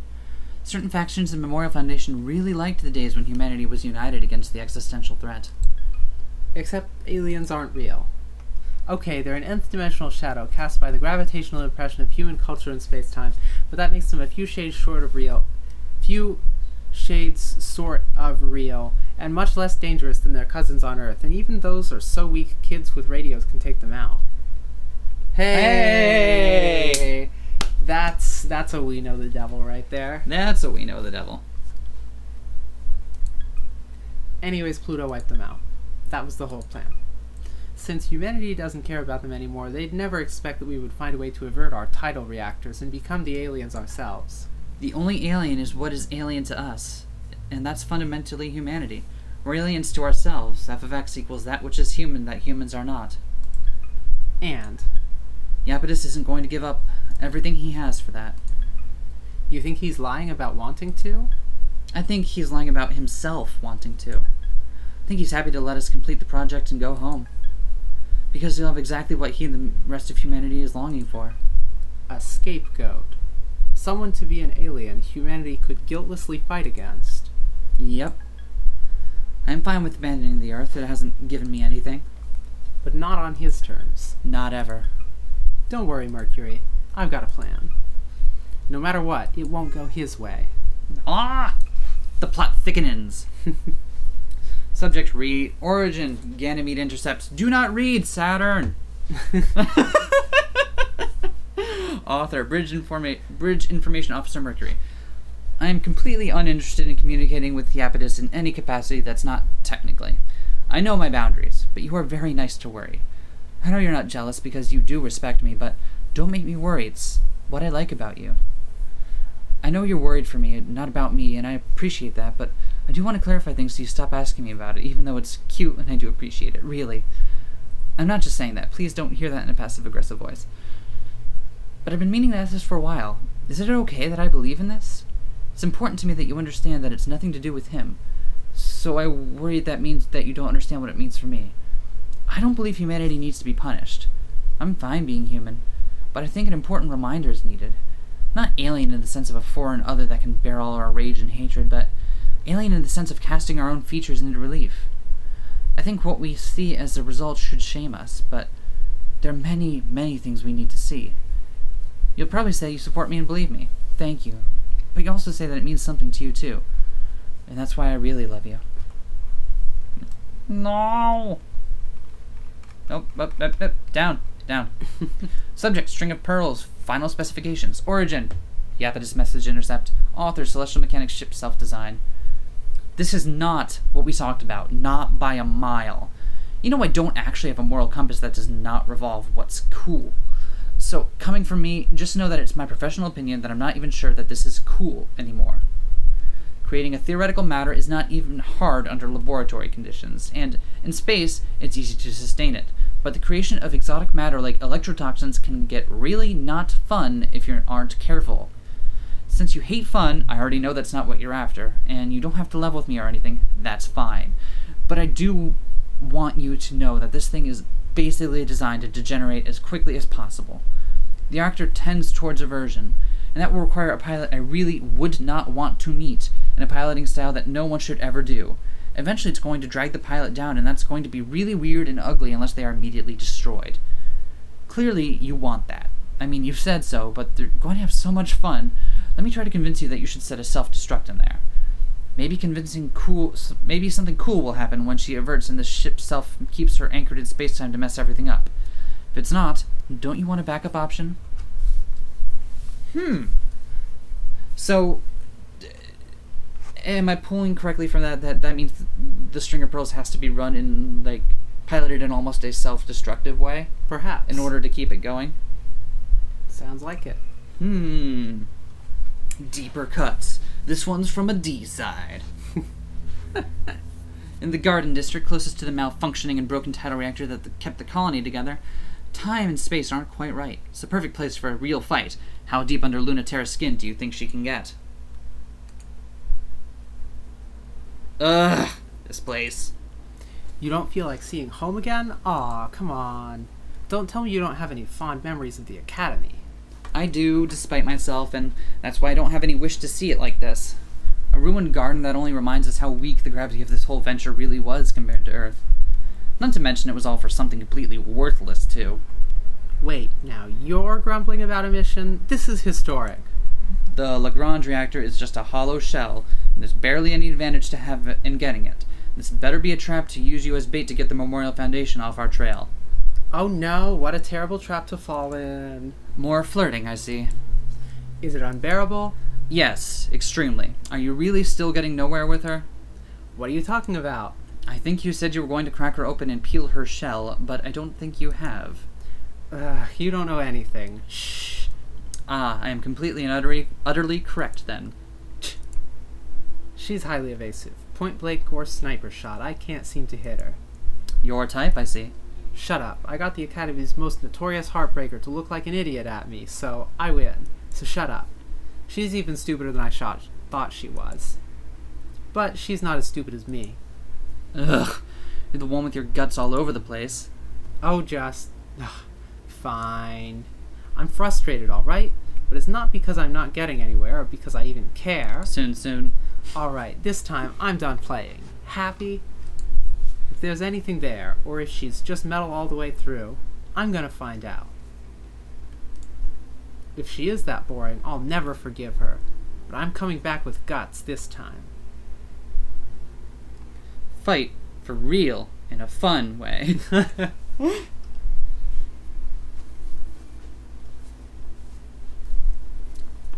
A surprise attack isn't very sporting. Don't be jealous just because I got mine off first. You got a wound on me in the Lagrange reactor shell. That not a good enough deal? No way. In fact, apologize!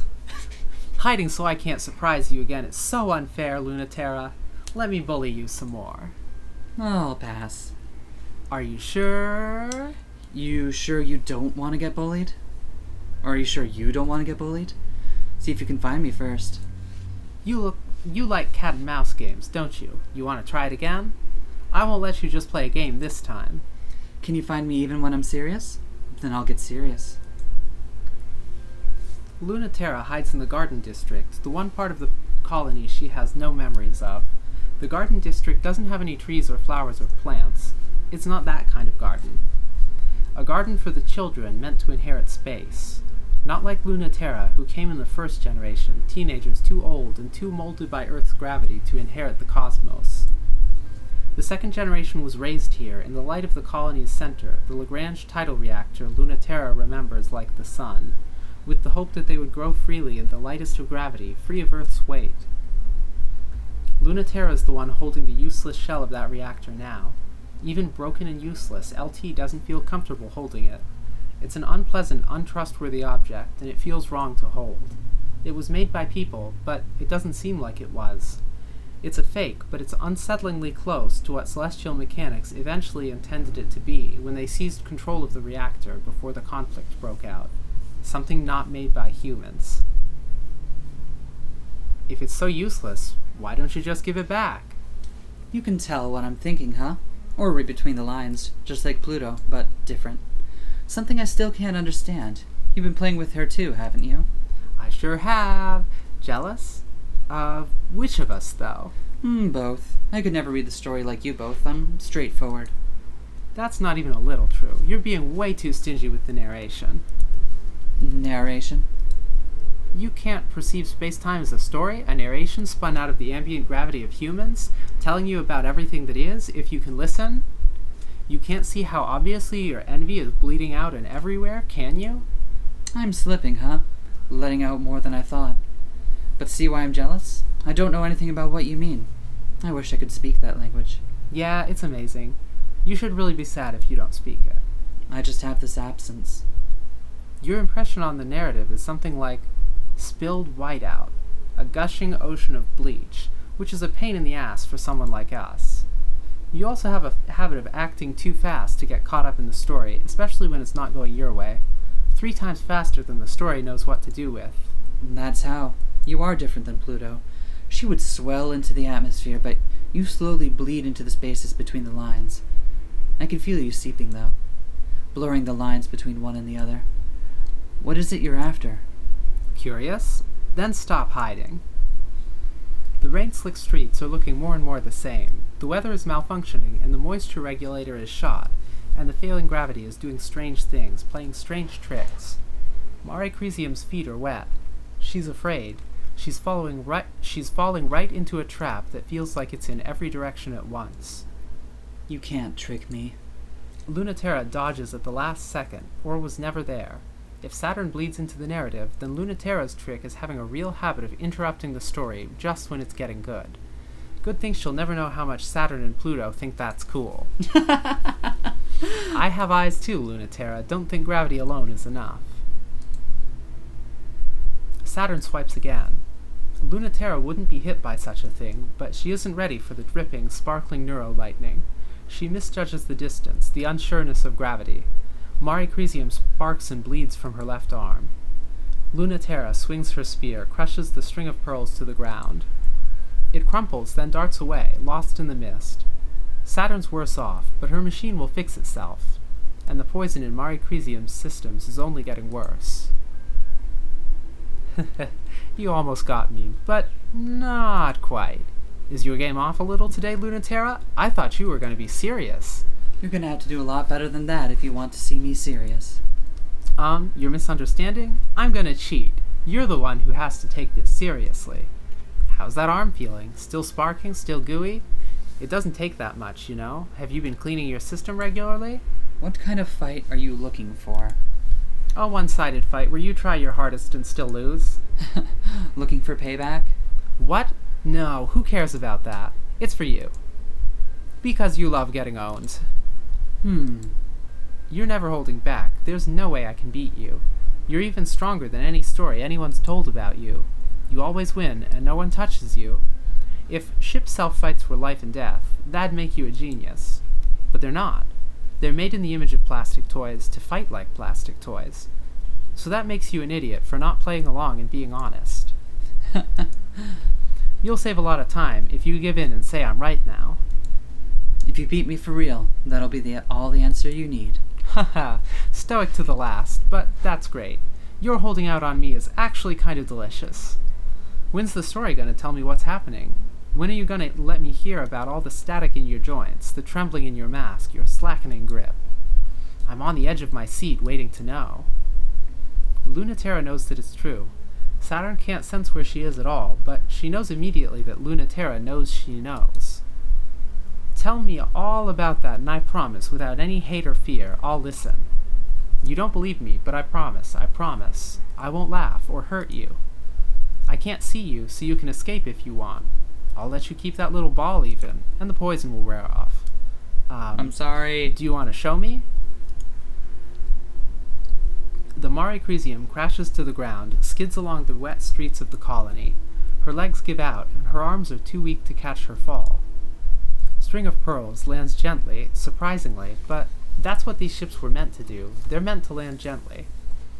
Even the electrotoxins are tingly, not painful, in a warm, numbing sort of way, like licking a battery with every part of your body. There's no way that Luna-Terra can stand up.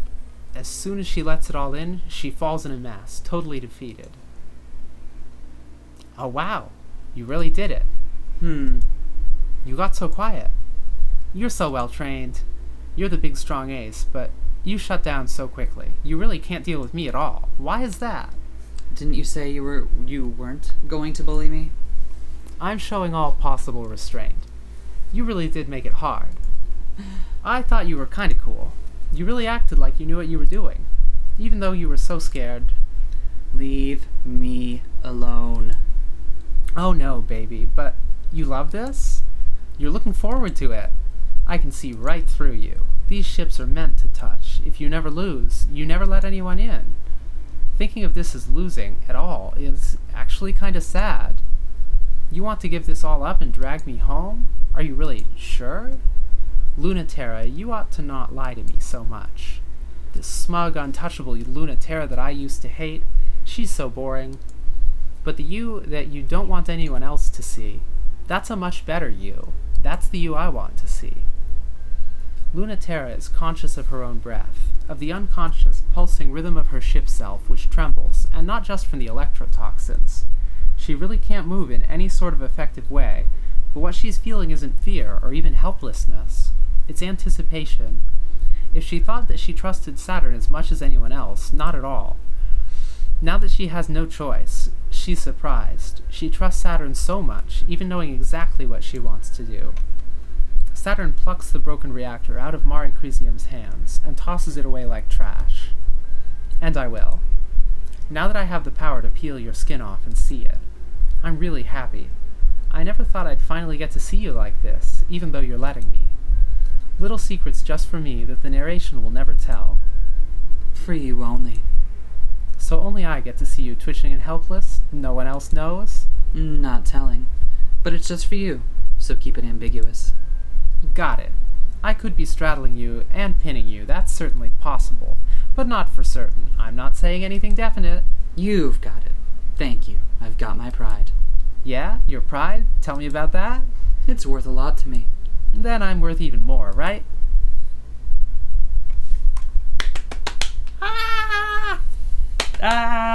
This game gives me so many good feels. January 30th, 1981, and the day is almost here. The deadline to save everyone who came up to space with us, fought with us, tried to bring everyone up with us. If we shut down the lunar gravity well, there won't be any choice left. The power that keeps our ship's selves in check will fall apart. We won't have anywhere else to go but home. If we kill the dream, no one will die. We really, really hope that's true. No one should die in space. No one should die, period. No one has to die because ship self-combat is shimmering missiles of light, cosmic explosions, electricity that sears through the soul, blade sciences impossible for human to produce, dances of combat without end, fight against ideas with toys. Humans would never show that sort of compassion to each other. Earth's answer is a single atomic particle fired at near light speed directly into the cockpit core. A true weapon from a military force. The quickest, most efficient, instantaneous, unavoidable way to kill a human. The most boring possible way to pointlessly die. No drama, no meaning, just nothing. Luna-Terra Memorial Foundation Ace Pilot. It's January 30th, 1981. In the end, they might get everything they want, in the way that no one wants. If we open up the lunar gravity well, then we can establish forever another Earth. And maybe another. We can inhabit the whole system, but that will cut humanity in two, and more. The distance will be so much further. Everything we have will be even farther from them. How much are we going to lose? How much will we never be able to give them? The moon is very close to being part of Earth. It's full of life, and humans can live here now. It feels impossible, and I don't want to give it up. We should break it off forever, shouldn't we? All I want to do is stitch these two humanities together. But if one of us dies as a result, I will fight forever to keep that precious thing alive. Pluto, Princess of Cradle's Graces. It's January 30th, 1981. They don't name it because naming gives it power, but not naming it gives it more. It must be in every corner, behind every door, far, far away in the spaces between stars. It is defined and categorized in every human culture, and it is deliberately omitted from explicit naming conventions by Memorial Foundation, in favor of a euphemism less captivating to the imagination, such as existential threat, rather than a specific word that would stimulate the imagination. But a trick like this will not work, and the euphemism is a hollow void that can hold all fears and possibilities. Through gravity, humans decide what is real and what is not. But what is not does not stop existing. In it, like humans, can decide. It's the kiss of inverse, everything that humans can imagine but can't become. The shortcut to attaining it is to forsake everything that humans already are. If a bunch of idiots get tricked into going there, it would make a very convenient enemy for Earth. And that's the real fear. Before it happens, I'll tell you a little secret. You ready? I'm ready. I'm ready. Thanks, Saturn. Route installation complete. New OS in operation. Celestial Mechanics fleet collecting in the orbit of Earth's moon. Request for assistance received. Ignore. Awaiting manual input of mission parameters. Assist Cradle's Graces and Celestial Mechanics with the opening of the gravity well and changing gravitational constants to make conflict with Earth possible. Mission created. Get in as much trouble as possible with the Memorial Foundation Ace. Mission created. Calculating gravitational slingshot data from server hack. Ready for launch? Why? Accepted! Normalizing gravitational slingshot effect. Prepare for immediate launch to Earth's moon. Alright. Alright. You think about Neath still? That's out of nowhere. I think about them every day, obviously. They're the reason Celestial Mechanics exists. First to understand what happened to them, and then, because we couldn't stop thinking about it, about how to make what happened to them happen to us. We still don't know what it was exactly. They had us all get together to reach through space and time and contact the existential threat wherever it came from, to make sure that it had truly been defeated for good. I think they were really hoping it wasn't.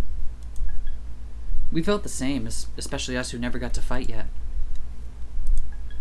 And we reached together as far as we could. And Neath reached farther than anyone. I didn't think it would have been them before anyone else, but I didn't know them. Was it that they reached too far? Or what? Or something reached to them? What's the difference? In the end, they got it. Whatever it was. Are you having second thoughts? Maybe. They were the only one. I always wondered why that was. Were they special? In a good way or a bad way? Were they chosen? What would be the criteria? We know it's none of that, though. Just lonely, an unchosen child, without so little presence in this world they fell into another one. That's how it is. The only trick is how to do it on purpose. And that's just it. Are we too attached? I want it to be something new and share it with everyone. Am I too heavy for the apple? It's a thin line between falling into inverse because you have hope, and because you don't have any left. We should be glad it's not so easy, you know. Subject, Why Children? Origin Memorial Foundation Space Program Documentation. Author, Director, Nix. They aren't children anymore. But when they were pilots, they were, for all the obvious reasons that children are more suited to be pilots than adults. Since the decline of the space program, there have been fewer and fewer waves of new recruits, and the current pilot generations have no successors. Adults are serving as pilots because there are no longer any children in space, and adults should not have to serve as pilots. It would be cruel to send children to fight a war so that adults don't have to, especially as adults have far more powerful tidal forces than children. In their physical and metaphorical manifestation, tides are the measurement of the authority that culture has over the universe, the light of the soul that turns all impossible things into our dominion. The gravitational forces of children are weak enough to perceive and engage the existential threat without obliterating it instantly. And as a cancer that exerts a subtle influence in the back of our unknowing minds, they are suited to protect us from it. For this reason, Memorial Foundation has pushed against traditional cultural institutions for engaging existential threats with this more humane practice, due to the resiliency of children and detrimental long-term effects contact with existential threats has on adults in the vast majority of cases. In some exceptional circumstances, contamination lingers in children. Their gravitational forces never achieve sufficient power to extinguish the existential threat without resistance. Without the tidal force to challenge other adults, they remain in limbo, unsuited to anything else. The remaining small percentage of the original pilot program that continues to reside in space is made of such cases. Subject, new reversion proposal. Origin, Memorial Foundation Central Classified Extract. Author, Memorial Foundation Celestial Mechanics. Thank you. I'm no different from many of my former colleagues. I think we all want the same thing, ultimately. Every one of us. I'd implore you to be forgiving of them, though not of their methods. Many of us are thankful for the ending of the Cold War, the paranoia and suspicion that accompanied the strength of the existential threat in this world, as it fed on the trauma and malaise and discontent of the world after the war. But I think some of us might have some reservation about the future. In abandoning existential threats to address the threats of our home, it will inevitably result in us turning to conflict between humans once more. and in turn, the existential threat will thrive. We are looking for the smoothest, most uncontested future. I won't lie. This won't ensure happiness for everyone. In fact, it may be difficult to understate how much will ensure the opposite for what we will ensure are very few. But what I'm proposing will ensure the maximum happiness for the maximum number of people. And what else can we do? Categorical imperative sense tingling. Wah, What is your utilitarianism is false. Why does your utilitarianism alarm have the frickin' Ironside theme? This is what happens every time a utilitarian and a deontologist meet. Okay. The siren goes off, and then they have to fist fight. I went to philosophy school. I know this. I don't recall pugilism being part of my curriculum. Did you take metaethics? No, I did not take metaethics. I took logic, and then more logic, and then I took group theory because I also like math. Nice. Yeah, there might have been a difference in the way we studied philosophy.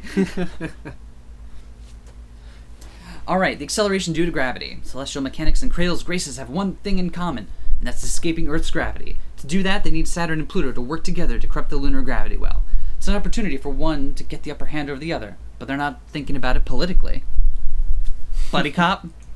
Buddy cop? Nice. How is the new equipment fitting? It's not that much weirder than how it was before. This mission really is a weird one, Mercury. This was always the plan, you know that. The lunar gravity well is the anchor that all tidal reactors resonate with. It's how ships selves maintain their form, how colonies on other planets and orbital bases and ships maintain environments humans can survive in.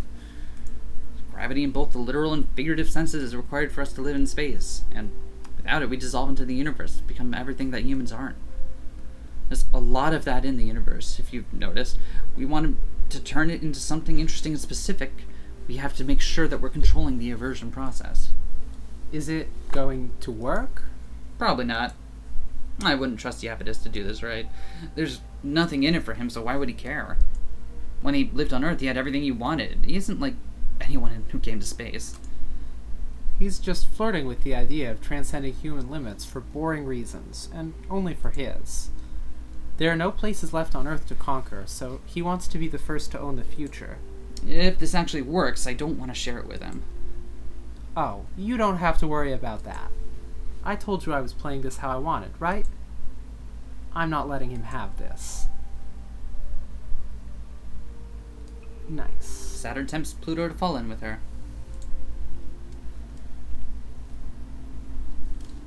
On the lunar South Pole, the moon's first city glitters mundanely, so ordinary, it's hard to believe it's not just another site on Earth.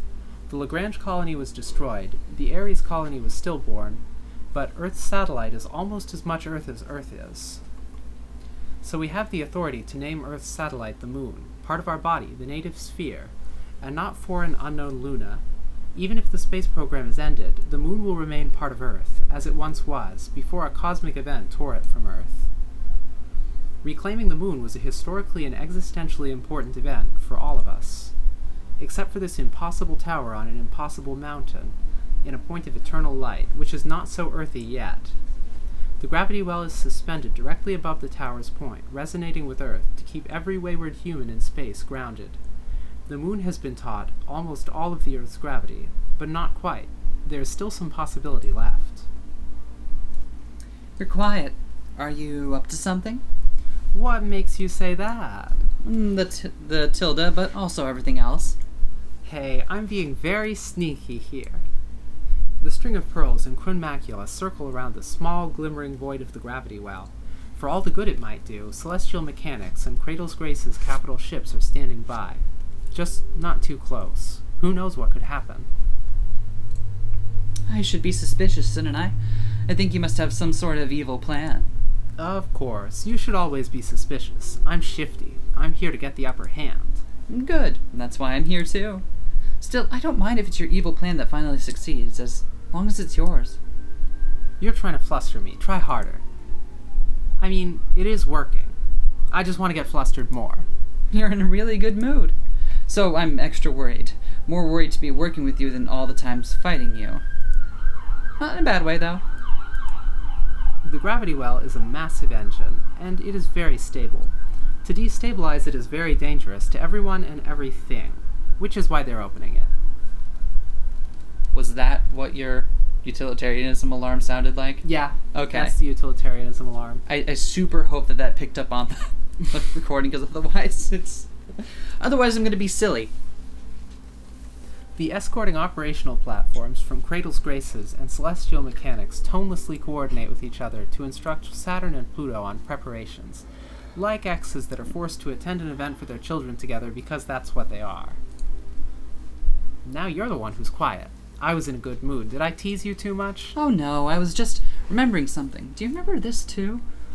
Why we did something like this before, a long time ago. We did? Together? I only saw you a little bit back on the campus.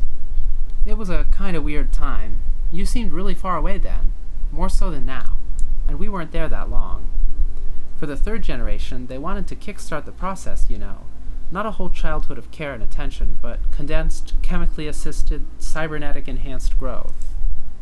They wanted us to go from nothing to perfect. I guess by that standard, we didn't fall as short as we could have. Unfolding dimensional chords, begin torque acceleration. They were hard times. You know I was really bad at first, right? Not just terrible at all the classes, all the tests, all the work, but I just wasn't obedient or likable either. I was super annoying. It still feels like that's me, most of the time. That can't be true. Of course it's true. I wouldn't have tried so hard if I hadn't been like that at first. When I first got here, I knew I was lucky and I should have been so much happier than I was on Earth. But everything felt wrong. It took a long time for those memories to turn happy. Containing stray particles, establishing net. It was the opposite for me. At first, I loved being a science experiment, but I guess it would have been different for you. I didn't think about that. But you made it sound like we met each other before. Enabling physical canceller. Limit. Off. I'm good at remembering people. There's not that many of us, so it's not that hard. But I remember you. You looked like you started out perfect. You know, I was a little jealous of you. I'm not surprised you don't remember the one thing we did together. Everyone was there and we were just thinking about what happened and not anything else. Oh. You're talking about... Yeah, that.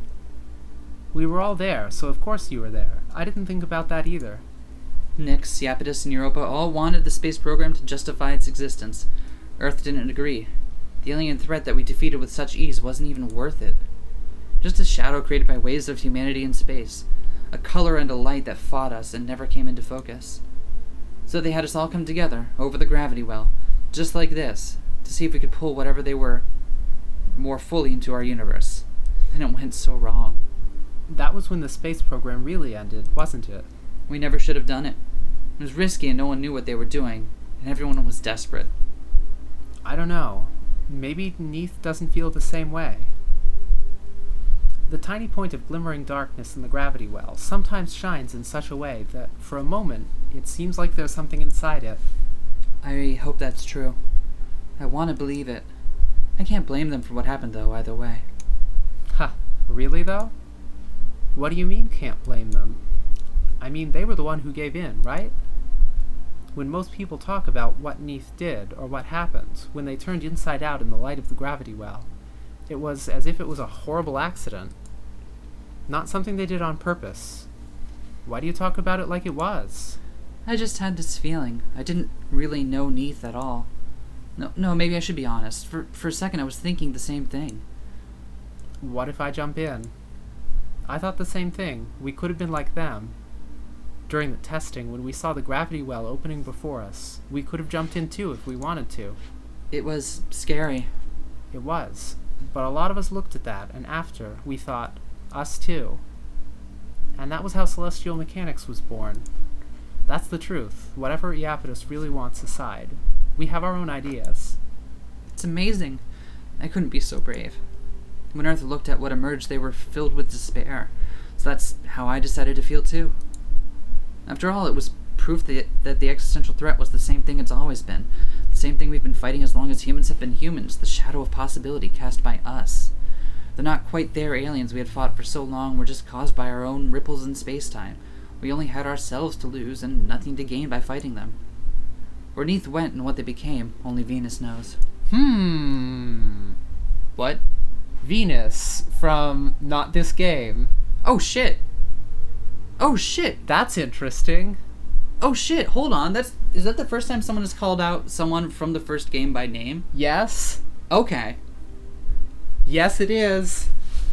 Because Venus is not a planet in this. There is no planet Venus. Right. Just like there is no planet Mars. What is the other equivalent of Venus? I don't know. Whatever. It's not been mentioned. Okay. But yeah, that's thinking emoji. Interesting. What thinking emoji? What did you really feel in that moment? That's my line. Read your goddamn line. What did you really feel in that moment before you told yourself otherwise? I'll tell you how I felt. I felt smug. I mean, I did everything right, and that loser messed it up. When I learned it was the end of the program, I was mad. But when they demoted me from piloting anyway, I realized I was the fool. It was an important lesson on not being a good girl. Stabilizing reaction, synchronicity perfect. Hold until stable. Feel like I know you a little better now, Saturn. Me too, in a new kind of way. Now what did you really feel? The gravity well opens. Its reactor is turned inside out, from shining white to infinite black, drawing in all that is and emitting all that isn't, yet. But with gravity itself, the weight we have in the universe, that alone is all we need to touch. Oh, there you are. I knew we'd only get a moment to touch. Do you maybe think sometimes of falling in? Even you? You must have thought about it. Core resonance in perfect conditions, ready for full release. Gravity well unbound, all stability checks nominal. Here it comes. Back then, I almost did jump in. I thought about it before it was happening, when they said you must not under any circumstances. It would make anything I couldn't do possible if I left everything I had behind. It's an awful paradox of a deal, but I wanted to do it so much I would have if Neith hadn't wanted it 1 second more. I never told anyone that.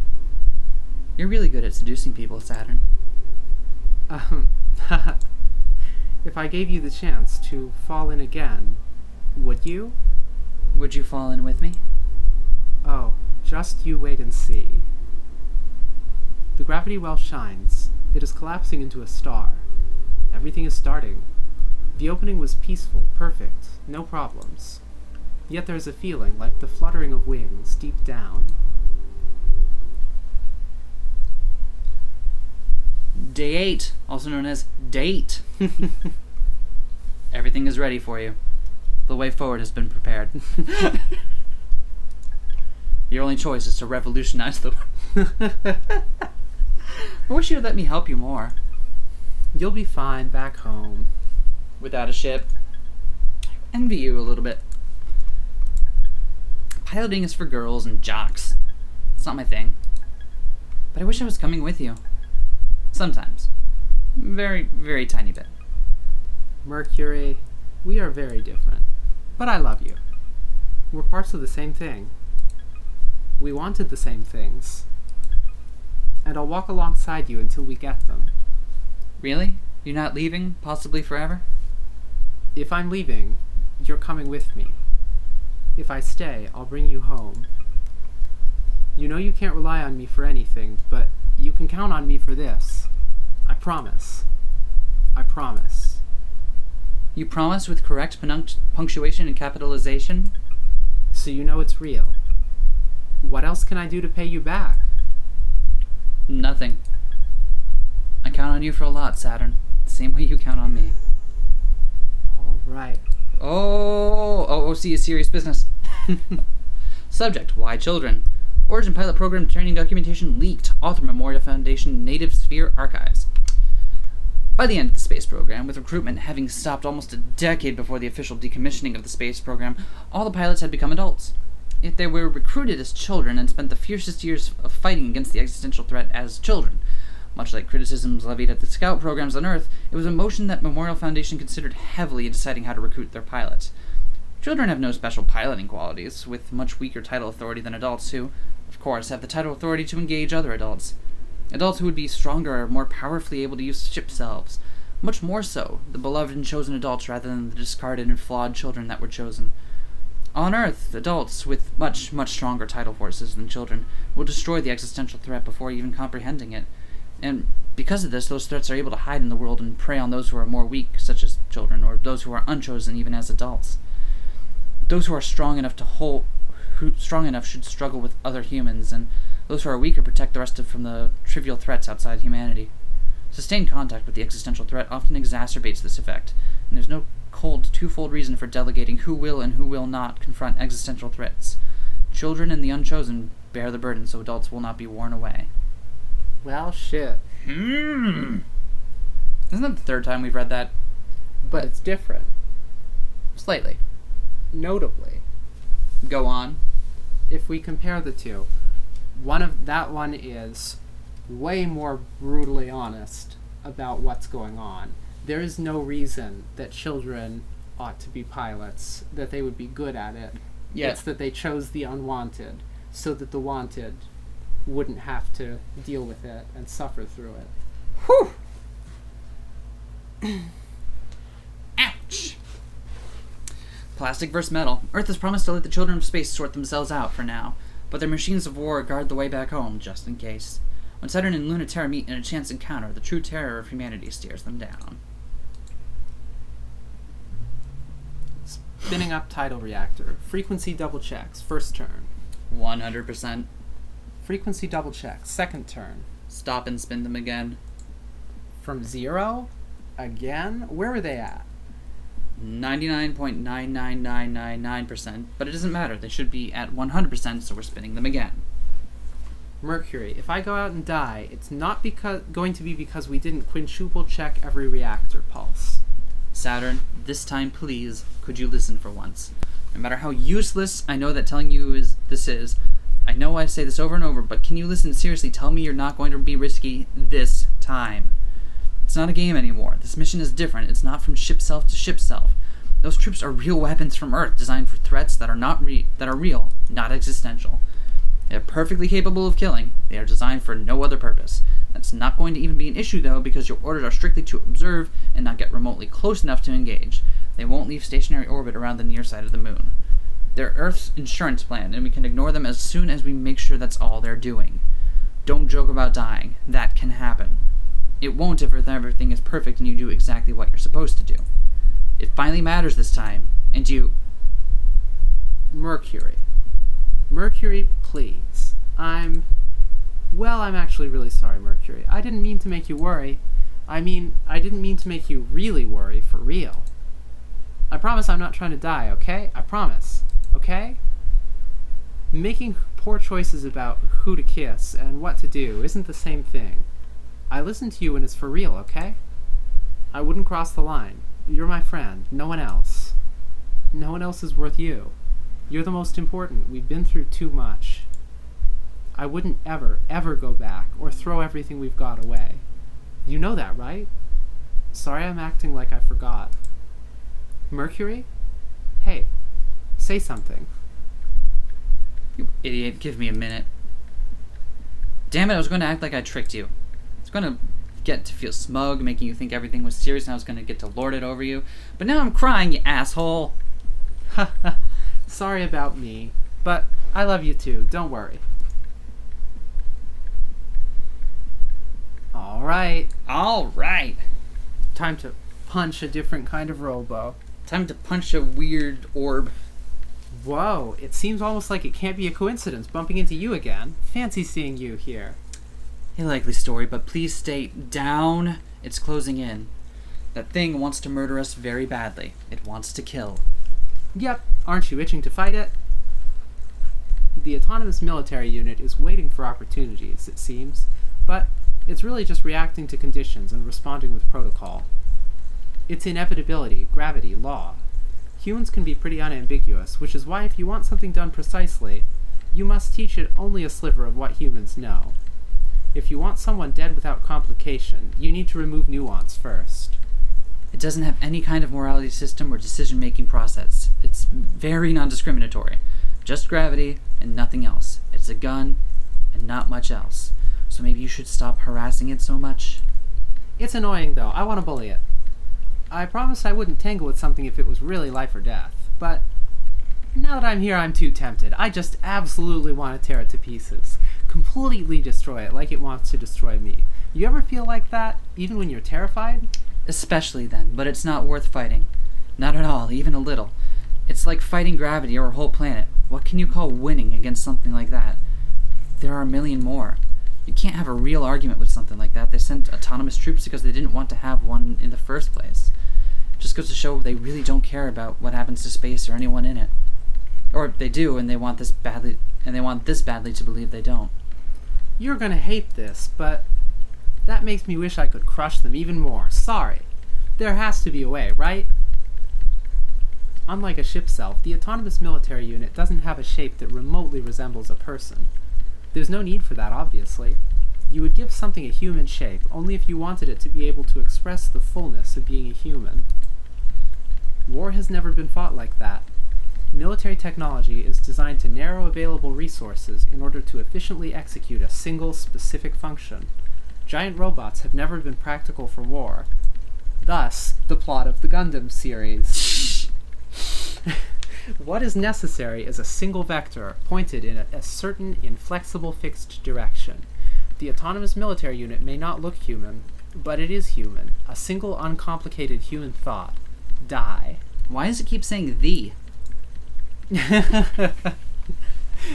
I'm worried that telling you this will just encourage you, so I shouldn't. It feels like a bad idea. But they're not invincible or almighty against us, even if they're incredibly overwhelmingly powerful. Especially here in the liminal zones of the moon, but not ever, not anywhere. It's nice to hear even you get mad about it. I understand the math. We're risking our lives and our personhood, and they're not. It's very one-sided. Humans are cowards. And that makes me want to fight even more. I'm saying it's not worth it. The statement will be lost on Earth. They've got an endless number of drones. But you can destroy them, right? I'm not asking if there's a point. I don't care about that. I'm asking if we can. Let me know how you did it, right? Because you have. You really don't know, Saturn. You just don't. And you never will. You can wish and fight, but Earth will never let us go. 9.8 millimeters per second squared is what we're bound to. Your weight and mine are nothing compared to that speed. We can't even scratch the surface. But you're right, it was stupid, and when I was with Cradle's Graces, I destroyed one. Pluto made me promise to never risk my life over something like that again. That's a huge brag, but given all that, kind of a crazy thing to do. Why? Not that I think it doesn't rule. I was feeling the same way you were feeling. Pure spite. Not quite as bad anymore. At least I'm trying not to be. I know that feeling. It's easy to bet your life when you don't care about whether you something. I'm sorry! If we fight together, we'll be betting on each other.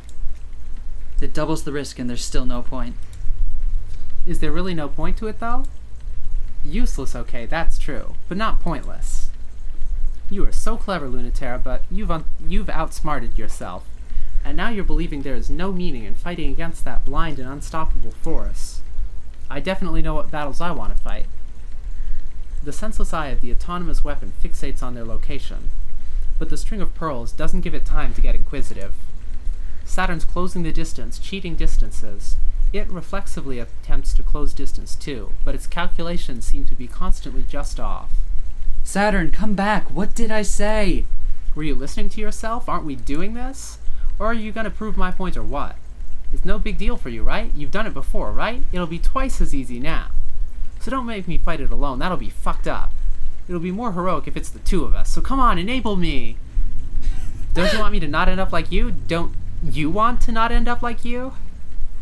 The autonomous military unit is extremely simple. It fires a simple burst of metal directly at a cockpit. Particle unaffected by gravity, instantly lethal. It takes all the drama and expression out of fighting. The ultimate anticlimax.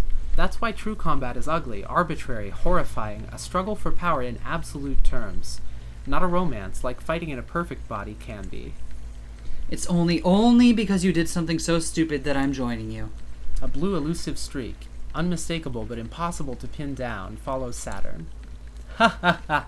Liar, fake, hypocrite, you've never smiled as much before as you are right now. Against even a single autonomous unit, not dying starts out hard and keeps getting harder. Saturn can cheat the distance. It's the reason she isn't instantly dead. Their targeting is flawless and predictive, based on clear indentations made in space, time, culture, by gravity.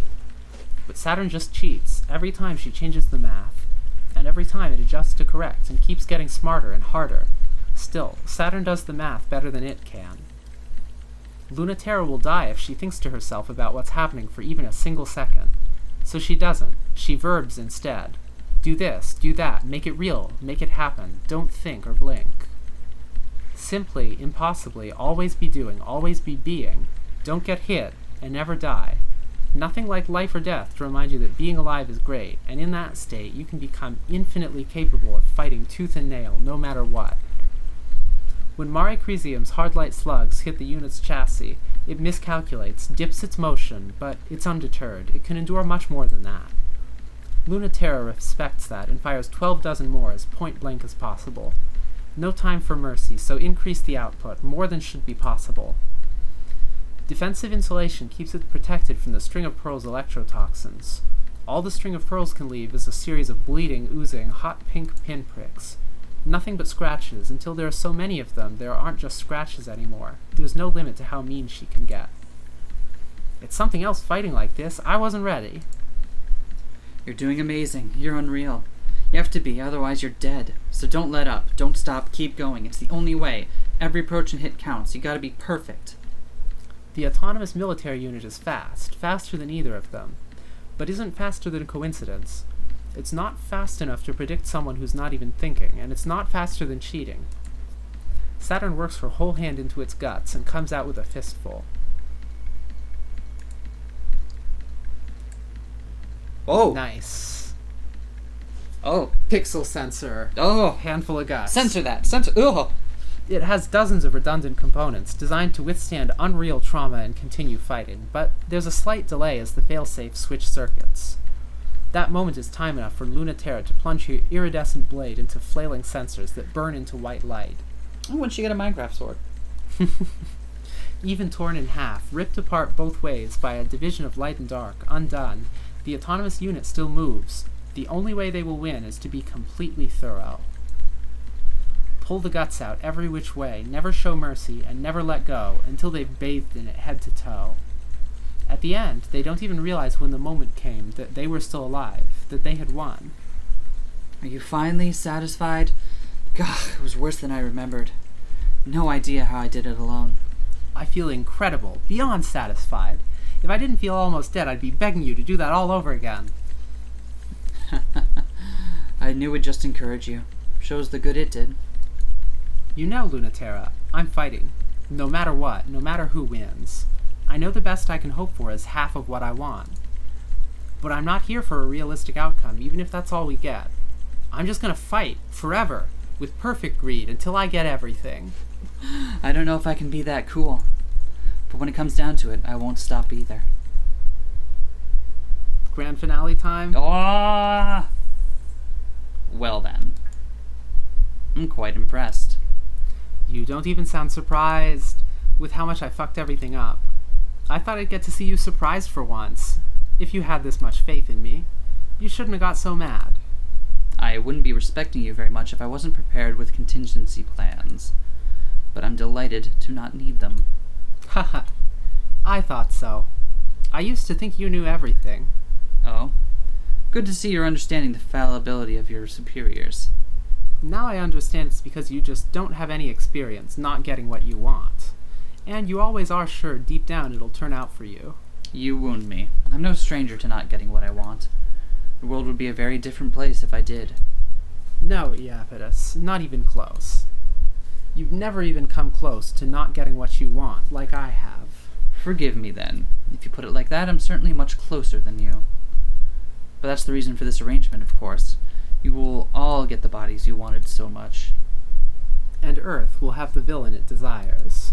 Ah, so you are that clever. What of it? It's still a mutually beneficial scenario. You and humanity will be so different from each other that you could not possibly understand or communicate with each other. Both sides can fight each other with abandon until the end of time, and never hurt those they love. You will have yours and we will have ours. If you have the will to abandon your own humanity, then abandoning the rest of the human race, who never cared for you in the slightest, should be trivial. Ah, you don't know how relieved that makes me to hear. You really don't understand. Whether it's spite or love, no way I'm not sharing this gift. Oh, yeah. The fleets crash, ship self against ship self. In the shadow of the gravity well, none of it is visible from Earth. A quiet conflict. Not a war, as has been stressed. It's more like a very pointed argument. It could be a conversation, if only they understood each other. And sometimes they do. It could be kissing if they loved each other. And sometimes they do. With the gravity well open, unrestrained, they fight weightlessly, under the full weight of their own gravity alone. A truer way to fight than anyone has experienced before. To fight with one's own self, and the full weight of one's gravity, in the hollow weight of inverse, is the only time this will be possible. Our true power, unrestrained. Celestial mechanics simply takes advantage when no one else is looking. Celestial mechanics made no plans to win. After all, there's no way to win in this sort of conflict. The winner only has to prove a point. The way that celestial mechanics accomplishes this is simple. True to themselves, without the weight of gravity tying them to Earth, tying them to orbit, holding them in their human forms, what happens next is the natural result, and that's what proves their point. It isn't immediately clear anything is wrong. It happens naturally, as a consequence of truly unrestrained conflict. Each one climbing to the top, seeing how far their limits are, and realizing, suddenly, there aren't any. When the first pilot sends her reactor's limits past the theoretically possible range, her reactor everts, and what only existed deep inside is now the face she wears. A perfect, unbelievably true self, so true it cannot exist, even in orbit. Until she is joined by another, and another. In unison, their gravity holds them together. Good job, Saturn. It's exactly how I imagined. Not having second thoughts, are you? How come his face gets blurred out? Oh, wait, is Iapetus secretly, campfire counselor? Everyone is the bonfire captain. The bonfire captain. Not having second thoughts, are you? It's everything you wanted. And it will be good for Earth as well. Your infection of the gravity well is perfect. And you will successfully fuse with your ship shelf, just like you wanted. It's for our happiness too, of course. Humans will get to live as humans, aliens as aliens, and enemies mutually agreed upon, with no possibility of communication or reconciliation. And no conflict or guilt on our own sides. Alright, I'm done. Humanity shouldn't externalize all their problems, but I think we can still manage progression with most of them. And with your hands already sunk into the gravity well, I should tell you it's technically too late. Things will take care of themselves from here. And thanks to your actions, I've had more than enough time to prepare for re-entry. I knew it would be that easy for you to ditch us. Not so. I still find you all so fascinating, leading such beautiful lives. I have regrets, of course, but I have a real world to get back to. I'm not having regrets either.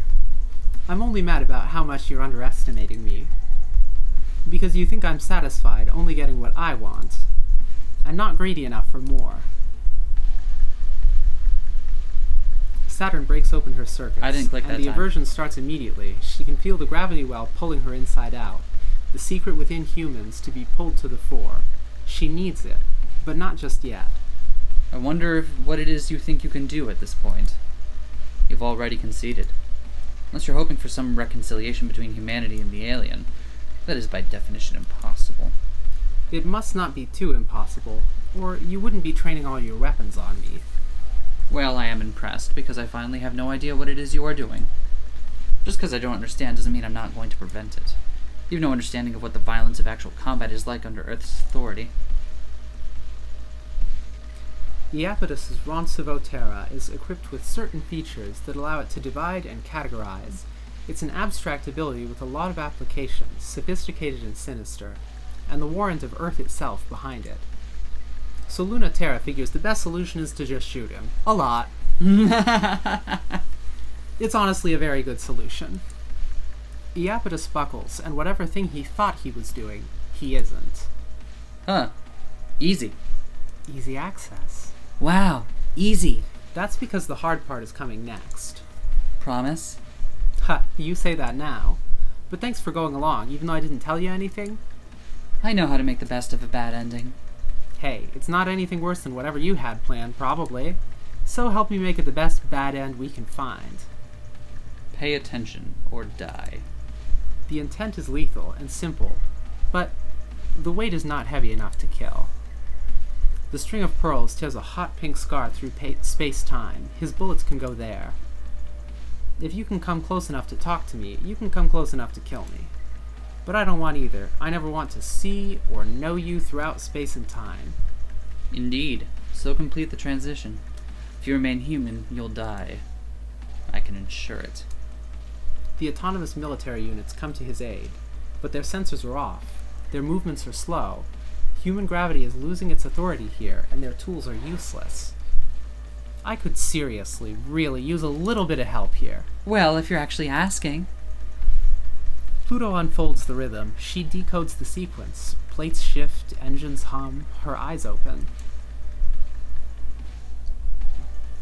So she opens up her eye, her other, biggest eye, big enough to swallow it whole. And then she blinks, and swallows. Eye mouth. She's got hungry eyes. Pluto's hand holds Saturn's tightly. I thought you promised me no bad endings. That's what I'm trying. It might really be working. This already feels too good. I really know what you mean now. Do you have an answer? I'm sort of counting on you for it. You think I know how to find the good future in all this? Well, you're a good person. I need you to be the one not just thinking about us, but the humans left behind, too. You think you wouldn't? I think you think too much of me and too little of yourself. Iapetus has an answer. This story ends when the weapon that is designed without exception to kill does so, and forces a choice between one of two sides. Human or alien, two distinct and incompatible worlds. The mathematical model needs to be perfect. It needs to allow for exchanges of matter-light information without allowing for understanding or communication. This is an extremely easy calculation to create. It's the oldest narrative there is. It's the one that Earth has told again and again and again. Iapetus has an extensive library to draw from, starting from the first moment humans separated light from dark. There is a way, and fuck off with this. We don't want it. Saturn throws that narration out. Why should it work like that? Why not make up something different? Who says physics work this way? Who says the calculations turn out that way? Iapetus wants us to take the fall, for everyone, for the Earth, for us to scapegoat each other. I hate that. If our cores collapse, a world where anything is possible arises, and at the same time, we will have closed off all the possibilities that make us human. The existential threat we always feared and hoped to unite us will be real, and they'll finally have a real war. I want all of that, but I just want to add a little tiny bit extra to it. Iapetus wants to reduce the only information it will be possible to exchange between us to violence. But you want something different to be exchanged. So that we can't hurt each other, but we can something else with each other? We'll have to be very small and very imprecise. At least it'll be something different, you know? There's no chance of going back to being human. Not zero chance, although we won't even remember what being human is, so it's pretty low, I guess. That's good enough for me. Let's hope it's good enough for us all. There's no limit to how big we can get. Size is a funny dream. It's not relative, it just doesn't have to matter anymore. It can be set like any other variable.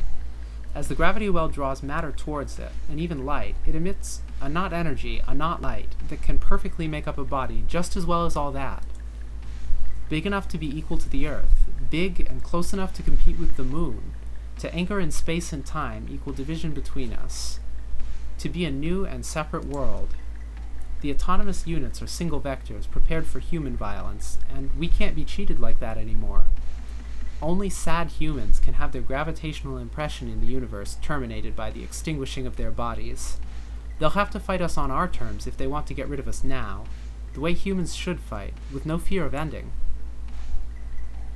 The consequences will be unimaginable. We aren't going to have selves or consciousness like we're used to having. That's what it means to give up humanity. Hope you all like becoming Tang. We won't know who we are, and we might not understand or grasp each other anymore. That's true. You might not know how true that is. It's so true. The final mystery of what is human is alien, ever shifting, for all ground reclaimed by humans is lost to them. Humans have a lot. We'd only be able to imagine what it was like to be them. Hey, it's not all bad, though. Don't overestimate the human race. Do the math. If we lose how humans love each other, do you think there's ways to love each other that humans don't know yet? Do they really know every way there is to touch and know each other? Or is there still much more to learn, too? Maybe we're only scratching the surface. There are many, many routes. We won't understand each other in the same ways, but we'll understand each other in ways we never could. And we will now write a new story, with our gravity, a new world. As we leave the level existence he insists on engaging us at, our tides push back, and Earth's tides, which no longer bind us, insist on him. What are you doing, hypocrite? You want to fight in the realm of heaven? Your place is on Earth. That's only to wonder at now. The story's ending twists. Shit! Until you find your answer on Earth, you'll never touch heaven. You know, no matter how bad you are at being human, there's no other way to be. It's really disappointing, but it's simply true. We just can't think in any other terms. You can say you want to not be human, but can you actually make it happen? Forget even how to logistically, technically, philosophically make it happen? How do you blueprint it in the first place? Every time we try to imagine an alien, in the end it's just ourselves from a different angle, because all we have are human things. So the ambition to assemble them in an order that's alien to us is kind of inherently doomed. But that doesn't mean it's useless. Imagining that which is human, that humans are not. When I say I don't want to be human, what I really mean is, I can't stand being human like this. Emphasis on the like this. What I want instead is to be human like that. That was the beginning of the space dream. Everyone in the Memorial Foundation felt that way when they sent us here. And everyone on Earth who believed in us felt the same way. Let's be more human. How much more human can we be? That faith waned, maybe because they were jealous. Yet maybe also because the direction we were taking the future wasn't enough. Just another human that they didn't want to be. Or a sort of human that they're scared of being. I don't owe them anything, but there's one more thing I can't stand. Not being seen for what I am. So, choose to come with us, or choose to stay. But I won't be happy without them knowing what they're missing out on. Look up in the sky, and see all the weird stuff we get to do with each other. And come join. Reactor collapse, eversion event. The impulse, always deep and always lurking, to turn inside out. Everything is reversed, nothing is the same. Giving up everything that isn't real for everything that is. So now they can't touch each other, can't lie in bed with each other, can't get legs entangled with each other. Instead, they have ways of physically interfacing that aren't like anything we could imagine. Clouds of particles drift into each other. Maybe they touch through each other instead of just on the surface.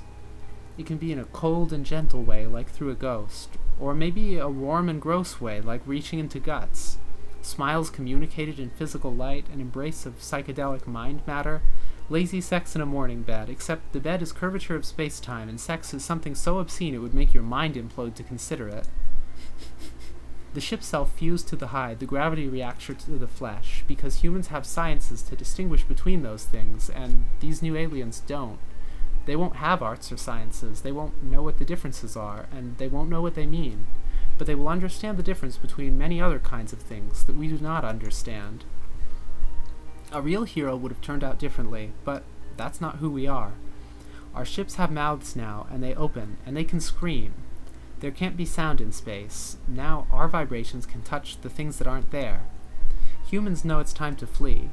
The threat from within is now without, as they desired. The moon is no longer hospitable, as alien and mysterious as it was before it was possible to reach it. Can't speak or write. It has other ways of communicating information. Can't use the old senses. Has new organs for it now. Can't love in the old ways. There are new ways of having that too. Laying together in the stars, we can do that though. The metaphor translates. That's what this is, indisputably. And everyone is invited who wants to become a world and never touch Earth. That's a different world now. Their strange intimacy can touch us even now, longing to touch us and tell us what they've learned, what they share laughing without laughing with each other, even now.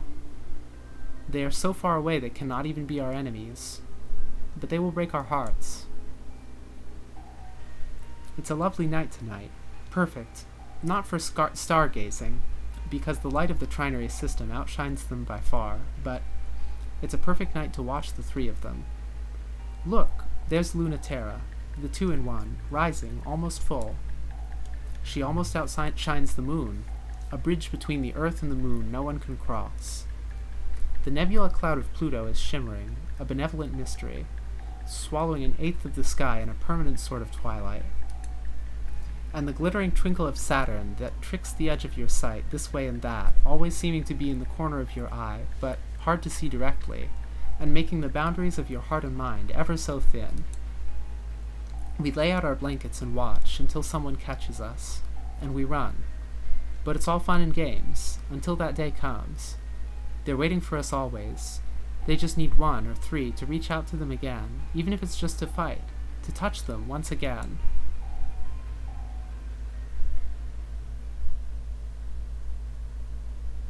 Cool. I feel like if there was an appropriate time for this meme, it's now. So, congratulations.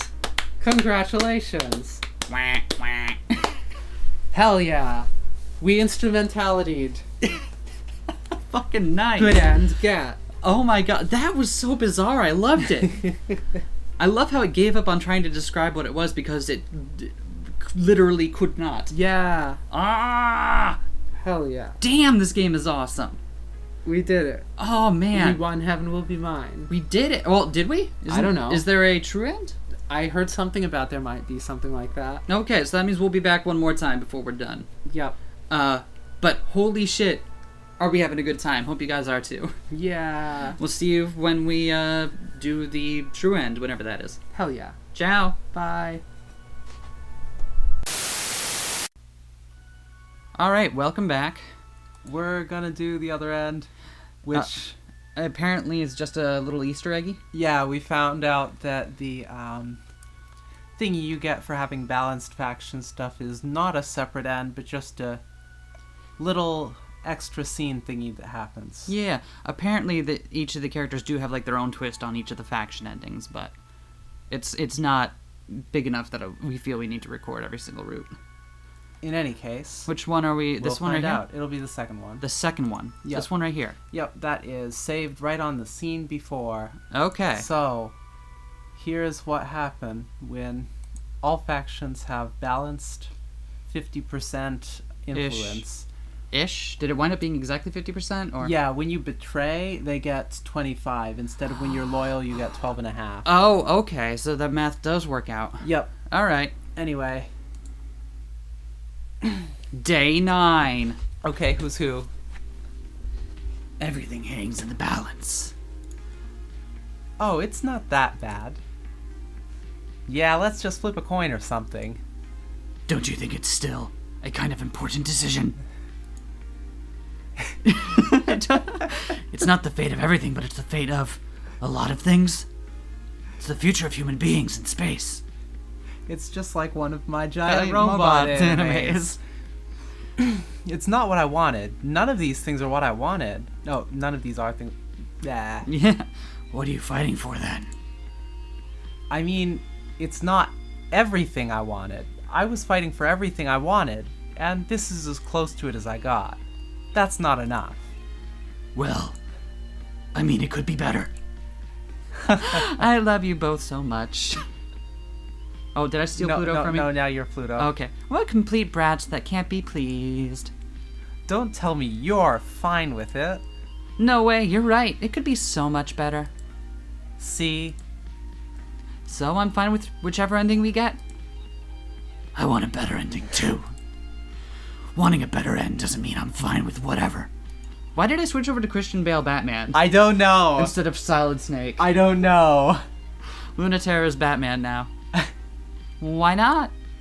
Yeah, what do you want? I want what we want.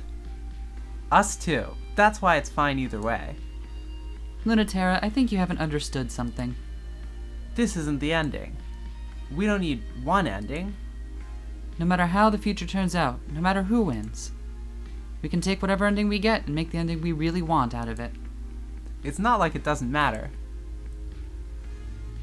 But no matter what future we get, can't we make it the one we wanted? Just like we did before the ending. Okay, sure. Let's pick our favorites. We don't need a true ending. Whatever it is, we'll make it the true ending. And now you get to pick which end. That's adorable. No true end, but what they choose is true enough. I like that. I genuinely like that. I think it's a great way of ending it. It is good. Aww. Well, hey, thank you guys so much for playing this with us this week. It's been a lot of fun. You've now reached the end of our Let's Play, and you can make it the ending you wanted. Yeah, just go back to like whichever episode had the ending in it that you want, and you know. No, seriously, thank you all so much. We're not gonna do another 8 video week for a little while, because holy crap, that takes it out of me. But hopefully we'll see you all again. Yeah. Ciao. Bye.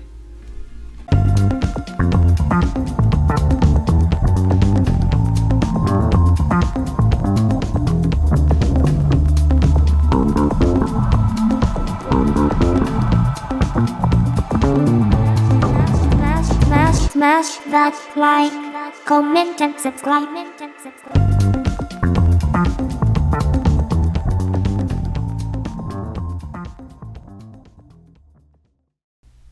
I meant to go for Solid Snake, but instead I wound up with Batman. I'm sorry. I know, it was really funny. I loved I don't know why. It just happened that way. it.